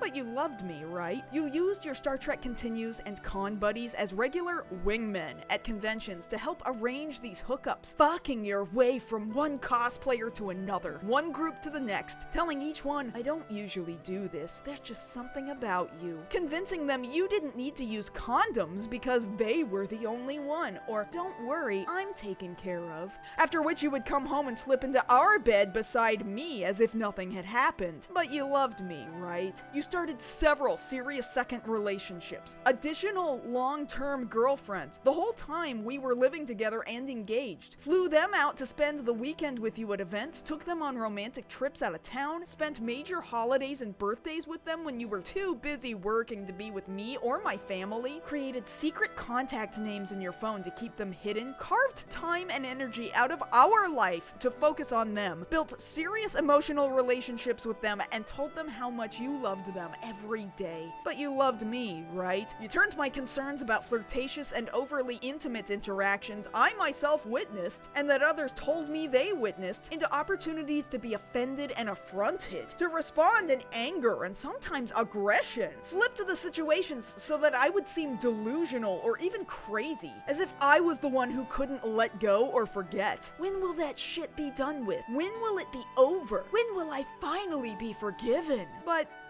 you loved me, right? I spent the last year thinking the reconciliation of suffering and healing was mine to do alone, assuming all those participating in your hidden exploits did so consensually. But private wounds were cracked open by the public declarations of other women speaking up about the harassment or abuse you inflicted upon them. And since the few who came forward openly, so very many more have reached out privately to me and others close to us, all of them in tears, pain, and shame. Colleagues, cosplayers, fans, one of whom was underage at the time of her experience with you, and most heartbreaking of all, members of our own Star Trek Continues family. That's members S, plural. In response to Michelle's deeply heartbreaking email to Vic, paragraphs upon paragraphs of her pouring out her grief and despair to him, Vic replies with only 6 sentences. I am only now beginning to understand the depth of the pain I caused you, and the weight of it is nearly unbearable. I'm so ashamed and so deeply sorry. Those words don't even come close to sufficing. I'm working with a counselor and am fully committed to healing. There is so much I want to say, but I need to get further along in this process to have a clearer perspective. I do hope you're praying for me versus for my destruction. Even in his response to his deeply pained former fiancée, all he gives her is that he's going to counseling, and he sure hopes that she doesn't want him destroyed. At the end of it all, he's still really only worried about himself.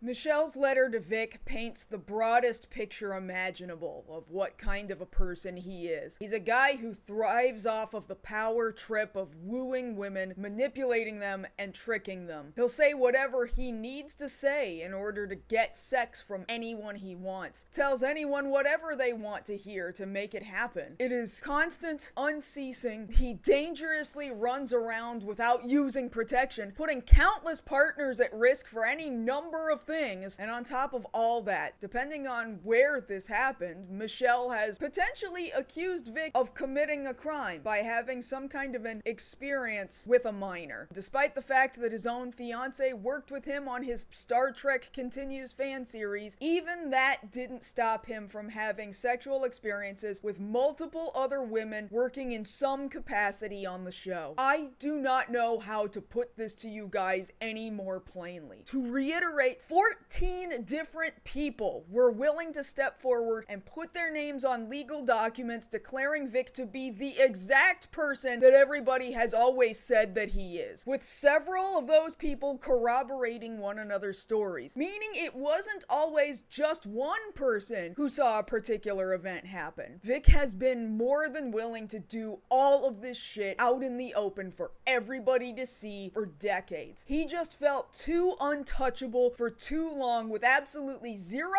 fear of receiving any repercussions for his actions. Every time you think it can't get worse, it somehow keeps getting worse. This is not some large-scale coordinated attack. This was not a massive, decades-long conspiracy to destroy a man's life. It's not a mass delusion by a bunch of blue-haired whales on the internet. And it's definitely not hundreds upon hundreds of people over 15 or more years making shit up for attention. If at this point you believe that literally every single person, hundreds of people, including over a dozen of whom were willing to give statements under penalty of perjury, all of them were lying about shit Vic Mignogna has done to them, rather than the possibility that maybe just one guy is kind of a fucking asshole, then there is zero hope for you. You're way too far gone. You're stuck in a parasocial relationship relationship with a guy who voiced a cartoon character you really like, and you just want to believe that all cancel culture is bullshit. But we're not talking about a guy with 1 or 2 misunderstandings. I'd be totally with you if that was the case, but that is not the scenario we are talking about right now. We are way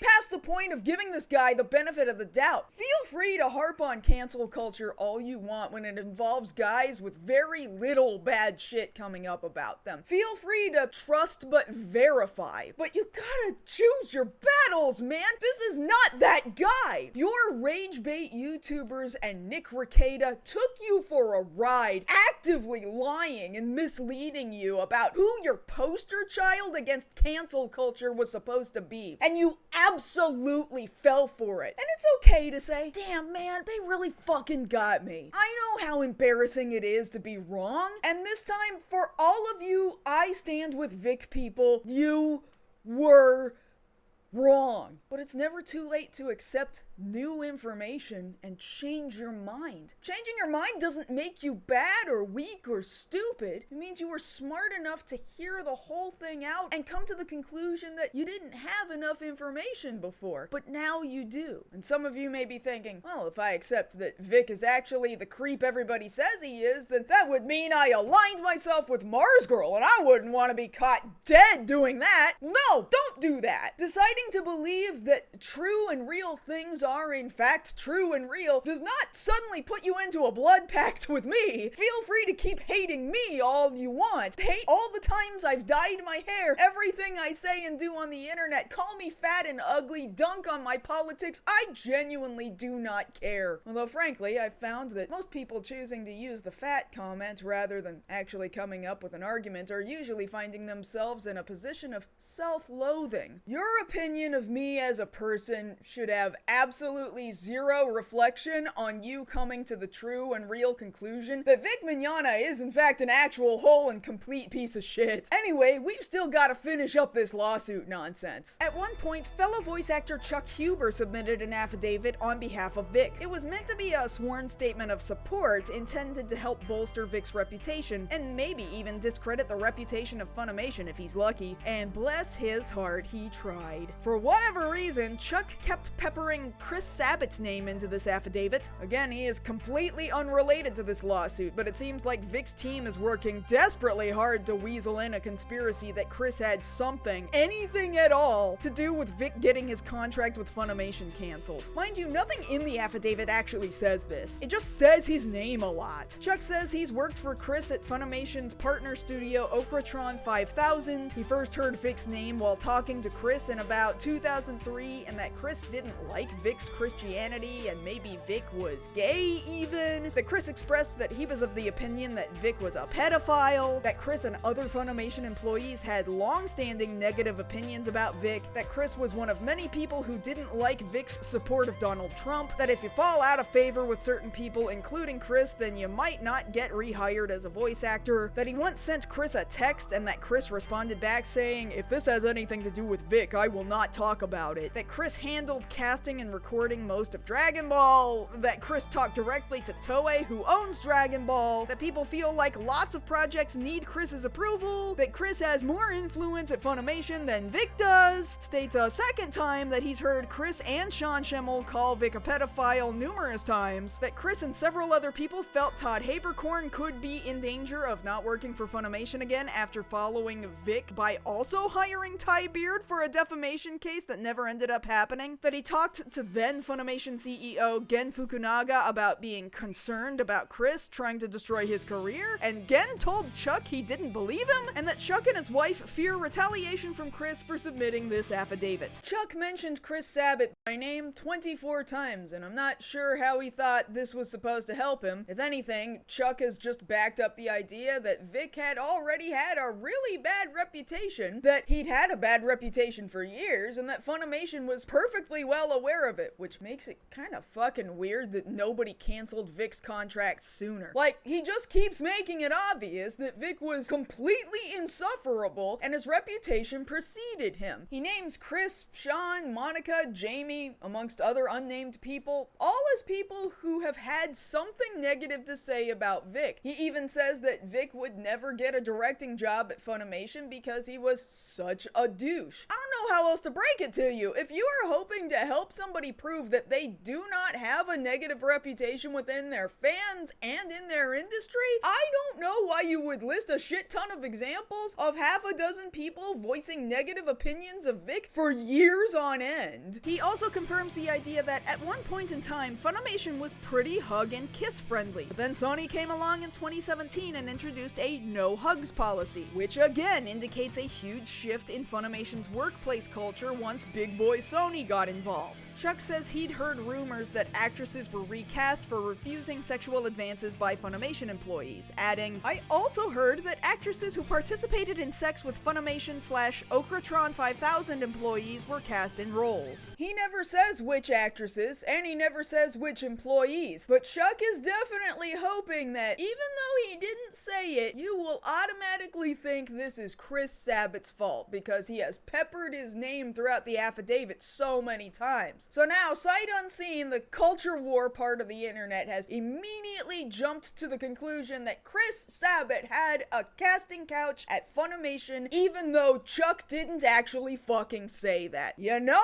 one guy we do know about, though? Remember Junie Taisen Zodiac War? The one and only show Vic ever directed? Remember Chelsea Beard? Remember Chelsea Beard? Like, we actually have proof of that one. She was just some random fangirl that Vic was dating on the side while engaged to Michelle Specht. Her name is in the fucking credits. Remember how Kara Edwards said that she was directed by Vic on a certain project and that he wouldn't stop flirting with her during the recording session and he tried to take her out to dinner afterwards? Remember how Vic has pretty much only ever directed Junie Taisen? You know how Kara Edwards also has a role in Junie Taisen? Thank God Kara was able to get out of that scenario, which could have really gone sideways had she not asked for a different director later. But I think we have enough information to conclude that yes, Chuck, maybe Funimation did have a casting couch. And you know who was responsible for that? The guy you're fucking trying to help out right now. Chuck even says further unhelpful things like, "I talked with Vic about sex addiction and advised him to speak with his counselor about it. I now believe his sexual activity and infidelities are more closely associated to the common narcissism and ego from men in his position." He even said that in his conversation with former CEO Gen Fukunaga, as Vic was gearing up to do a lawsuit, Gen thought Vic was going to lose. And perhaps the least helpful statement in the entire affidavit reads, "I believe Vic utilized his position of privilege in shameful ways in attempts to obtain sex." You've sunk him, Chuck! Vic is supposedly your friend, and you've sunk him! That's the exact thing that Vic is trying to prove to the court that he does not do, and you went and told the court that that's exactly what he does. Of course, this is the same Chuck Huber who was later caught in an audio recording further shit-talking Vic. I mean, don't get me wrong, the guy was doing incredibly shameful things that should have been taken down. His biggest issue was he hired probably the scummiest lawyers. A bunch of people were like, "We can make money off of this." Oh, really? He's naive and stupid. He's like a 12-year-old boy. As long as you treat Vic like he's a 12-year-old boy, then you're okay. Of course, the whole affidavit was weird from the start. Chuck had also hired Ty Beard to be his attorney in his divorce from his wife. But in early 2020, Ty dropped Chuck as a client. 3 years later, we get this crazy-ass tweet from Chuck saying, "I'm not saying they offered pro bono and then used my custody case to try and manipulate me because they are terrible people, and then once I dismissed them, they then threatened to contact the judge and fuck with my children. But that is something one could imagine." Oh, excuse Excuse me? So what Chuck here is insinuating is that the entire time, Chuck was just writing this insane affidavit as a favor in order to get a free lawyer in his divorce? Is that why Chuck had originally been on the victim's side of things? Even tweeting in February 2019, "My friend Jamie is clear and truthful. She is also incredibly strong." But then suddenly, by March 2019, he was trying to help Vic's case alongside Ty Beard? Was it the free lawyer that changed your mind, Chuck? Was it? This is also one of those shitty legal documents from Vic's legal team. Chuck lists 83 things that he specifically wants the court to know about, except that bullet points numbers 19 and 20, 26 through 28, 53 through 56, and 59 are all mysteriously missing. And then he listed number 81 twice. So really, doing some adding and subtracting, I guess he's only listed 74 points. But there was another, much bigger problem with the affidavit, and once again, it has something to do with signatures. And not just for Chuck, but also for Vic's own affidavit, which we referenced earlier, and a third affidavit from one Chris Slatosh, the owner of the Dragon Ball themed convention KamehaCon, who tried to give a helping hand to Vic by insinuating that Ron and Monica both tried to influence whether or not Vic would appear at his convention that year. We already know about Vic's really weird and fucked up digital signature, but on top of that, all three people, Vic, Chuck, and Chris, seem to have signed their affidavits on August 30th. Well, did they? All three of these people came into Ty Beard's offices in Tyler, Texas, where we know for a fact that Ty was on that day. Well, sure, okay, it's possible. I mean, Tyler, Texas is hundreds of miles from where each of these guys live. We're talking at least 2 hours of driving for even one of them to have made it to Ty's office. But sure, you could do it. We know Vic didn't sign this himself, obviously, clearly, and admittedly, we don't know where Chuck was on August 30th, however unlikely his appearance at Ty's office might have been, but we do know where Chris Slatosh was. San Japan! Multiple people confirmed to the court that Chris Slatosh was at an anime convention in San Antonio, Texas on August 30th. That's almost a 6-hour drive away from Tyler, Texas. It would be extremely unreasonable to believe that Chris was in both of these places that day. Furthermore, the affidavits were still filed late. You possibly faked a bunch of signatures and you still couldn't get them submitted on time? So Ty asked for a filing extension. He then slapped the affidavits onto the end of some other court filings as if that's how you get affidavits submitted, which it isn't. And then Ty filed a motion to withdraw those affidavits entirely, probably because he made a big legal oopsie. And just days later, there's a court hearing where these affidavits come up. And I swear to God, this conversation is true. The judge asks, "And then you've withdrawn those because there was an issue with the notary?" Ty says, "Yes." The judge asks, "What was the issue with the notary?" And Ty replies, "I was the notary, and I thought I could notarize it based on a telephone call knowing the affiants, and that turned out to be wrong." A little later on, the judge himself says, "Obviously, you're trying to get around the rules." Of course he is! Notary by phone isn't a thing. You either have to be physically present in front of somebody in order to have something notarized to prove that you were there to make it official, or you have to go through a whole video conference thing and physically watch them sign it, which is not what happened. And Ty just outright admits he just did it by calling all three of them up and asking, "Hey, are we cool to sign this?" "Yeah, man, let's do it." And then he just forged these signatures thinking he could get away with it. It's incredible that Ty did not get sanctioned for having done this, especially when the judge himself told Ty that he believed he was trying to skirt the rules. The court hearings were hilarious too. I don't know how often Ty Beard has had to stand before a judge, but his demeanor sort of indicates it's pretty infrequent. In the very first court hearing, another member of Vic's legal team had seemingly been doing all of the talking to the judge, while Ty Beard was busy sitting down. Until finally near the end, this conversation happens. "Your Honor, are you a lawyer?" "Yes, sir." "Okay, I'm Ty Beard. I'm sorry, I didn't." "Okay, I thought you were the client." "Okay, I'm senior partner of our firm, so..." "Perfect, okay. You should be standing up doing this." Ty Beard, the senior partner at his law firm leading Vic Mignogna's case, decided to sit out the majority of his first hearing and then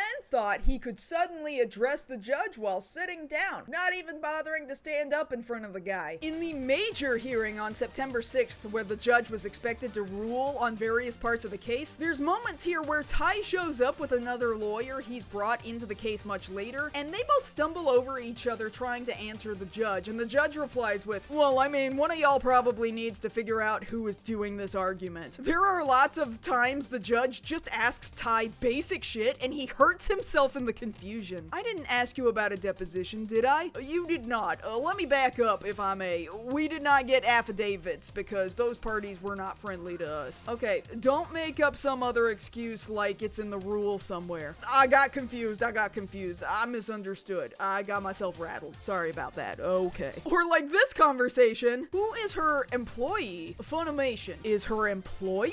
No, I'm sorry. My mistake. Funimation has a vicarious liability problem. She does not. Am I not being clear? No, I'm not listening, Your Honor. I'm sorry. It helps if you do. Yes, I agree.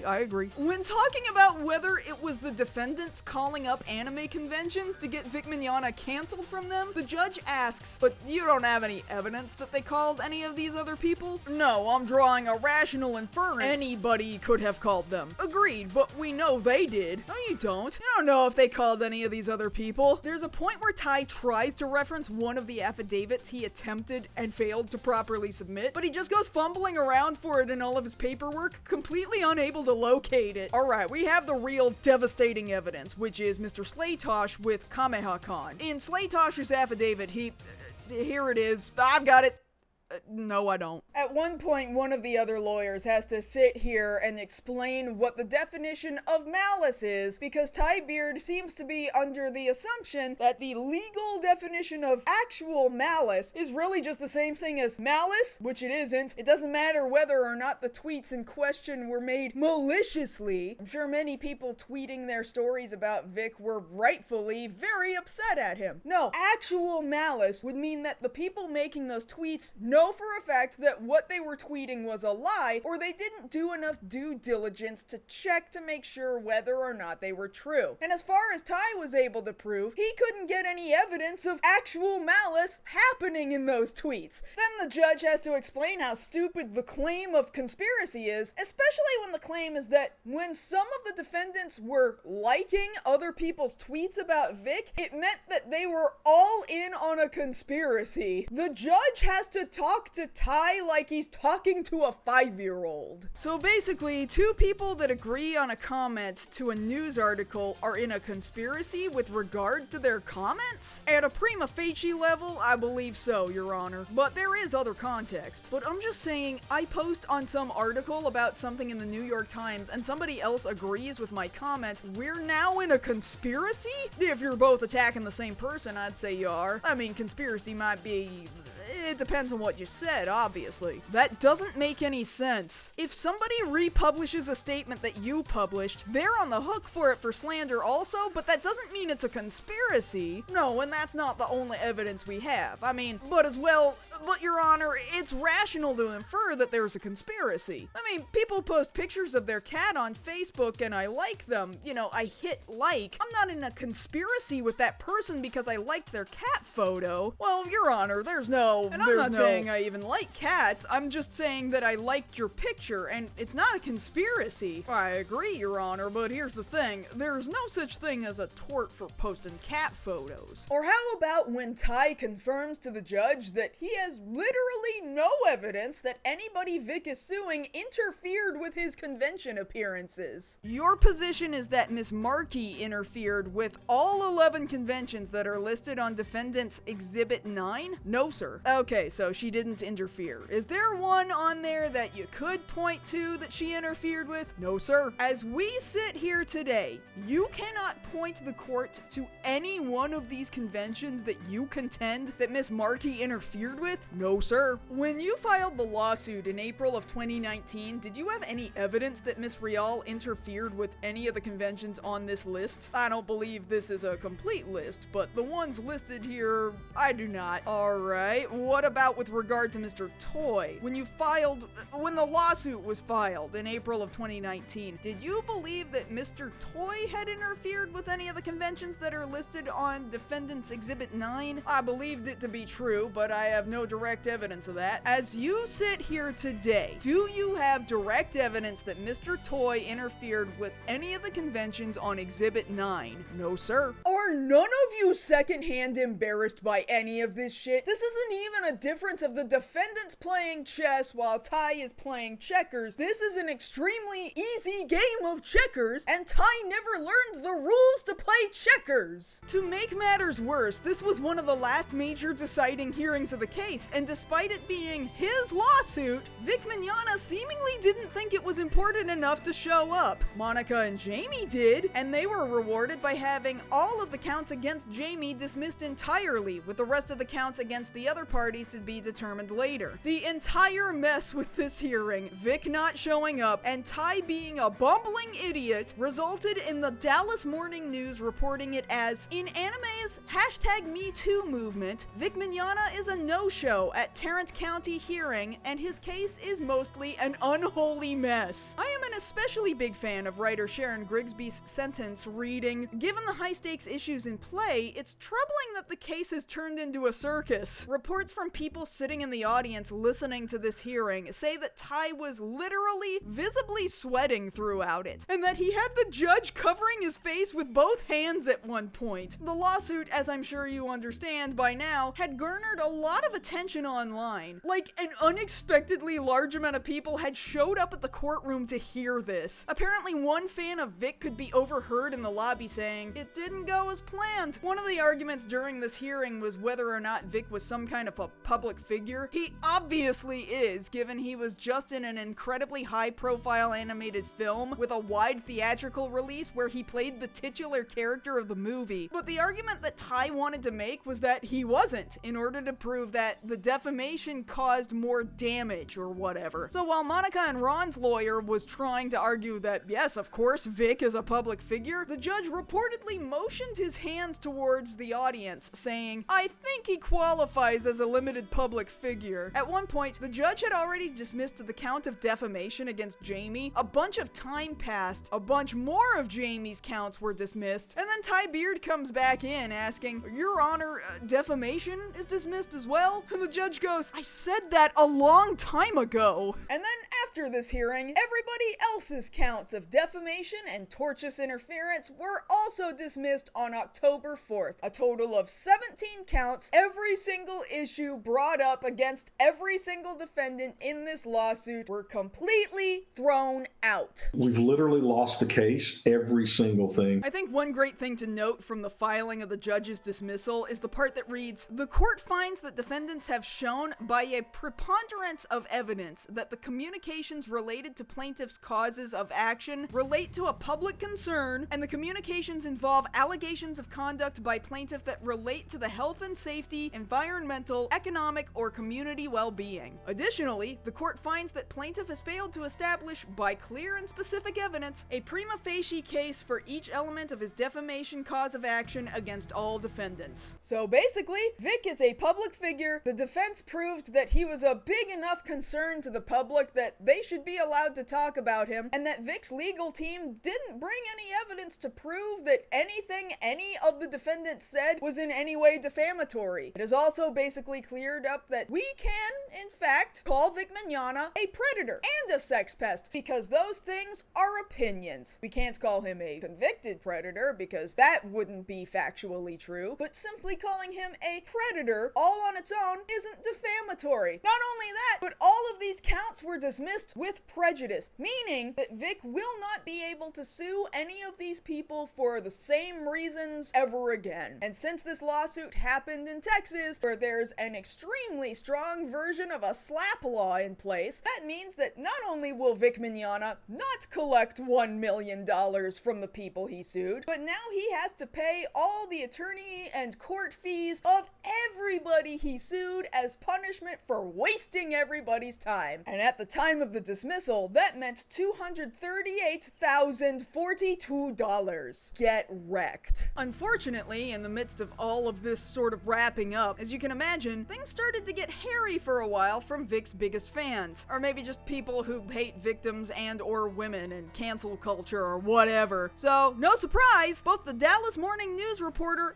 and Judge John C. Chupp, the guy making decisions about the trial, also started receiving death threats. In the case of the judge, he used to have a dormant Facebook page, which suddenly started getting flooded with harassment. The judge himself brought up his own death threats during court in an attempt to try to tell the lawyers to make their fan bases calm the fuck down. The judge shared a screenshot of one particular email he received, mailed to the webmaster of TarrantCounty.com, like the incredible super genius he is. Hello, I just wanted to let you know that Judge Chupp is a brain-dead moron, and I sincerely hope that someone falsely accuses him of rape. You are the cause of school shootings, you are the cause of suicides, you are the cause of injustice and hate and violence. Judge Chupp just let a group of open criminals go free. Shame on your kangaroo court. When people start uprising, I hope your court is the first thing targeted. Yes, I'm sure that definitely helped Vic Mignogna and in no way affected how much money the judge decided he owes. Vic's public image has certainly been saved by the one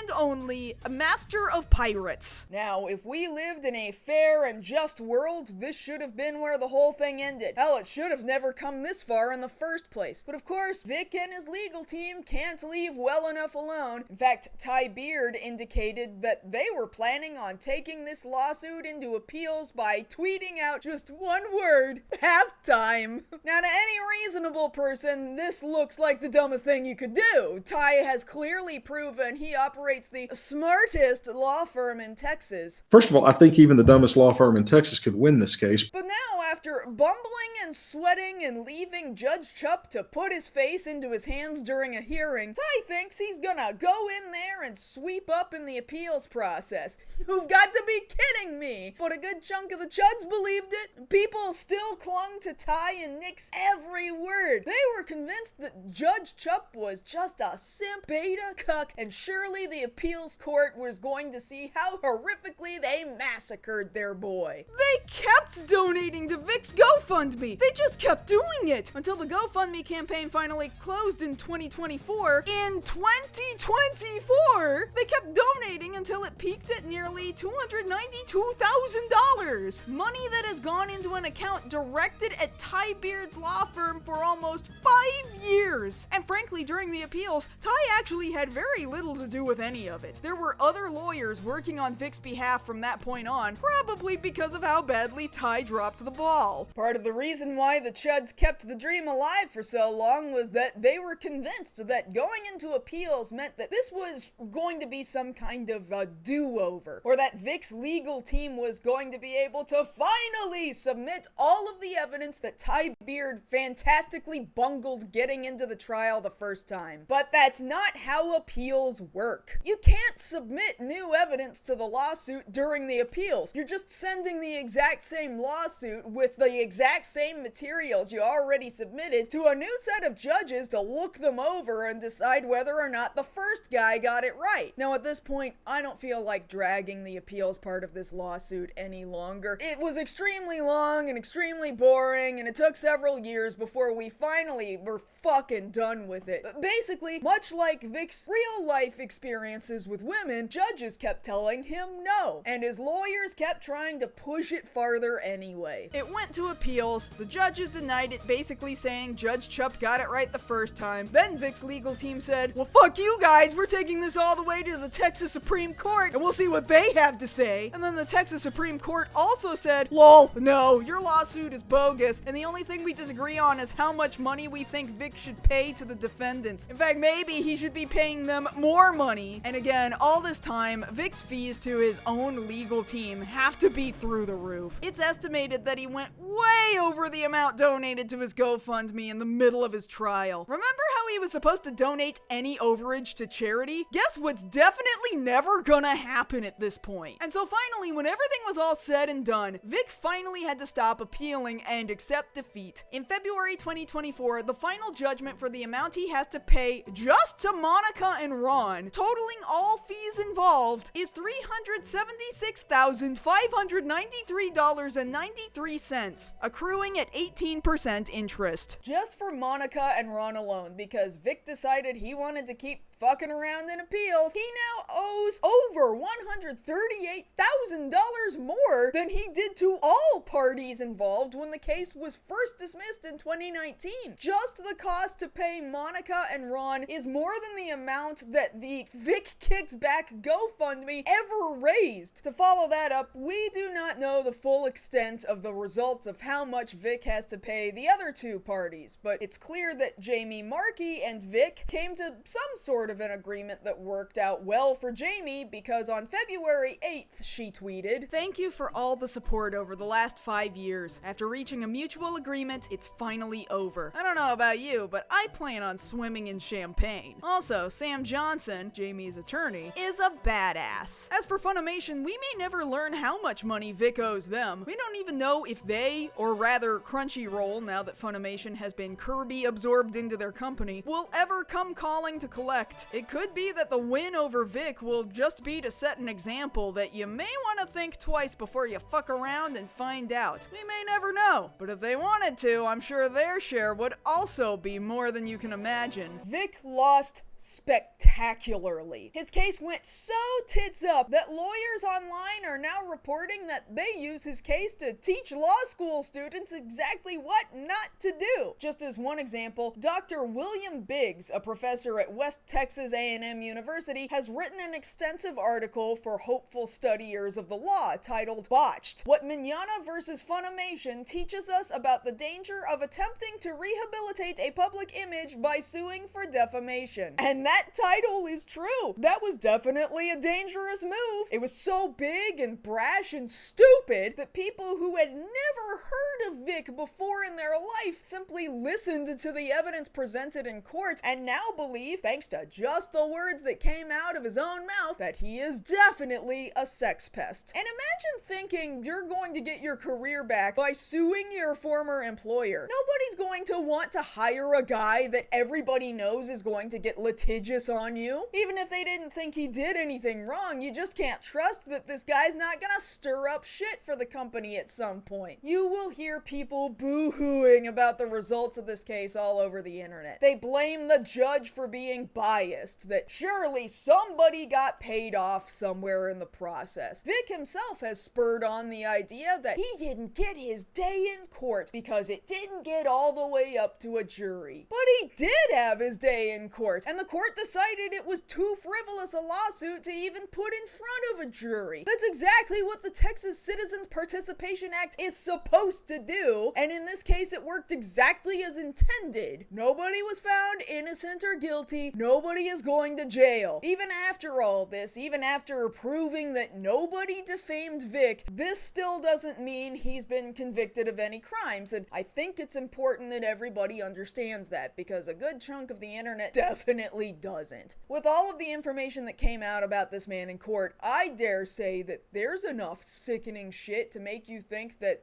there are things that he has done to people that should absolutely be investigated as crimes. But unfortunately, as I've discussed earlier, we do not live in a world where that is very realistic. In the case of Michelle, Vic's student whom he assaulted in 1989, her case is long past the statute of limitations, which is probably true for a lot of people that Vic has interacted with. And in other cases, look at the three-ringed circus and deeply disturbing online harassment campaigns that cropped up just because people dared to say anything at all. For as much as any of us, myself included, would love to see somebody finally come forward and press charges on Vic, we cannot force anybody to do that. All we can do now is point to this mountain of evidence that has been provided to us through Vic's own lawsuit. A mountain that we never would have seen in the first place had he not decided to sue people, and just hope that all of that evidence speaks for itself when it comes to working with and interacting with him. Chapter 5, Subsection C. Crazy shit that happened during the time of the lawsuit. The vitriol and bad faith arguments getting thrown around from mid to late 2019 were pretty intense. Vic had really started to warm up to a lot of chuds on YouTube. He did nothing to curb the imagery of himself and his legal team seeming to appear as this completely unstoppable rock star force. Ty Beard and Nick Rekieta were starting to show up to conventions with Vic where they'd sit around in the lobby smoking stogies together. Hell, even Ty Beard started signing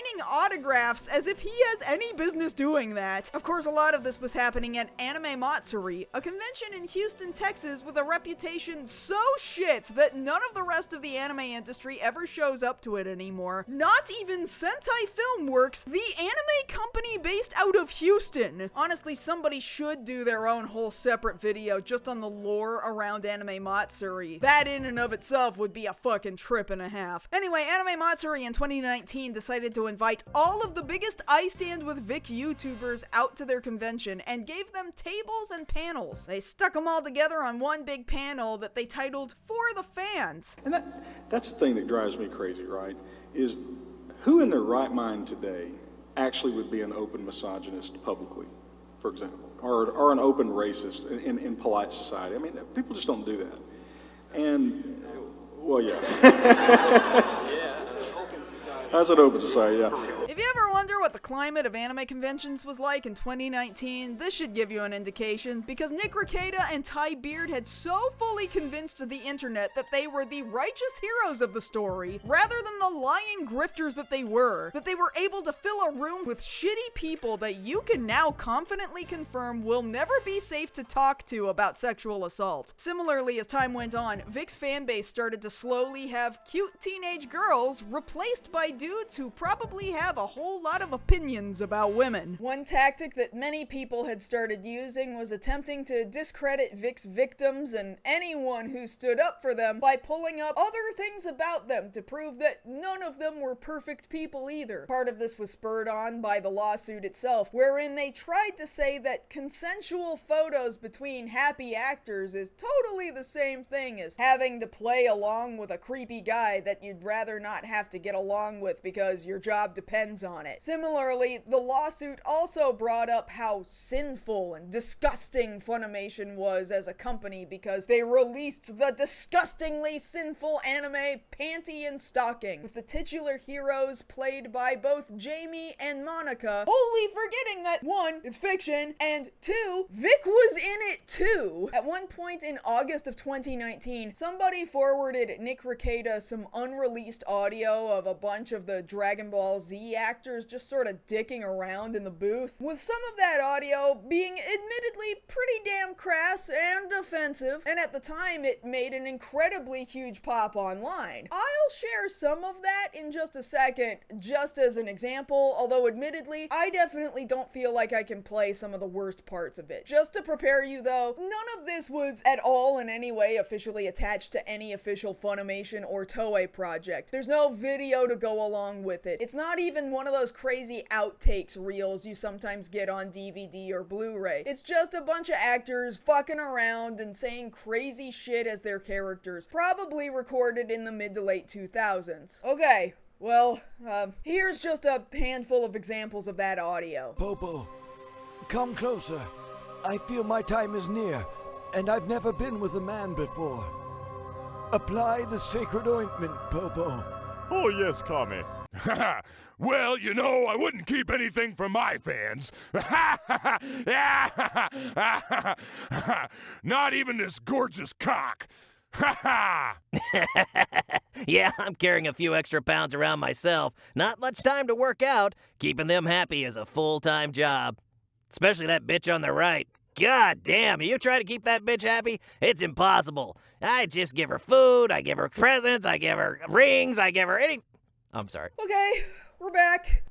Most of that is just, pretty fucking stupid. Some of it is funny, some of it definitely isn't. Some of the things you didn't hear included things like slurs to describe gay people, and yes, that shit absolutely sucks. But boy, did people have a lot of opinions about it at the time, and the biggest point of contention from people seemed to be that if Funimation staff and actors are fucking around and saying dirty things in the voices of their Dragon Ball characters, then that totally makes them as bad as Vic Mignogna, and thus they're all a bunch of hypocrites. I think what has made this to be a big deal is the hypocrisy when it comes to Vic Mignogna. If Vic Mignogna, that had never existed, if all that had just been gone, I don't think people were just like, oh my God, I can't believe they said this, ha ha, he he, and everything would have moved on. But no, that didn't happen. I think people are like, yo, we want our pound of flesh. We want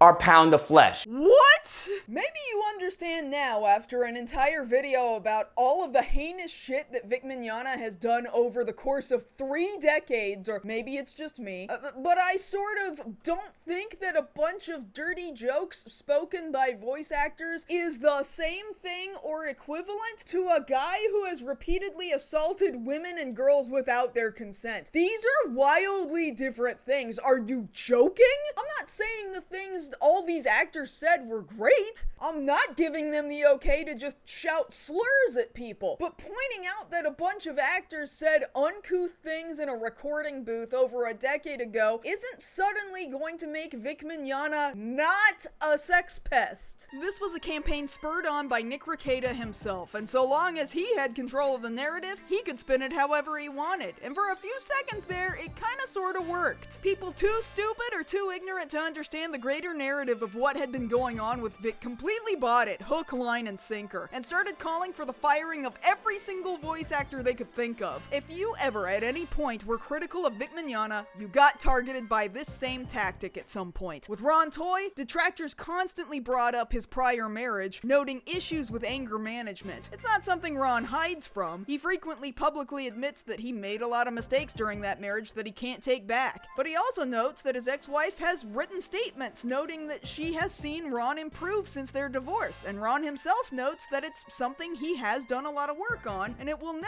totally erase his past, but all you can do is keep moving forward one step at a time to be a better person. But even if we suddenly reduce Ron down, that still wouldn't suddenly have made the things that Vic Mignogna did okay. Detractors often bring up Damon Mills, who I guess at some point was critical of Vic, but later he had one singular person accuse him of inappropriate behavior with them. That person later retracted their statement, so make of that what you will. But those detractors have decided to use this as some sort of a weird teams thing, where you're either on Team Damon or you're on Team Vic. And that's a fight that literally nobody on Earth was having, and they just made it up. Even if the singular allegation of Damon Mills were true, it wouldn't suddenly make Vic Mignogna not a predator anymore. I don't know what kind of Highlander rules we're operating under, where there can be only one, and that one is definitely not my guy, he's your guy. Real life doesn't work like that. People hound Monica Rial not just for speaking up against the person who assaulted her, but also because she briefly dated a man named Illich Guardiola, another Funimation voice actor. Mind you, they dated only briefly, well over 20 years ago. Despite this, Chuds used this as some kind of gotcha when they learned that in the year 2014, Illich was found to be in a sexual relationship with a 16-year-old girl. Originally, he had been charged with the sexual assault of a child, but charges were dropped after the girl said she was in love with him, and the two of them went to Las Vegas to get married with the consent of the girl's mother. Clearly, Monica had nothing to do with Illich's behavior by this point in their lives, but that doesn't stop people from trying to make it her problem. For the record, Illich never came back to voice any anime, and I don't think we'll ever see him try to make some kind of a comeback. When it comes to guilt by association, the only person that Chuds are even remotely correct about getting mad over over is that Funimation waited some amount of time before firing Scott Freeman. The same year Illich was arrested for the sexual assault of a minor, Scott Freeman was arrested on child pornography charges. He was arrested in April 2014, pled guilty in July 2015, and only upon being asked for a statement at this time did Funimation share that they'd only just learned about Scott's legal issues in May of 2015, a full year after his initial arrest, and that they'd only just dropped him then. And yes, that part is a little bit shitty. It's good that he got fired, though it's bad that there was any lag time in doing it at all. Of course, we're talking about the same time period where Funimation was perfectly well aware of all kinds of shit Vic was doing, and they never once bothered to try and stop him from causing more harm. 2 years before Sony would step in and make wide-sweeping policy changes. By comparison to Vic, Funimation's firing of Scott was pretty fucking swift, all things considered, although obviously not nearly swift enough. While it took way too long before Funimation dropped the hammer on Scott, it literally took 20 years to do the same with Vic, and only after Sony had to be brought in to run the internal investigation. To that extent, it's weird that the chuds don't think that maybe the bigger question we should be asking is, what the fuck was going on with Funimation as a whole during that time period before being bought by Sony? I feel like we're in agreement here, and yet somehow we're still fighting over this. And at the risk of sounding like a broken record, Scott fucking up and Funimation fucking up doesn't automatically mean that Vic didn't do sex pest shit. They don't cancel each other out like that. Later on, long after the initial dismissal of the lawsuit, another voice actor, Chris Thurman, publicly admitted to sending dick pics to minors. He wrote a stupid Twitter apology for doing it, which doesn't change the fact that he sent nudes to children. Literally 1 day later, Funimation announced they would no longer be working with Chris. This case feels really open and shut, but for some reason, chuds use this as some sort of gotcha also. That if you're anti-Vic, you've got to be pro-Chris Thurman. And you'll have to forgive me here, but who the fuck even was Chris Thurman? Nobody knew that guy. He didn't have any big major breakout roles. I didn't learn he existed until I heard Funimation stopped working with him, and then had to work my way backwards to find out there were dick pics involved. Why are we even here? Clearly, Funimation finally got their heads out of their asses and decided not to fuck around with predators anymore. In a more personal instance, lots of people regularly like to bring up that at one point in time, I was acquainted with a guy named Justin Carmichael, who made YouTube videos under the username JewWario. At one point, he'd raised nearly $10,000 to make a Kamen Rider-inspired web series, but he'd committed suicide in 2014 before he could complete it. My husband and I made a movie using many of his ideas, largely because we really like Kamen Rider. We thought we were doing right by the guy who just died, and we also thought it was really shitty that a bunch of people donated money to his project and we're never gonna get anything out of it. Genuinely, at the time, we thought we were doing the right thing. It wasn't until 2018, a whole 4 years after he died, that myself and others were told that he had been sexually predatory towards at least one, if not more people. We genuinely didn't know, and we were extremely upset that there were people involved with running our multi-channel network who did know that he had done this, and at no point in time thought to inform us of this, especially before we'd made an entire movie in memoriam of him. Myself and others put our entire hearts and soul into that thing with as few resources and as little knowledge as we had, and now to this day, a decade later, we don't feel like we can be proud of that work anymore. I made an extensive video saying exactly this back in 2018 as well. This isn't new. If I had known that Justin was a predator, I would have done a lot of things differently. But guess what? At every given opportunity, detractors who just think they're helping Vic Mignogna somehow will come along and not only mock the fact that at one point in time I was acquainted with Justin, but they also say I was his absolute best friend, that there's no way I didn't know about things he did to people, and that I deliberately participated in a conspiracy to cover up his sexual crimes.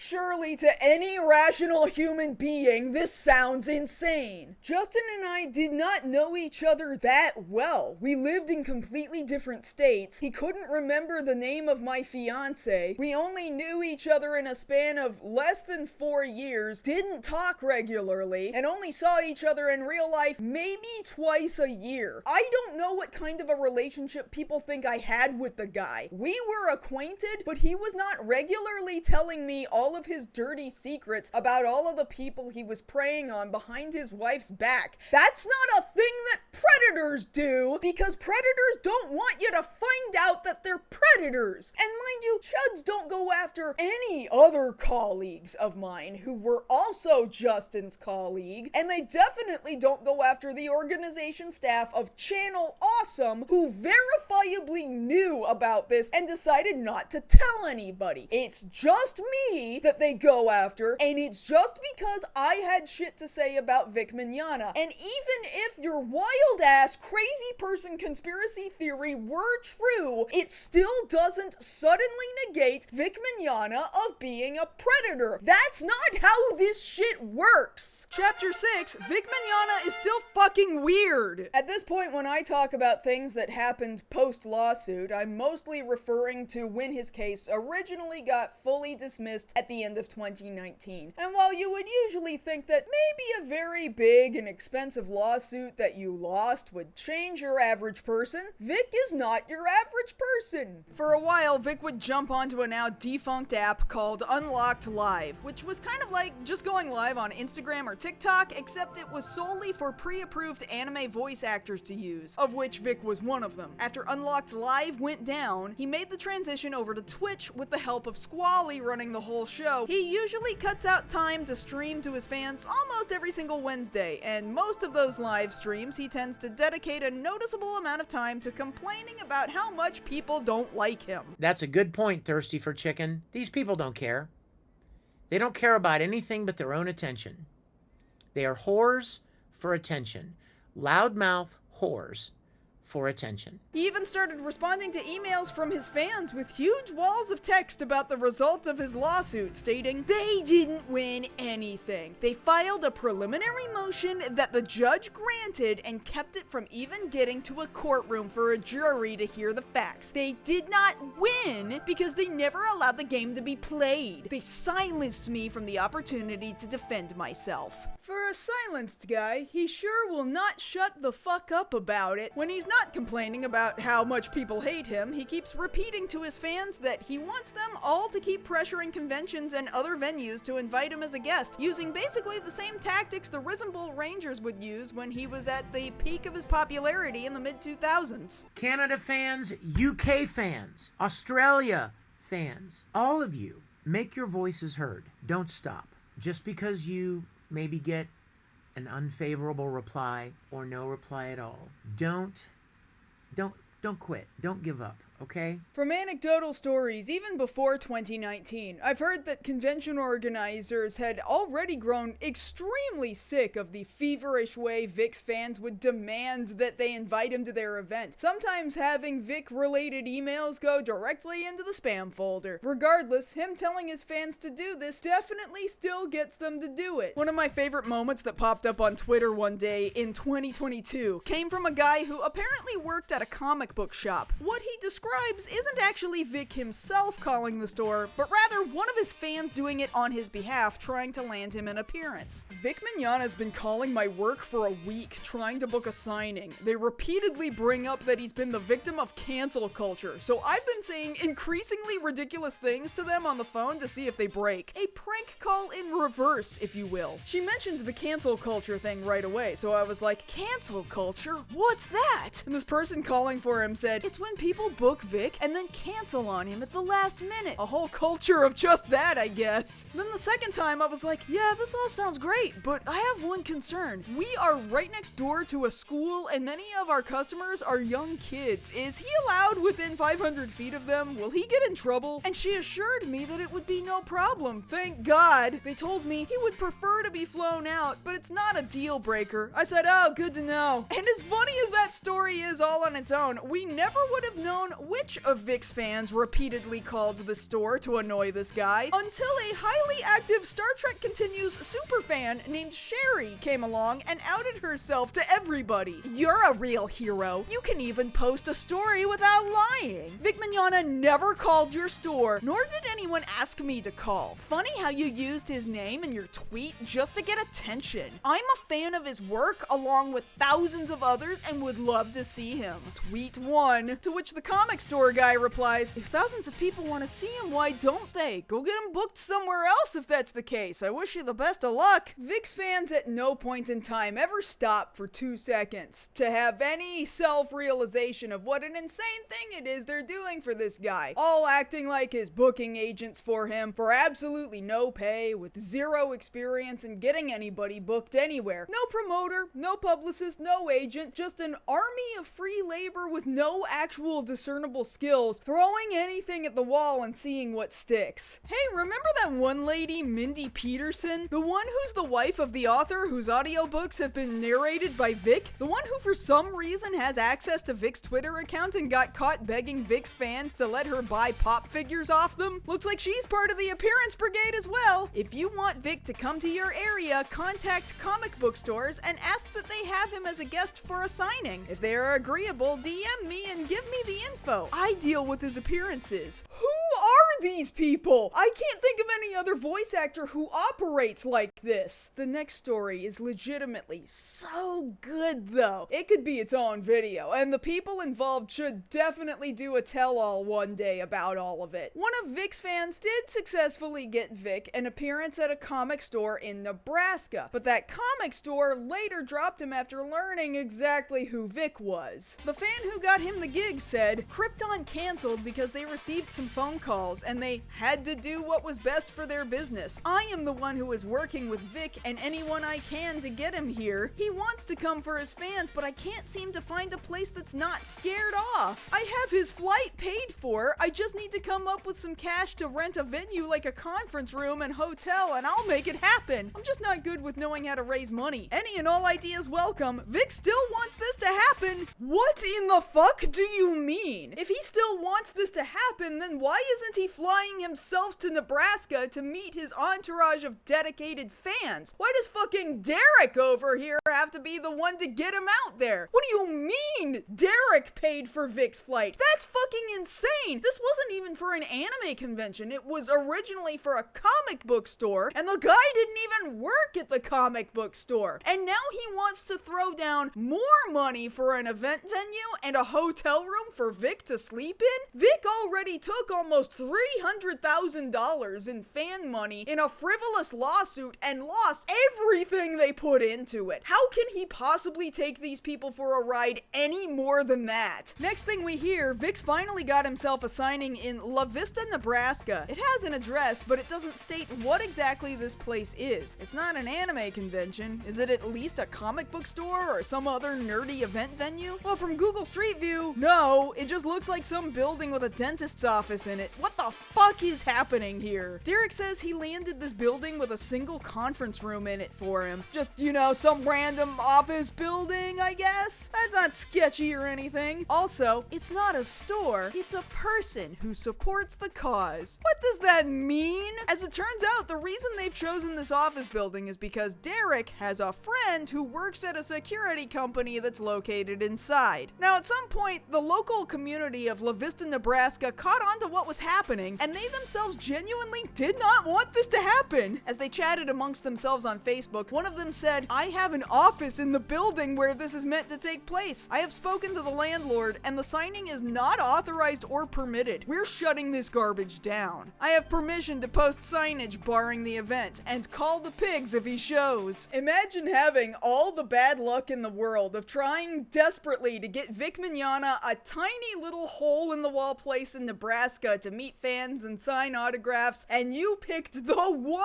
possible building with a guy who works there who knows exactly who Vic is, finds out that the signing isn't even authorized by the building, and has the power to shut the event down. And what about Derek's security company friend who works in that building? What was his plan? He didn't actually schedule the conference room at all. Was he just planning on letting Vic and his fans into the building on the sly under everybody's noses without permission? What was Vic gonna do originally? Just show up in a random secret location like a totally normal celebrity and hope nobody there tells him he can't be there?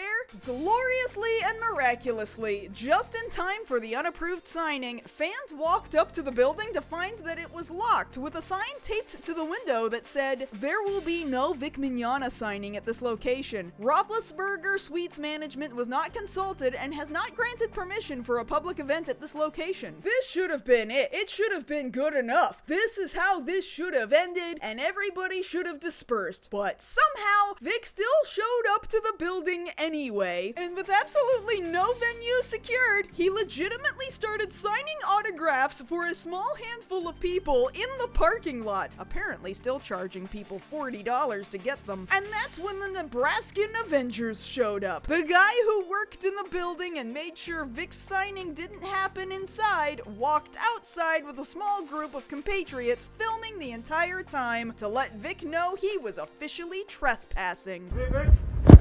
Yeah. Management says you're trespassing. You gotta go. Sorry? Management says you're trespassing. You gotta go. Yeah. Community made it clear you're not leaving. Excuse me? Community made it clear you're not. No, the community did 4 or 5 of you. I don't know how it gets any clearer than this. You threw a dart at a random spot in the country, landed on a small city with only 16,000 people in it, and you managed to find people there who genuinely don't want you in their community at all. If that doesn't indicate that there's more than 4 or 5 people that don't want you around, I don't know what is. What are you gonna tell them? That I signed an autograph in the parking lot? Yeah, that's horrible, isn't it? Yeah, man. I don't know how to tell you this, but in most places, you can't walk around parking lots selling things, because that's a combination of trespassing on top of not having a permit to sell there. At that point, you're not any different from the guy in the Walmart parking lot walking around and trying to sell his CDs to you. Those guys get kicked out of parking lots all the time because they're not supposed to be there. I think my absolute favorite part of this video is the moment where Vic finally opens the door to this van, making you think he's gonna get in and leave, and then he just takes the most egotistically long amount of time folding his jacket just to be irritating to the people kicking him out.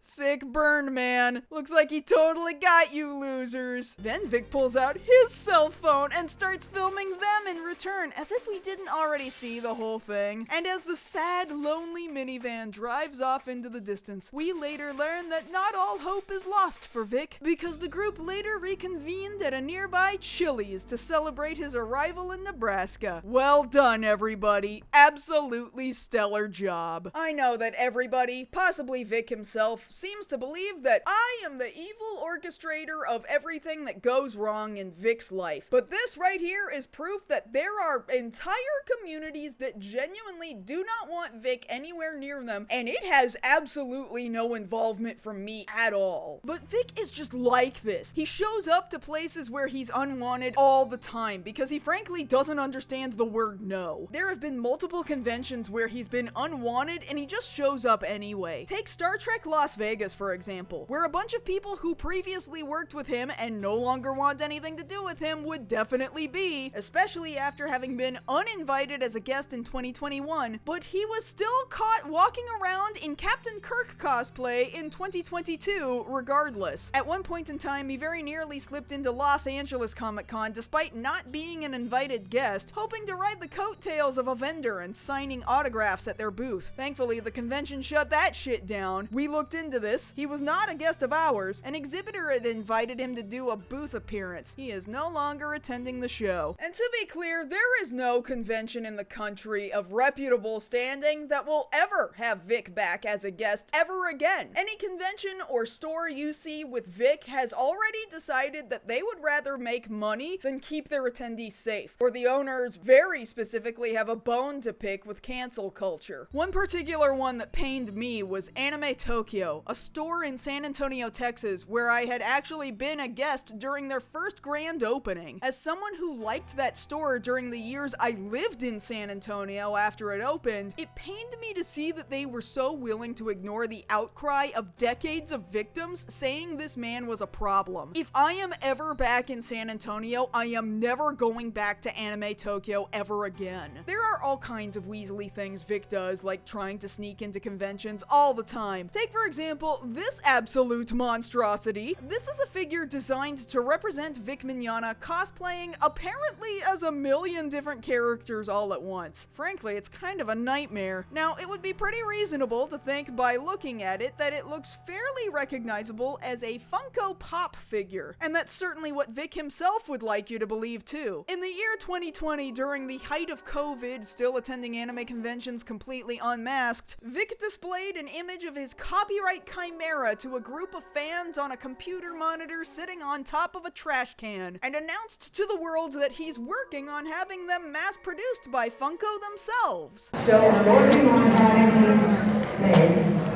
I'm talking with Funko and some companies to have these made, so we can join your pop collection. Apparently this came as news to Funko because both in emails with fans as well as in a public tweet, they had to tell people, we are not in any conversations with Vic Mignogna on creating a figure of him. This figure is not a Funko Pop. Official announcements are posted on our social channels and on our website. This of course made Vic very upset, so he had to take it onto an internet live stream to complain about it. No, I think what I said was, or what I meant was, I have been in correspondence with them.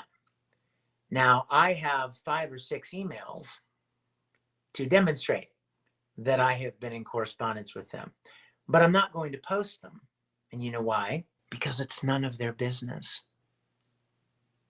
That's right. Bro, I feel like if all of us have all of this wrong, and if Funko's statement was inaccurate, and you've got emails that show an exchange of conversation between you and the company, then you could totally shut us all up right now. But of course, people won't share them, you know, for the wholesome reason of it not being our business. Sure, that's totally why. Regardless, Vic did get a handful of these made, 3D printed, calling it a Creo instead of a Funko Pop, now with a stupid grin on its face to ever so slightly differentiate it from Pops, which do not have mouths. Yeah man, now nobody's ever gonna mistake your figure for a Funko Pop. Nailed it. It costs the insane price of 125 United States dollars. The website was super weird too and reads like ChatGPT wrote it. Meticulously crafted by skilled artisans, the Creo exemplifies excellence in design and attention to detail. Each piece is intricately sculpted to depict Vic in his most renowned roles, capturing every nuanced expression and portraying his powerful presence.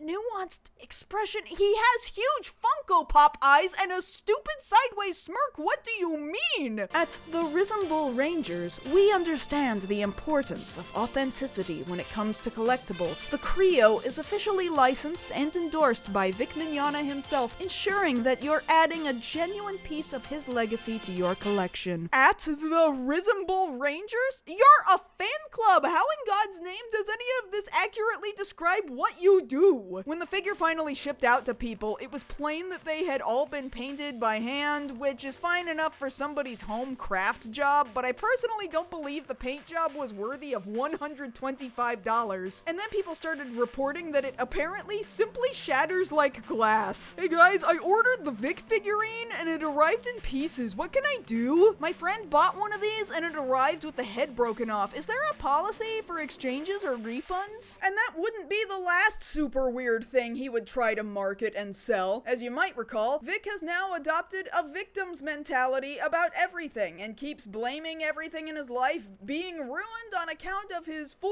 to 5 haters, or his 5 to 10 haters he's conjured up in his head. This handful of 5 or 10 troll scumbag haters have no problem. Apparently they don't have jobs, they don't have relationships, they don't have hobbies. So now Vic has jumped to the conclusion that people wanting him to not be involved in the anime community anymore must mean that they want him dead. Like, literally murdered. So then this thing happened. And I thought, but you know, if they like to take shots at me, maybe I should create something to allow them to do it for real. Are you ready?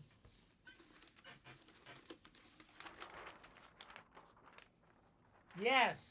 That's right. That's not your eyes playing tricks on you. Vic printed up a bunch of shooting targets with his own face on them and then told his 7 to 12 haters to buy it from him so that they can shoot him if they want to. Nobody wants to do that. This man even made this weird unhinged commercial for his shooting range target using his friend and apparently close occasional roommate Jeff Johnson as the guy shooting the target. Well, no, is Jeff my roommate? Well, Yeah. kind of. Yeah. And when he's in town, he stays with me, and this is our place.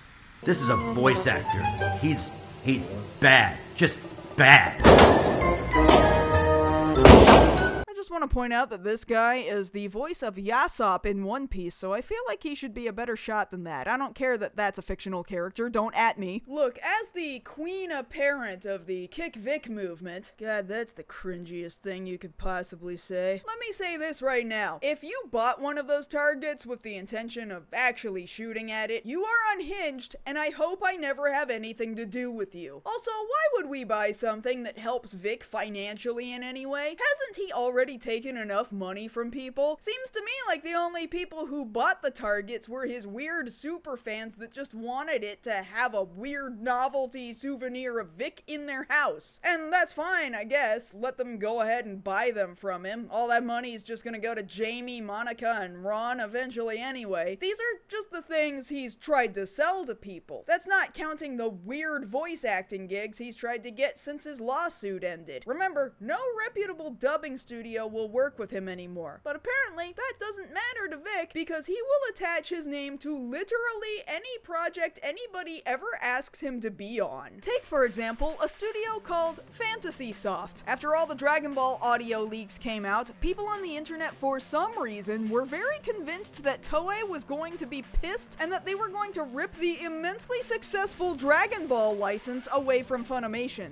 Just so we're clear here, that is not a thing that ever happened. But in waltzes, Fantasy Soft, saying, "Hey guys, I got this. I'm just gonna buy the license to Dragon Ball." I promise that's basically what they said. They deleted the tweet and it never got archived, but you can still see live tweets from a bunch of people responding to them and laughing at them for thinking that he can just swoop in and buy all of Dragon Ball. And for some reason, a bunch of weird people believed him. So just who is Fantasy Soft? Well, really, it's just one guy who genuinely hasn't made much of anything. He's got some sketches and some early animation clips for a show called Prince Adventures, which he's been working on for several years already. It's apparently some Christian furry thing that Vic Mignogna has totally agreed to appear in. I don't know, it isn't fucking real. At one point in 2019, voice actor Marissa Lenti said, "I booked Prince Adventures 4 to 5 years ago. Nothing ever got recorded as far as I can recall, and I soft quit because I assumed it died. That studio, it's not, is never releasing anything substantive, and they definitely cannot afford the Dragon Ball license, even if it was to go up for grabs. And that's because it's just some guy working on a passion project out of his own house. And more power to that guy. Hope your projects end up working out for you, but come on now. He would just get on Twitter and bait reactions out of people, never actually proving he was really doing anything. But as it turns out, the one animation studio that everybody swore was gonna kick Funimation's ass and steal Dragon Ball away from Funimation, even Vic, after a while, didn't want to have anything to do with it. So I told him that if he ever ended up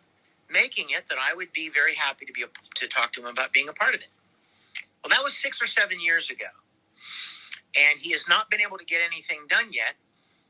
And A lot of people have been asking me about this, and I want you to hear it from my mouth.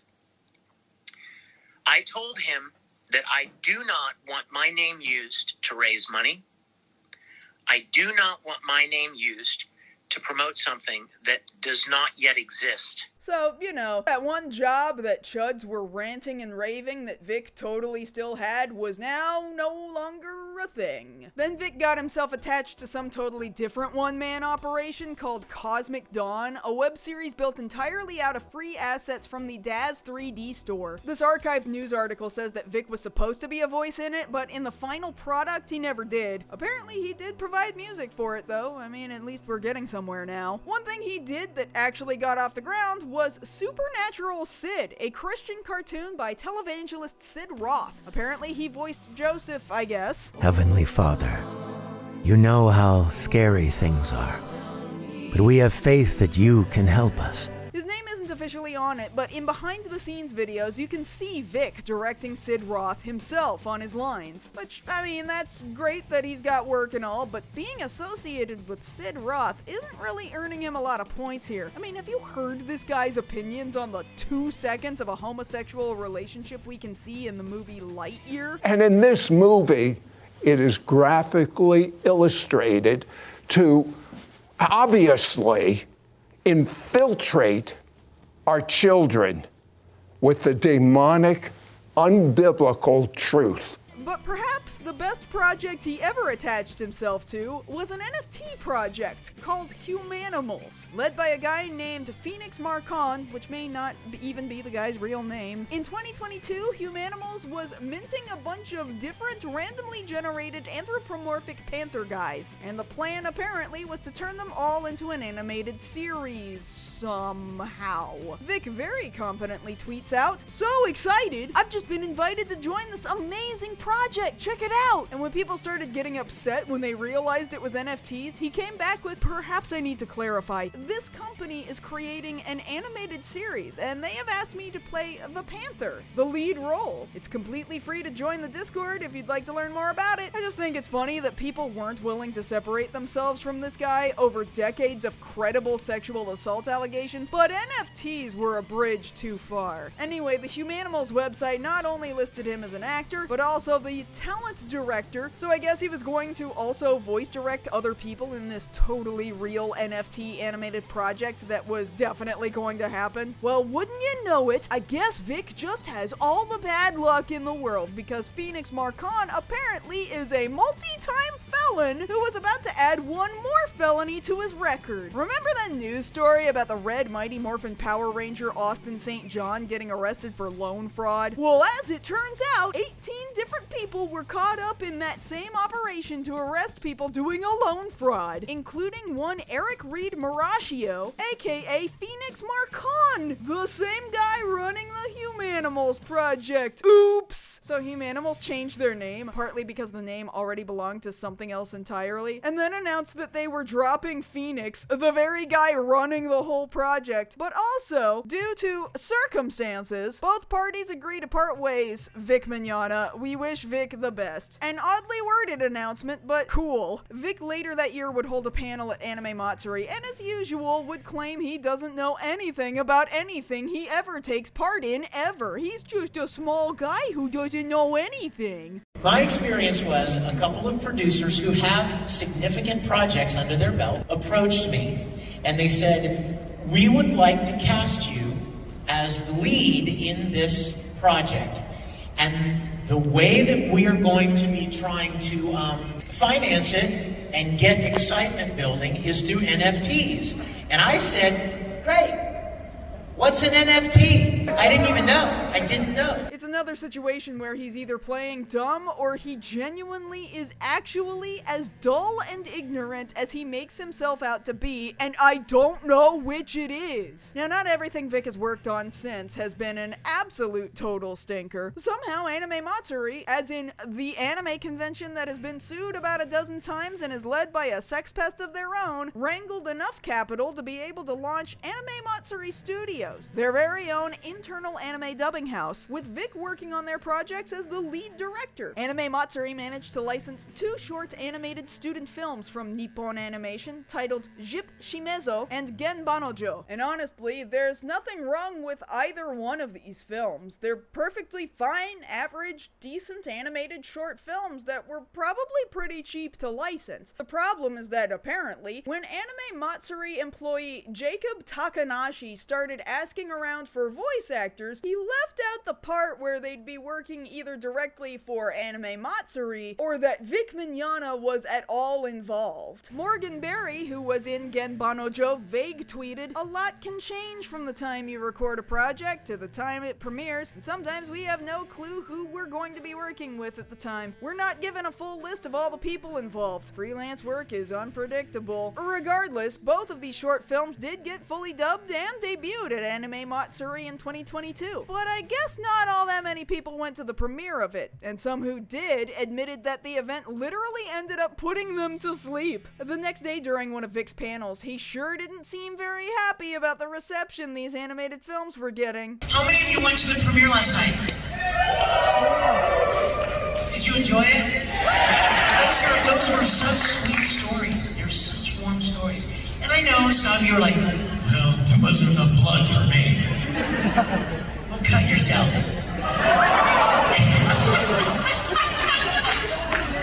That was a joke. Don't do that.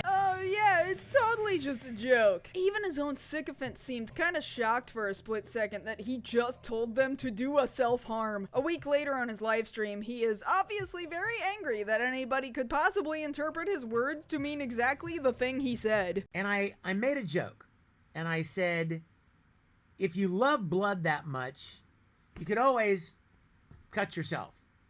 Cut your finger, prick your finger. Yes, Vic, that's totally what the connotation of cut yourself means. It just means to do the same thing that a diabetic person does when they're talking about a blood sugar test. This is a very normal thing to tell a person to do when they don't think they've seen enough blood and excitement in a movie. People totally say this all the time. I've had dozens of fans write me over the years telling me about struggling with cutting themselves, and I've counseled them. God, if you're joking about cutting yourself, I certainly hope you're not counseling people. When did he become a licensed counselor? And some of these same people who come after me and try to rip these things out of context and cause trouble, these are people who start crowdfunding campaigns to pay their bills.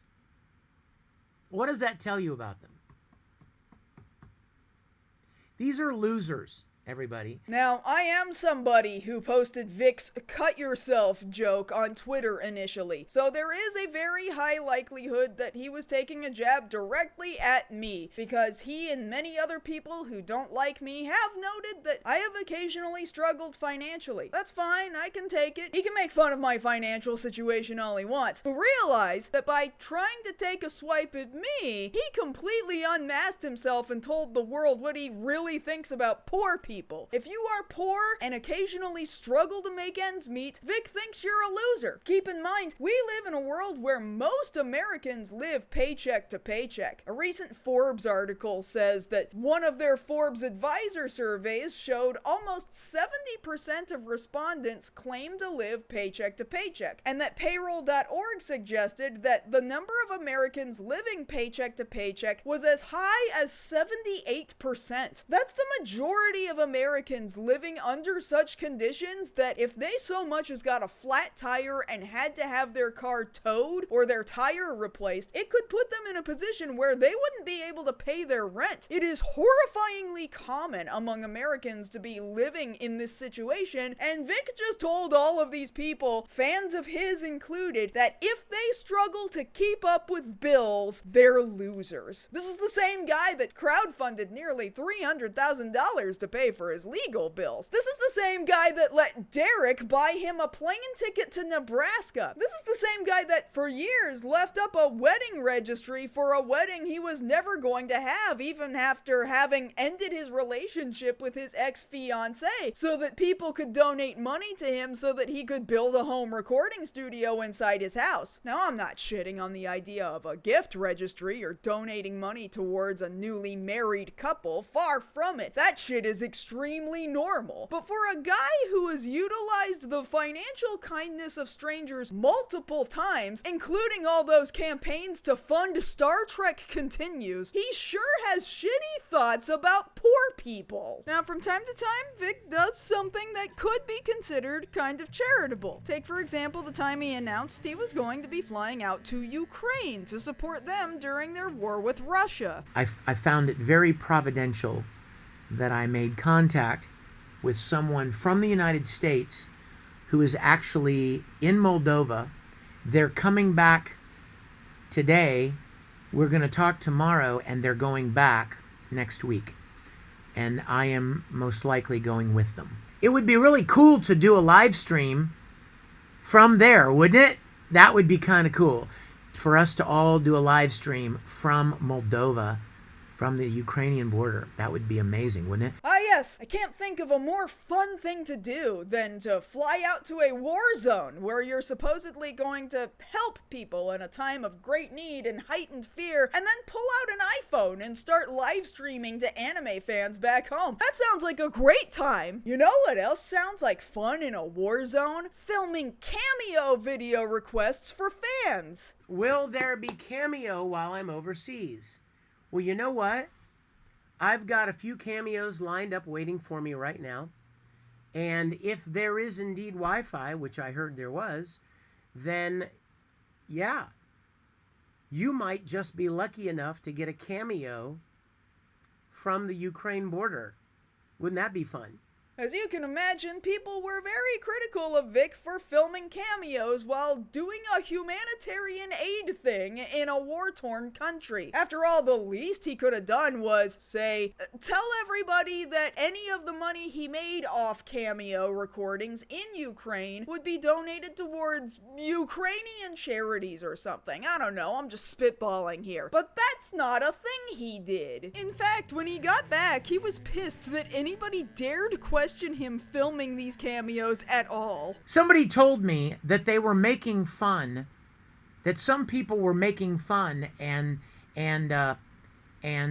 trash talking my service trip to Ukraine, saying that I went over there to record cameos.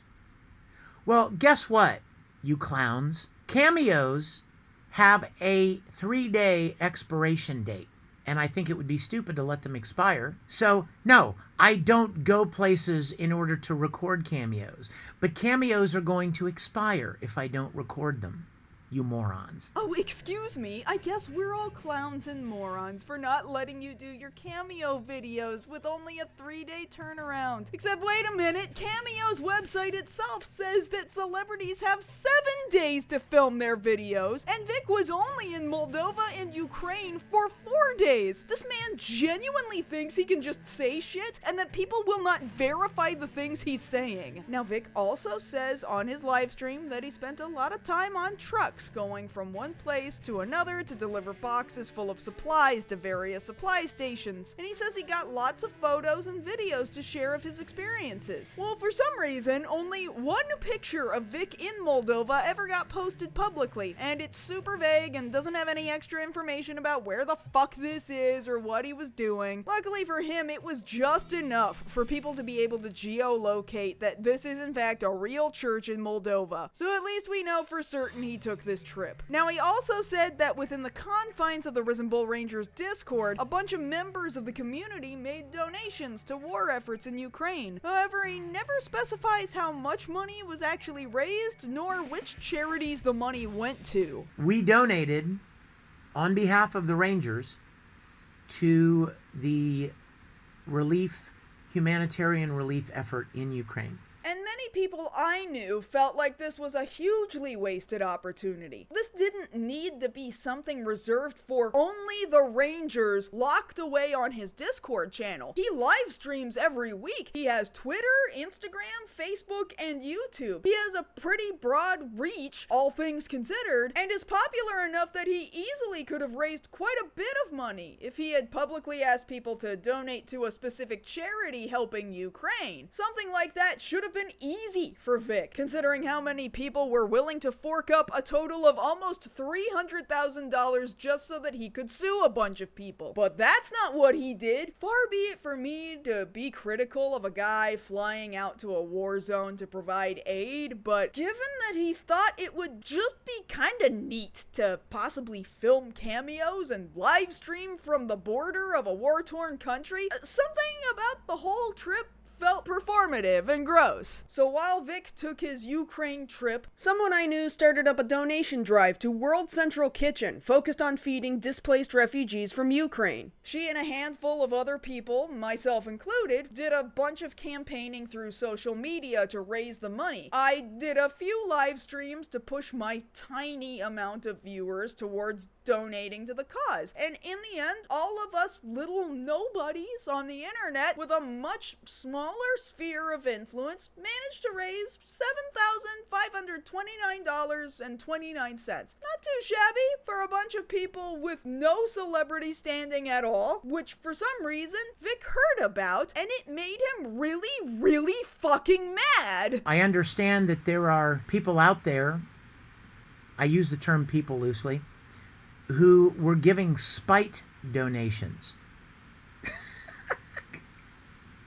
You obviously don't understand the idea of donation, do you?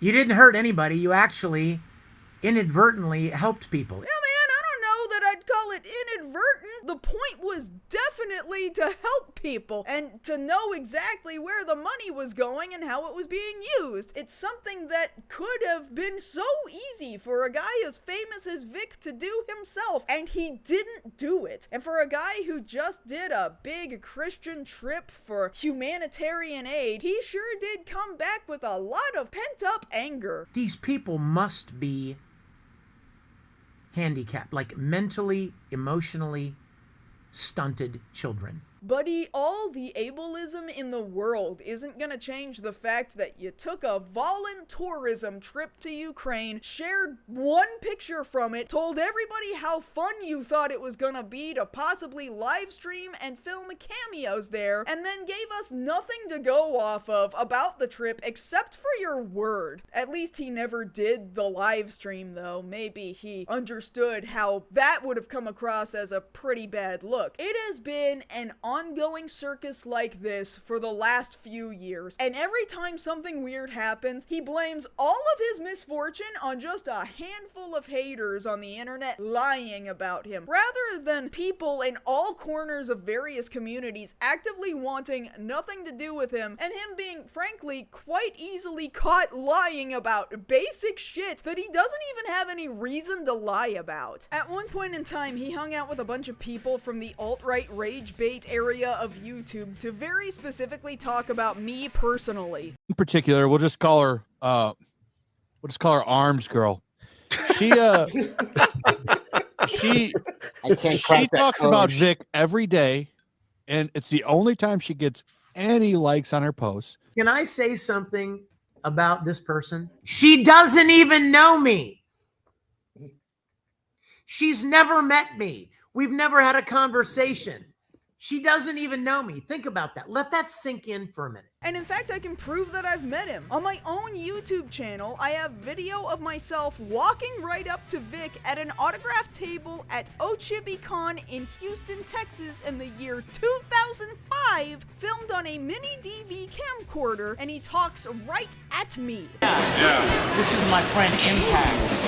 Yeah, you need to check out, do some research to find out what show I'm talking about. Heck, you can even hear my voice later in the same clip as I talk to George Manley, sitting right next to him. Kind of got the hots for Captain Ahab. Oh, that's typical, right? And although it's not quite the same thing as meeting him, I have video of myself filming in the same room as Vic even a year earlier than that, at OniCon in 2004, also in Houston, Texas, sitting in a voice actor panel. This is a pre-YouTube video I filmed. I had to later upload the video to YouTube in chunks because of YouTube's old 10-minute video limit, and the automatic thumbnail on that particular chunk of the video actually features Vic himself right in the middle of the frame. It is insane to think that I have video of a guy that was regular at all of the anime conventions I ever attended in Texas that I myself filmed in 720 on mini DV tapes 20 years ago, and you would think I've never seen him and should therefore have no investment on how he affected a community I regularly participated in. Anyway, chuds like these guys are pretty much the only people he can get interviews with now. He's had multiple appearances on Prime Time with Alex Stein, where he does stuff like admitting to scabbing during SAG-AFTRA strikes, and making fun of and misgendering trans people. Well, are you a member of the Screen Actors Guild, or did you not? Yes, I am. So are you on strike right now? No, I'm not. I'm not really interested in the politics of everything and you know, the union this, and we got rights to do this, and I just want to work. I don't know if you can see true trans people, Vic, because I want you to be, you know, progressive is what I want. That's what I want. Well, I'm not going to be progressive. Okay, well, so for this game, you might have to let me save you a little time right there. Okay, wait a minute. Was he competing with them? Yeah, and he won a cycling tournament, or she won. I thought he was a fan taking a photo with them. No, that is the best female cyclist. I thought he's like, hey, can I get a picture of y'all? Vic has also started hanging out with people like Chrissy Mayer, who has worked with great American figures like Alex Jones, and participated in the January 6th insurrection. I don't want to listen to anybody's thoughts on the 6th unless they were like there. Like physically there, because it just was not a big deal. Quick side note, insurrection supporters seem to be pretty common among the people that support Vic. Comics Gator Edwin Boyette, seen here rocking his hashtag ComicsGate hashtag Stand With Vic shirt, at one point in time ran the Hawaii GOP Twitter account and then tweeted a bunch of sympathy for the QAnon patriots who stormed the Capitol, before the tweets got deleted, followed by Edwin resigning. Back to Chrissy Mayer though. At one point she live streamed a big gathering of friends at a bar in Florida having drinks and singing karaoke, which Vic attended. Remember how Vic seemingly can't stand the rumor that he sometimes drinks alcohol? Here he is putting his wallet away after presumably getting an order at the bar. You can see him a few times knocking back a drink. Let's take a look at his cup. That doesn't look like water to me. I'm pretty sure this man owes me $100. But the biggest question you may be asking is, how has Vic handled his behavior around women since 2019? And the answer is, not particularly well. Now, okay, we don't hear a lot about any complaints about him touching people at anime conventions anymore. Either he pulled back on touching people the way he used to, which is all anybody ever asked him to do, or the only people left who want to see him are people who would definitely be comfortable with a creepy man touching them, which is fine. That is completely okay. So long as everybody involved is cool with it, there literally isn't a problem. But it hasn't stopped Vic from going to events and then preaching to his crowd that he thinks that if he's not allowed to touch his fans, it might actually kill them. Actual studies have shown that children, especially babies and children, need human contact as much as they need air.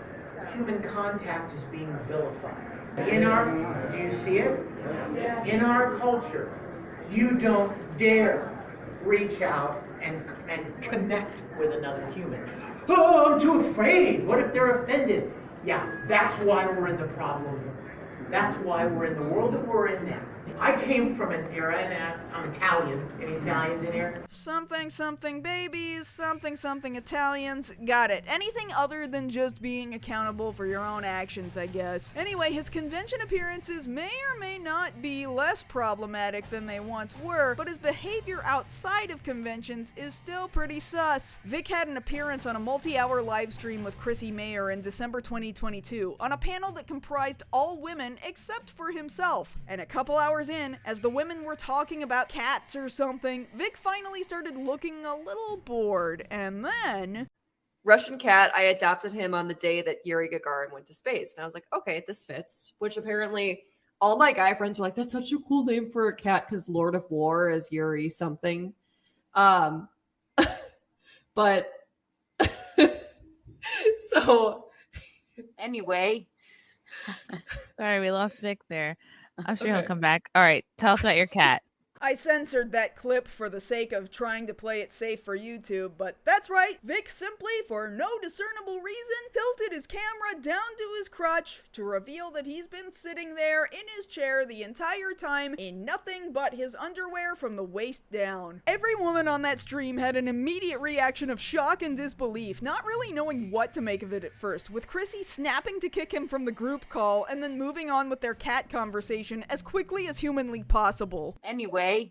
As you can imagine, plenty of people went to bat for Vic, trying to defend this, saying the camera tilt was just an accident, a boomer moment. Lots of people do live streams and Zoom calls with no pants, and for the love of God, please, if you are streaming or getting into Zoom calls with no pants on, cut that shit out immediately. I would not even for a second think about stepping in front of my camera without at least putting on a pair of shorts or even sleep pants or something. They don't even have to be good pants, but I don't see what the excuse is for sitting on a call with a bunch of women for several hours only to find out the only man on the call was never wearing pants. And look, maybe it's just me, but Vic's behavior isn't hard to read here. We know from other live streams that he does all of his streams on a MacBook with a webcam built into it. He's suddenly distracted by something off screen to his left and looks up and grins. Then he reaches over to that side of the screen, maybe even typing on another device, I don't know, that's just a guess. And then he tilts his laptop monitor down and leans back over in the direction he was looking a second ago. This isn't some motion like he was reaching behind the camera to go grab something like lots of people on the internet seem to suggest, and then suddenly it just fell over as an accident. This was a deliberate tilt of his laptop screen. Why did he do it? We may never know. That in and of itself may be a boomer moment, like he just forgot who he was talking to, or he forgot what device was doing what activity. He may have never intended to show it off on the live stream, but he definitely intended to lower his laptop monitor for some unknown reason. And he definitely intentionally chose not to wear pants that day. Even Chrissy herself went to bat for him on Twitter, claiming it was no big deal, despite immediately kicking him from the group call and then immediately editing out that section of the live stream once the stream had ended. Clearly it was a big enough deal that you tried to scrub it from your show as quickly as you could, but it wasn't fast enough before somebody managed to clip it. Men, just don't get into group calls with women without wearing pants. It's incredibly easy to not be a fucking weirdo. The easiest fucking thing in the world to do. If you are considering chatting with your female friends while none of them are aware that you are not wearing pants, don't fucking do that shit. Anyway, live streams aside, Vic still continues to have weird personal relationships with women as well. In 2021, Vic brought a new girlfriend onto his live stream, and given how briefly she seemed to be involved with Vic, I'm just gonna hide her face here and not say her name, especially because it seems like she has absolutely nothing to do with anime or Star Trek or anything like that. She was just an unfortunate bystander of Vic being weird and shitty and gross. Someone's gonna steal me. How do you feel about that? Wait, who's stealing you? Wait a minute. It's gone already. No, who's stealing her? I don't know. No stealing! Stop stealing. No stealing. Stealing is not permitted. Now, it might be hard for you to tell with her face covered up, but the person in this video was 23 years old. Vic was 58. When you put that into perspective, the way he talks to her doesn't sound cute and romantic. It sounds like a father talking to a literal baby. Anyway, sometime later, it seems like this woman left the picture, and then later that year came another woman, Haley Todd. Wait a minute.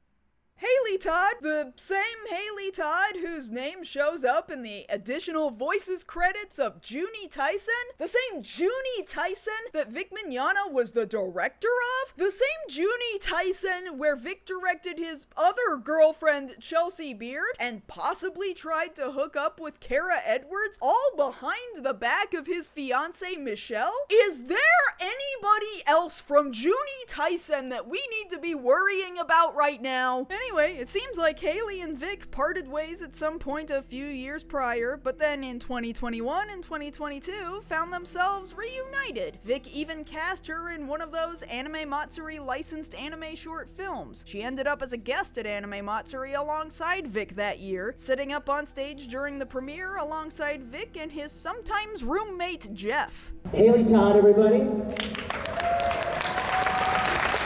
Hey guys, I am Haley Todd. I have been a voice actress for the past 5-6 years now, since 2016. Vic's actually the one that gave me my start in the industry, and so I am so humbled and so grateful to be here.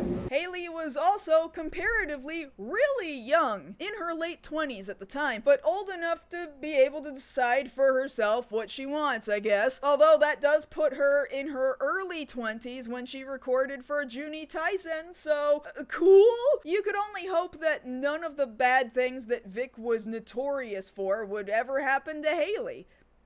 Well, about that, Chapter 7, Farah Fatherless. Alright, listen, unless you were following me on Twitter in the year 2023, I don't know if there's anything I can say to you that will appropriately prepare you for this arc of the story. So, when Twitter was still a usable, functioning website, I would often use a number of tools to preemptively block people from being able to interact with me, largely based on the people they followed or some of the tweets they'd previously interacted with, which greatly reduced the amount of harassment I got at the time. That resulted in me having blocked over 2 million accounts. As such, I don't always know who I've already blocked. Sometimes people show up to my profile and find out that they've been blocked despite the fact that they've never interacted with me, and then they proceed to tweet about it like it's some big accomplishment, even though the reality is I don't even know who these people are in the first place. So one day in April of 2023, I find myself being tagged by somebody wondering why it is I've blocked some other account I've never heard of. And lo and behold, here's somebody new with the username Farah Fatherless, complaining that they've been blocked, despite never having interacted with one another before. What a little psycho Mars Girl is. LOL. She blocked me because I posted that I like Vic Mignogna's work. I've literally never talked to this bitch, but I've always hated her. She's the girl who cried wolf with several anime famous men. She's never met Vic, ever. Horse's mouth. 100. Well, I already proved earlier in this video that I have in fact met Vic, so we don't need to do that part again. Now, because somebody else had responded to her tweet, which had me tagged in it, leading me to being able to see it at all, I did what I often do, and I quote tweeted her, basically questioning why it is that somebody who doesn't like me and wouldn't want to talk to me in the first place would even care that they got blocked. Well, that was a big mistake, because from that moment on, Farah was on an absolute tirade, tagging me in multiple tweets every single day, writing unintelligible, unhinged shit. At one point, she even tried to tag Andrew Tate, of all people, into the conversation. It would be hysterical if Cobra Tate did a video about Vic Mignogna practically being targeted by a fictitious anti-male hate group ran by Mars Girl, her followers. Basically. LOL, they really are. It would be South Park good. And that's when I was finally asking, who the fuck is this person? And why do they care about Vic Mignogna so damn much? It didn't take long to click around and find out that Farah is a sex worker with a Pornhub account. Oh.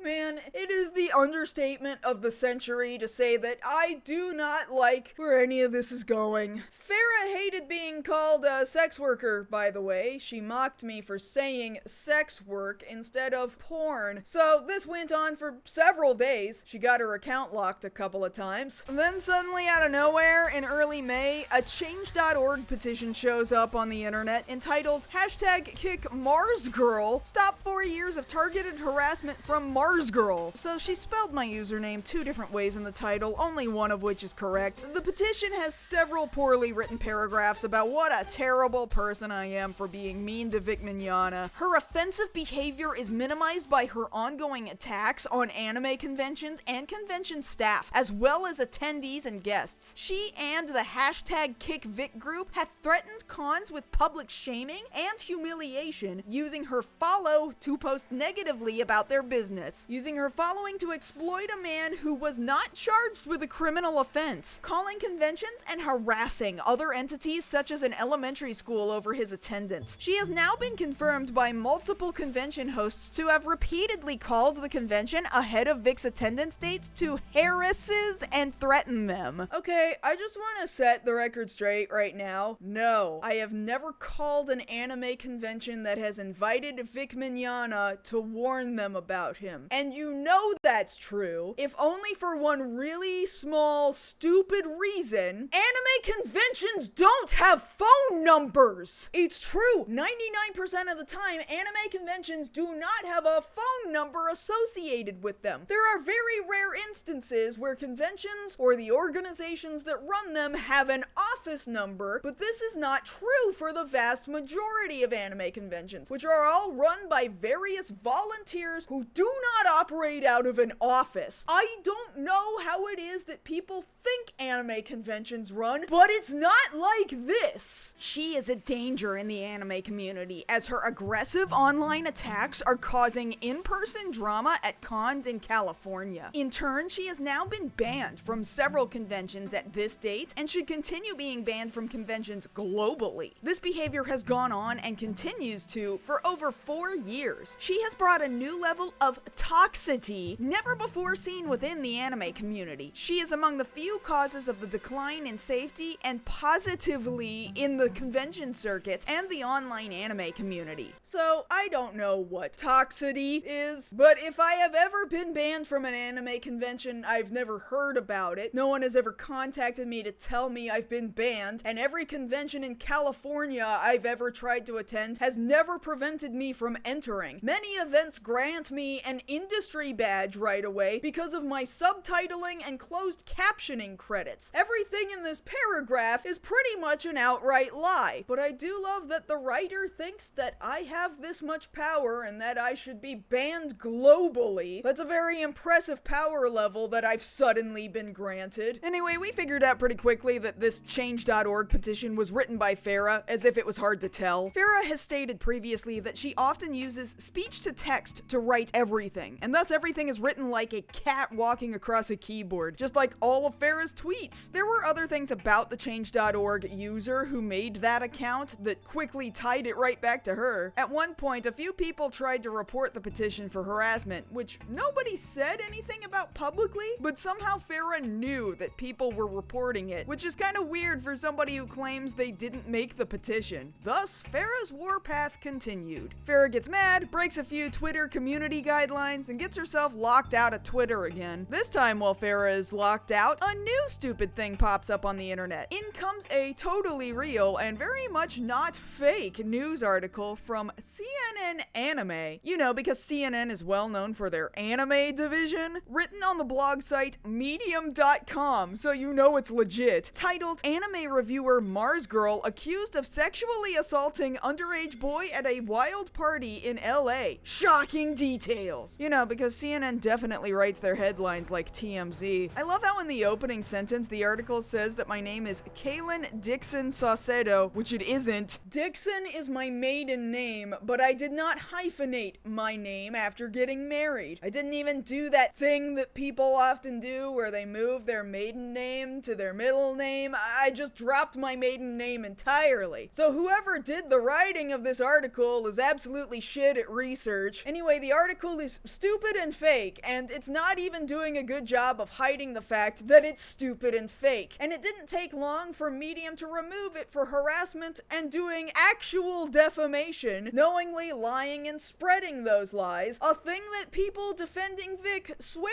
is actually a really bad thing to do to people. Now, admittedly, this article was written with slightly better spelling and grammar than the change.org petition, and I suspect that that's because the writer, who was was definitely totally Farah, by the way, probably got editing help from somebody else. It's particularly suspect that Vic's fan club leader Squally was basically the first person to share a screenshot of it, cattily just asking questions about whether or not it was real, knowing perfectly well that it wasn't. Anyway, the article wasn't originally written by CNN Anime, it was written by a user calling themselves the Psycho Arsenal, a reference to Jinx from the game League of Legends. And wouldn't you know it, Farah just happens to have been recently tweeting about planning a cosplay of Jinx. Cool. Then later on that same month, I started getting swarmed by bots on both Instagram and Twitter. What I mean by that is just suddenly, with no provocation, a bunch of new fake Instagram and Twitter accounts started following me, with one new one popping up every few seconds. Tens of thousands of bots started pouring in over the course of several days. It was a crazy game of whack-a-mole, with me trying to block them as they came through, but it was never going to be enough. Followers are great and all, but not when they're fake. I gain nothing by having tens of thousands of followers that aren't even real. It's a move that felt very obviously targeted, like someone had just bought a bunch of followers to make my own account look fake or nefarious as a result. And while I wasn't totally positive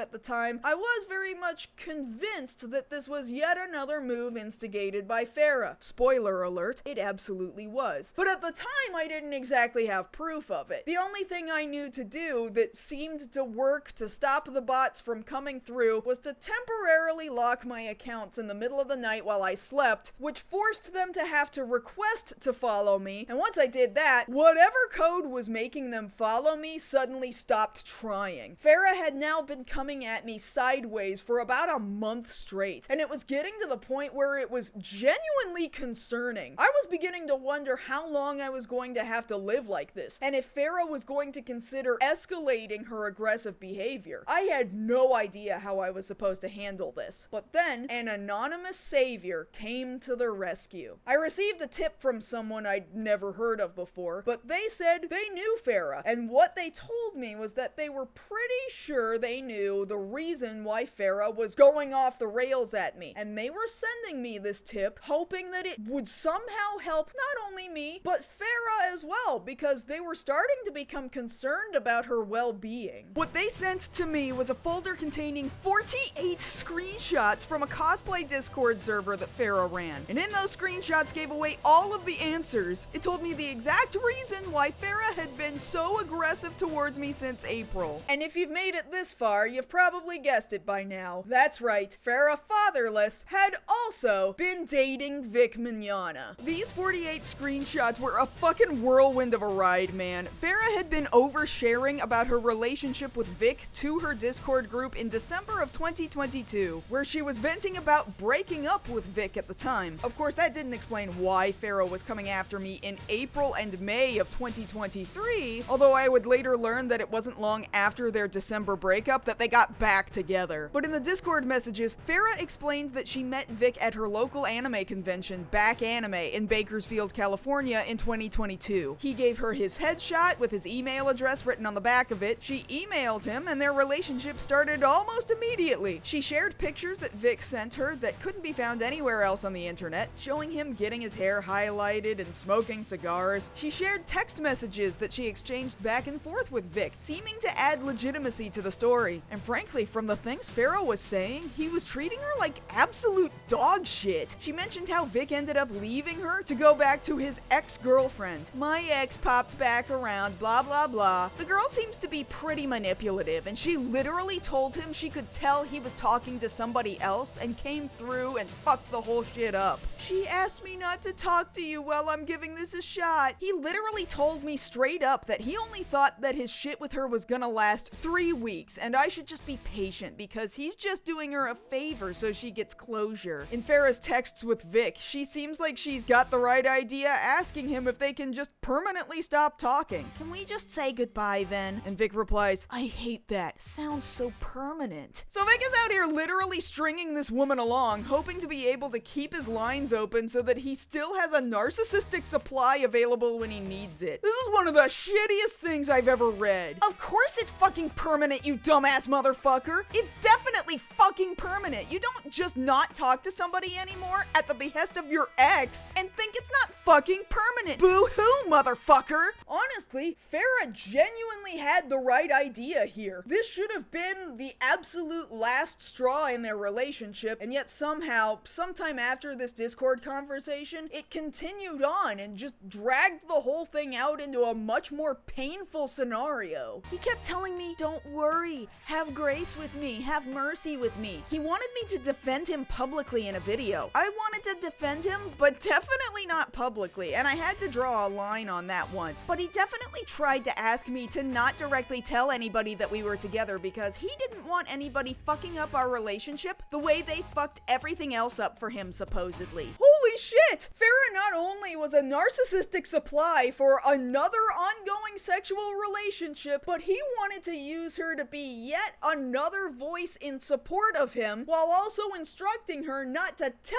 anybody about the two of them. Like, that isn't the biggest fucking red flag in the universe. I'm a porn star, and I didn't want his reputation destroying my career, so I told him no. Can you believe this? She thought he was going to ruin her reputation. Never mind the fact that a Christian man having a sexual relationship with a porn star should have immediately made people question whether or not he was serious about his Christianity, but I think it's important to note that if you openly support a guy who's been accused of sexual harassment, then other sex workers probably have a pretty good reason to distrust you. Farah was absolutely right on the money about that. Unfortunately, he did all this shit to her, and she still did not yet believe that he had done all of the sexual harassment he'd been accused of. That's why he's blacklisted, because a bunch of kids came out of the woodwork saying that he was being inappropriate towards them at conventions, because Jamie Markey basically asked all of her fans to do that. And that was because Monica Rial wrote her name on a jelly bean, and Vic ate the jelly bean and then said, "Look, I ate Monica." And then she called that sexual assault. Jesus Christ, do you see how the narrative spins so far out of control with these people? Now, I have to give credit to the other person in the conversation in these Discord messages, because every so often they have legitimately good opinions and advice. Like, I expect that from someone like me who's in his early 20s, but not a dude who's 3 times the age of me. You're giving him too much leeway. Dude isn't a kid. You know you don't have to be mean to be manipulative, right? Yeah, because when you say all this shit out loud to another uninvolved person, this sounds like an absolute fucking nightmare, doesn't it? He has no kids. We're actually both sterilized. It was something I loved about him. He had a vasectomy. Kinda too much information, but it actually lines up with Michelle's affidavit from his lawsuit, where she says that he would tell women whatever they wanted to hear in order to not have to use a condom with them, saying things like, "I'm taken care of." So now I don't know whether or not the vasectomy thing is even true, because he just tells women anything so that he can get what he wants. The saddest thing is that he does not want kids, and this girl has kids and keeps forcing herself on him, and he keeps trying to leave her, and as soon as she found out that he was happy with me, she came back in his life and literally told him she could tell he was talking with somebody else, and now we have this. And this is where things clearly get sticky, because at this point I'm fairly certain I know exactly who the quote-unquote ex-girlfriend is, because Haley Todd, as far as I was aware, had been posting on Instagram about her relationship with Vic all throughout 2022. Haley was posting about him in late 2021.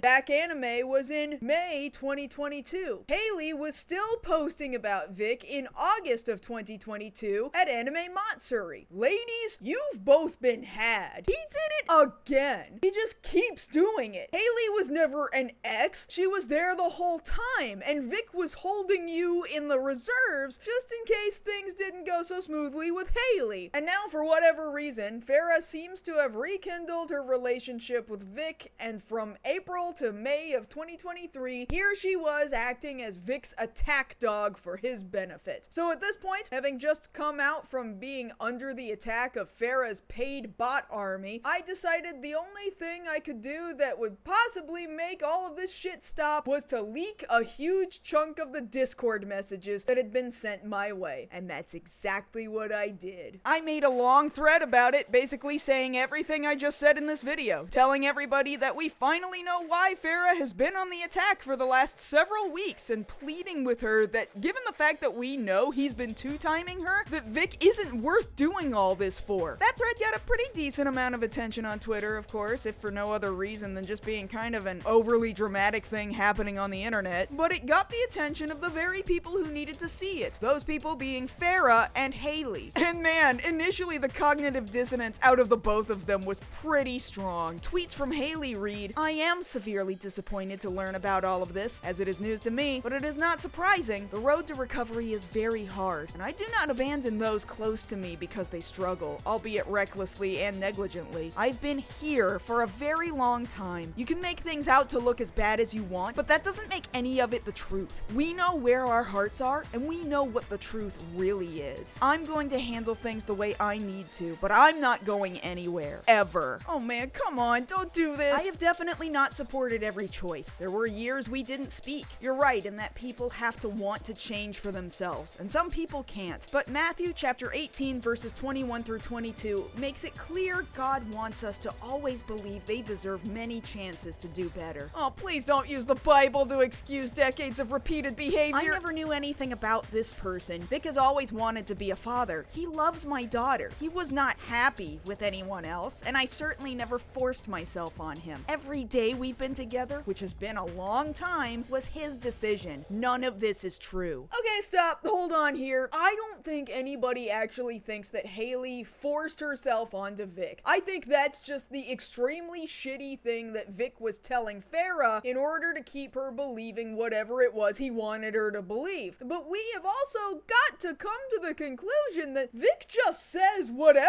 the fuck he thinks will work on somebody if he thinks it will end up in a sexual relationship in the end. Look, he was telling you he was always wanting to be a father while he was telling Farah he got a vasectomy because he never wanted to have kids. There is nothing that comes out of this man's mouth that should ever be considered trustworthy. She created this problem precisely because she was never in a relationship with him, just like many other women who have lied about their interactions with him. Stop this! This shit has got to stop! He has destroyed any and all possibility of being trusted, and you still think everybody who has ever said anything negative about him is lying?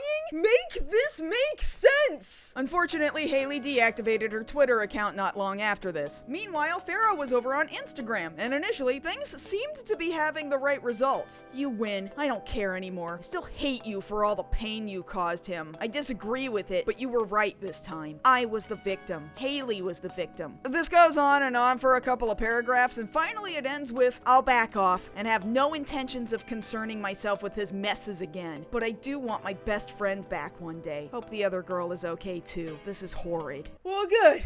Then this whole mess is finally over. Now we can finally move on with our lives and— Just kidding! Farah did a complete 180 and now is super fucking angry all over again. You lost in the end. We still love each other. That's not changing. I won't abandon him. I won't turn on him like past girls. I accept him and his mistakes. Vic Mignogna is a good man. A victim of social norms, desperately using me or Haley to turn the world against him won't work. Oh my god, please tell me I am not watching a "the boy is mine" moment play out in front of me before my very eyes. Please! I'm Polly, she's not, and it's sad, but he is built this way, and I am too. He was allowed on my end, just not on Haley's end. He's just old school, doesn't know how to go the modern honesty Polly route. Hope he can learn. Holy shit, this is not what polyamory is. If not everybody consents, and if not all of the partners even know about each other, then that's not what polyamory is. He didn't just lie to Haley, he lied to you too, Farah, about what the reality of his relationship with Haley was. So since Farah had no intention of stopping her continued attacks against me, with a few days of her screaming that she was definitely going to get together with both Haley and Vic to sue me, I totally admit I continued to add a little fuel to the fire. Farah, if Vic's proudly polyamorous and okay with dating a sex worker as a Christian, he should have you be a guest on his stream today to discuss it. He hosts fans all the time. Everyone else should come ask him to address it. 4 p.m. PST. Well, admittedly, that never happened. Vic never has Farah on his Twitch stream. A few weeks pass. It's now June 2023. Vic does yet another live stream, and seemingly at random, he's now talking about his big public blow-up between himself, Farah, and Haley, albeit doing so in the most vague, roundabout way possible. Private and personal relationships should not be entertainment for the internet. And that includes my personal relationships as well. For instance, Farah has been a friend of mine and has been kind and supportive of me and does not deserve to be harassed or hassled. In fact, there are many people in my personal friendship and my relationship circles like Haley, Squally, the Ranger mods, others that I won't even mention because they'll just get attacked. Oh, Farah is just a friend now. And then Haley just gets thrown into a list alongside Squally and the other Risembool Ranger mods. I wonder how any of them are gonna take that. Not well, apparently. Friend, but not in the close circle list. Honesty is a powerful message? Fuck you, Vic! You're perfectly okay with allowing my reputation as a female to be lied on left and right, so Haley Todd doesn't find out you're still lying and failing to silence me. Oh no, now she's releasing TikTok videos too? Stop right there, anime community. I've got some news for you. You all know the voice actor for Broly and Edward Elric, right? Vic Mignogna? Well, turns out I dated him casually for an entire year, and he is an absolute womanizer. He promised me to go ahead and go on his Twitch stream today and clear the air about how he didn't cheat on Haley Todd, he cheated on me. He cheated on me with her and kept her alive behind my back for 2 fucking months, maybe even 4 as far as I know too, but you can never tell with that guy. I'm here to clear the air because he promised me he would address those rumors and tell people that I am not the side chick, I didn't fucking home wreck anybody, and I would never be okay with being used to cheat or being cheated on. I'm okay with polyamory, I'm okay with all that, but I am not okay with lying. And I'm about to do it hell all because he knew this was coming, and if he didn't tell the truth, I would. Here we go. I can prove it all. Obviously, he's still lying to you, Haley, or he wouldn't be pulling this shit, And suddenly she's, apologizing to me?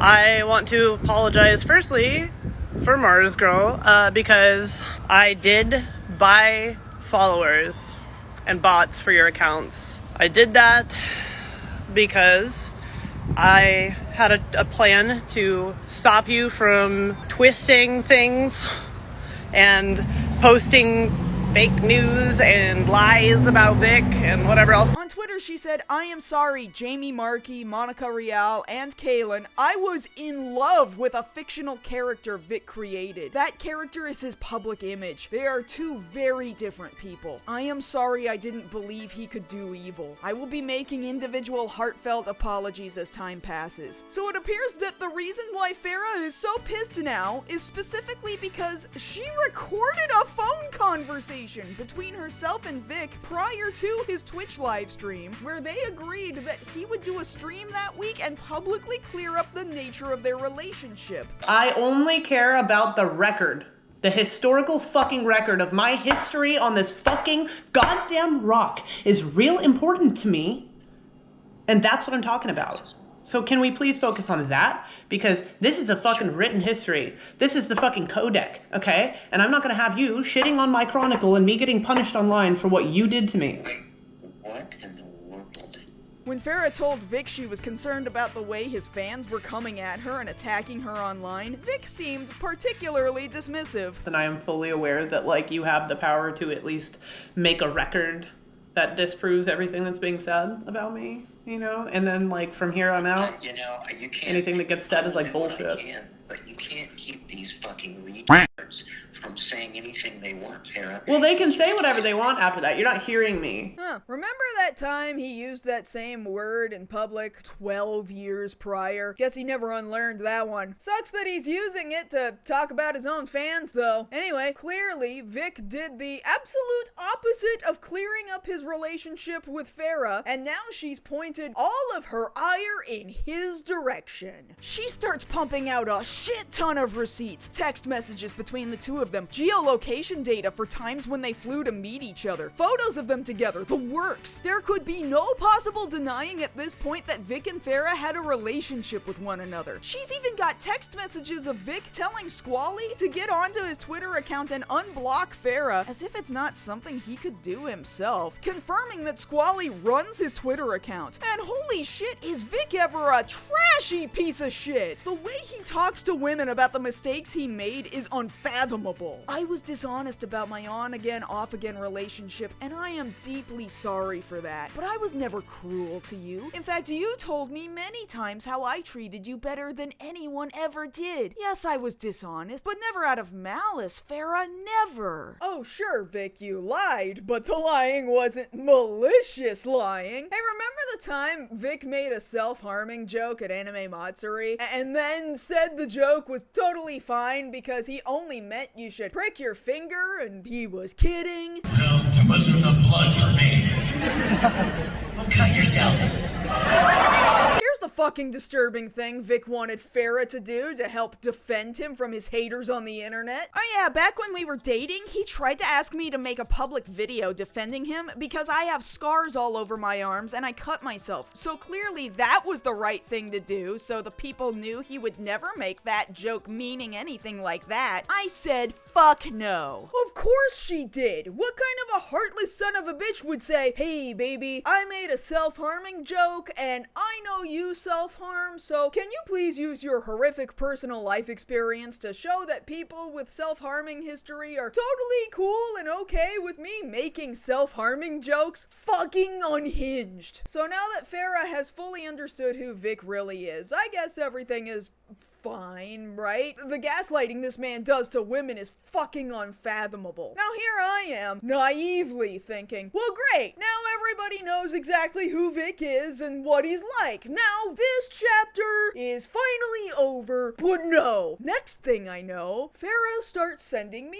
emails. The first one was a pretty huge wall of text, but there were a few things that really jumped out at me. He let me act out of love, let me hurt others. He begged me to come for you with a lawsuit, begged for me to protect him from you. I have things I'm willing to share with you. If you post screen caps of this prior to us talking, then I will know not to trust you to try to understand the full severity and can't share more with you. I sat there for a long time thinking about whether or not this was worth it. After all, she had been willing to do a lot of things to hurt me before, and given she seemed to have flip-flopped on her support of Vic a couple of times, I couldn't really be certain that she wouldn't just turn right back around and share my communications with her right back to Vic. But after talking to my husband about it and making sure to word things as carefully as possible, I agreed to talk with her through email for now, telling her that I took absolutely no joy in seeing that Vic had hurt yet another person. So she started emailing me more details. And at first they were kind of vague. He wanted me to do unspeakable things I fear I might have. He wanted evil things to happen to you, and I need you to know you're still in danger. People have to know what he is. I thought it was the right thing. Like he needed me to save him from monsters, if that makes sense. That's really what he wanted me to believe. That you are a monster and he was an angel, and that you were evil, always trying to hurt him, and that if you weren't stopped, something terrible would happen to him. And finally, after enough back and forth and warming up to each other, Farah wrote exactly what I was beginning to suspect from what she had been hinting at before. The last time we sat down for dinner together was about 2 months ago or so. During the dinner, he brought up something that happened online involving your posts. I can't even remember what it was, to be honest, but it set him off. He burst into tears, wouldn't eat. Burst into tears and I couldn't stand it. He was hurt so bad. I offered to help. Same way most influencers go to war. I had 1.6 million followers on my first TikTok account. At that level, you have definitely dealt with bots and people fucking with you enough to have tricks up their sleeve. Well, this is the part I'm worried about. I made the cyber warfare offer, which is already pushing legality limits right to the edge. He responded by going so far over that line, there's a point of no return. Yes, please. I would absolutely love nothing more than for someone to finally shut that cow up. What he says about all the women who speak against him, I'm sure I'm a cow now. You have no idea the lengths I have considered going to. He had a look on his face I only ever saw saw that one time. It was dark. You could tell he went to a bad place in his mind. I got a little jumpy and responded by saying, lengths to go to? Like murder? Have you considered lengths like hiring someone to kill her? To which he responded by saying, oh yes, I definitely have thought about it. This was not the last time it was brought up. He asked if I knew whether you were going to Anime Expo, and I said, yes, I believe she is. She retweeted their post about Anime Expo. Then he asked me if I knew if you were going to be staying in any of the convention hotels. I said, I don't know. Then he asked if there was a way I could find out. I said, no, people don't post about the hotel they stay at, and calling hotels and asking if there's a Kalen Saucedo reservation is one way to leave a paper trail that says, hi, I'm very stupid on it. I told him the most I was even capable of doing is following you out to the expo into the parking lot and getting a pic of your license plate, and even then I would have to magically be at the door at the same time you chose to leave, but that its probability lays between 0 and 0.05 because there are over 30,000 attendees in 4 days. He was looking for info to send someone after you in the physical world rather than keeping it to the cyber world. I don't know if you can even fathom the position I was in. How was I supposed to take this? How real was any of this? I believed it was real enough that Farah genuinely thought that this was the interpretation of what Vic was telling her. But how serious was it? After all, Farah hadn't proven herself to have a great track record with me, but it was becoming impossible to ignore that she had been dropping lots of receipts about lots of other details of her relationship with Vic. She was proving beyond question that they had shared quite a bit together, and it wasn't as though we hadn't been seeing Vic starting to crack in little places, snapping at his haters during his live streams, freaking out about being kicked out of a parking lot where he was clearly trespassing. It was clear that he was becoming an increasingly angry person, but violent? Violent enough to possibly want somebody dead?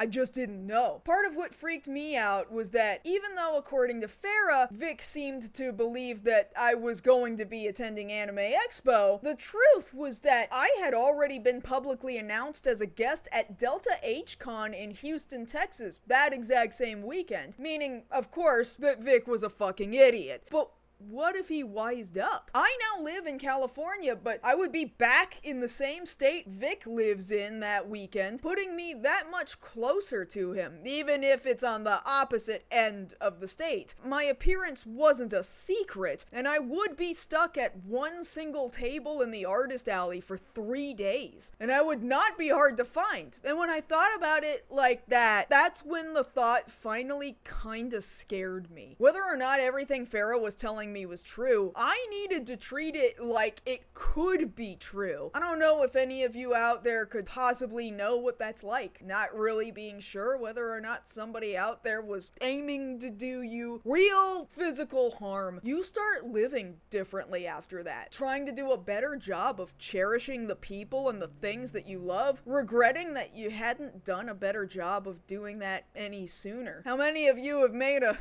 folder with important documents on your desktop for your loved ones to read later that says, if I get murdered? And the thing is, Farah didn't keep the story all just between her and me. Eventually, she took this narrative to social media, describing the exact same dinner story on TikTok. A certain someone and I sat down to dinner at a certain somewhere restaurant on a date, and that certain someone got wishy-washy and told me that another certain someone had costed them so much money, thousands and thousands of dollars at a certain event.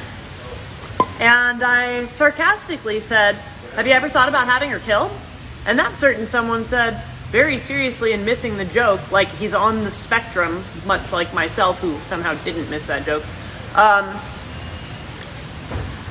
Actually, yes, I have considered it. And I said, whoa, seriously? And he said, yes.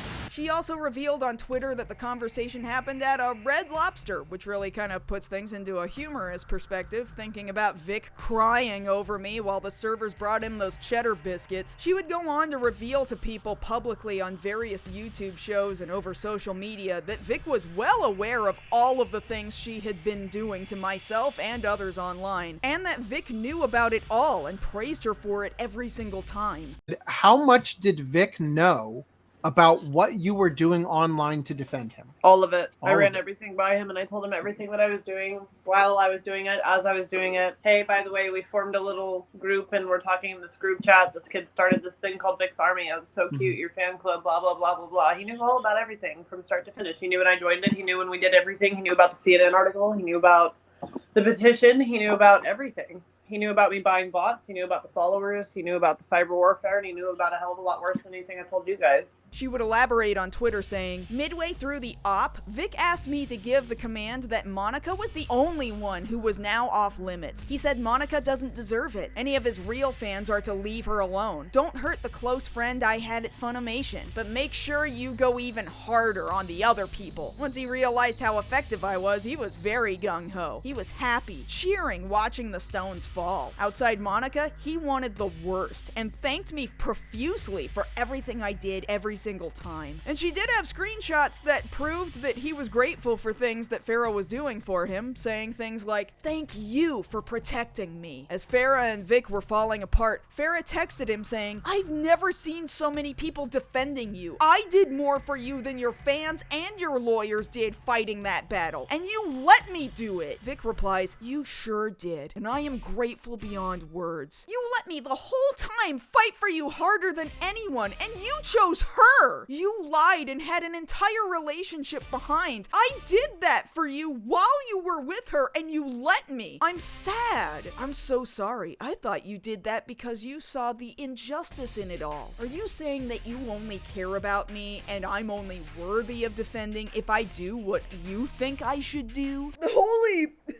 Holy shit, that's gonna be one of the craziest sentences I've read so far. The man thinks he should be able to do whatever he wants with no consequences and still have women defend him even after they realize he's lied to them and manipulated them. This is easily some of the deepest, most disturbing gaslighting I've ever seen. You were very gracious and kind on the phone last night. Farah finally wasn't letting Vic get away with taking advantage of her, and now he doesn't think she's so gracious and kind anymore. Man, I wonder what could have caused that to happen. All of this put together, it's still difficult to say whether or not Vic genuinely wanted Farah to help him orchestrate a murder, but I definitely believe that Farah believed that to be the case. And I definitely believe that Vic was grateful for every single time he heard about her and her friends doing something horrible to myself and other people in his defense. And honestly, Squally trying to be helpful to Vic honestly isn't all that helpful. Tweeting, "Ask Farah why she kept going on and on in my social media, making fun of Mars Girl and saying it was her idea to take her out, and said verbally on the phone that Vic said no. Conveniently, she forgot to record that call without consent," to which another Twitter user correctly replied, "So you confirm that Vic Mignogna was involved in planning a murder." And if the conversation happened the way Squally says it happened, then even if Vic said no, it does mean that a conversation about this did come up between him and Farah, and that he was aware of the idea of somebody doing a murder. It's still too hard to say whether or not it was Vic's idea, but at this point, I definitely think that somebody thought a murder was going to happen. Hell, apparently even Squally knew about it. Murder plot by Vic Mignogna to kill Mars Girl using me after a year of extreme emotional manipulation. I called that elementary school Vic Mignogna. I called them. You lied. None of that ever happened. It didn't fucking happen. They literally told me they had to cancel you because a parent called. A parent called and was uncomfortable with you being around their child because of your history of fucking pedophilia, Vic. This all led up to July of 2023, with Farah officially opening up a police report in Irving, Texas, where the supposed murder conversation happened at Red Lobster. Farah said she was trying to get a bunch of phone records and started asking people to call the police department and give any information they have on Vic so that the department could start to build a case. The Irving Police Department wants all of the victims and witnesses to file police reports in their area, regardless of how long ago it happened, because they are launching a larger investigation and wants the FBI to have every kind of bit of access to all the information that they can get especially if you or your friends were underage at the time. After looking at the date on Farah's police report claiming their Red Lobster conversation happened in April, I realized that just that same week, Vic had made a thinly veiled threat of retaliation on one of his Twitch streams. I'm not going to take this lying down. And those people know who they are. I really don't understand what they think they're doing, but it's illegal. And I'm already in the middle of looking into some very aggressive retaliation and resources to deal with that. So. And even if murder was not, in fact, actually on the table, it would only be a couple of weeks after this when Farah would start coming at me sideways on Twitter, firing off this whole shitstorm. It's extremely difficult for me to think that he made this statement on Twitch and didn't know exactly what Farah was about to try to do. So with all of this insane buildup, where are we now? Well, I don't know. Farah had been on a warpath for months with seemingly no sign of slowing down, building up a case against Vic, and then suddenly by November, every single alt account I was in any way aware of on every single social media platform went completely dead silent. I can only hope that's because she decided for herself that she wanted to get away from social media for her own benefit, but I genuinely have no idea. The accounts that she didn't get suspended weren't ever closed or privated or anything. They simply have never updated since last year, and I haven't heard from her since. Look, there are a lot of things that Farah did that I absolutely do not agree with or condone. The stress she put me through when she thought I was her enemy was bad enough. Committing actually actionable defamation was shitty. She often threw out slurs and doxed people, recorded a private phone conversation, and called up Squally on her personal cell phone. And even though Squally is an absolute shit person, that's still not something I would have ever done. But let me also be perfectly clear that when it comes to Vic Mignogna, Farah was absolutely 100% a victim. He lied to her, gaslit her, and gleefully allowed her to act as an attack dog on his behalf. To say that I pity Farah for what Vic did to her is an understatement. Vic had gone on his live stream after Farah completely turned on him, insisting that it's bad for him to face consequences for his actions because God tells you you're supposed to forgive people. God loves us and extends grace and forgiveness to us that we do not deserve. And we are called to do the same thing. We are to forgive because we've been forgiven. We are to extend grace because grace has been extended to us. We are to be compassionate in the face of anger or hatred or whatever because it was extended to us by God. Translation, I should be allowed to do whatever I want and just get away with it because you should forgive me every single time I hurt people. The way Vic has always used his Christianity as a shield to be able to hurt as many people as he wants but face no consequences for his actions is disgusting. It's so easy to love someone who loves you back. That doesn't take much work. The real test of true love is loving somebody who may not feel the same way, or loving someone even when things don't go the way you wanted them to. That is the test of true love. Caring about somebody enough that you don't react badly, you don't seek vengeance or try to hurt them because things didn't go the way you wanted them to. That is not love. And the real test of love is caring about somebody and demonstrating compassion and grace and mercy and understanding and kindness even when things didn't go the way you wanted them to. What in the fuck is this Disney animation Renaissance era take on true love? This isn't a simple, oh, we had to go our separate ways because she wanted to get married and he wanted to stay committed to his job. Bro, you lied and manipulated her and then used her to get revenge on your enemies. What are you talking about? His version of the events completely leaves out the fact that he was lying to Farah about the nature of his relationship with Haley. But several months in, this person started expressing deeper feelings. And I was like, whoa, that's That's not what we talked about. Like, we said that we weren't going to do that. And there was someone in my life that I loved and wanted to,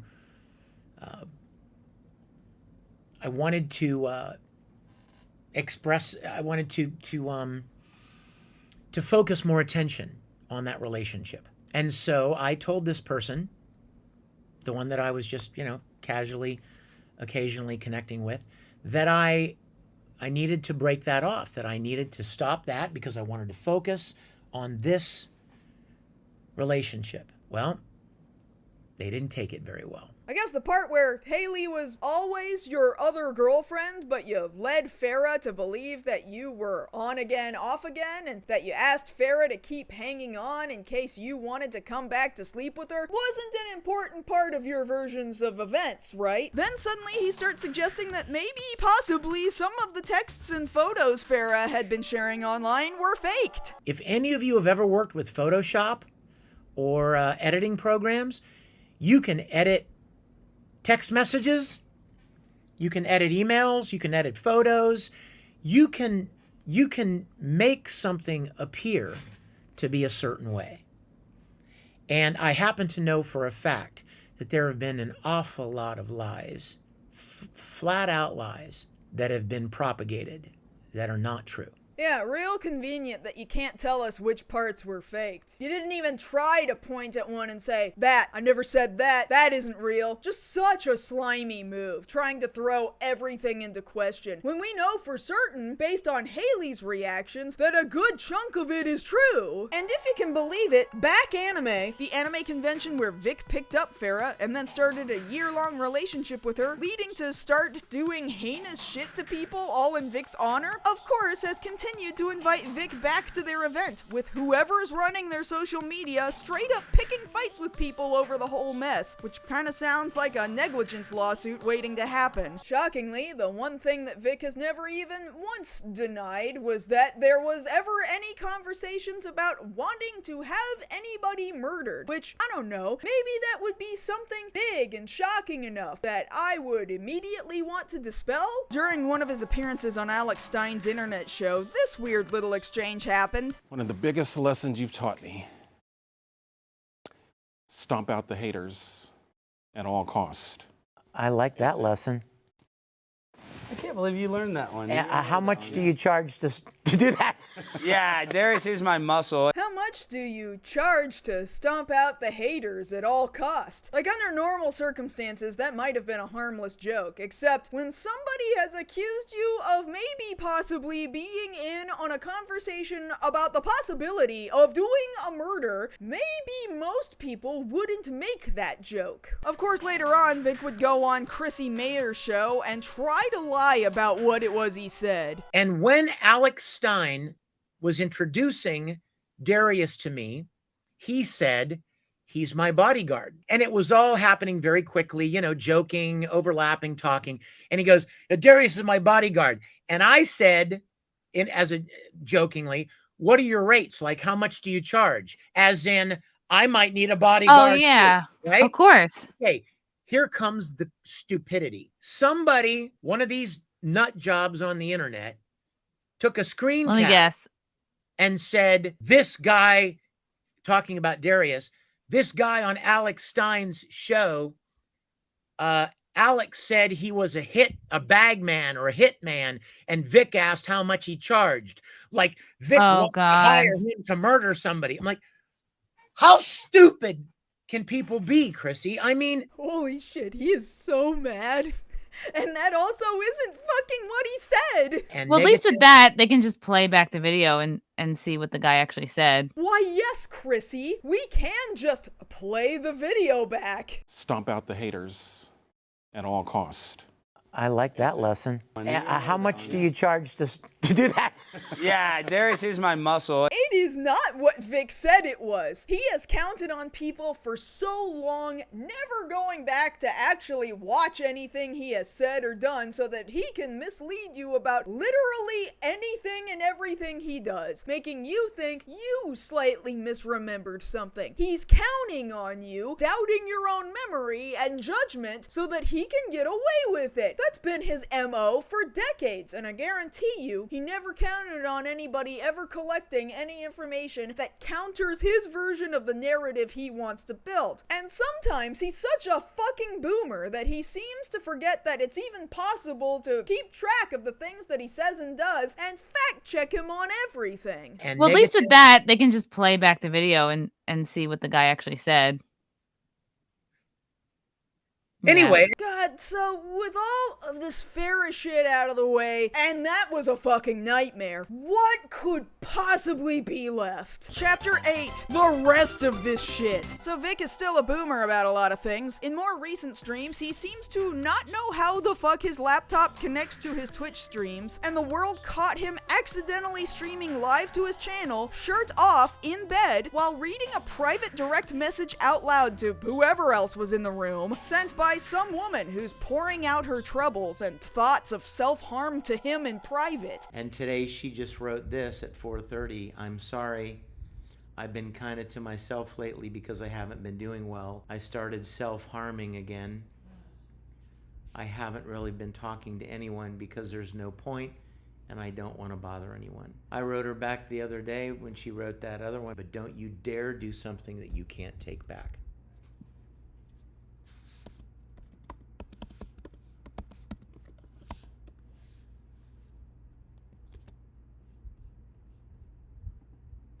Cool, so now we know you can't trust Vic to not share super private details about yourself with other people, be that whoever else is in the room with him, or even accidentally to thousands of people on the internet. Vic has also relatively recently released a new musical album entitled Up There, Down Here, with an album cover that I suppose could be argued as just paying homage to Barry Manilow, but it's so close to Barry's actual album cover that some lawyers have suggested that if Manilow actually cared enough, he might have a reason to pursue legal action. Vic made a music video out of his song Hurt People, and while it's already bad enough that it both looks and sounds like a much less inspired Phil Collins music video, what's worse is that it's a song directed at all of his haters, continuing to insist that the only reason why people dislike him is because they're just hurt people on the inside desperately looking for attention. And in the year 2024, he genuinely used imagery of an anonymous person clacking away on a keyboard in a Guy Fawkes mask like he really has something thought-provoking to say with it, while imagery of likes, reactions, and interaction numbers go flying around all over the place. It's just fucking embarrassing. But maybe not quite as embarrassing as his song Somebody Needs Some Lovin', which is just the most impossibly gross sounding and uncomfortable song I've ever heard. I guarantee you he would come after this video if I included clips of the song, so here's just some of the lyrics. Somebody needs some lovin', and girl, you're gonna get some. I think you need some lovin', and I know you really like it. Here it comes. I promise, set to music, it only gets worse. But perhaps the most telling song on the album is the one titled Watchin' Lost, which genuinely sounds like he's addressing someone he drove away from him in real life by being a complete lying scumbag. And this is his way of trying to plead with them not to take off. I know I have myself to blame, but I swear to God I'm not the same, so please forgive. I'd still give you all of me if you would only say that we could try once more. Please remember in the car holding hands, watching Lost holding hands, go to sleep holding hands. That wasn't casual, that was no accident, that was so real and so precious and intimate. Hey, to whoever out there got burned after you sat there marathoning episodes of Lost with Vic, pat yourself on the back, you got the fuck out. I hope you never look back just because he wrote you a song about it. He's still mostly okay with people doing terroristic threats in his name, by the way. Take this guy who frequently goes into Vic's Wednesday Twitch stream streams under the username Luffy Deathwalker. Over the last several years, he on his YouTube channel, Mets2128, has made an unsettling number of videos about Vic and about everybody who he perceives to have destroyed his life, including an ungodly number of videos about me specifically. At one point in the last year or so, Luffy Deathwalker made this video threatening to team up with Vic to do some kind of a tag team casket match and literally bury myself and others in the ground, gleefully depicting our deaths. How are you gonna like it when not only are you put in a grave, but Mars Girl is put in a grave? And then Vic and I take a shovel, take shovels and wheelbarrows full of dirt and dump them on your fucking corpses. And then once your bodies are fully covered and you're 6 feet under, gasping for breath as the dirt and mud get into your throats, clog up your stomachs, clog up your lungs, and with no way to escape, you're going to see, or better yet, we make it a casket match. And we'll get a double wide casket. And when I lock that when we lock that casket, all the things I can do to the two of you. And believe me, I don't want to say what I do if I lock that damn thing with the two of you inside it. As a reminder, Vic regularly has this guy join him on camera during his live streams. Hey, Luffy! Hi, Vic. Hey, buddy. Luffy! Hey, Vic. Hey, buddy. Now, aren't you lucky you get to drink Topo Chico while I'm drinking tea? One of our favorites. Come on in here, Luffy Deathwalker. Come join us. Hi, Vic. Hey, there he is. But I guess the casket match thing was finally a step too far, because maybe Vic realized he was already in hot water for possibly being okay with me hypothetically getting murdered in his name. So this time he finally had to say something. Do not go online. Do not go on social media and talk trash about other people. That's the kind of stuff that gets thrown at me and people that support me. You are hurting yourself and you are hurting me. Oh, but don't worry, Vic still lets Luffy Deathwalker into his chat and shouts him out live during his shows all the time, so he kinda cares a little bit, but not enough to actually distance himself from the guy who said he was gonna team up with Vic to kill me. Some of you may be wondering what Nick Rekieta, the lawyer who hooked Vic up with almost $300,000 to start a frivolous lawsuit, has been doing in the midst of all of this. Most of it is not worth going into, and there are a bunch of other drama/rage-baiting YouTubers who could probably tell you a whole lot more than I could, and they do, gladly, on a regular basis. During the lawsuit, Nick would sometimes get on Twitch and live stream himself playing video games while getting drunk and crying about how Vic never wants to accept his invitations to come onto his YouTube shows. All I want on earth is for Vic to come on my show and tell these fucking harlots to die in a fucking friendly fire. It's all I want. All I want. He won't do it. He won't do it! What does it take? You know what he listens to over me? He listens to fucking cunts who hate him.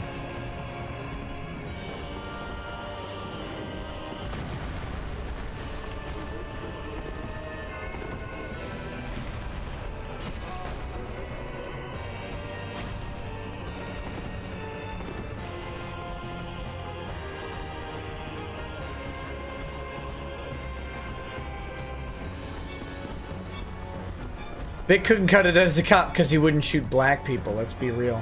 Man, I can't think of a reason why people might second guess associating themselves with you. Well, eventually Vic did do one singular interview with Nick on his live stream, and this time he even addressed the fact that Nick has been an absolute fucking terror to people. One of the reasons that I did not come on Nick's show was because Nick has a particular style, but it's not my style. A lot of fans would write me and they'd be like, I can't believe you should tell that Nick Rekieta guy to stop being so mean to people and he's so insulting. I'm like, first of all, I'm not his dad. Second of all, I have nothing to do with his show. And he can say whatever he wants. I have no control over what he says or does. People can disagree, or have different styles or schools of thought and still get along. Whoa. Well, I guess there's not gonna be any disavowing of his behavior here. You guys don't be mean to Monica. No, don't be mean to anybody.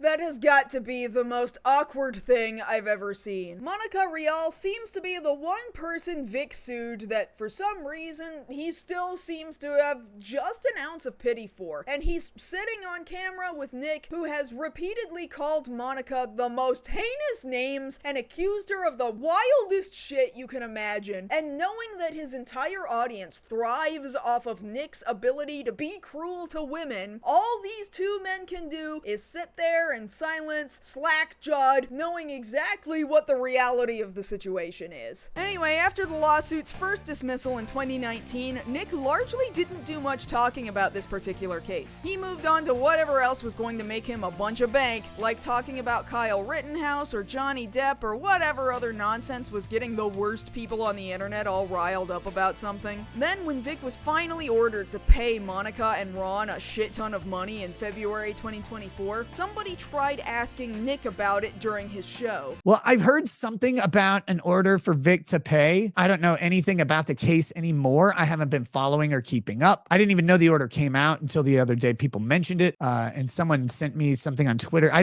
haven't even seen the document. Yeah, real convenient for the guy who riled up his audience into a hate mob to suddenly no longer know anything about the case he made a bunch of money off of. Almost like he's hoping you'll forget about it. Anyway, he's looking a little rough these days, huh? I mean, he was always a pretty heavy drinker while doing all of his live streams, but this is kind of extreme, right? Like, this just doesn't look healthy by comparison. So anyway, Nick Rekieta got himself arrested. One night in May 2024, Nick was on a live stream for several hours, clearly blitzed out of his mind, which was just one of many things that led to Minnesota officers coming to his home with a warrant for his arrest. My favorite part of this was that apparently when Nick asked the officers to show him the warrant, they did, and then he got mad and threw it on the ground. Anyway, Nick, his wife, and also his other girlfriend, that's some big old saga involving some other married couple, it's not important right now, were all arrested at the same time. Nick was brought up on a bunch of drug charges. They found easily accessible guns and ammo in the bedroom. Their multiple children had access to all of these things. The kids had been going into church having not changed clothes in days because nobody was doing laundry and complaining about how they were hungry because nobody at home was feeding them. One of the children had a hair follicle tested and they found that cocaine had been ingested into their system somehow. It was a whole fucking thing. As I am writing this, Nick has been going through court hearings and of course insisting on his innocence, not ever really knowing when to shut the fuck up, getting onto various social media platforms and picking fights with people over his situation, all of which are things that if he listened to any lawyer other than himself, they would likely tell him to shut the fuck up, but he just can't help himself. The whole old circle of rage-baiting comic skaters have all found this to be a pretty good opportunity to turn Nick's arrest into content for their channel, proving that nobody is safe from becoming the content mill that they make a living off of. There's been a sliding scale of content creators turning on him and finally realizing he's the lying piece of shit he's always been, to other content creators going to bat and sweeping for him. It is unfortunate that for all the clearly scummy shit that he did over the course of Vic's lawsuit, Nick will never suffer any consequences for his involvement in the creation of an entire hate movement based on lies and deliberate misdirection clearly designed to do nothing more than line his pockets. But as a great man once said, the arc of the moral universe is long, but it bends toward justice. Although I have to admit, it's really shitty that children had to be involved in there being any sort of consequences for Nick's actions. Now, as you can imagine, all the content creator dudes in that same sphere of influence had questions about Vic, since Nick had done so much work to get Vic's lawsuit off the ground. One time, you know, Nick he told a story about Vic, and he's like, Vic was always surrounded by a beautiful girl, and then, you know, you wouldn't think it because, you know, whatever. I mean, there was nothing really crazy about That's pretty Vic bad. Nick screwed him over, and then behind his back, he's calling him a homosexual. Are any of us most surprised that Nick would sometimes make fun of Vic behind his back. That certainly doesn't surprise me. But I'm trying to defend Vic, but now he's getting dragged into it.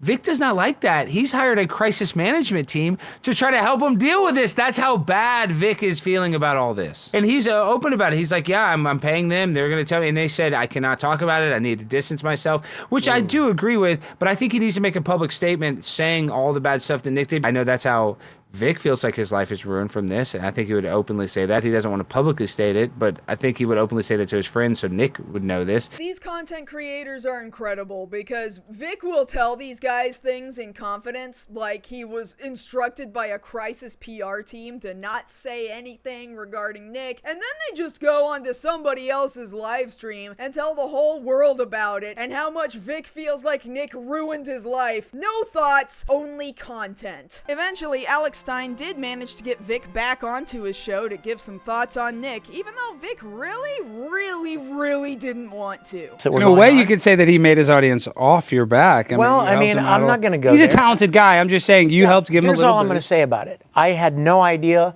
and I was very, very disheartened and saddened to hear about those events. You know Kayla very well?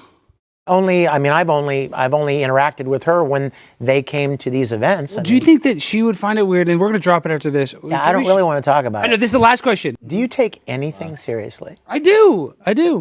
Now look at me. Yeah, I do take stuff. Look over there. Look at me. I do take stuff seriously. Do you? I don't believe in God. I'm serious. You put me on the spot trying to ask me something. I didn't put you on the spot. We had to ask you a question. No, I didn't. You didn't have to. You did. So anyway, as I was writing all of this up, I genuinely thought this was going to be where all of this was going to end. But then, all of a sudden, out of nowhere, Vic got married. You guys, I have never, ever seen God move in my life the way he did in this relationship. He brought this woman that I was crazy about 30 years ago back into my life at just the right time and orchestrated things for her to be up here. And so this weekend, I believe this weekend will be 5 weeks that we got married. That's right! In June of 2024, some brand new secret woman became Vic's wife! He doesn't name her, but he drops a whole shit ton of hints that actually made it extremely easy to piece together. And her agent said, hi, left a voicemail and said, hi, I've got a prospect, a job offer for you. Dr. Phil is starting a new network, and they've hired a guy to be the news director.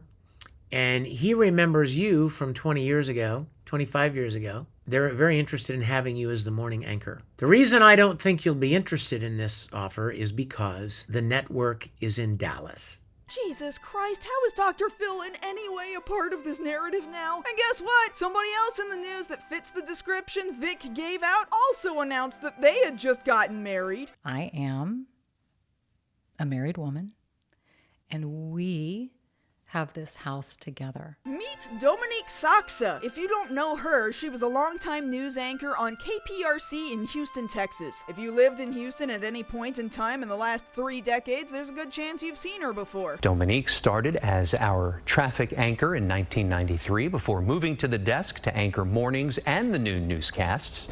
She then transitioned to our 4 and 5 o'clock afternoon newscasts, followed by our flagship 6 p.m. and 10 p.m. newscasts. She was probably 27 or 28. I was 32, maybe 31, 32. And you heard that right. They met when she was in her 20s and he was in his 30s, making her actually currently within his age range. It's a miracle! Although admittedly, the circumstances around their getting together are just a little bit weird. And he's like, hey, it's your long lost friend. How's it going? And I said, not so well. I said, my mom just passed about a month ago, and I'm really not in a great space, and I'm mourning her loss, and just been a tough ride, among many other things. And so I texted him back and I said, okay, let's meet, let's do an early dinner and let's reconnect. Oh no, you caught her in grief. Okay, she can do whatever she wants, but I don't feel super good about that. So Sunday night,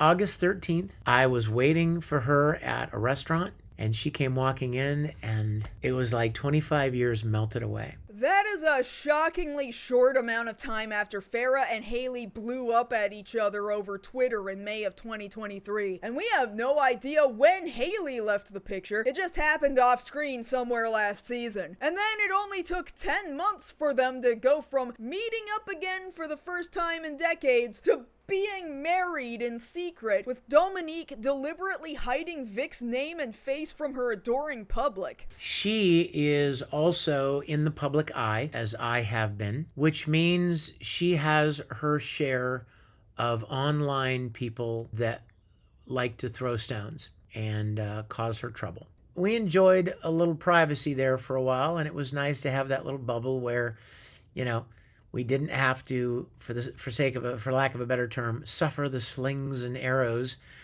of people out there. Yeah, but her slings and arrows are the normal kind from being a very normal public figure. As far as I know, she doesn't have decades of sexual harassment allegations following her around everywhere. Dominique only finally revealed Vic's face after we immediately figured out who one another was married to. And I get the feeling that she was trying harder to keep him a secret than Vic was trying to keep her a secret, since she was dropping no hints about him, while he was doing almost everything he could to make it easy to identify her, which sort of makes me wonder if she was really okay with him giving out that much information. I mean, it wasn't hard to figure out once people realized that Dominique for some reason became a guest at Anime Matsuri 2024 alongside Vic, where she was scheduled to be the judge of a karaoke contest. Vic is sort of making a habit of turning the women in his life into guests at Anime Matsuri, and it's fucking weird. In the end, Dominique was extremely low-key while there, and barely anybody knew she was there at all. Except Vic got tagged on Instagram in a photo with a fan at his table, and there was Dominique sitting behind him with sunglasses on, looking like she was on some sort of covert mission. This is also literally the only time I have ever seen Vic use the Keanu Reeves hover hand on anybody ever at any point in time, which I can only imagine he did because his wife was sitting directly behind him and could see him the entire time. Dominique is a significantly more successful person than Vic is, all things considered, with a whole hell of a lot more going for her. And she herself has an already established fan base of people, particularly from Houston, who fell in love with her over the course of almost 3 decades. All of those people are just really normal people who don't know anything about anime or voice actors or conventions or any of that nonsense. And if you were to look at her social media, it seems like people are falling all over themselves to congratulate her on her marriage and wish her well. And of course they would. They don't know anything about Vic or who he is or what he's been known for. Hell, most of them still don't even know his name at all. And all of this could only work to be of benefit to Vic, who surely is still floundering to pay off hundreds of thousands of dollars in legal fees. However, there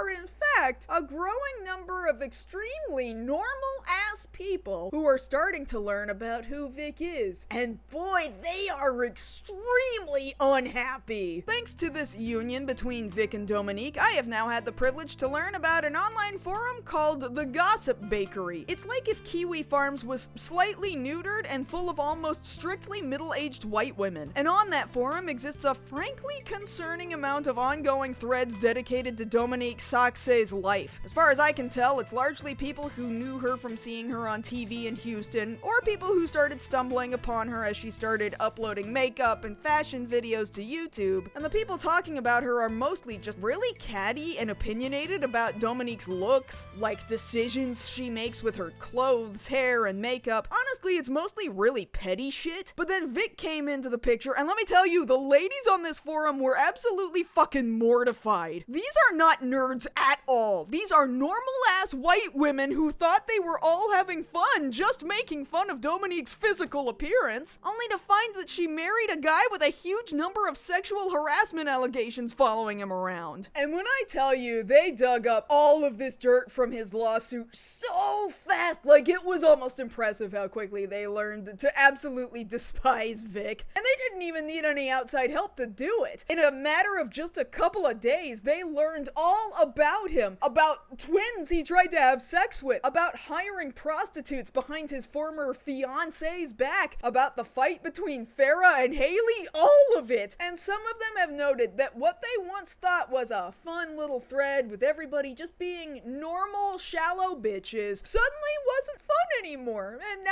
they're absolutely horrified at what they're seeing as Dominique spiraling out of control. Now look, I don't know anything about Dominique or her personal life before Vic, and frankly, I don't want to know. I don't know that a lot of the shit they give her is fair, and when Vic talks about the slings and arrows from people, I'm sure this is what Dominique believes Vic is experiencing too, which yes is really fucking shitty, but it is in no way the same thing as Vic getting shit for being a creep to women and girls for 30 years. The people on the Gossip Bakery also have become very obsessed with talking about how gay they think Vic is. Every few posts is some new laser-focused comment on his hair, his shirts, his pants, equating him to Siegfried and Roy or Liberace, like it is compulsive for them. And they really hate his recent string of daily victory videos, where he sits in a bathrobe with a coffee cup in his hand and then does a short Bible lesson. And listen, people have been saying shit about the way Vic dresses and presents himself for decades, but there is a reason why I never brought any of that up until now, and it is because it is clearly the least important part of knowing who Vic is and what he's done. Even if we somehow learned one day that Vic wasn't totally straight, that has no bearing on the fact that he has been a menace to women and girls since at least the 1980s. So I say all of this about the Gossip Bakery to say that having normie ladies find out you're a sex pest might actually be way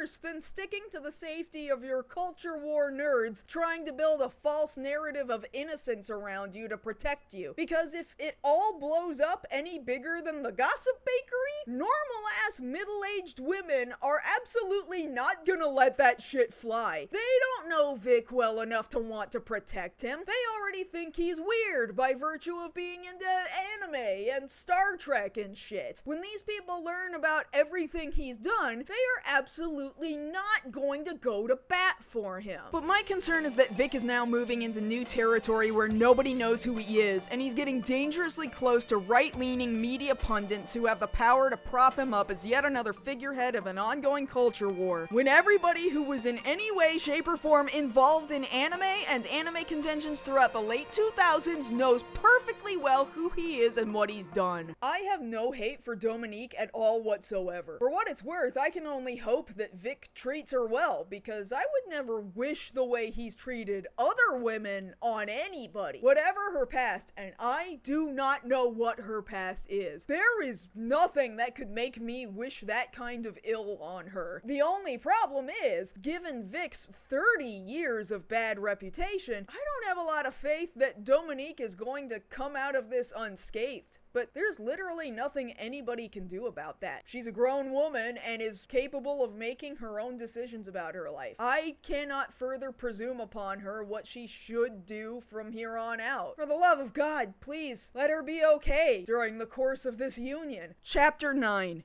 In conclusion, well, now that you know everything there is to know, where do we go from here? This is tough. I can't tell you how to think, how to feel, how to act in response to all of this. For anime fans, Vic may have been a particularly large part of your life in the media you consumed. You've heard his voice in extremely prominent places, and in some ways, Vic seems utterly inseparable from some of the characters he played, especially Broly, Tamaki, and Edward. There's no law saying you have to stop consuming their media, obviously, but maybe now you feel kind of weird hearing Vic's voice when you watch these shows, and I know what that's like. The rest of the cast of Full Metal Alchemist is a stellar example of great voice acting from the mid-2000s. When I rewatch that show, I don't necessarily want to have to switch over to the Japanese audio just to avoid having to hear one guy. Unfortunately, that one guy is the main focal point of the entire show. We have this conversation all the time about separating the art from the artist, and your mileage may vary depending on who it is we're talking about. The good news is, with most voice actors, especially non-union anime voice actors, they get paid up front for doing their job, and then they never see any royalties afterwards. Okay, I shouldn't say that that's good news. That's actually extremely shitty deals for most actors. But in this case, I mean that to say that if you buy or stream a show that he's performed in, he's not going to see any royalties from you watching that show. So at least financially speaking, there's not a lot of conflict of interest there. Some of you may have stories of being comforted by Vic, either in person at anime conventions or through emails with him. If he at any point made you feel better during a time when you were low, that's not necessarily something to just throw away like it's nothing, but I can understand how maybe all of this information taints that memory. Just like with his art, I can't tell you how to think or feel about it. It's something you're going to have to explore for yourself. And if you're still thinking, I still can't believe any of this is real, he was so nice to me, well, I'm sure that he was. I don't doubt that people have had plenty of good experiences with Vic. I, too, did have good experiences with Vic until there was one time I saw something he did that changed my mind. Predators aren't constantly predatory in front of everybody at all times, because if they were, they'd be a lot easier to pick out and kick out of a given community. It is entirely possible for somebody to have been nice to you while having been absolutely horrible to somebody else, which is something any number of anime convention volunteers will tell you about their experiences with Vic when he's not directly in front of his adoring fans. There have been many times I've heard people loudly proclaim that they're glad that this happened to Vic and that they're happy he's not in the industry anymore because he was never a good voice actor anyway. Vic isn't the only person I've heard people say this about after they've been canceled, but every time somebody says this, I actually don't think it's a fair criticism.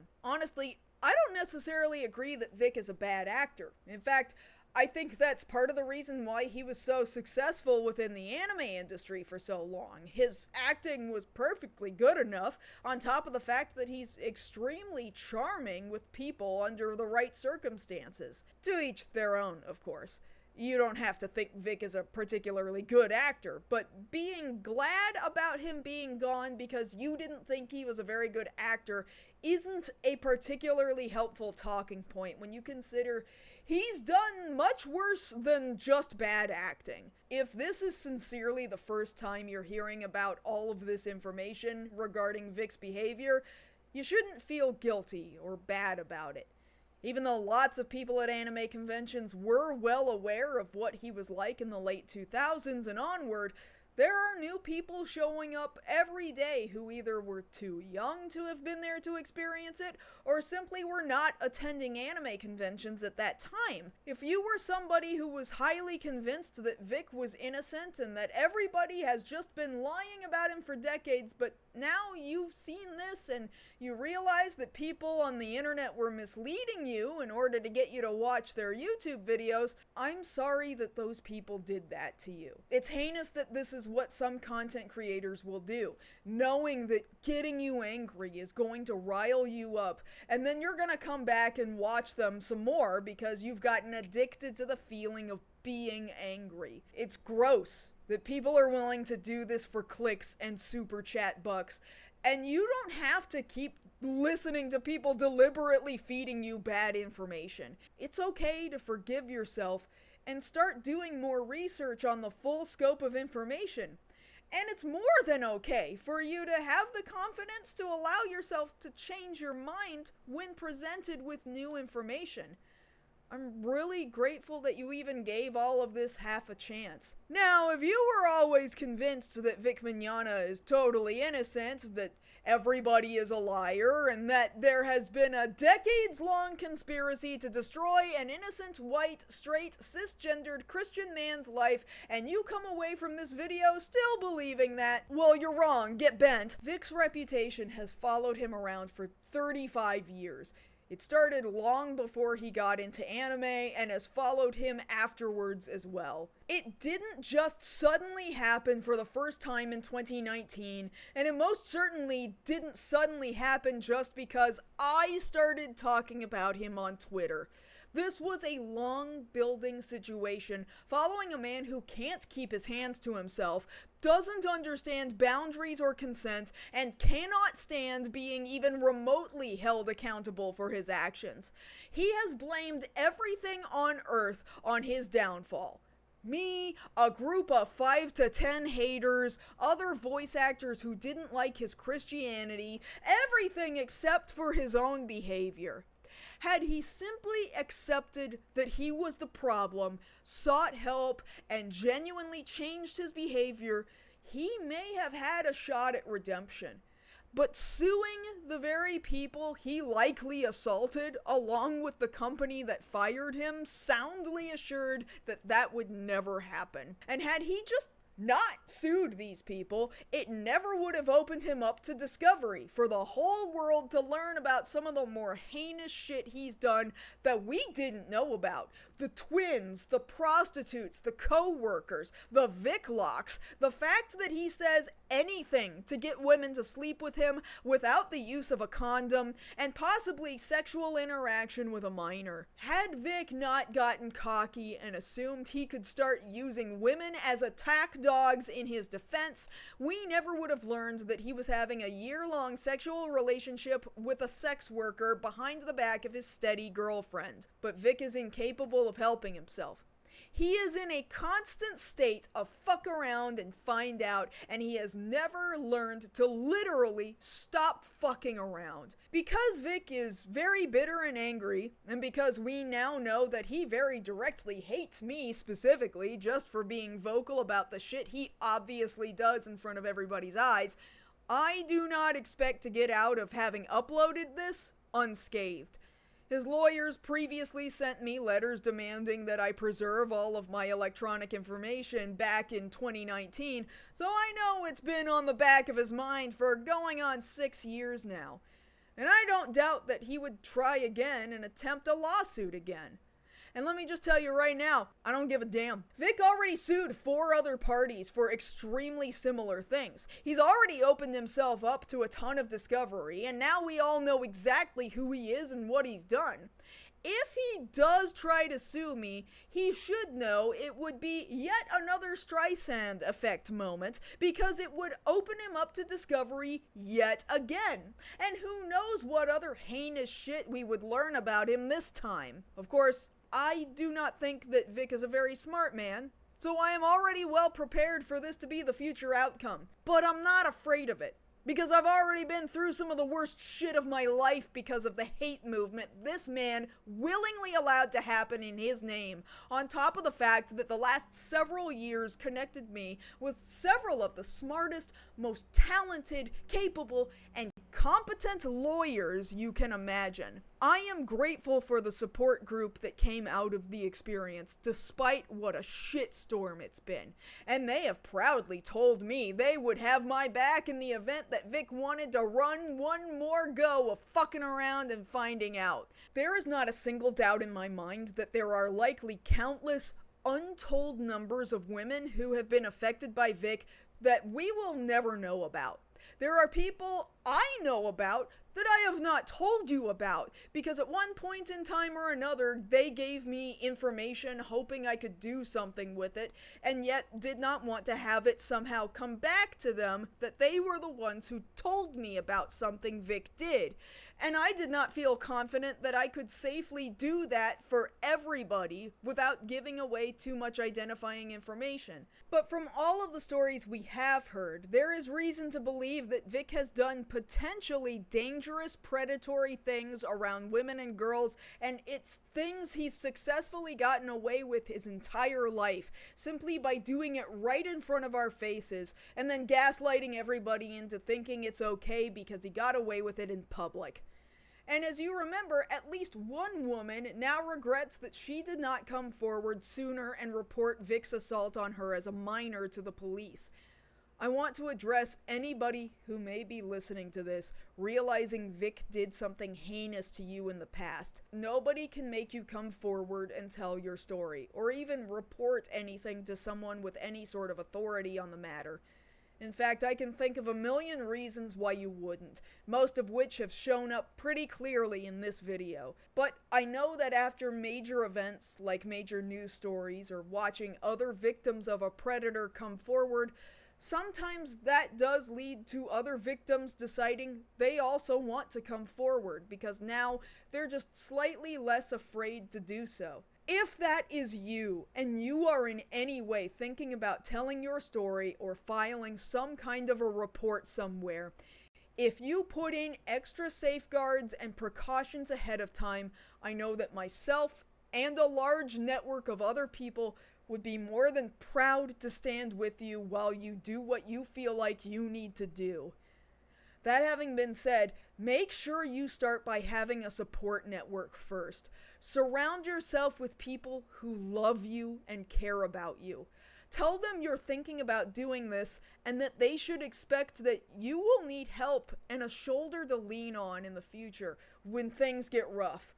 Use a service like Delete Me or Incogni to have your personal information scrubbed from shitty data broker websites like White Pages and Spokio. If there is anything on the internet or on social media that you don't want shitty people to find and bother you with, delete or lock that shit down before you come forward with your story. If you have a pretty chill job with a pretty chill boss and you're comfortable talking to them about this, warn them that it may be possible that people will start gunning for you so that they can be prepared should the worst happen. Ask for help, and ask for help often. If you know somebody who is thinking about coming forward with some kind of an accusation, I urge you to be a bright spot in that person's life. Speaking from personal experiences, there are going to be extremely dark days for them where they genuinely believe that the entire world is falling down around them. They're not going to want to eat or go outside and may want to sleep all day. Don't force them to do anything they don't want to do, but be there for them. Check in on them. Ask them how they're feeling, how they're doing. Ask if you can do anything for them. If they're up to it, invite them over. Invite them to lunch. Invite them to play games. Try and make sure their world is as normal for them as humanly possible, whatever that means for that person.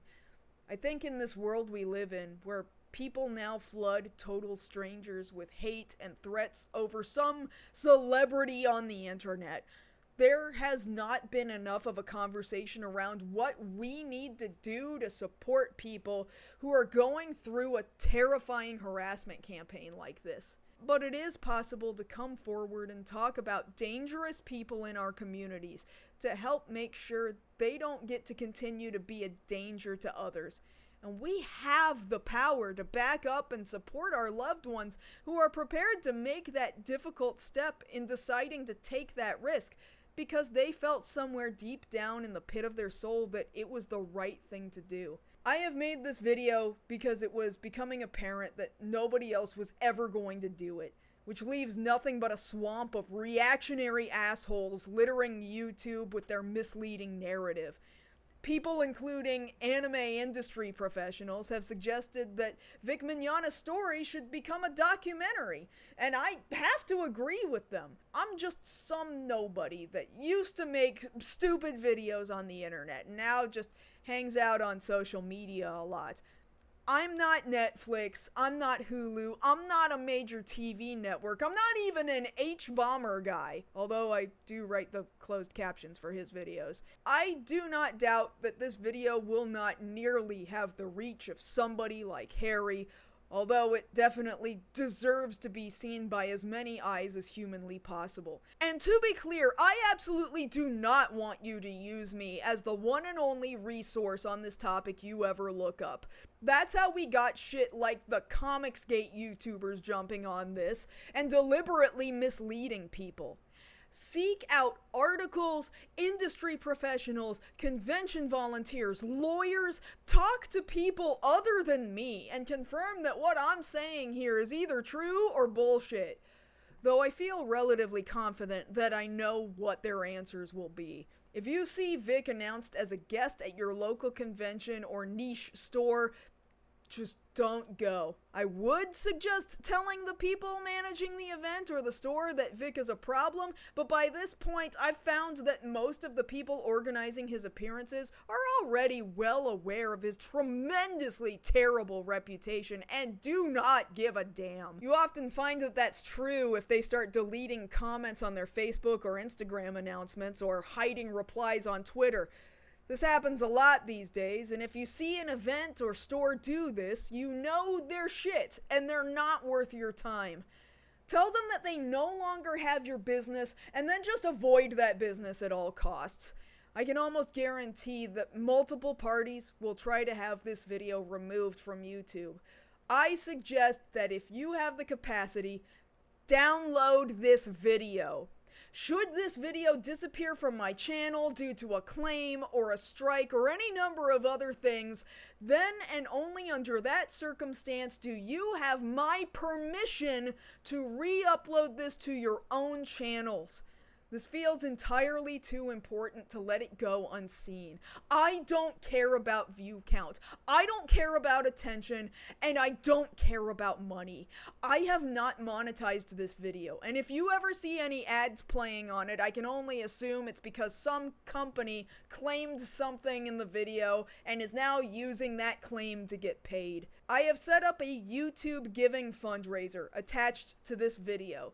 Should you feel so inclined, you can make a donation directly to RAIN, the Rape, Abuse, and Incest National Network. The last time I set up a YouTube giving fundraiser, the usual suspects accused me of faking a fundraiser and keeping all of the money. That's not how YouTube giving works. I will never see a penny of that money. That goes straight to RAIN themselves.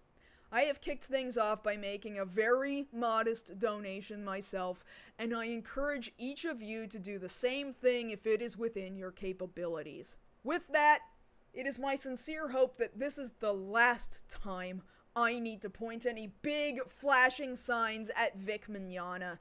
I have been doing it for years, largely because people decided I was the de facto person who should do it, because I was the one person who wasn't scared to get into fights with people. But if I'm to be honest with you, I'm fucking tired. I'm exhausted. I don't want to be the person doing this anymore. And you may never understand how frustrating it is that people will frequently come to me anonymously with information that they want to get out to the public about Vic, but they aren't willing to bring that information forward themselves. I've mentioned before that people obviously have their reasons for wanting to protect themselves, and I understand that they see me as a safe person to come to with this information who is capable of taking the online beating. But at some point, it would really be nice if other people who also think this shit is important would be willing to step up and give me some help, because I don't think I can do this for much longer. It's not feasible, it's not realistic, and frankly, I want my life back. It has taken me 3 months to write this, and I am on page 163 of this script. Please, for the love of Christ, let me stop now. That's it. That's all I have to say for now. I'm sure there will be some other insane development in the future, but I hope that some other person willing to tackle this topic in good faith can be the one to do a video follow-up on anything that comes next. Be safe out there, everybody. Vic Mignogna is in fact a piece of shit, no matter how defamatory his stupid legal team thinks that is. And now, here's the absolute most annoying rendition of Ready Steady Go from Full Metal Alchemist you've ever heard, while all of my references for this video scroll across the screen. I think you'll find that it sums up my feelings on this whole stupid saga better than my own badly written words ever could. Well, bye!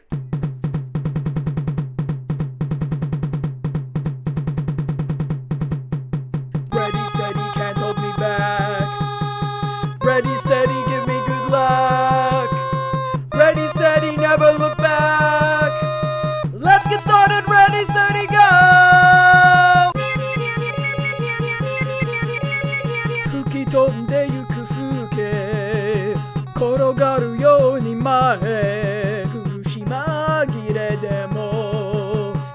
敵はもう見逃さない。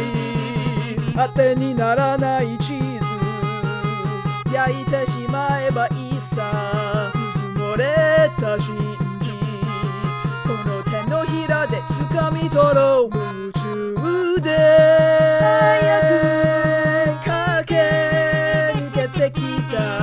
うるさいくらいに張り裂けそうな鼓動の高鳴り響いている君の声。ここで立ち止まるような時間はないさ。レディーステディーゴー。